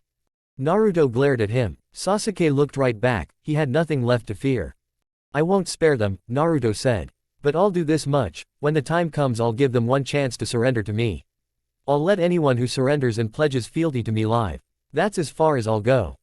That's not good enough, Sasuke said. Naruto's sharp hearing heard footsteps approaching from the hallway. He's coming. Naruto hissed and produced the vial in his hand. There's no time. Take what you can get, Sasuke. He eyed the vial. Promise then, swear it, you'll spare anyone from Konoha who surrenders to you and swears to serve you. I swear it, Naruto said hastily. It's a promise of a lifetime. Then give me the poison. Naruto swiftly unstoppered the vial and put it to Sasuke's lips. He swallowed it down in a single gulp. Naruto made the vial disappear just as the cell door opened and Orochimaru entered with Kabuto right behind him.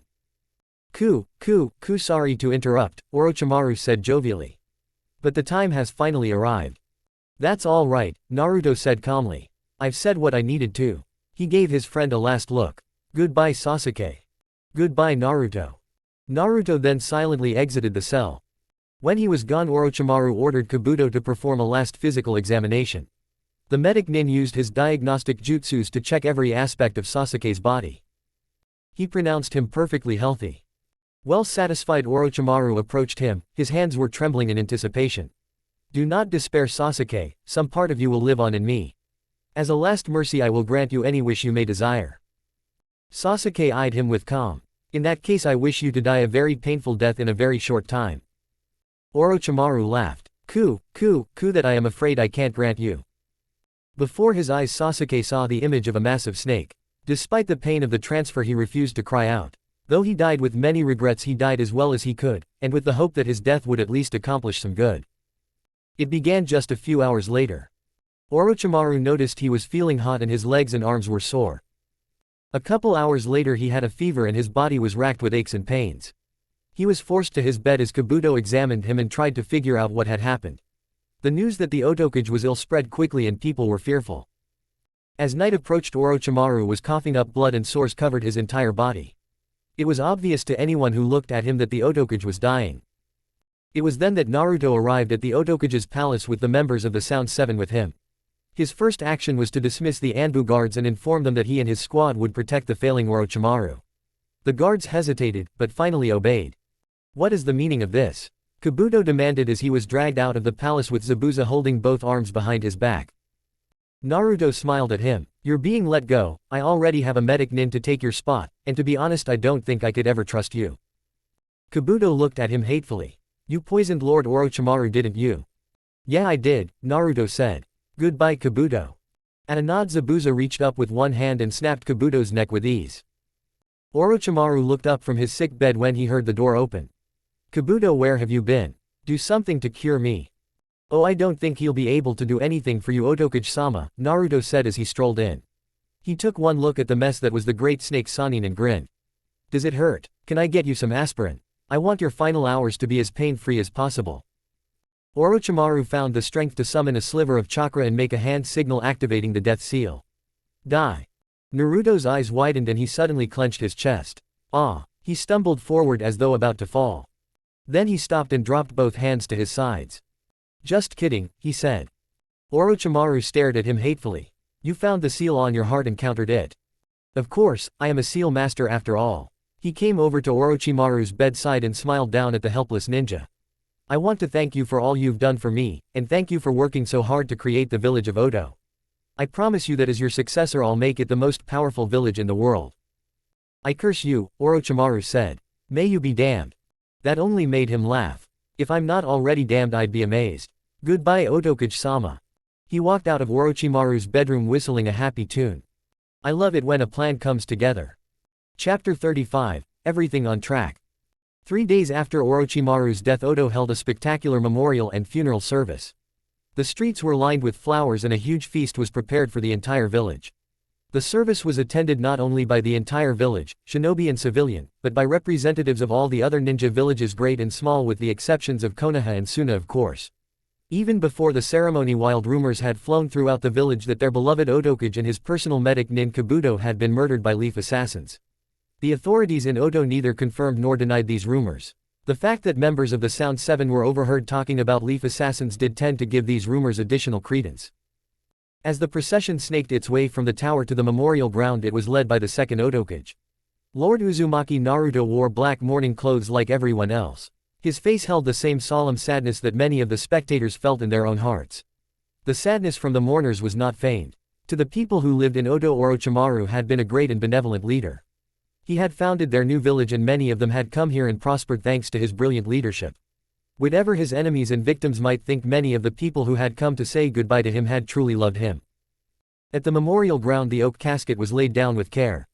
On its side was the inscription, Orochimaru, first Otokage and founder of the ninja village hidden within the sound.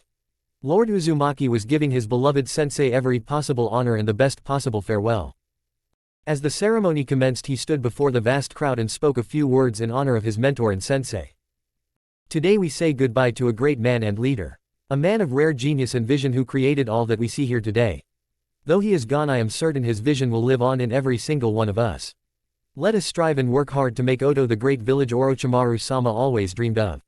To commemorate and honor his memory, I have ordered 7 days of feasting and public games. I have also ordered a statue in his image to be built that shall stand 20 feet tall. His memory shall live on. With that he stepped forward and placed a white chrysanthemum before the coffin.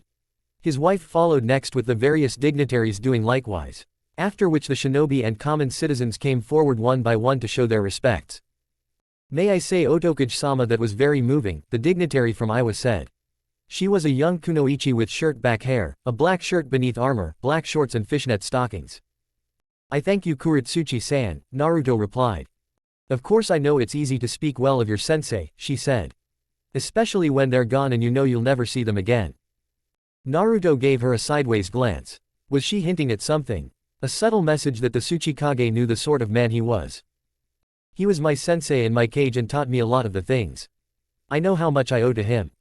Kuretsuchi nodded. Such is your position as Otokage. Very true, Naruto replied. He made me vice kage and his successor because he had faith in me. I can only hope to be as great a man as he was. She smiled. Not many men could hope to match a Sannin, but I suspect you just might. You praise me, he said. It's what I honestly believed and what the Tsuchikage believes as well. She looked over at him carefully. He hopes the close ties between our two villages will continue. Please tell the Tsuchikage that I want that too. Inform him the treaty he and the Orochimaru signed will be honored by me. If he likes, I will add my signature to it as well. She quickly nodded. If you do not object, the Tsuchikage would appreciate that. She carefully looked about to confirm no one else was standing too close. As an added precaution, she still dropped her voice. And what of Konoha? You may inform the Tsuchikage that Konoha's fate remains unchanged. She gave another slight nod and carefully stepped away, well satisfied. Naruto stood there looking on as the endless line of mourners slid up to and past the coffin. When the last mourner had paid his respects, he and the funeral party would continue on to the field where the coffin would be buried. Of course, Orochimaru's body wasn't actually in there. He was going to allow Kabuto to perform one last useful task by taking his master's place in the cemetery. Naruto had plans for the body. It's good to see you again, Karen, Naruto said. It was a couple days after the funeral and Naruto was no longer dressed in mourning clothes. He now wore some custom-made robes that had been based on Orochimaru's design. The only difference was that the robes were now in white and orange as opposed to white and gold. He had summoned his head researcher to his private office where he and Hinata were meeting with her. So far everything had gone smoothly. Except for Orochimaru and Kabuto, his little coup had come off seamlessly. No one else had died. He had proclaimed himself Otokage as soon as Orochimaru expired and ordered that all shinobi swear loyalty to him. The Oto Nin had done so without a word of complaint. There hadn't even been any defections. They saw him as Orochimaru's legitimate successor, and given his own reputation, no one had any delusions that they would challenge him for the post. The business leaders and guild leaders had been just as eager to kneel to him as soon as he told them the tax rates and regulations would all remain in place. The village's economy was running smoothly. The last thing he intended to do was interfere with that.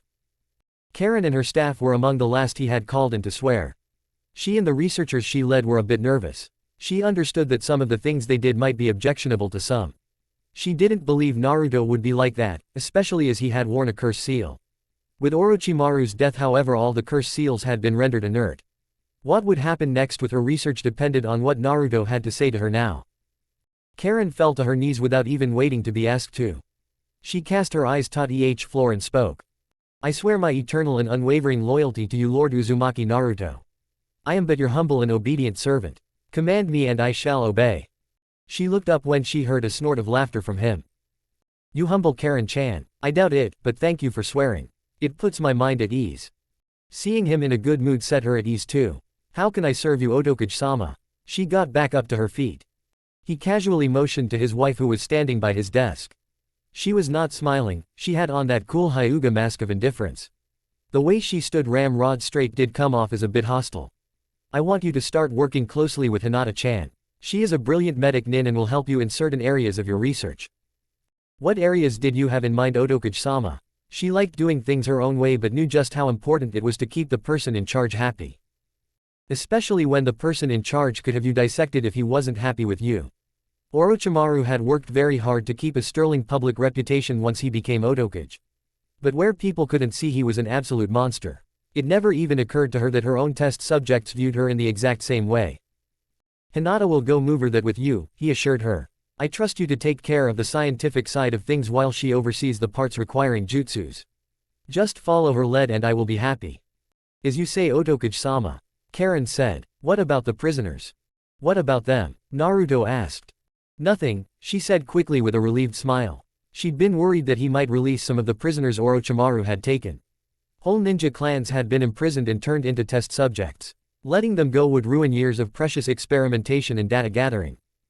Well then, why don't you go tell your staff you'll have a new boss soon? And that I'll have them come in to swear to me shortly. Yes, Otokage-sama, Karen said and left his office. She was very happy. It looked like all the old policies would remain in place. Naruto swiveled in his chair a bit due that he was facing his wife. She wasn't showing it much, but his nose could pick up her heavy discontent. You're not happy about this? He asked mildly. No, Naruto-kun, I'm not, she told him. I never said anything about Orochimaru's experiments while he was alive. But now that he'd gone and you're in charge, they should be stopped. They're an abomination. They also led him to create the curse seal, the body replacement technique, as well as Edo Tense, the resurrection technique. Think off all the wonders that remain undiscovered, and the things that remain to be perfected. But some things shouldn't be learned. She blurted out. Naruto-kun, I've accepted a lot of things since coming here as the price of being with you. I saw the things Orochimaru and Kabuto were working on and said nothing because I knew we had no choice but to stay here. Without his protection we would have been in even more danger than we already were. But things have changed now. She looked at her husband and brought her hands together to plead to him. You finally have the power now, Naruto-kun. Can't we stop doing these horrible things and make this village something wonderful? But it is something wonderful, Hinata-chan, he said as he came to his feet. He slipped his arms around her hips and pulled her close to him. He pressed her soft feminine body to him and looked into her gentle eyes. Oto is a fantastic village that is only going to keep expanding and growing in power and influence. Don't you like the people who live here? Aren't they good folk? Every bit as worthy as the people who live in Konoha. Yes, that's true. The regular people and even most of the shinobi are good people, she admitted. The way he was looking into her eyes was making her heart beat faster. She loved him so much. She had never for even one moment regretted her decision to abandon her village to come be with him. The village itself is a fantastic place, it's the things that happen in the camps and the secret bases that I want to stop. He smiled at her and stroked the side of her neck with a single gloved finger. He saw her eyes close as a small shiver ran through her. Every ninja village has its dark side, Hinata-chan, things that are absolutely necessary but are kept hidden. What are ninja after all? We're assassins, spies, and thieves, that's what we are. You can't pretend that we're monks or innocent sheep herders. I mean, do you really think the other villages don't have places like that too? Even Konoha. You saw how they treated me, do you think they wouldn't be just as cruel to prisoners and criminals? And what about Konoha? She asked. What about it? He answered. He was still smiling but the tiniest bit of unhappiness was building behind his blue eyes. You know I mean to take revenge on them for that they did to me. I never kept that secret from you. I know, but, can't you forgive them? She placed her hands on his cheek. Can't you forgive at least some of them? If they submit to me and swear to serve only me, I'll spare them. He saw she was going to argue and went on. I promise you, Hinata-chan, I give you my word. If they surrender and swear fealty, I'll show mercy. He hadn't told her about his last conversation with Sasuke or about his promise. Making the same promise to her would cost nothing and would make her happy. Thank you, Naruto-kun, she said, pleased. She hadn't expected to get even that much. But what about the prisoners and the research? Can't we? He cut her off with a sudden kiss that made her toes curl. Hinata-chan, he said once he came back up for air. You do trust me, don't you, Hinata-chan? Of course, Naruto-kun, I trust you completely. She meant it too. Despite all the things he had done, he had never hurt her. And he had kept his promise from that long ago night that if she went with him he would marry her. No matter how many terrible things he did, he was her darling Naruto-kun and the only one who had ever truly loved her. Trust me that I know what I'm doing now. He gave her another lingering kiss. I need you, Hinata-chan. There is no one else who I can trust with this. You will help me, won't you? When he asked her like that, she knew there was no way she could refuse him. She would do anything for him. I will do it, she said. She still had her doubts, but for his sake she would push them aside and do what her Naruto-kun needed.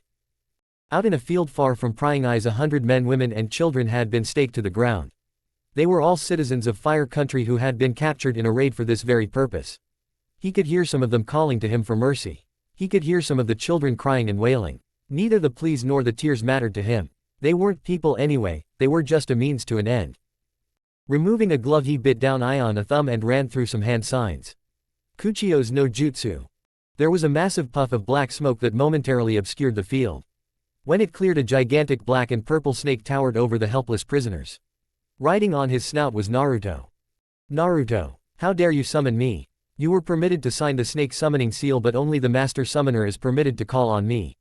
Where is Orochimaru? The snake loudly demanded. Orochimaru-sama in somewhere in hell, I have no doubt, Naruto replied. That makes me master summoner now. He waved to the prisoners. I will show you the respect that is due you, Manda, 100 human sacrifices for each time I summon you.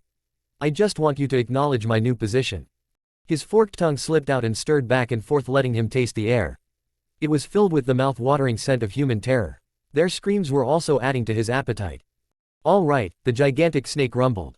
I'll acknowledge you as the master summoner and the only one permitted to summon me. Show me respect and we will get along fine, otherwise I'll devour you too. Naruto bowed respectfully. I understand, Manda. Bon appetit. He disappeared in a flash of smoke and left Manda to enjoy his meal in peace. He returned to Odo well satisfied with his progress. He had all the power and knowledge Orochimaru had. Everything was on track. Jiraiya entered the Hokage's office without his typical smirk. "What do you want?" he asked with a snarl. Danzo looked at him without taking any apparent offense. "I know that Sarutobi was your former sensei and you feel a certain loyalty to him. But I trust you still feel a greater loyalty to your village. Don't ask me too many questions about my loyalty or my opinion of you," he said. "Now tell me what you want." "Very well," Danzo answered. "I want you to make a weapon that can kill the nine-tailed fox."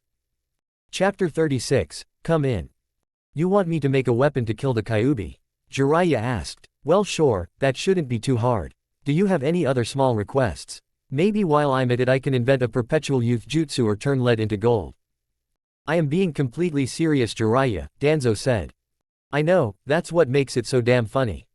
"Naruto must die," Danzo said in a calm voice. "Konoha will never know real peace as long as he is out there. And your answer is to have me invent some magical weapon that can kill him." Shikamaru informs me that during their encounter he was impervious to both the Nara shadow techniques as well as the Yamanaka mind possession techniques. Naruto claimed that he was shielded against genjutsu and all other possession jutsus. Given the fact he is a seal master, that is likely to be no idle boast. Combined with the protection of the Kyuubi's chakra and his advanced healing, he is already more or less invulnerable to physical attacks. So how else is he to be killed? Jiraiya grimaced. When put that way, it was a damn good question. "So the solution you come up with is to have me whip up some sort of super weapon that can not only defeat his seals but his demonic chakra and healing ability. That's something not even the Yondaime could make. Do you even get what you're asking?" "Of course," Danzo replied, still calm. "I am asking you for a miracle. The same sort of miracle the Yondaime provided all those years ago. Don't compare this to that." "And why not? As before, the village is threatened with utter annihilation due to the power of the nine-tailed demon fox. Now as then we are defenseless against that power and must turn to one of our heroes for salvation. Will you turn your back on Konoha? Has it occurred to you that we wouldn't have to worry about Naruto seeking vengeance if the village had just treated him decently like the old man and Minato wanted? That would also be the case had he been placed within the Anbu from the very beginning as I suggested. You would have made him a living weapon," Jiraiya said contemptuously. "He'd have been nothing but a mindless puppet." "And so," Danzo replied utterly unmoved, "he would have been utterly loyal. He is the Yondaime's only son. You know that as well as I do, even if you won't admit to it publicly. Minato's last wish was to have the village treat him as a hero. At the very least we owed him the chance at a normal life." "That was always Sarutobi's argument," Danzo said. "And see where that sort of thinking has led us. He was always much too soft and sentimental. A leader must be absolutely ruthless. And I find it a bit strange Jiraiya to hear this argument coming from you now. At least Sarutobi acted on his convictions, misguided as they were. You never even met him until shortly before the Chunin exams. Had you been so concerned with his welfare you might have at the very least checked in on him from time to time. Especially since I was the boy's godfather." Jiraiya thought. He was very glad that people didn't know about that. The shameful truth was that when Minato and Kushina both died he was too consumed by grief to do what a godfather was supposed to do. The idea of taking responsibility and becoming Naruto's father was just too much for him. And so he'd run. He'd used the excuse of carrying out important missions for the village. He'd stayed away for years, never returning even to check in. He pretended to be carrying out his duty, but the sad truth was that he was doing just the opposite, running away from his duty to Minato and Naruto. Would things have been different if I had stayed? He wondered if the villagers would have treated the boy in the same way if he'd been officially adopted by one of the Sannin. Would that have been enough to get him decent treatment? Would that have been enough to change things? He would never know, and that was his own personal torment and shame. "I made mistakes," Jiraiya admitted in a small voice. "As did Sarutobi," Danzo replied patiently. "It now falls upon me to correct those mistakes. Will you not set aside your personal feelings and help me? If not for my sake then for the good of the village." "For the good of the village," Jiraiya echoed dully. Funny how the worst and bloodiest crimes are usually excused with those words. Destroying a traitor and safeguarding the village is no crime. The causes and the mistakes are all in the past now, all that is left to us is to solve the problem. Do you have some other solution?" Jiraiya would have loved nothing better than to have given him one. But try as he might he didn't have one. It was obvious that no matter the reason there was no chance of talking to Naruto now. No chance that he would ever be anything but Konoha's enemy. Sadly the Toad Sannin shook his head. "Then you agree with me that he has to be destroyed?"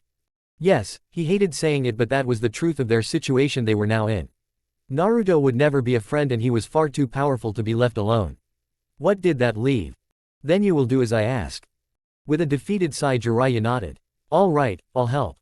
They were outside a decrepit and run-down brick apartment building. Outside garbage was piled up and a couple scrawny dogs were digging through to find whatever they could. Nearby a weary old bum sat in the middle of the sidewalk drinking from a bottle. He seemed oblivious to the world around him, more a part of the scenery than an actual person. The few people walking past avoided stepping on him but otherwise failed to even notice. This was one of the poorest slums in Nagamo, a place you came to only when you had absolutely nowhere else to go. I've seen nicer looking prisons, Zabuza quipped. Naruto silently grinned. He liked the way Zabuza always spoke his mind. It was a refreshing change from all those who mindlessly agreed with him and always tried to tell him what he wanted to hear whether it was the truth or not. Since becoming Otokage a couple months before he'd noticed it was harder and harder to find people to tell him what they really thought.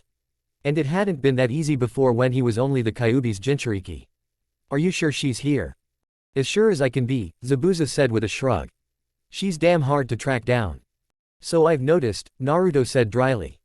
We are fairly certain it is her Naruto-sama, Haku said politely. As per your orders we did not attempt to contact her directly. Naruto nodded. If they had tried to confront her there would have been a fight or she would have tried to run. More likely there would have been a fight and she would have tried to run. The once proud Kunichi had been reduced to a life in the shadows like some common thief. All she could do these days was run and hide from all those who were so keen on trying to find her. Is this stupid bitch even worth the trouble? Tayuya asked loudly. Like Zabuza she also was not afraid to speak her mind. Well she is a Sannin, Naruto said. And the last of the Senju and the world's top medical ninja and expert on medical jutsus. That makes her pretty special. I guess they aren't paying medic nins what they used to then, Zabuza joked. Most of the Sound 7 had a good laugh at that. Well it's hard to find work when you have to spend all your time hiding from your creditors, Naruto said. All of you wait here. He then leapt down from the roof of the building. He landed before the front door and simply walked inside. She was all alone now. She had no one left in her life anymore.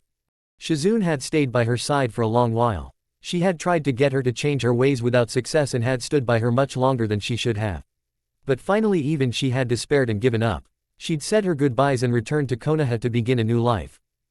Tsunade didn't blame her. How long could you expect someone to put up with babysitting an old drunk like her? Eventually Shizune had been forced to give up. She tried to convince her to return with her right up until the moment she left. Alone in her room she made a rude noise and reached for a bottle. Return to Konoha. For what? So that she could be reminded of all the things she'd lost. To return to the village that had taken her two loved ones. No, there was nothing in Konoha for her anymore. In the end a tearful Shizune had left to return to Konoha alone. That was how the 60-year-old Tsunade had found herself all alone in a cramped, roach-infested, moldy apartment. She tried to drink from the bottle but found it was disappointingly empty. She was surrounded by empty beer and sake bottles. Looking around blearily she wondered if they were all empty. If so she wondered if she had enough money to go out and get more. If not she would have to scrounge around to find some sort of work. In spite of her age she was still immensely strong physically. She could henge into a rough-looking man and find some manual labor.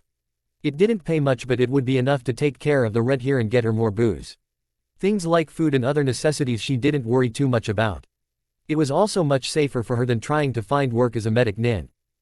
In what had to be one of the all-time great ironies, she, the world's acknowledged top expert on medical jutsu, could no longer practice her trade.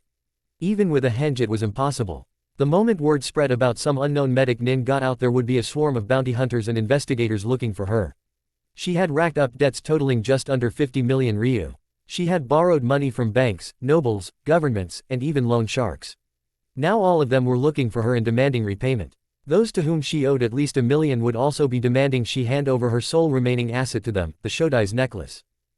She looked at the crystal hanging by its chain about her neck. With it you could buy 2 gold mines and the mountains on top of them.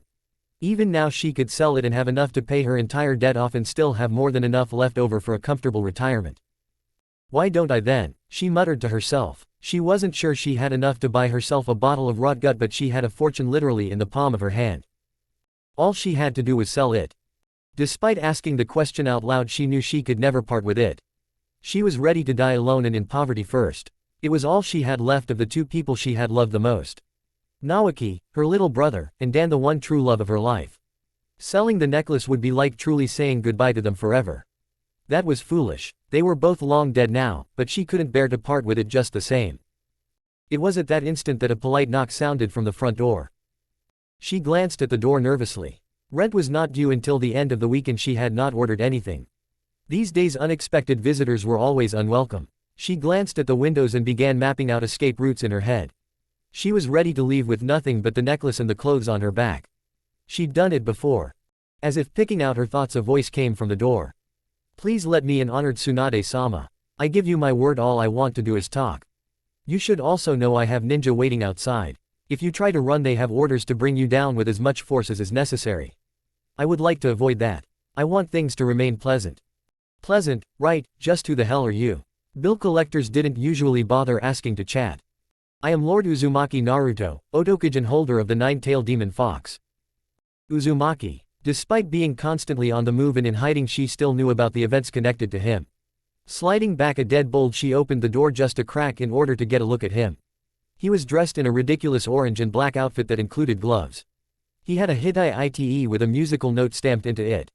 On each cheek were 3 whiskers like scars and he had spiky blonde hair. But what really caught her attention were his eyes.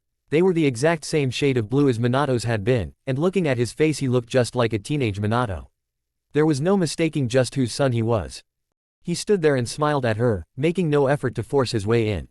May I come in? She stood there a moment just staring. Then finally stood aside and opened the door wide. All right, come in.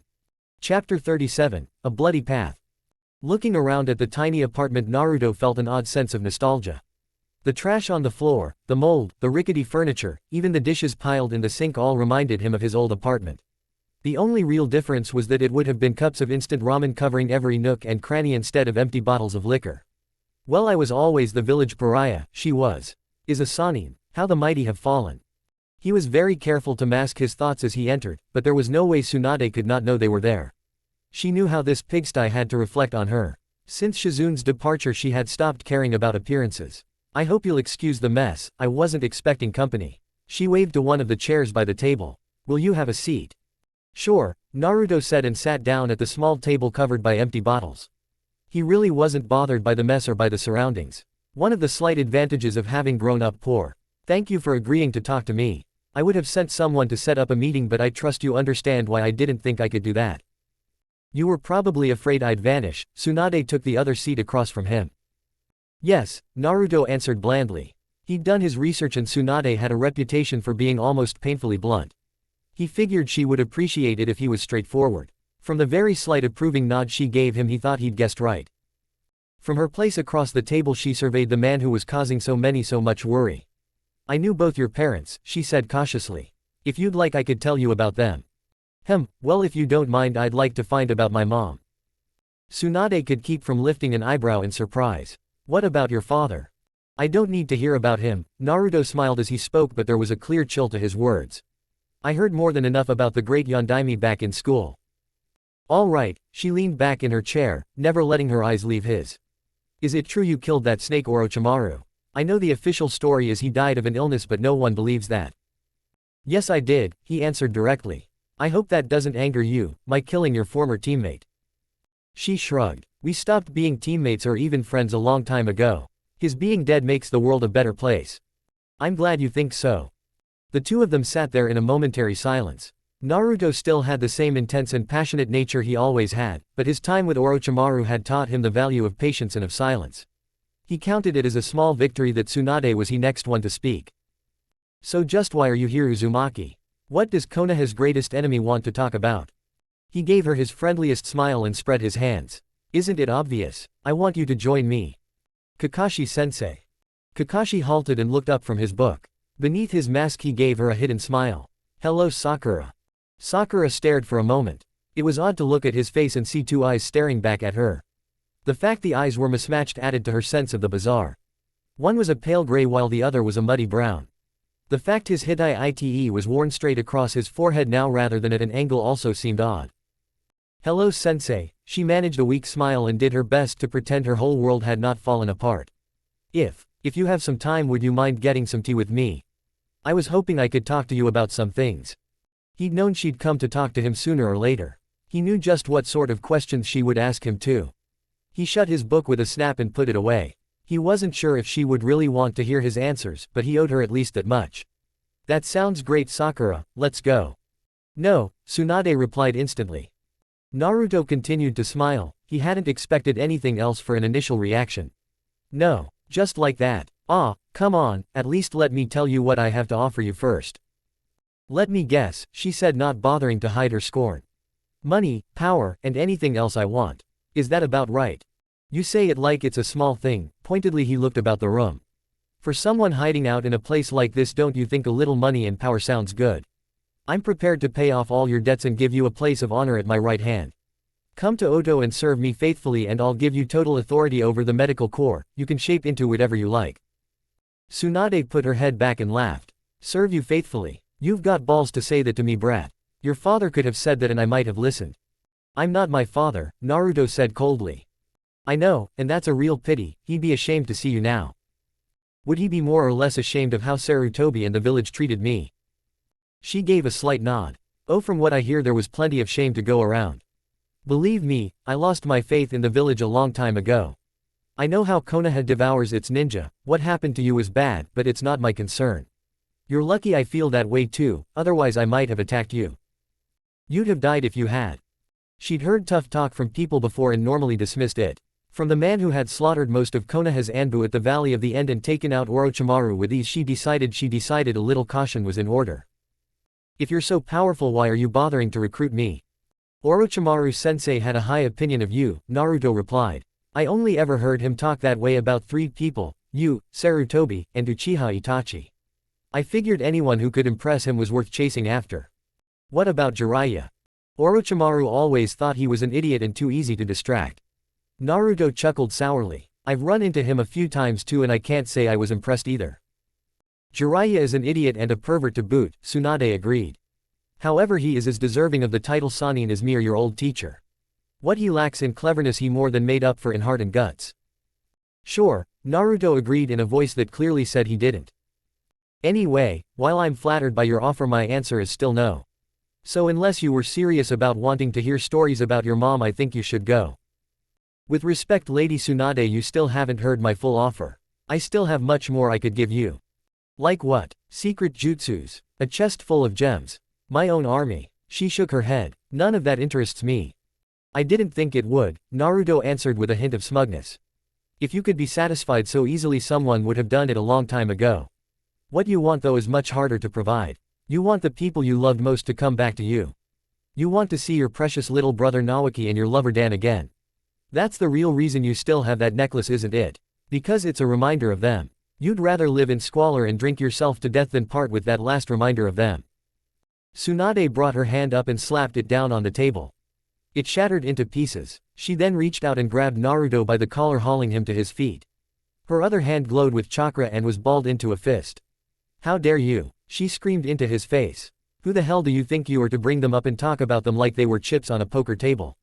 They've been dead longer than you've been alive. The only reason I don't beat you to death right now is because I once loved your parents. Get the hell out of here before I lose my patience.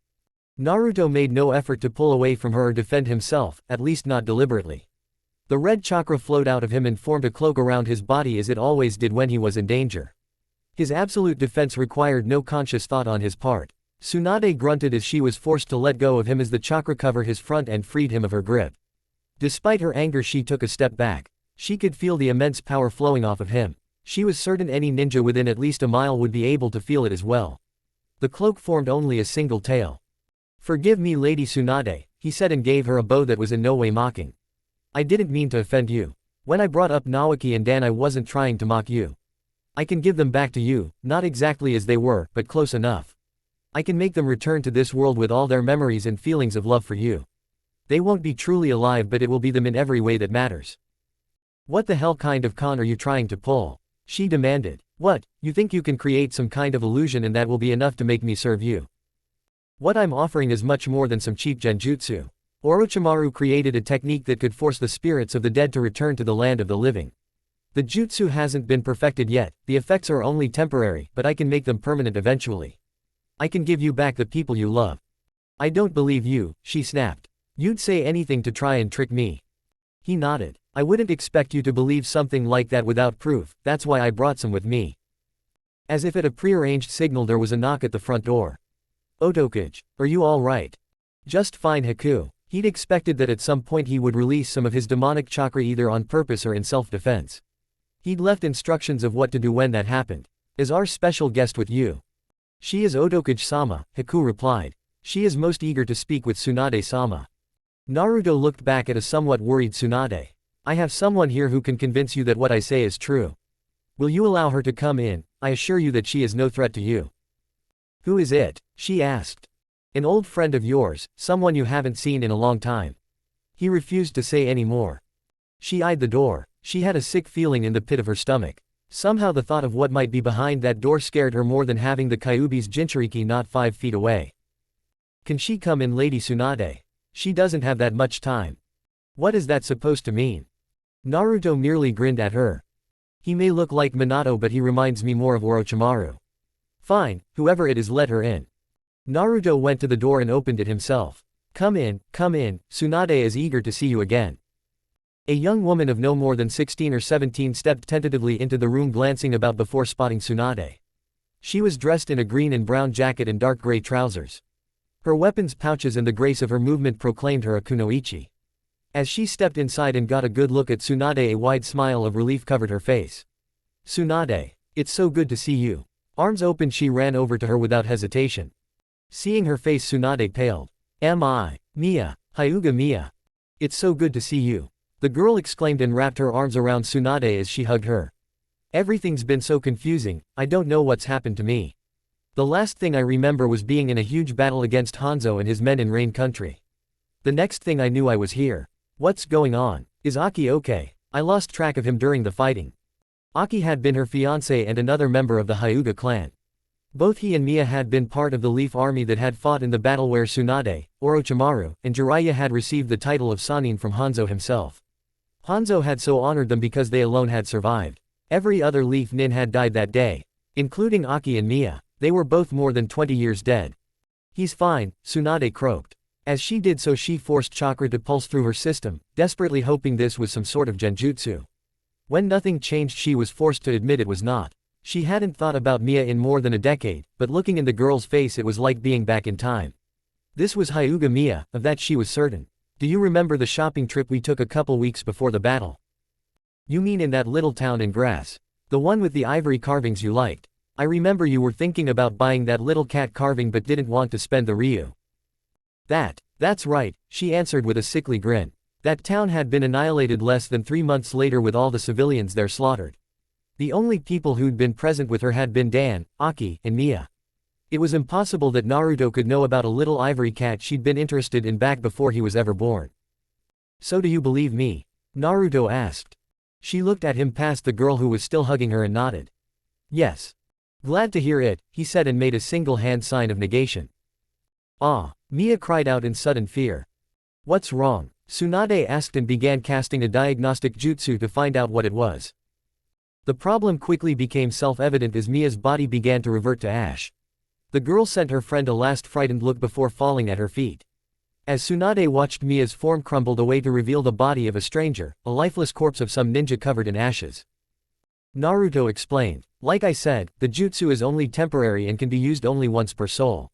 Your grandfather and granduncle were already summoned by Orochimaru and can never be summoned again. He deliberately left out the fact that his father had also been summoned previously. That's why I didn't try to summon Naoki or Dan. I'll wait until I have the jutsu perfected. It may take years but I'm confident I can do it. When that time comes I'll bring them back for you. Tsunade stared at him open-mouthed. The revelation of what she had just seen was starting to hit her. It really might be possible, she might really see them again. She looked back at the body at her feet. This jutsu, it requires a human sacrifice to work, doesn't it? That's right, Naruto replied. For a human soul to be brought back one has to be sacrificed.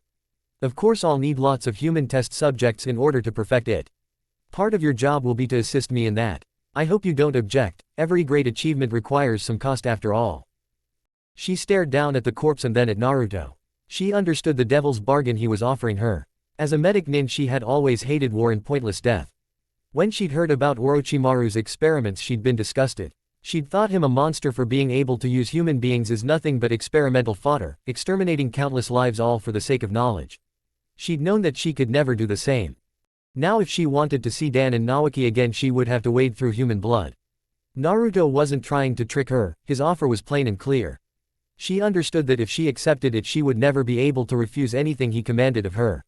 No crime would ever be too hideous or revolting. She would walk in Orochimaru's footsteps and do it willingly. A path that would someday bring her loved ones back to her. Will you serve me, Lady Tsunade? He held his hand out to her. Will you proclaim me your lord and follow me of your own free will? Perhaps if Shizune hadn't gone she would have found the strength to say no. Perhaps if she weren't all alone. Perhaps if she were still practicing medicine and helping people rather than spending all her time hiding and getting drunk. And perhaps she was just making excuses, perhaps she would have given the same answer no matter what once she realized what he was offering was possible. I will. Her voice was weak, barely above a whisper, but loud enough for him to hear her. Swear it then, he commanded. She fell slowly to her knees and lowered her face. I swear to serve you in all ways and in all things for as long as I shall live. My lord Uzumaki Naruto. Good, he said, sounding extremely satisfied. Now up on you feet, Tsunade, we have a long way back to Oto and a lot of work ahead of us. Chapter 38, A Special Envoy. Sakura stared down into her cup of tea. So Naruto wouldn't have done anything if he hadn't been attacked by Shikamaru and the others. Her voice was empty and lifeless. That's what he said, Kakashi told her. Though he only said that after Root put in its appearance, so he might have said it only to cause Sasuke and me mental anguish. I'm not sure how far I would trust anything he says. You and Sasuke-kun and Lord Sarutobi must have believed some or you never would have gone to him in the first place. Kakashi looked about the crowded tea room to see if anyone might have overheard. Lower your voice, Sakura. Some things are very dangerous to say. If the 5th Hokage heard you say that, you'd be arrested immediately. Sakura gave a weary nod. As the new Hokage Danzo had gone out of his way to disguise his minor coup. The villagers and most of the ninja believed Sarutobi had finally decided to retire.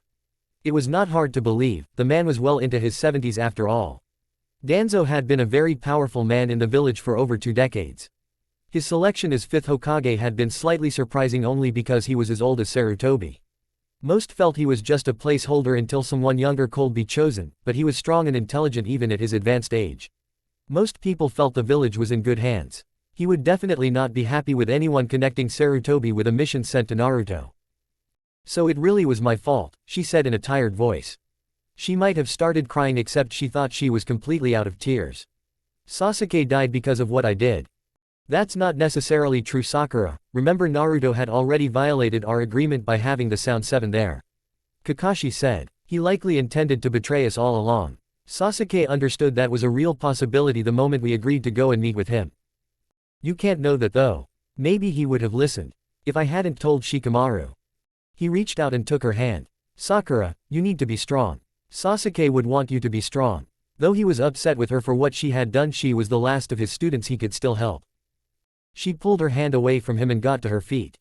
Thank you for telling me the truth, Kakashi-sensei. I think I'll go now. He saw a defeated look in her eye that set off alarm bells. Sakura, don't blame yourself and please don't do anything stupid. She gave him the palest copy of a smile. Don't worry, sensei, I'm fine. A month later the Otokage was at his desk going over a request he'd received for an audience. What do you think? He handed the letter over to his newest advisor. Tsunade took it and read through it carefully. Her arrival in Oto had struck the ninja world like a bolt from the blue. In spite of her many years wandering about acquiring debts, her name had remained one of the most respected in the elemental lands. She remained the last of the great Senju clan and the granddaughter of the man who had founded Konoha. She was still a Sannin and the #1 medical ninja in all the world. Wealthy men from all over the continent were already busy scheduling appointments to see her for various medical ills. Leaders both great and small were impressed that she had chosen to join Oto, and the village's reputation was enhanced. Likewise, these same leaders assumed there had to be something fundamentally wrong with Konoha to drive her to abandon the village her grandfather had created. Overnight the Leaf's reputation began to suffer and there were serious questions as to how strong the village really was. Danzo and his village struck back with claims that Tsunade had to be acting under some sort of coercion, that she would never willingly betray the village. They spread stories that she was under some type of mind control or being forced to serve in order to pay off her huge debts. A smear campaign was begun to portray her as a Ryu less drunk, no longer to be found sober. These efforts by Danzo were destined to fail as many important people traveled to Oto and met her. Anyone who met her in the flesh soon saw she was hale and healthy and as intelligent and willful as she had ever been. It was also clear she was acting of her own accord. That was all for public consumption. Behind the scenes she was greatly disturbed by the facilities and programs that had been established by Orochimaru and then kept in place by Naruto. The things she saw sickened her. Yet she would not refuse to work for him. It was just as she'd known it would be when she made her agreement with him. Now along with everything else he also had her acting as an advisor. Is this a serious request? She asked first. It's much more likely to be just another ruse. That letter was delivered to me through the ambassador from Cloud, Naruto informed her. He vouches for its authenticity. If it's real then it's likely an assassination attempt. Naruto surprised her by shaking his head. No, if they were going to try anything like that they would use back channels and insist on a meeting in a neutral location. Like what happened with Kakashi and Sasuke. If they ask for this right out in the open and agree to come here then they'll be bound to act in good faith. If they were to try and use this to set up an attempt on my life it would completely destroy their diplomatic credibility. Their agreements wouldn't be worth the paper they were written on. Even among ninja there are limits. Maybe they're hoping you'll use it as an excuse for an assassination and have your reputation destroyed. Tsunade said. It wouldn't surprise me, the Otokage said. Those people still see me as either an idiot or mindless brute. You're not actually going to accept their offer, are you? Naruto laughed. Are you kidding? Of course I'm accepting it. How can I say no to seeing a dear old friend again? From what I hear the last time you met a couple dear old friends one died and the other lost an eye, she said dryly. I hope this meeting goes a bit better. I've known him a long time, and while feelings aren't exactly good between us I still respect him and don't want him to be killed. He and I went through a lot together before things went bad. I won't hurt him, Naruto promised. I'll treat him with even more honor than a Sannin deserves. I just want to talk to him face to face about a few things, that's all. At about the same time the Otokage was making his reply, Nara Shikamaru had arrived in the ninja village of Aim and was delivered to a secluded temple where he was to meet the living god who ruled over Rain Country. The interior of the temple was hardly luxurious and did not seem very accommodating for a leader of a ninja village, never mind a god. Shikamaru was delivered to an audience chamber and told to wait there. It was not long before a figure with orange hair and multiple facial piercings entered. He was dressed in a black robe with red clouds. I understand you are here as a representative of the 5th Hokage Danzo to deliver some proposal. Shikamaru turned to face him dressed in Anbu armor and his deer mask in place. He bowed and then spoke. I trust I am speaking not only to the leader of Omegakure but of the criminal organization Akatsuki. I am indeed the leader of the Rain Ninja. As to the other I will not deny I have connections to Akatsuki, though I do not claim the title of leader. You wouldn't be wearing that if you didn't want to stress you were part of Akatsuki, Shikamaru thought. And you are its leader whether you choose to admit to it or not. I have come bearing an offer on behalf of the Hokage. He drew a scroll from a pocket. It bears his signature and seal. Shikamaru performed a specific hand gesture to deactivate a jutsu that had been placed on it. Had anyone else but him touched it the scroll would have burst into flame. What was written on the paper with the Hokage's hand would have gotten him executed if it fell into the wrong hands, no chances could be taken with it. Shikamaru handed the document over to the leader of Akatsuki. The man broke open the wax seal with his thumb and unrolled it. He read what was written without comment or any sort of obvious reaction. At last when he was done he rolled it up again. Your Hokage requests an assassination, and an extremely difficult one. The conditions he adds make it even more so. Not only is the target a powerful ninja, he asks that it be performed within a ninja village during a formal conference. A very difficult task. Which is why the Hokage is willing to pay such a high price. 50 million ryu, half immediately and half payable upon completion of the task. The man looked at the rolled up scroll for a moment, then gave just the slightest of nods and put the document away in his robe. Tell your Hokage to transfer the funds. On behalf of my organization I accept this contract. We're going to help Danzo. Conan asked, utterly bewildered. After what he did to us. How can you help him? I am not helping him, Pain answered. This act will seal his fate and Konoha's. Conan stared at him. I don't understand. He drew the scroll out and held it in his hands. Trust in me, this will aid us in our revenge and I find it fitting to accept his blood money in payment of a service that will ruin him. When all the preparations had been made the special envoy from Konoha arrived at the gates of Odo. As agreed he had with him only 2 Jonin bodyguards. He was greeted at the gate not only by Tsunade, Uzumaki Hinata, and the Sound 7 but by the Otokage himself. Normal protocol would call for the envoy to be escorted to the tower where he would be granted an audience. By meeting him at the gate Naruto was granting the man a special privilege and showing him an unusual amount of honor. The envoy bowed upon meeting him face to face. I thank you for receiving me, Lord Uzumaki Naruto Otokage-sama. Resplendent in his white and orange robes, Naruto easily returned the bow. Welcome to Otogakure, Lord Hiruzen Sarutobi, 3rd Hokage of Konohagakure. I welcome you and promise no harm shall fall upon you. Chapter 39, Old Friends. The initial formalities out of the way, the two men eyes each other. As Sarutobi was now a retired leader of the village, he was no longer permitted to wear the Hokage robes. He was instead dressed in black ninja gear. Naruto looked him over carefully, then gave a broad smile and noted his main impression. I remember you being a lot bigger. To a 12-year-old I am huge, Sarutobi replied. That brought out a snort of laughter from Naruto. I must admit I was not sure what sort of reception I would receive. Naruto knew exactly what Sarutobi was referring to. Afraid you'd have a little accident on the way here. I confess the thought had crossed my mind, Sarutobi admitted. You and the Sand Nins are the ones who keep sending assassins after me.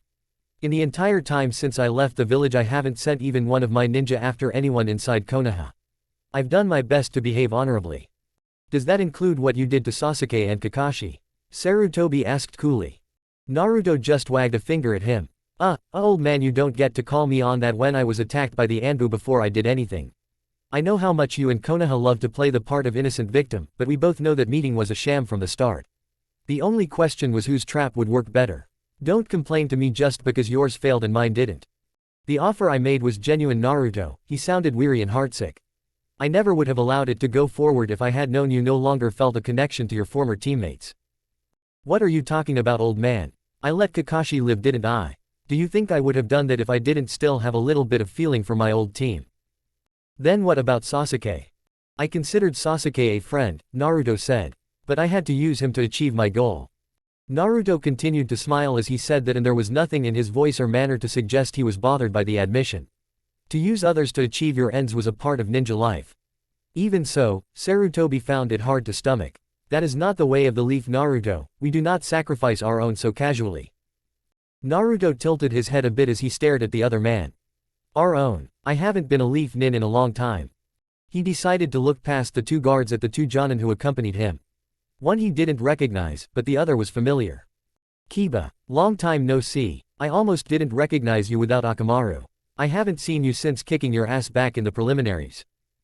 The Inuzuka let out a low growl. I think you should know that the only reason I don't rip you apart is that I'm under orders not to. In an instant a perfect circle of kunai fell around him. All the other members of the Sound Seven were sending him warning looks. Naruto took no offense and laughed it off. Well, I can see you haven't changed any since the academy. I assume you have some secret messages for Hinata. Kiba was able to keep any expression of fear or worry from his face, but Naruto caught the slightest whiff of it in his scent and knew he'd hit the mark. You can give them to her. I'm not going to stop you or ask to read them first. You can also tell the Hyuga that if they want to contact her they can use the regular post. Why don't you go ahead and talk to her? I'm sure she'd love the chance to catch up with an old teammate. I would, Hinata spoke up eagerly. Kiba glanced at Sarutobi and at the Third Lord's slight nod he went over to speak in private with her. Why don't we head over to the tower now? Naruto asked politely. Yes, let's, Sarutobi agreed. As Hinata and Kiba wandered off to talk, Naruto and Sarutobi began to casually walk down the street side by side. Tsunade walked with them, looking unhappy and grim. The Sound Seven spread out wide to give them plenty of room and to keep watch over them from every angle. As they walked, Naruto's bodyguards did not try to clear a path for them. Without being ordered to, the civilians and Oto Nin they came across automatically provided in wide berth. Sarutobi was caught off guard by the lack of fear in the people they passed. Again and again, civilians and ninja alike would call out to Naruto with a friendly wave saying hello or wishing him a good morning. For his part, Naruto would always respond, answering and returning the greetings. Otokage-sama. A group of young children approached them with no fear at all. A little girl of perhaps 7 or 8 was out in front of them calling to him. Come and play with us. Laughing, Naruto nodded. Sure, Yukari-chan. He ran through some hand signs and a shadow clone puffed into life. The children all gave a loud cheer as the clone went off to play with them. Naruto could see the old man's amazement. They're orphans, he explained. We have the best run and best funded orphanage in the elemental lands. I play with the kids every single day and I make sure they're being well treated and well fed. I know how rough it can be, so I try and make sure none of them are ever lonely. He sounded very proud. I see. I will admit to being most surprised at the way the people accept you, Sarutobi replied carefully. Their affections seem genuine. Naruto had no trouble understanding what lay underneath the underneath. You shouldn't believe your own propaganda. What were you expecting? The whole village cowering in fear. Them running away at the very sight of me. Why would they? I am their Kage, their leader and protector. A Kage lives to guide and protect his village. Why on earth would they be afraid of me? This is how the villagers and Nin in Konoha treated you. Did you really expect it to be different? His smile remained but his eyes took on a bitter cast. People don't hate me here, this isn't Konoha, you know. No one here goes around thinking the Kyuubi is suddenly going to burst out of me. It is good that the people have faith in you, Naruto, Sarutobi said quietly. But even you will admit there are reasons why I might wonder about that. His face twisted in distaste. I know something about your research facilities and the sorts of things that go on there. Those projects have nothing to do with the village or the villagers. Everything that touches a Kage must affect the village to some degree. Sure, Naruto said. Now tell me that in all the years you ran the village you never once did anything you'd be ashamed to tell to the civilians. Sarutobi grimaced slightly. I will not claim to have been any sort of saint. It is impossible to be the leader of a ninja village whose purpose for existence is violence and not commit certain crimes. When it was for the benefit of the village I did not hesitate to commit all sorts of cruelty. Naruto nodded. He was glad the old man was at least being honest about how things really were.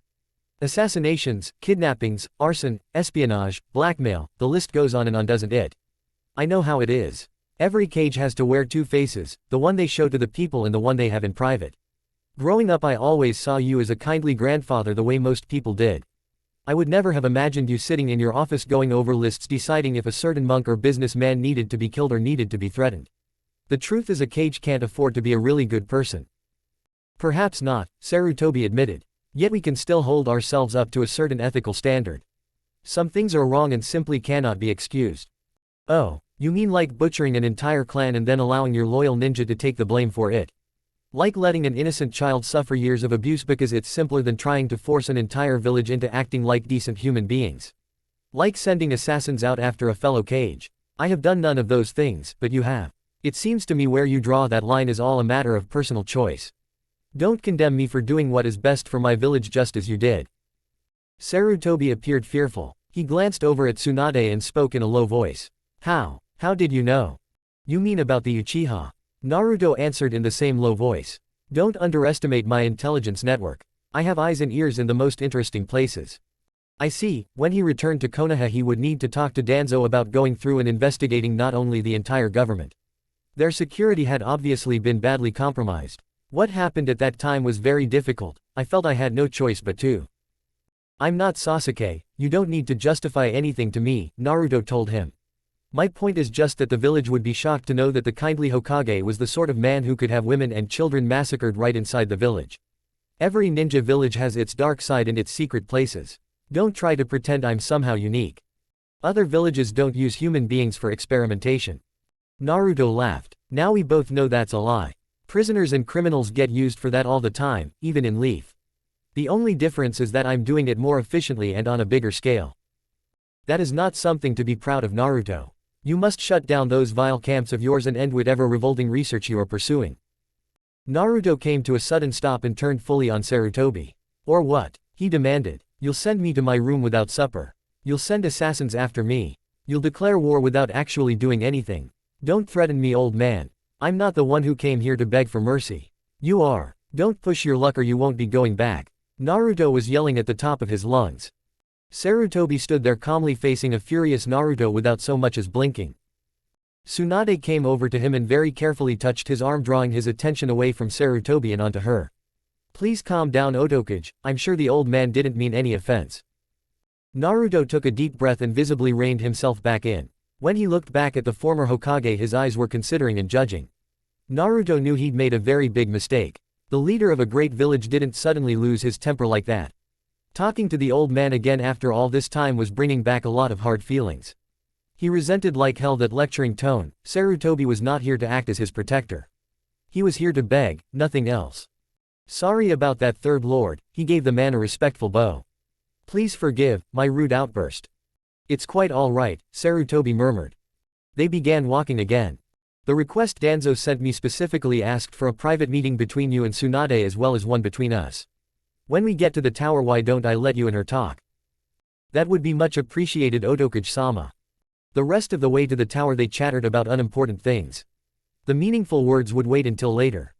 Hinata and Kiba were walking together down a side street. If they were being followed, Kiba couldn't pick out any particular scent. Here, Hinata-chan, this was written for you by your sister Hanabi. She's clan head now. Thank you, Kiba-kun. She took the sealed letter and slipped it into a pocket. Aren't you going to read it? Kiba asked in surprise. He'd expected her to tear it open in front of him. I'll read it later, Kiba-kun. I already know what's in it. Hanabi would be writing to me as clan head, not as a sister. I'm sure she'll remind me of my duties to clan and village and tell me I should try to escape. Kiba nodded. He hadn't read the thing, but he'd been given a verbal message from Hanabi to deliver in case the letter was confiscated. Hanabi and the rest of the clan still scream at the top of their lungs that you were kidnapped and are being held here against your will. She grinned at her old teammate. Do you think that too, Kiba-kun? Are you kidding? As many times as I saw you faint. She giggled. I know you were in love with him. I am in love with him, Kiba-kun. I am his wife now, Uzumaki Hinata, and I love him now more than ever. He killed your father Hinata, and my mother too, Kiba spoke with a snarl. How can you still love him after all the things he's done? Please don't pretend he was not forced to abandon Konoha. All Naruto-kun ever wanted was to be treated like any other ninja of the village. You know what it was like for him, you saw how the people were. Then after winning the Chunin selection exams, the one person he trusted most betrayed him. Wow, Naruto's got you well trained. How long did it take you to get all that crap memorized?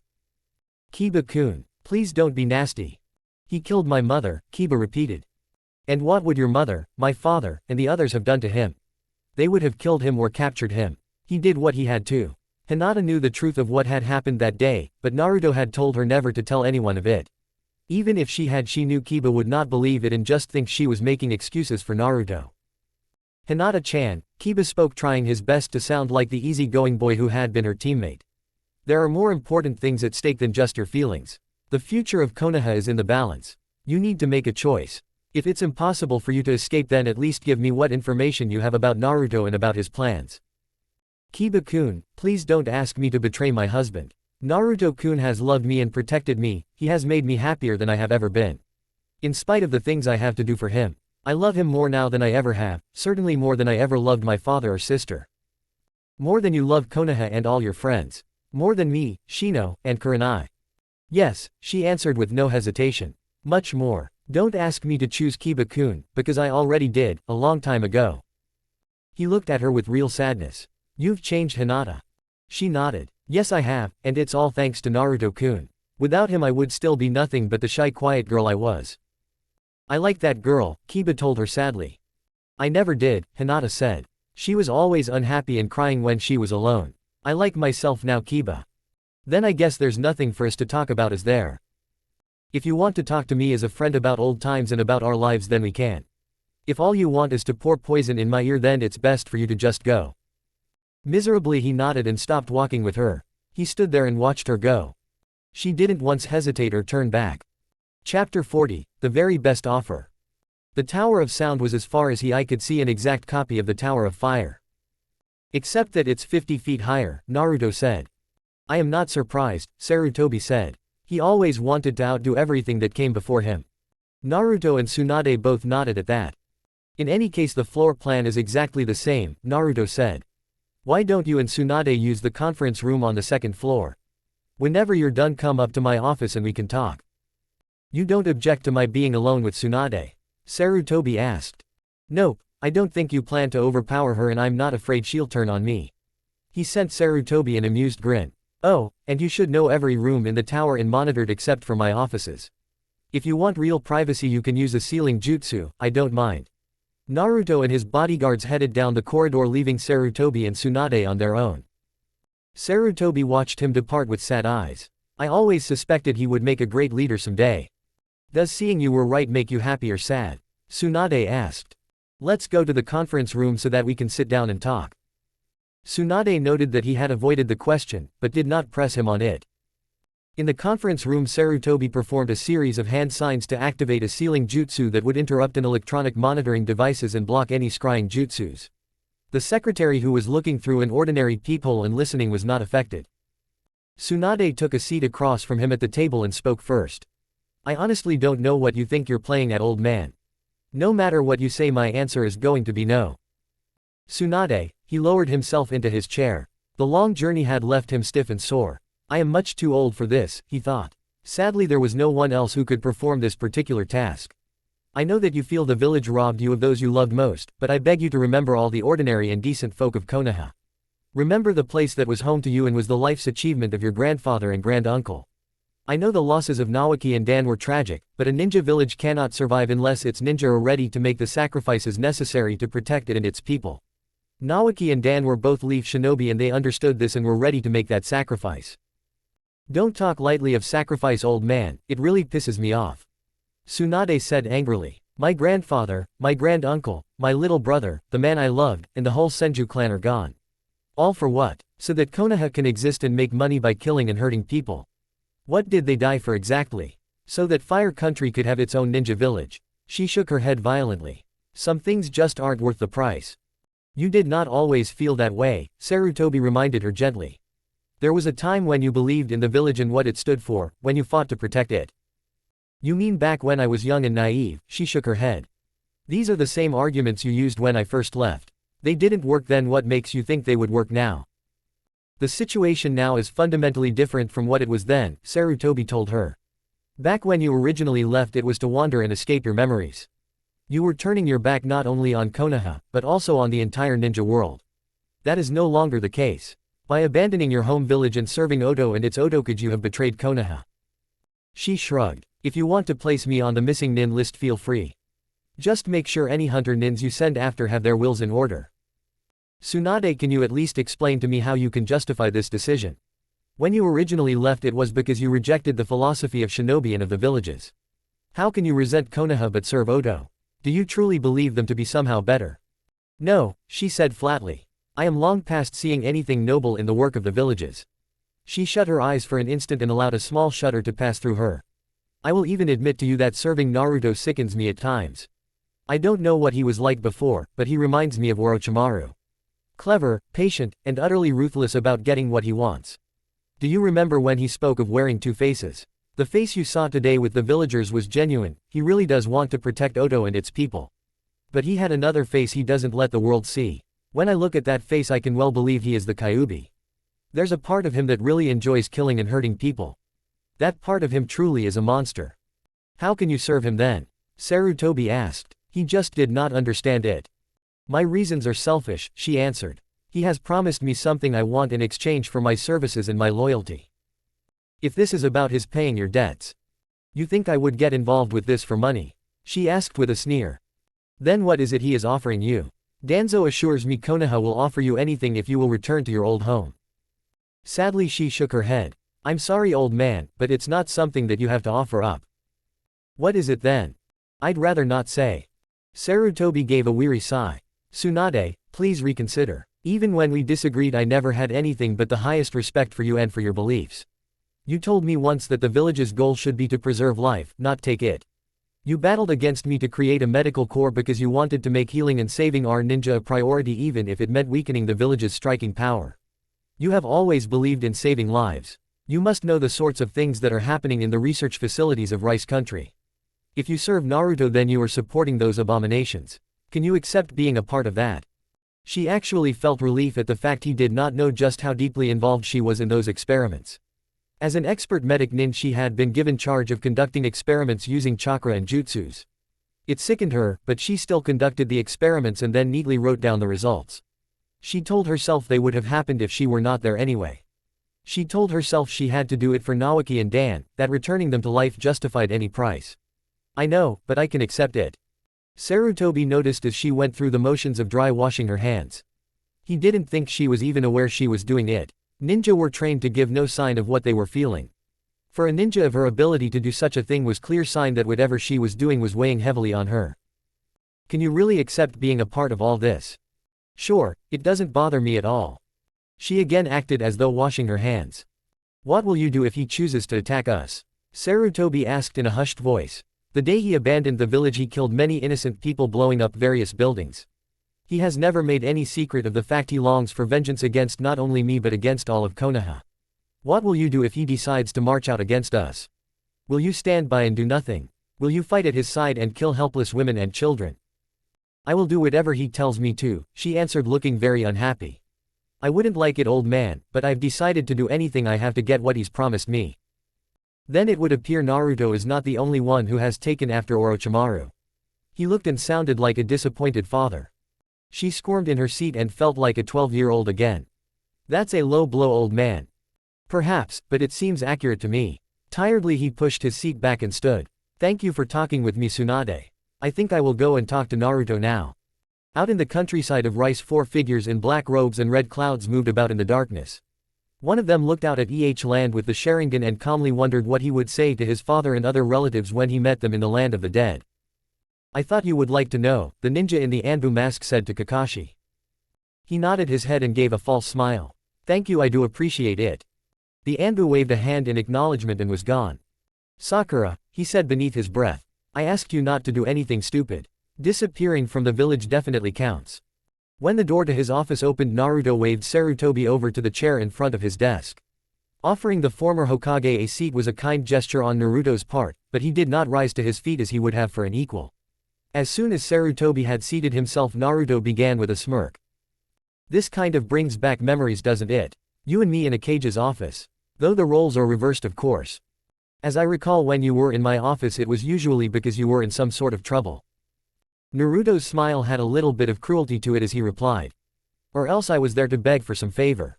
That is why you're here now, isn't it? To beg? Go ahead, I think I'd really enjoy hearing it. I am not here to beg, Naruto, Sarutobi spoke with a dignified tone. I was sent here as a special envoy in hopes of establishing a dialogue with you and entering into negotiations. I know the official reason why you're here. He picked up the original message and waved it about. The 5th Hokage seeks an accommodation with the leader of Odo for a restoration of normal relations between the 2 villages. He spoke from memory without bothering to look at the message. That bastard Danzo doesn't even acknowledge me as a Kage. I am sure the slight was made unintentionally, Sarutobi replied smoothly. It was a blatant lie and they both knew it, but diplomacy often required blatant lies. By a return to normal relations, I assume he's referring to the fact that we're technically at war with each other. Though you'd never know it, since the Leaf doesn't have the guts to do anything beyond send assassins after me. I decided that an actual invasion of Rice would have led to untold numbers of casualties and that restraint was called for. Given your actions in the village and at the Valley of the End, declaring war once Odo decided to shelter you was unavoidable. You didn't attack because you knew you'd lose, Naruto told him. You still wanted me dead, you just knew you couldn't win an actual war. That was not the case, Naruto, Sarutobi calmly replied. Many within the clans were screaming for an invasion to destroy you and Orochimaru both. Suna would have marched with us to avenge Orochimaru's murder of their Kage. Did you know that the Kage and Orochimaru were planning a sneak attack on Konoha?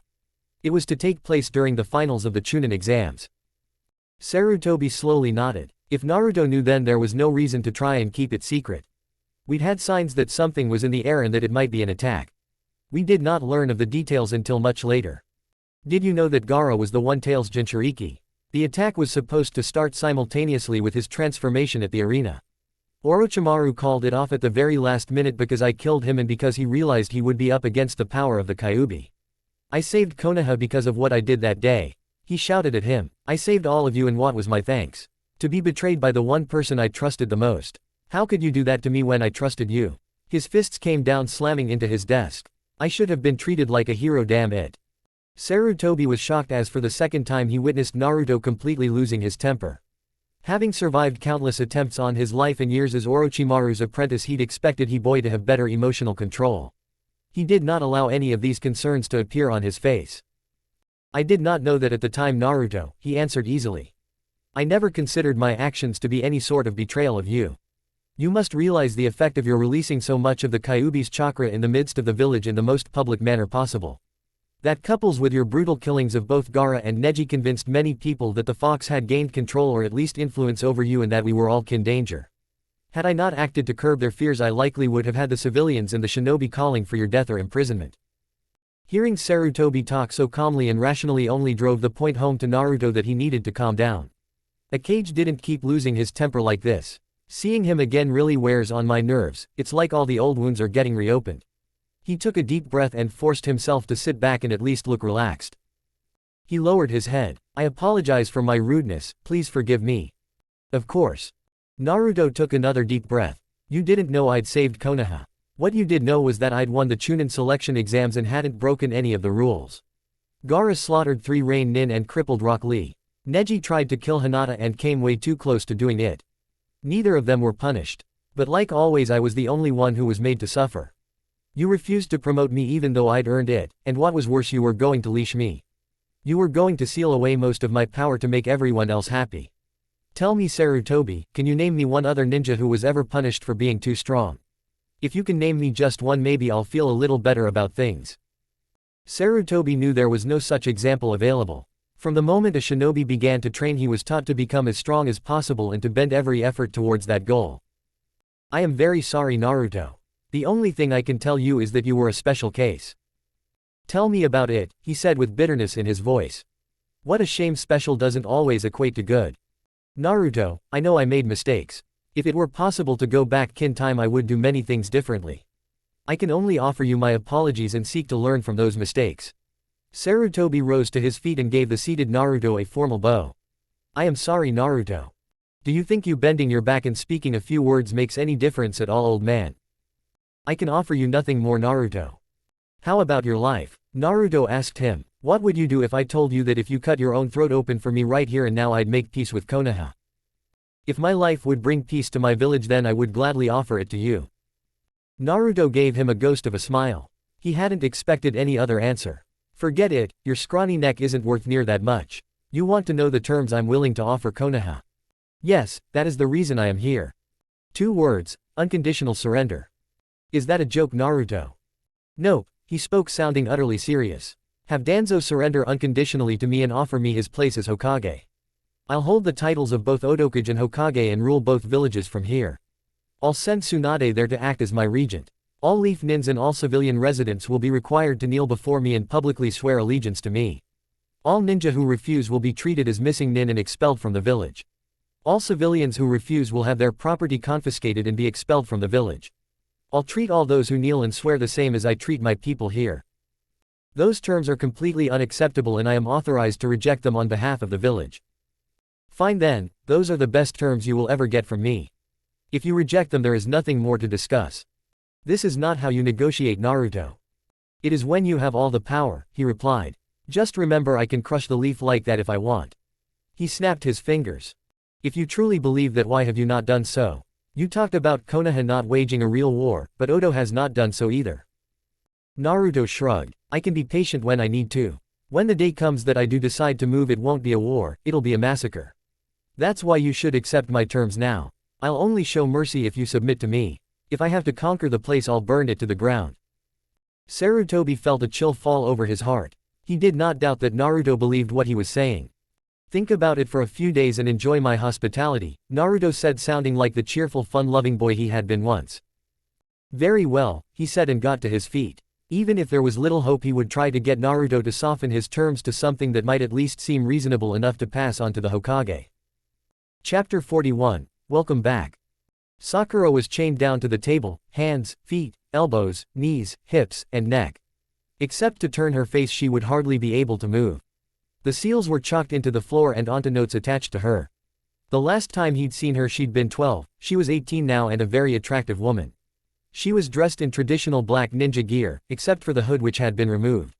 Naruto noted she had let her hair grow long, he liked it. You and the guards can go. Haku bowed his head in obedience. Are you certain, Otokage-sama? While we're in Konoha, I'll be going by Hokage, and yes, I'm sure. There could be other assassins, Hokage-sama, you have many enemies here. That's true everywhere, Haku. It's fine, I can take care of myself. Hi, Hokage-sama. Haku bowed and led the guards out of the room. Naruto was dressed in orange and black robes that went all the way down to his ankles. His hood was up, there were black gloves on his hands, and a fox Anbu mask covered his face. Naruto strolled to the side of the table to allow Sakura to look up at him without needing to strain. She looked up into his mask with those green eyes of hers, her mouth was a flat line. He gave her credit for appearing calm. Her scent was nothing but terror and sorrow. Naruto still thought her eyes were pretty, back in his academy days they were what had first drawn him to her. I have to tell you, Sakura-chan, black is not your color. Red suits you a lot better. Her lips remained sealed. Bet you wish you could just scream, baka, and punch like you used to, huh? I'd do a lot worse than punch you if I could. Naruto wagged a single finger at her. Shame on you, Sakura-chan. Is that any way to talk to your Hokage? You're not the Hokage. I'm pretty sure that I am, Sakura-chan. You don't become Hokage just because you say you are. No, Naruto agreed. You become Hokage when you conquer the village and they surrender to you. You haven't won yet. I believe in the will of fire. They'll find a way to stop you. Naruto tilted his head slightly. They? Who is they? Who do you think is going to stop me? Danzo is dead. The council is dead. The Anbu are dead. The clans are smashed. Half the Leaf Nins are dead. Who's left? As long as there's even one ninja who believes there'll be someone to fight you. Someone like you, I suppose. She glared up at him but didn't answer. I don't want to hurt your feelings, Sakura-chan. But if they're counting on you or someone like you to take me down, the village is screwed. Here, let me show you something. From one of the pockets of his robe Naruto pulled out a kunai. There was a sharp rise in the fierce scent and eyes locked on the knife. Underneath his mask Naruto grinned. He held his left hand out, palm up, then slashed the kunai straight down towards it. Before the tip of the blade could touch his glove, that section of his hand was covered in red chakra. Naruto tried to stab himself in the forearm, the thigh, the belly, and even the chest. Each time the red chakra would pop out of his body to shield that section. I never turn off the Kyuubi's chakra. I have an absolute defense. Did you honestly think you could assassinate me? Itachi, Kakashi, Jiraiya, and Pain all failed and they were all S-ranked. Naruto stabbed up towards his throat as hard as he could. The red chakra again blocked it. I can't even kill me, Sakura. What chance would someone like you have? He threw the kunai away. Why did he even bother to still carry them? How many years had it been since he'd actually had to use one in combat? He supposed it was something done out of habit. He seemed to be doing a lot of things that didn't really have a point. Why was he bothering to call himself Hokage? It had been his dream for a long time. He'd wanted the village to acknowledge him. Well, they did. He'd had all the survivors, shinobi and civilian, kneel and swear allegiance to him. His troops patrolled the streets and garrisoned Konoha now. This village was his, and he didn't need a stupid title to make it so. For just a moment Naruto thought about Sarutobi. He still didn't understand why the old man had died trying to protect him from Itachi. The third had betrayed him and died for him. Why? In the world of ninja you did not die defending your enemy. As much as he hated Sarutobi, he could not remember the old man without remembering all the times the Hokage had brought food or visited to tell him a story or just listened to him whine. Those small acts of kindness that had meant everything to a lonely orphan. Naruto couldn't make himself forget the reason he had loved the old man in the first place. Naruto could never think of the old Hokage without that mix of fondness, love, and bitter resentment. As silly as it was, Naruto suspected he wanted the title of Hokage as much for Sarutobi's memory as for himself. Every defense has a weakness, Sakura spoke. No one can be invulnerable all the time. The key is always to find the weak point and exploit it. Is that you talking or someone else? She snarled and tried to look fierce. Well, as fierce as a girl with pink hair can when she's chained down to a table. Your mouth moves and I swear I could hear Shikamaru's voice. Sakura did not respond. He survived the battle. Obviously, he was smart enough not to attack me when I had 8 tails. My men confirmed that a jonin fitting his description was spotted afterwards. He wasn't one of the ninja who surrendered and swore though. Would you have let him live if he had? Naruto shrugged. No, since I killed Jiraiya he's been the one leading Konoha's efforts against me. He's not a real threat like Jiraiya was, but there's no reason to let him live. He didn't abandon the village, did he? He's still in Konoha. I'll never tell you. You don't need to, the answer's written all over your face. You're worried about him because you know he's dangerous. Not really, I'm just thorough. You can do whatever you want to me but I won't betray him. No matter how much pain you inflict I'll never talk. Naruto gave a throaty laugh, it didn't sound completely human. People always say that before the torture sessions start, but never after. You wouldn't be any different Sakura, believe me. But I'm not going to. What would be the point? There's no way Shikamaru would have trusted you with his plans or location, and I don't enjoy torturing people, that was always Orochimaru's thing. I'm actually a very reasonable person. You're a monster. True, but that's beside the point. Naruto reached down with his right hand. Sakura flinched and shut her eyes. As his gloved fingers slowly went through her locks she gave a little whimper. It was hard to believe this was the same girl who had punched him through walls back in their school days. I always liked your hair, Sakura-chan. Even though he couldn't feel it he let his finger run through her hair for a bit. If you want to beg me for mercy, now would be the time. Go ahead, tell me this isn't the real me and that deep down I'm a good man. Remind me about Team 7 and the good old days. Sakura forced her eyes open and looked up into his masked face. Do you remember our first real mission? That little priestess girl, Shizuku. Naruto's eyes widened and he pulled his hand back. I remember. You cried for her when she died. It was now Naruto's turn to be silent. It was the first time I really understood what it meant to be a ninja. The first time I ever saw people killed or saw someone interrogated. I saw you use your red chakra, though Sasuke and I didn't know what it was. You ripped a man's heart out of his chest and you threatened to kill every single person in that village. In that moment I was scared of you. I'm sure it was quite a revelation, the clumsy idiot turning out to be a monster. I didn't think you were a monster, Naruto, not then. I was shocked at how powerful and ferocious you were, but what I remember just as clearly is you crying for that little girl when no one else would, not even her mother. I thought, this is what a ninja is supposed to be. We can do terrible things when we need to, but we can still be good people. We can still care. Naruto stared down into her green eyes with his red ones. Is this where you tell me it's not too late for me to change? We both know it's much too late. You betrayed the village, you murdered Sasuke, you've performed forbidden jutsus, and burned whole countries to the ground. You are drenched in blood, nothing you do could ever make you clean again. Well, I won't tell you you're wrong. It isn't making me feel real merciful though. After the things you've done I wouldn't expect mercy. I just wanted to remind you of your humanity, and of a time when you still cared about others. Tell me something Naruto, is there anyone who still matters to you? Yes, but it was a short list. Hinata. Sakura's eyebrows jumped. But she's already. Don't, he growled. Don't say another word unless you want me to show you just how much a human body can endure. I only need you to be alive. She swallowed audibly. What are you going to do to me? It's funny how you brought up Shizuku, you're going to be a sacrifice, like she was. If it helps, at least your death will have meaning. Do you think that was a comfort to her when her mother killed her? Naruto reached down and picked up the kunai he'd discarded earlier. He didn't need it as a weapon these days, but it still had its uses. Maybe it did, but she wasn't a ninja. Remember the very first lesson Iruka ever taught us? Sakura nodded. Every ninja must be ready to kill or die for the sake of the village. Even though she had tried to kill him, Naruto didn't hate Sakura. Hatred had become his food. Hatred of the villagers, of Sarutobi, of Jiraiya, of Danzo, of Itachi, of Akatsuki, hatred of the whole damn world, sometimes.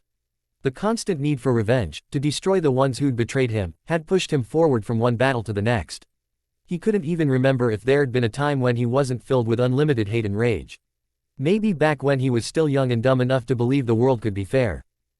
Sakura had somehow avoided his list. She'd been a brat to him in the academy, but he'd gotten over it during their short time together on Team 7. She'd surrendered and sworn like most of the other survivors. Naruto had planned to leave her alone. But she'd come into the tower and tried to kill him. You couldn't let that sort of thing go, it made a bad example for people. I'll give you a clean death Sakura, no torture, and no unnecessary pain. Thank you. For the first time the fear smell died down. What was coming from her now was resignation. She must have known from the moment she set out this was the likely outcome. A quick death was the most she could hope for.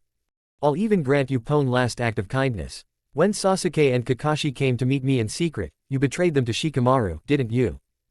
She nodded as much as the chains about her neck allowed. I thought I was helping Sasuke, I knew you couldn't be trusted. You've always blamed yourself for what happened, haven't you? Yes, if I hadn't. It made no difference, Sakura. The second I agreed to the meeting I was planning to capture him. If you hadn't told Shikamaru it would have just made it easier for me. Really? Yep. She let out a breath and seemed to relax. Thank you, Naruto-kun. You're welcome, Sakura-chan. The runes and inscriptions and tags were already in place. He began Edo Tensai. The inscriptions began to glow and the various tags started to shake and flap. Naruto took the knife and cut Sakura's throat, right above where the chains held her in place.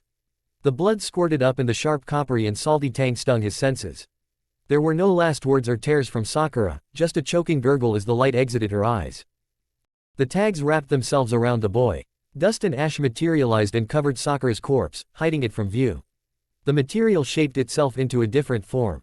Naruto watched patiently as the jutsu worked. The ash and dust thickened into a grayish skin. The face, chest, arms, legs, all transformed. Small cracks formed along the surface. Try as he might, Naruto couldn't make the new form perfect. There were always imperfections. The jutsu was called impure world reincarnation for a reason. Naruto was painfully aware of the limitations of this technique, and that it was not possible to truly restore the dead to life. Eventually the jutsu was complete. The eyes opened and someone stared up at him in confusion. Naruto gently patted his shoulder. Welcome back, Sasuke. Chapter 42, The Price. There was a crack that ran from just below Sasuke's left ear to his jawline. He was sure that there were other blemishes beneath the clothing Sasuke was wearing.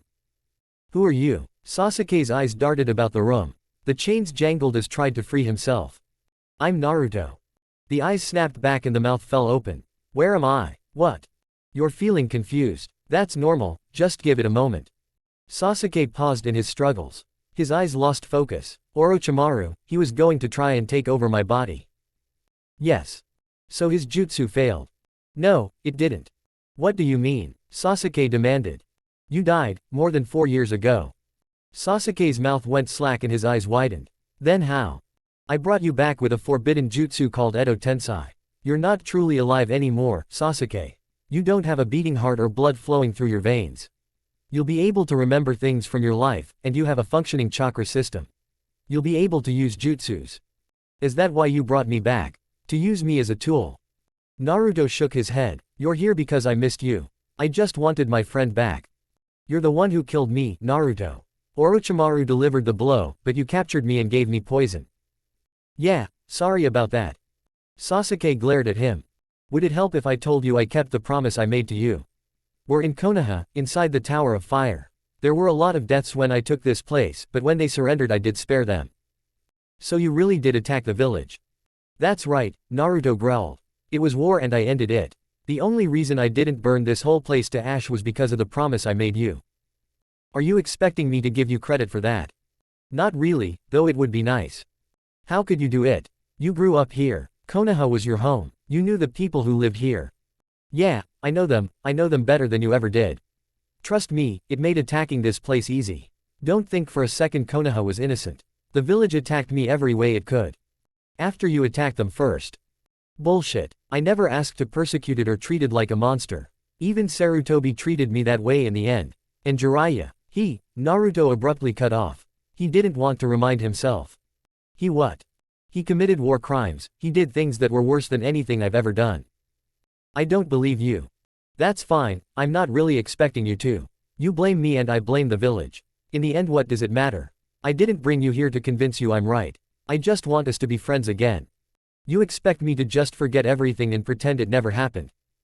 I could compel you to if I wanted. Hell, I could make you dance a jig if I wanted.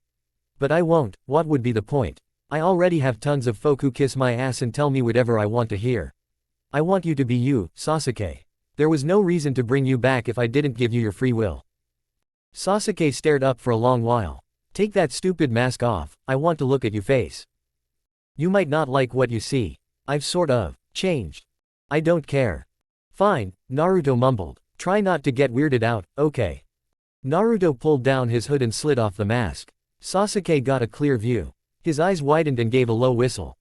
Wow, you're even uglier than you used to be. Funny, maybe I will have you put on a show for everyone after all. Naruto's nose and mouth had stretched out into a snout. His eyes were red and slitted. The hair atop his head was still blonde and spiky, but the rest of his face and neck were covered in bright red fur. What happened to you, Dobi? I was constantly dealing with assassination attempts and ambushes. So I finally decided to just keep the Kyuubi's chakra active all the time. It protects me, but as you can see, there's a price. Naruto pulled off the glove on his right hand. Each finger ended in a claw. I even grew a tail. Sometimes if I catch a rabbit's scent I have an overwhelming urge to go hunt it down. I worry that someday I'll be with my men and suddenly go running off on all fours. Stop using the chakra then. Naruto gave a weary shake of his head. It's too late for that. I can't shut it off, my body has become dependent. Without the Kyuubi's chakra I die. There was a look of deep sadness on Sasuke's face. I'm sorry. A dead man pities me, is that really what I've come to? Don't be, there's nothing to be sorry about. Naruto quickly slid the glove back on. Then put the mask back and lifted his hood. Everything in life comes with a price, this is just part of it. There's more, Sasuke asked in disbelief. Naruto chuckled. A lot has happened since you died, Sasuke. Do you think you can forgive me and be friends with the most hated man in the whole world? If I say no, are you going to kill me? No. Sasuke considered it. The fact he was chained down to a table didn't appear to concern him. I want to see the village. Let me walk through Konoha and then decide. Fine. Naruto began to free him. Konoha had changed. Damage was scattered all across the village. There were broken windows and boarded up ones. Walls had sections of brick gouged out or holes punched through. Sasuke saw half a billboard advertising cola, the other half was completely gone. Entire blocks were nothing but rubble. You couldn't even tell where the original buildings had stood. A lot of the village didn't seem to have electricity. There were stores and apartment buildings open without a single light on. Even though it was the middle of the day, the streets were nearly empty. The people who were out walked with their eyes deliberately cast down and their shoulders hunched. They walked all the way over to one side or another. They did everything they could not to draw attention to themselves. As Sasuke went, he spotted a total of 11 patrols of Odo nin in their black and white clothing. They had their heads up and were the only ones to use the middle of the streets. When one of their patrols went by, everyone else got as far away from them as they could. 7 of the patrols approached him, but they would spot something that would cause them to stop and reconsider. As Sasuke went, a handful of people appeared to recognize him. The usual reaction was for the person to quickly look away and hurry their steps. Sasuke felt he was about as welcome as the foreign ninja. The entire time he was out, he did not spot a single leaf nin. Naruto didn't like meetings. They always seemed like a waste of time to him. You sat around a table and had to listen to others drone on about things you usually didn't care about. His experience as Otokage had taught him to bear with it. They were a necessary evil at times. Fortunately, he didn't expect this one to take very long. It was the initial meeting of the new council. The old one had died along with their Hokage, with one exception. Hyuga Hanabi was 14 and trying very hard to fill out her chair. Her hands were resting on her lap and her chin was jutting up at an angle. It was a good effort at trying to appear regal and indifferent. It was too bad for her that her scent had a sour smell to it, nervousness and uncertainty mixed in with a healthy dose of fear. Except for himself and Tsunade, everyone at the meeting was afraid. Naruto didn't recognize any of the representatives from the clans. All the kids who'd been in the academy with him were dead. Most of them years dead. These were cousins or distant relatives who had survived, and come here to represent what was left of their clans. Hyuga, Akamichi, Aburame, Yamanaka, and Inuzuka were all in attendance. The seat for the Nara clan was empty. Apparently all the Naras who'd survived the battle had chosen to flee rather than surrender. Chances were the remaining members were already in Suna, hoping to continue the war. Naruto had ordered the family estate searched, but his Odo nin had discovered nothing. The estate remained under surveillance. Thank you all for coming. Naruto got things underway. Having grown up here, I know how important the clans have always been to the village. I want them to continue to play a part in Konoha's future. As your new Hokage, I want your clans to continue to provide ninja as well as be a source of stability. Of course, there are going to need to be a few changes. The council members stirred slightly in their seats. None of them actually spoke. First off, the Lady Tsunade is appointed vice-cage. When I leave Konoha, she will remain here and rule in my name. Tsunade shifted in her chair and rubbed her hands together. Naruto had known her long enough to know that meant she wanted a drink. Yamanaka Dita spoke. Pardon me, Hokage-sama. You won't be remaining with us. She was Ino's mother. Naruto had killed both Dita's husband and only child. Naruto realized she had every reason to hate him. But if he only accepted representatives who loved him, he doubted he could fill even one seat. Naruto gave her credit for sounding civil and keeping her face empty. But her scent gave the truth away. There was a burst of fragrant eagerness. He picked up the same from all the other members, the strongest from Hanbabi. Well, I can't really blame them if they hate my guts, just so long as they fear me. That's right. Once I feel the village is secure, I'll be leaving for Suna. Needless to say, I expect all of you to keep the peace. Naruto gave one of his not quite human chuckles. If the village tries to rebel once I'm gone, if I have to come back here and conquer it again, I promise none of you will enjoy it. Uncomfortable looks flashed between all of them. Were they already conspiring to betray him? Let me make something really clear. Naruto leaned back in his chair. The village surrendered to me, and all those still living here have sworn fealty. That means anyone who rebels against my authority is automatically guilty of treason. And I'm sure you all know what the penalty for treason is. I am certain no one present would contemplate any such action, Hokage-sama, Aburame Tenzo said. Like all the members of his clan, he wore dark sunglasses and spoke in a monotone. His scent was one of worry. Naruto couldn't tell if that was because they had been plotting something or just out of general concern for what he might do. Arigato, Tenzo-san, your reassurance puts my mind at ease.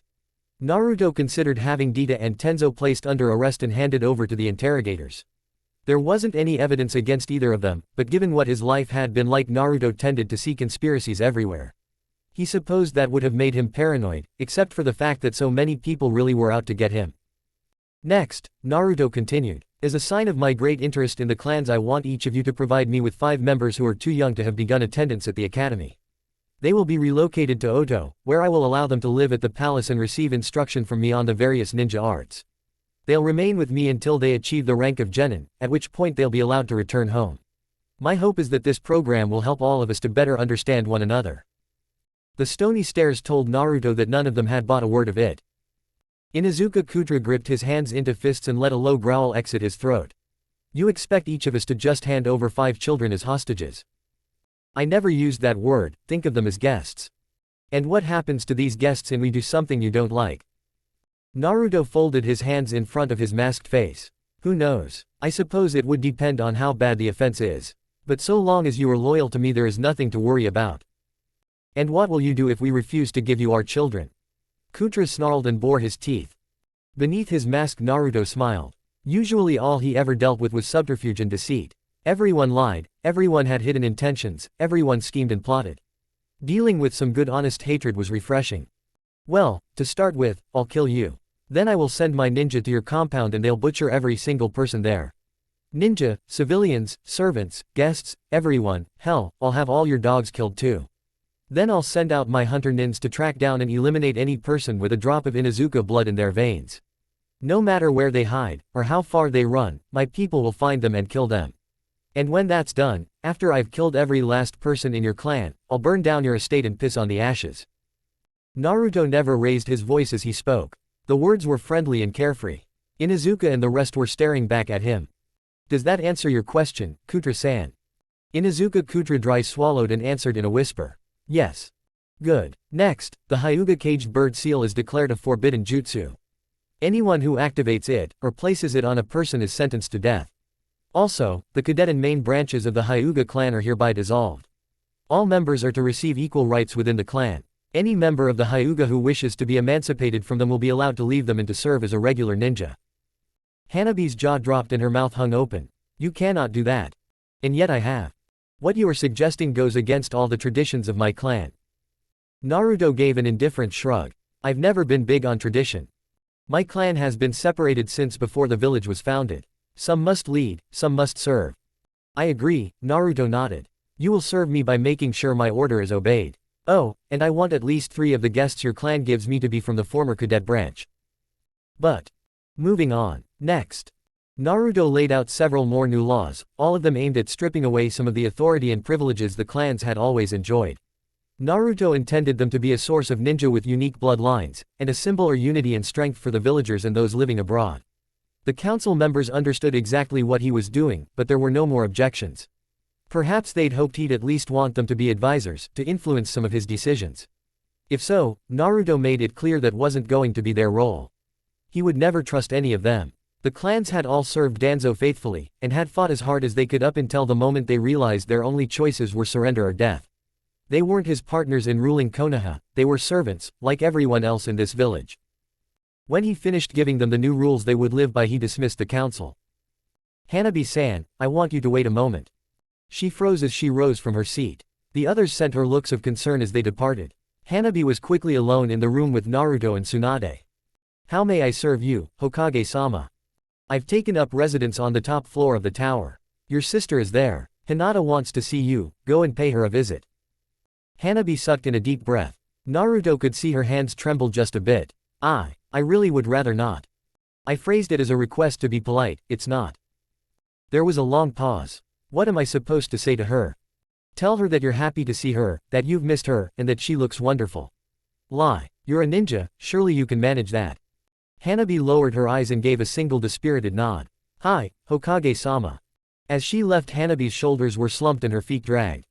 The moment the door closed, Tsunade sprang to her feet and rounded on Naruto. Congratulations. I didn't think it was possible, but you've succeeded in making them hate you even more than they already did. So what? It's not like I could have ever made them love me. You could have tried to make a real peace with them. You could have at least started to heal all the old wounds. You're the medic nin, grandma, not me. Naruto rose to his feet. I don't fix things, I only destroy them. What? You think I can fix this?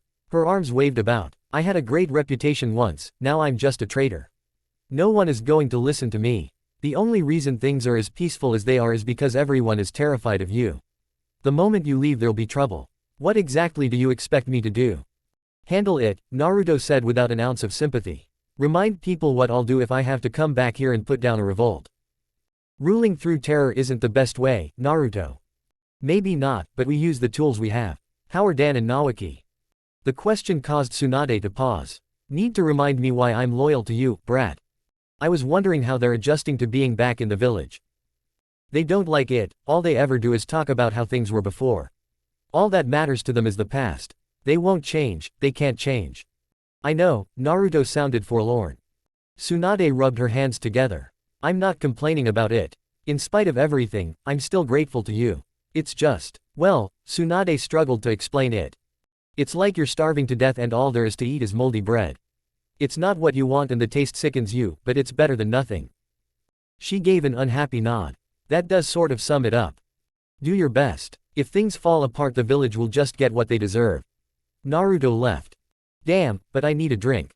Naruto didn't return to his quarters until evening. Ever since he'd left the Kyuubi's chakra always active he'd found he didn't need to sleep anymore. Naruto tried to work for as many hours a day as possible. He even welcomed the mundane tasks like paperwork, so long as it kept his mind busy. The quiet hours of the night and early morning were the worst for him. When there was nothing to work on, nothing to distract him, he was forced to remember and think about the choices he'd made. Sometimes, when things were really quiet, he would hear the Kyuubi's voice mocking him. Reminding him of his arrogance and his assumption that he would always figure a way out. Naruto had really believed that every problem could be smashed to bits if you only had a big enough hammer. He really had been an idiot. Life didn't work that way. Every choice you made had consequences, some you never even thought about. And if you did smash a problem into shards, those broken pieces had a nasty way of coming together again later to make a whole new problem. Even after all the things he'd done, all the crimes and deaths, Naruto still saw himself as the victim. Every horrible decision had an excuse he could point to. If the villagers hadn't hated him, if Iruka had been a good sensei, if the old man hadn't betrayed him, if he hadn't been forced to get rid of Orochimaru, if Danzo hadn't kept attacking him, if Jiraiya hadn't used the poison cloud, if Konoha had surrendered sooner, and on and on and on. Every decision he made had a justification, something he could point to. And look where all those choices had led him. He was Hokage and everyone acknowledged him. His power was absolute. Not one, but 2 ninja villages were his. He had all the money, power, and fame anyone could ever hope for. It was everything he'd dreamed of as a lonely orphan. It wasn't worth it, he thought.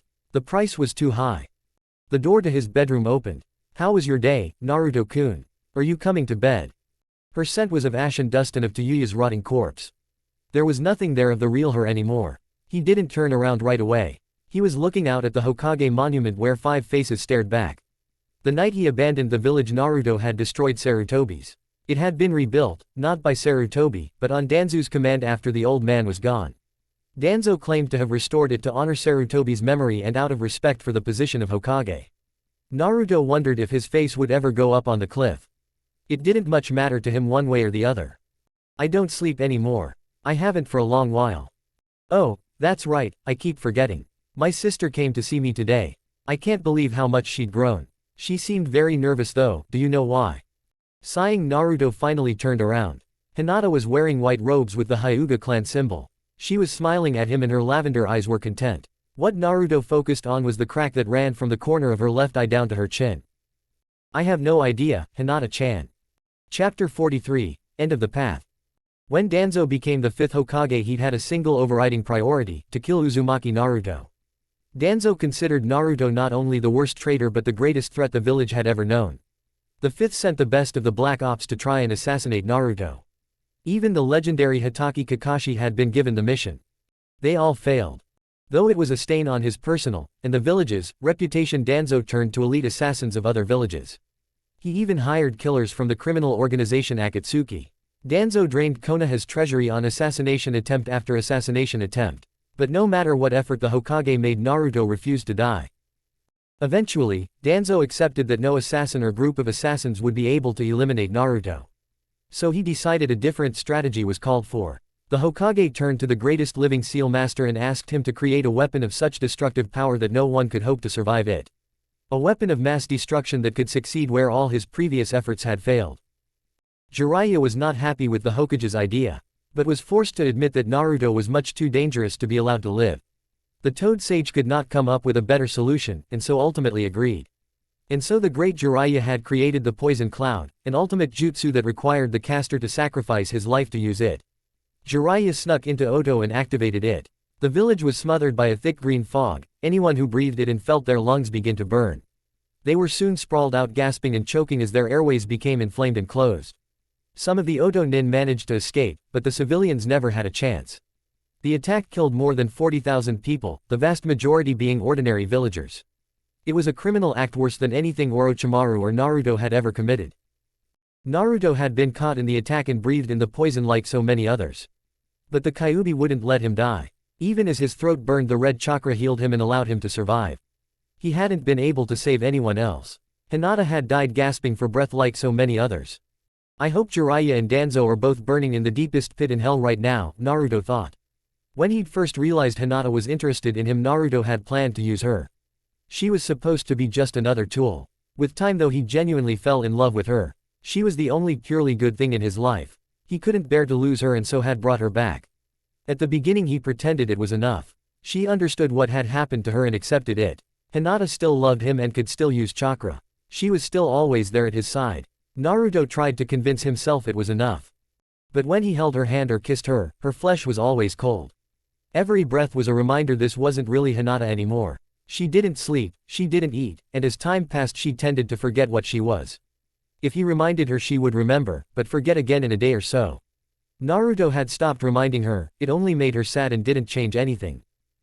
Are you hungry, Naruto-kun? I could make you something. No, it's all right. Are you sure? Yes. She paused and stood there. Most nights Hinata would spend her hours wandering the halls or staring out a window at the stars. Naruto usually avoided her during the nighttime. When he was alone with her during those hours, his instinct was to kiss her or hold her hand. The feel of her cold, lifeless skin made him ache. Sometimes he thought of ending the jutsu and letting her go. In many ways that would be the kindest thing. But if he did, he wouldn't be able to summon her back again. She really would be gone forever. Hinata began pressing her index fingers together and avoiding his gaze. Naruto-kun, there's something I want to ask you. What is it? Will we be staying in the village now? I love Oto, but this is home. You're Hokage and everyone acknowledges you. You've fulfilled your dream. Can we settle down now? I'm still at war with Suna. A lot of the Leaf Nin have gone there as refugees. I have to deal with them. All right. Then after Suna. Naruto rubbed his hands together and shifted his weight from one foot to another. After I destroy Suna, I doubt the other cages will feel very secure. I expect I'll have to go to war with them eventually. Then after you beat all the other ninja villages. There are still samurai and the daimyos. Then after them. Even if I conquer the elemental lands, I'm sure there will still be revolts and people trying to kill me. There is always someone to fight. Hinata lifted her gaze to look at him. But we'll be able to settle down and start our family someday, won't we? I want to be a mother, and I know you would be a wonderful father. No matter what people say, I know you have a kind heart. He breathed deep. Of course, Hinata-chan. We'll find peace and have a family. But not right now. When the time is right we will absolutely have kids. You'll make a great mom. So, someday. Naruto nodded. Absolutely, but it won't be anytime soon. Hinata smiled at him. That's fine, Naruto-kun. I'll wait. She paused, but Naruto didn't say anything. Do you want to come up to the roof with me and look at the stars? I'd love to, but I have a lot of work I need to take care of. All right then. Hinata gave him a pleasant wave and left. Naruto headed to his office. He was determined to read every single report and fill out every last form. And if that wasn't enough, he would review personnel files until morning. When Sasuke finally returned to the Uchiha district, the main gate was shut. The hinges had started to rust. There were faded signs posted all along the perimeter that read, "This area off limits, by order of the Hokage." Sasuke supposed he shouldn't have been too surprised. Danzo always loved to play up the history and traditions of the village. It made sense he would choose to keep the Uchiha district intact, rather than allow people to buy up the property and actually live there. Danzo had never trusted his clan while it existed. Once the Uchiha were gone, he'd apparently loved them. Sasuke carried a stack of folders with him. Before coming here, he'd stopped by Anbu headquarters and visited the records office. He headed back to the small apartment where he'd lived. There was no electricity, but he'd kept a supply of candles. He was soon seated at his kitchen table going through the files. What he found was depressing, though not really shocking. Even before Naruto's arrival, the village had really gone to hell. So the report was true, Naruto brought you back. Welcome home, Sasuke. Sasuke looked up, startled. Shikamaru was standing in the doorway, leaning against the frame. Being dead has screwed up my senses. You never would have been able to surprise me like that before. Shikamaru slid out a cigarette and lit it. Don't be so sure, I can materialize any place with a big enough shadow. It's a terrific technique for spying missions or assassinations. Sasuke leaned back in his chair. That what you're here for? Come to assassinate me? That would be sort of a waste, since you're already dead. Anyway, you can't be killed, only sealed. We've had a lot of experience with Edo Tensei. I know, Sasuke waved at the folders in front of him. Those files are all marked top secret. It's okay, I have the Hokage's permission. Naruto's not Hokage. You want to tell him that? Shikamaru blew out a cloud of smoke. And just what sort of reading material do you have? Personnel files and mission reports. I wanted to see how many of my friends were still alive. But it looks like everyone except you and Sakura are dead. Sakura's probably dead too. She went to try and kill Naruto, right before your return. Sasuke narrowed his eyes. He'd hoped to talk to her. It was sad to think Naruto was the last living member of Team 7. Your idea? No, hers. I told her not to bother, it would have been a better use of resources to try and gain his trust and spy on him. Naruto doesn't strike me as the trusting sort. He's not, but it still would have made a lot more sense than trying to kill him. If you didn't come to kill me, why are you here, Shikamaru? You know Naruto is looking for you. Yeah, now that the Hokage is dead, I'm his #1 priority. I try and see it as an honor, a really, really troublesome honor. Sasuke folded his hands in front of his face. What is it you want? To give you this. Shikamaru took a scroll from one of his jacket pouches and placed it on the table. Don't worry, it's not booby-trapped or anything. Sasuke snapped the wax seal under his thumb and unrolled it. He took a minute to read the kanji, then gave Shikamaru a sharp glare. How did you get this? The fifth acquired it, I never asked him where from. It was a tool to use against Naruto, for obvious reasons we couldn't deploy it. Until now. Sasuke let the scroll roll itself back up. You expect me to betray him? You can't betray someone who you don't owe any loyalty to. I am asking you to save this village, Sasuke. Fuck, I'm asking you to save the whole damn world. You're the only one who can now. You're the last chance we have. I'm not even sure this village is worth saving. I've read some of the mission logs. What Konoha did in Rice Country was just as bad as what Naruto did in Fire. Shika blew out another puff of smoke. So what? We were at war. We did whatever we had to slow him down. We're ninja, Sasuke, we are not nice people. If you read the mission reports from the Third Great Ninja War, one doubt they'll be much different. I'm pretty sure no one ever slaughtered 40,000 people in one go during the last war. Only because they couldn't manage it. Us, Earth, and Wind all wiped out enemy towns and farming communities. It wasn't because of intent, it was just a matter of scale. Do you want to know what I'm most sorry about when it comes to what happened in Oto? What? That we didn't kill 40,001. You're not much of a salesman. Hey, do you think I'm proud of what we did to the civilians in Oto and other places? I'm not. I'm not here to tell you we're the good guys in all this. I've been hip deep in blood since it started. There are no good guys here, Sasuke. But Konoha's still your home. Do you really want to see it destroyed? Naruto's already won, he's not going to destroy the village. He will unless we accept him as tyrant, and we won't. Most of the shinobi would sooner see the village burn than let Naruto turn us all into slaves. Maybe that's what the village deserves. Sasuke pulled one folder out of the stack. I know the truth about what happened during the Uchiha massacre. Itachi was ordered to betray the clan. Really? Don't pretend you don't know. I didn't. Why would I? I was a kid when that happened, remember? The same age as you. There was no reason why the Hokage would have told me about it later, I had no need to know. Why should I save this village when they destroyed my clan? Especially when there's not a single person I care about still living here. Shikamaru thought about it for a moment. I guess from your point of view maybe there isn't. I mean, if you're going to blame the village as a whole for the Uchiha massacre. But what about everyone else? How about the village of Suna? They ever do anything to you? Naruto's not making any secret he intends to wipe them out. He's not interested in letting them surrender. And do you think it'll stop even then? Naruto has made the whole world his enemy. How many more thousands, hell, millions will he kill? You want me to kill my best friend? He betrayed and killed you, not much of a friend. Technically, Orochimaru killed me, and you and Danzo betrayed me too.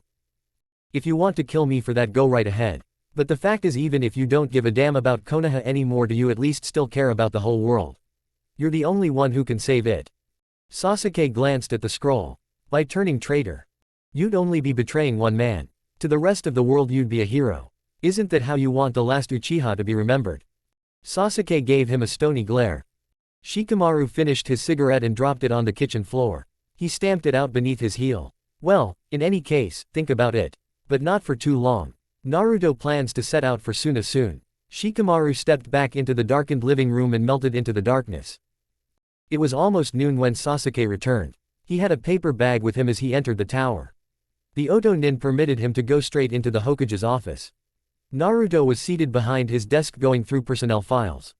Naruto looked up. I was starting to wonder if you were coming back. I had a lot to think about. Here, Sasuke placed the bag on the desk. Hope you haven't eaten yet. Ichiraku's. Wow, it's been a while. Chuki and Ayame are both still working there. I know, I checked on them as soon as the village was secure. I figured it was better if I not actually talked to them though. Naruto took the food out and stared at it. What are you waiting for? I can hear you drooling. I'd have to take my mask off.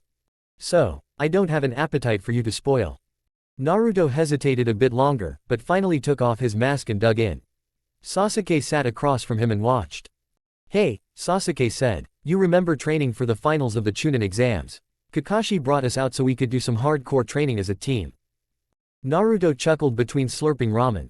Sure I do. Those were probably the hardest training sessions I've ever had in my life. Kakashi-sensei could actually be a real taskmaster when he wanted. I remember lying on the grass, looking up at the stars, being dog-tired. Just you, me, and Sakura. She said she was happy. That just being there as part of our team made her happy. Naruto gave a slow nod and swallowed what was in his mouth. I remember. Those were good times, all of us in Team 7 working together to reach our dreams. Tell me something, Naruto. At that time, before everything that happened at the finals, were you honestly happy? Yeah, I was. But even then I knew it couldn't last. I didn't have any plans to abandon the village, but I wanted to become Hokage and to make the people suffer. Why? Because of how I was treated all those years. Sarutobi was the only one I really cared about. I wanted to make him proud, but I wanted to make everyone else pay. I see. Sasuke sat there quietly until Naruto finished his food. Naruto downed the last noodles with vigor. That was good. I forgot just how much I love Ichiraku's. I know, I remember you told me once that as you were going to have a last meal you'd want it to be Ichiraku's ramen. Naruto's red eyes met Sasuke's, which were also red. The two old friends looked at one another in silence. You're Hokage now, Sasuke said. Isn't that enough for you? I always thought it would be, but it's not that simple.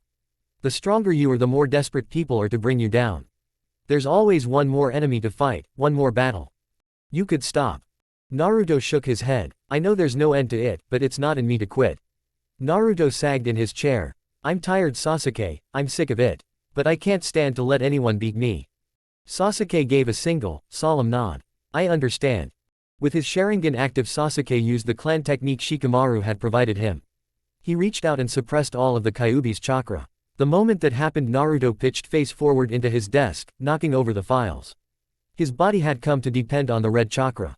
When it was suddenly cut off, all the strength left him. Naruto couldn't even lift his head. Sasuke stood over Naruto and took out a simple kunai. He stabbed down into his friend's neck. Naruto felt the sharp pain and tasted hot blood in his mouth. He struggled to breathe as his own blood drowned him.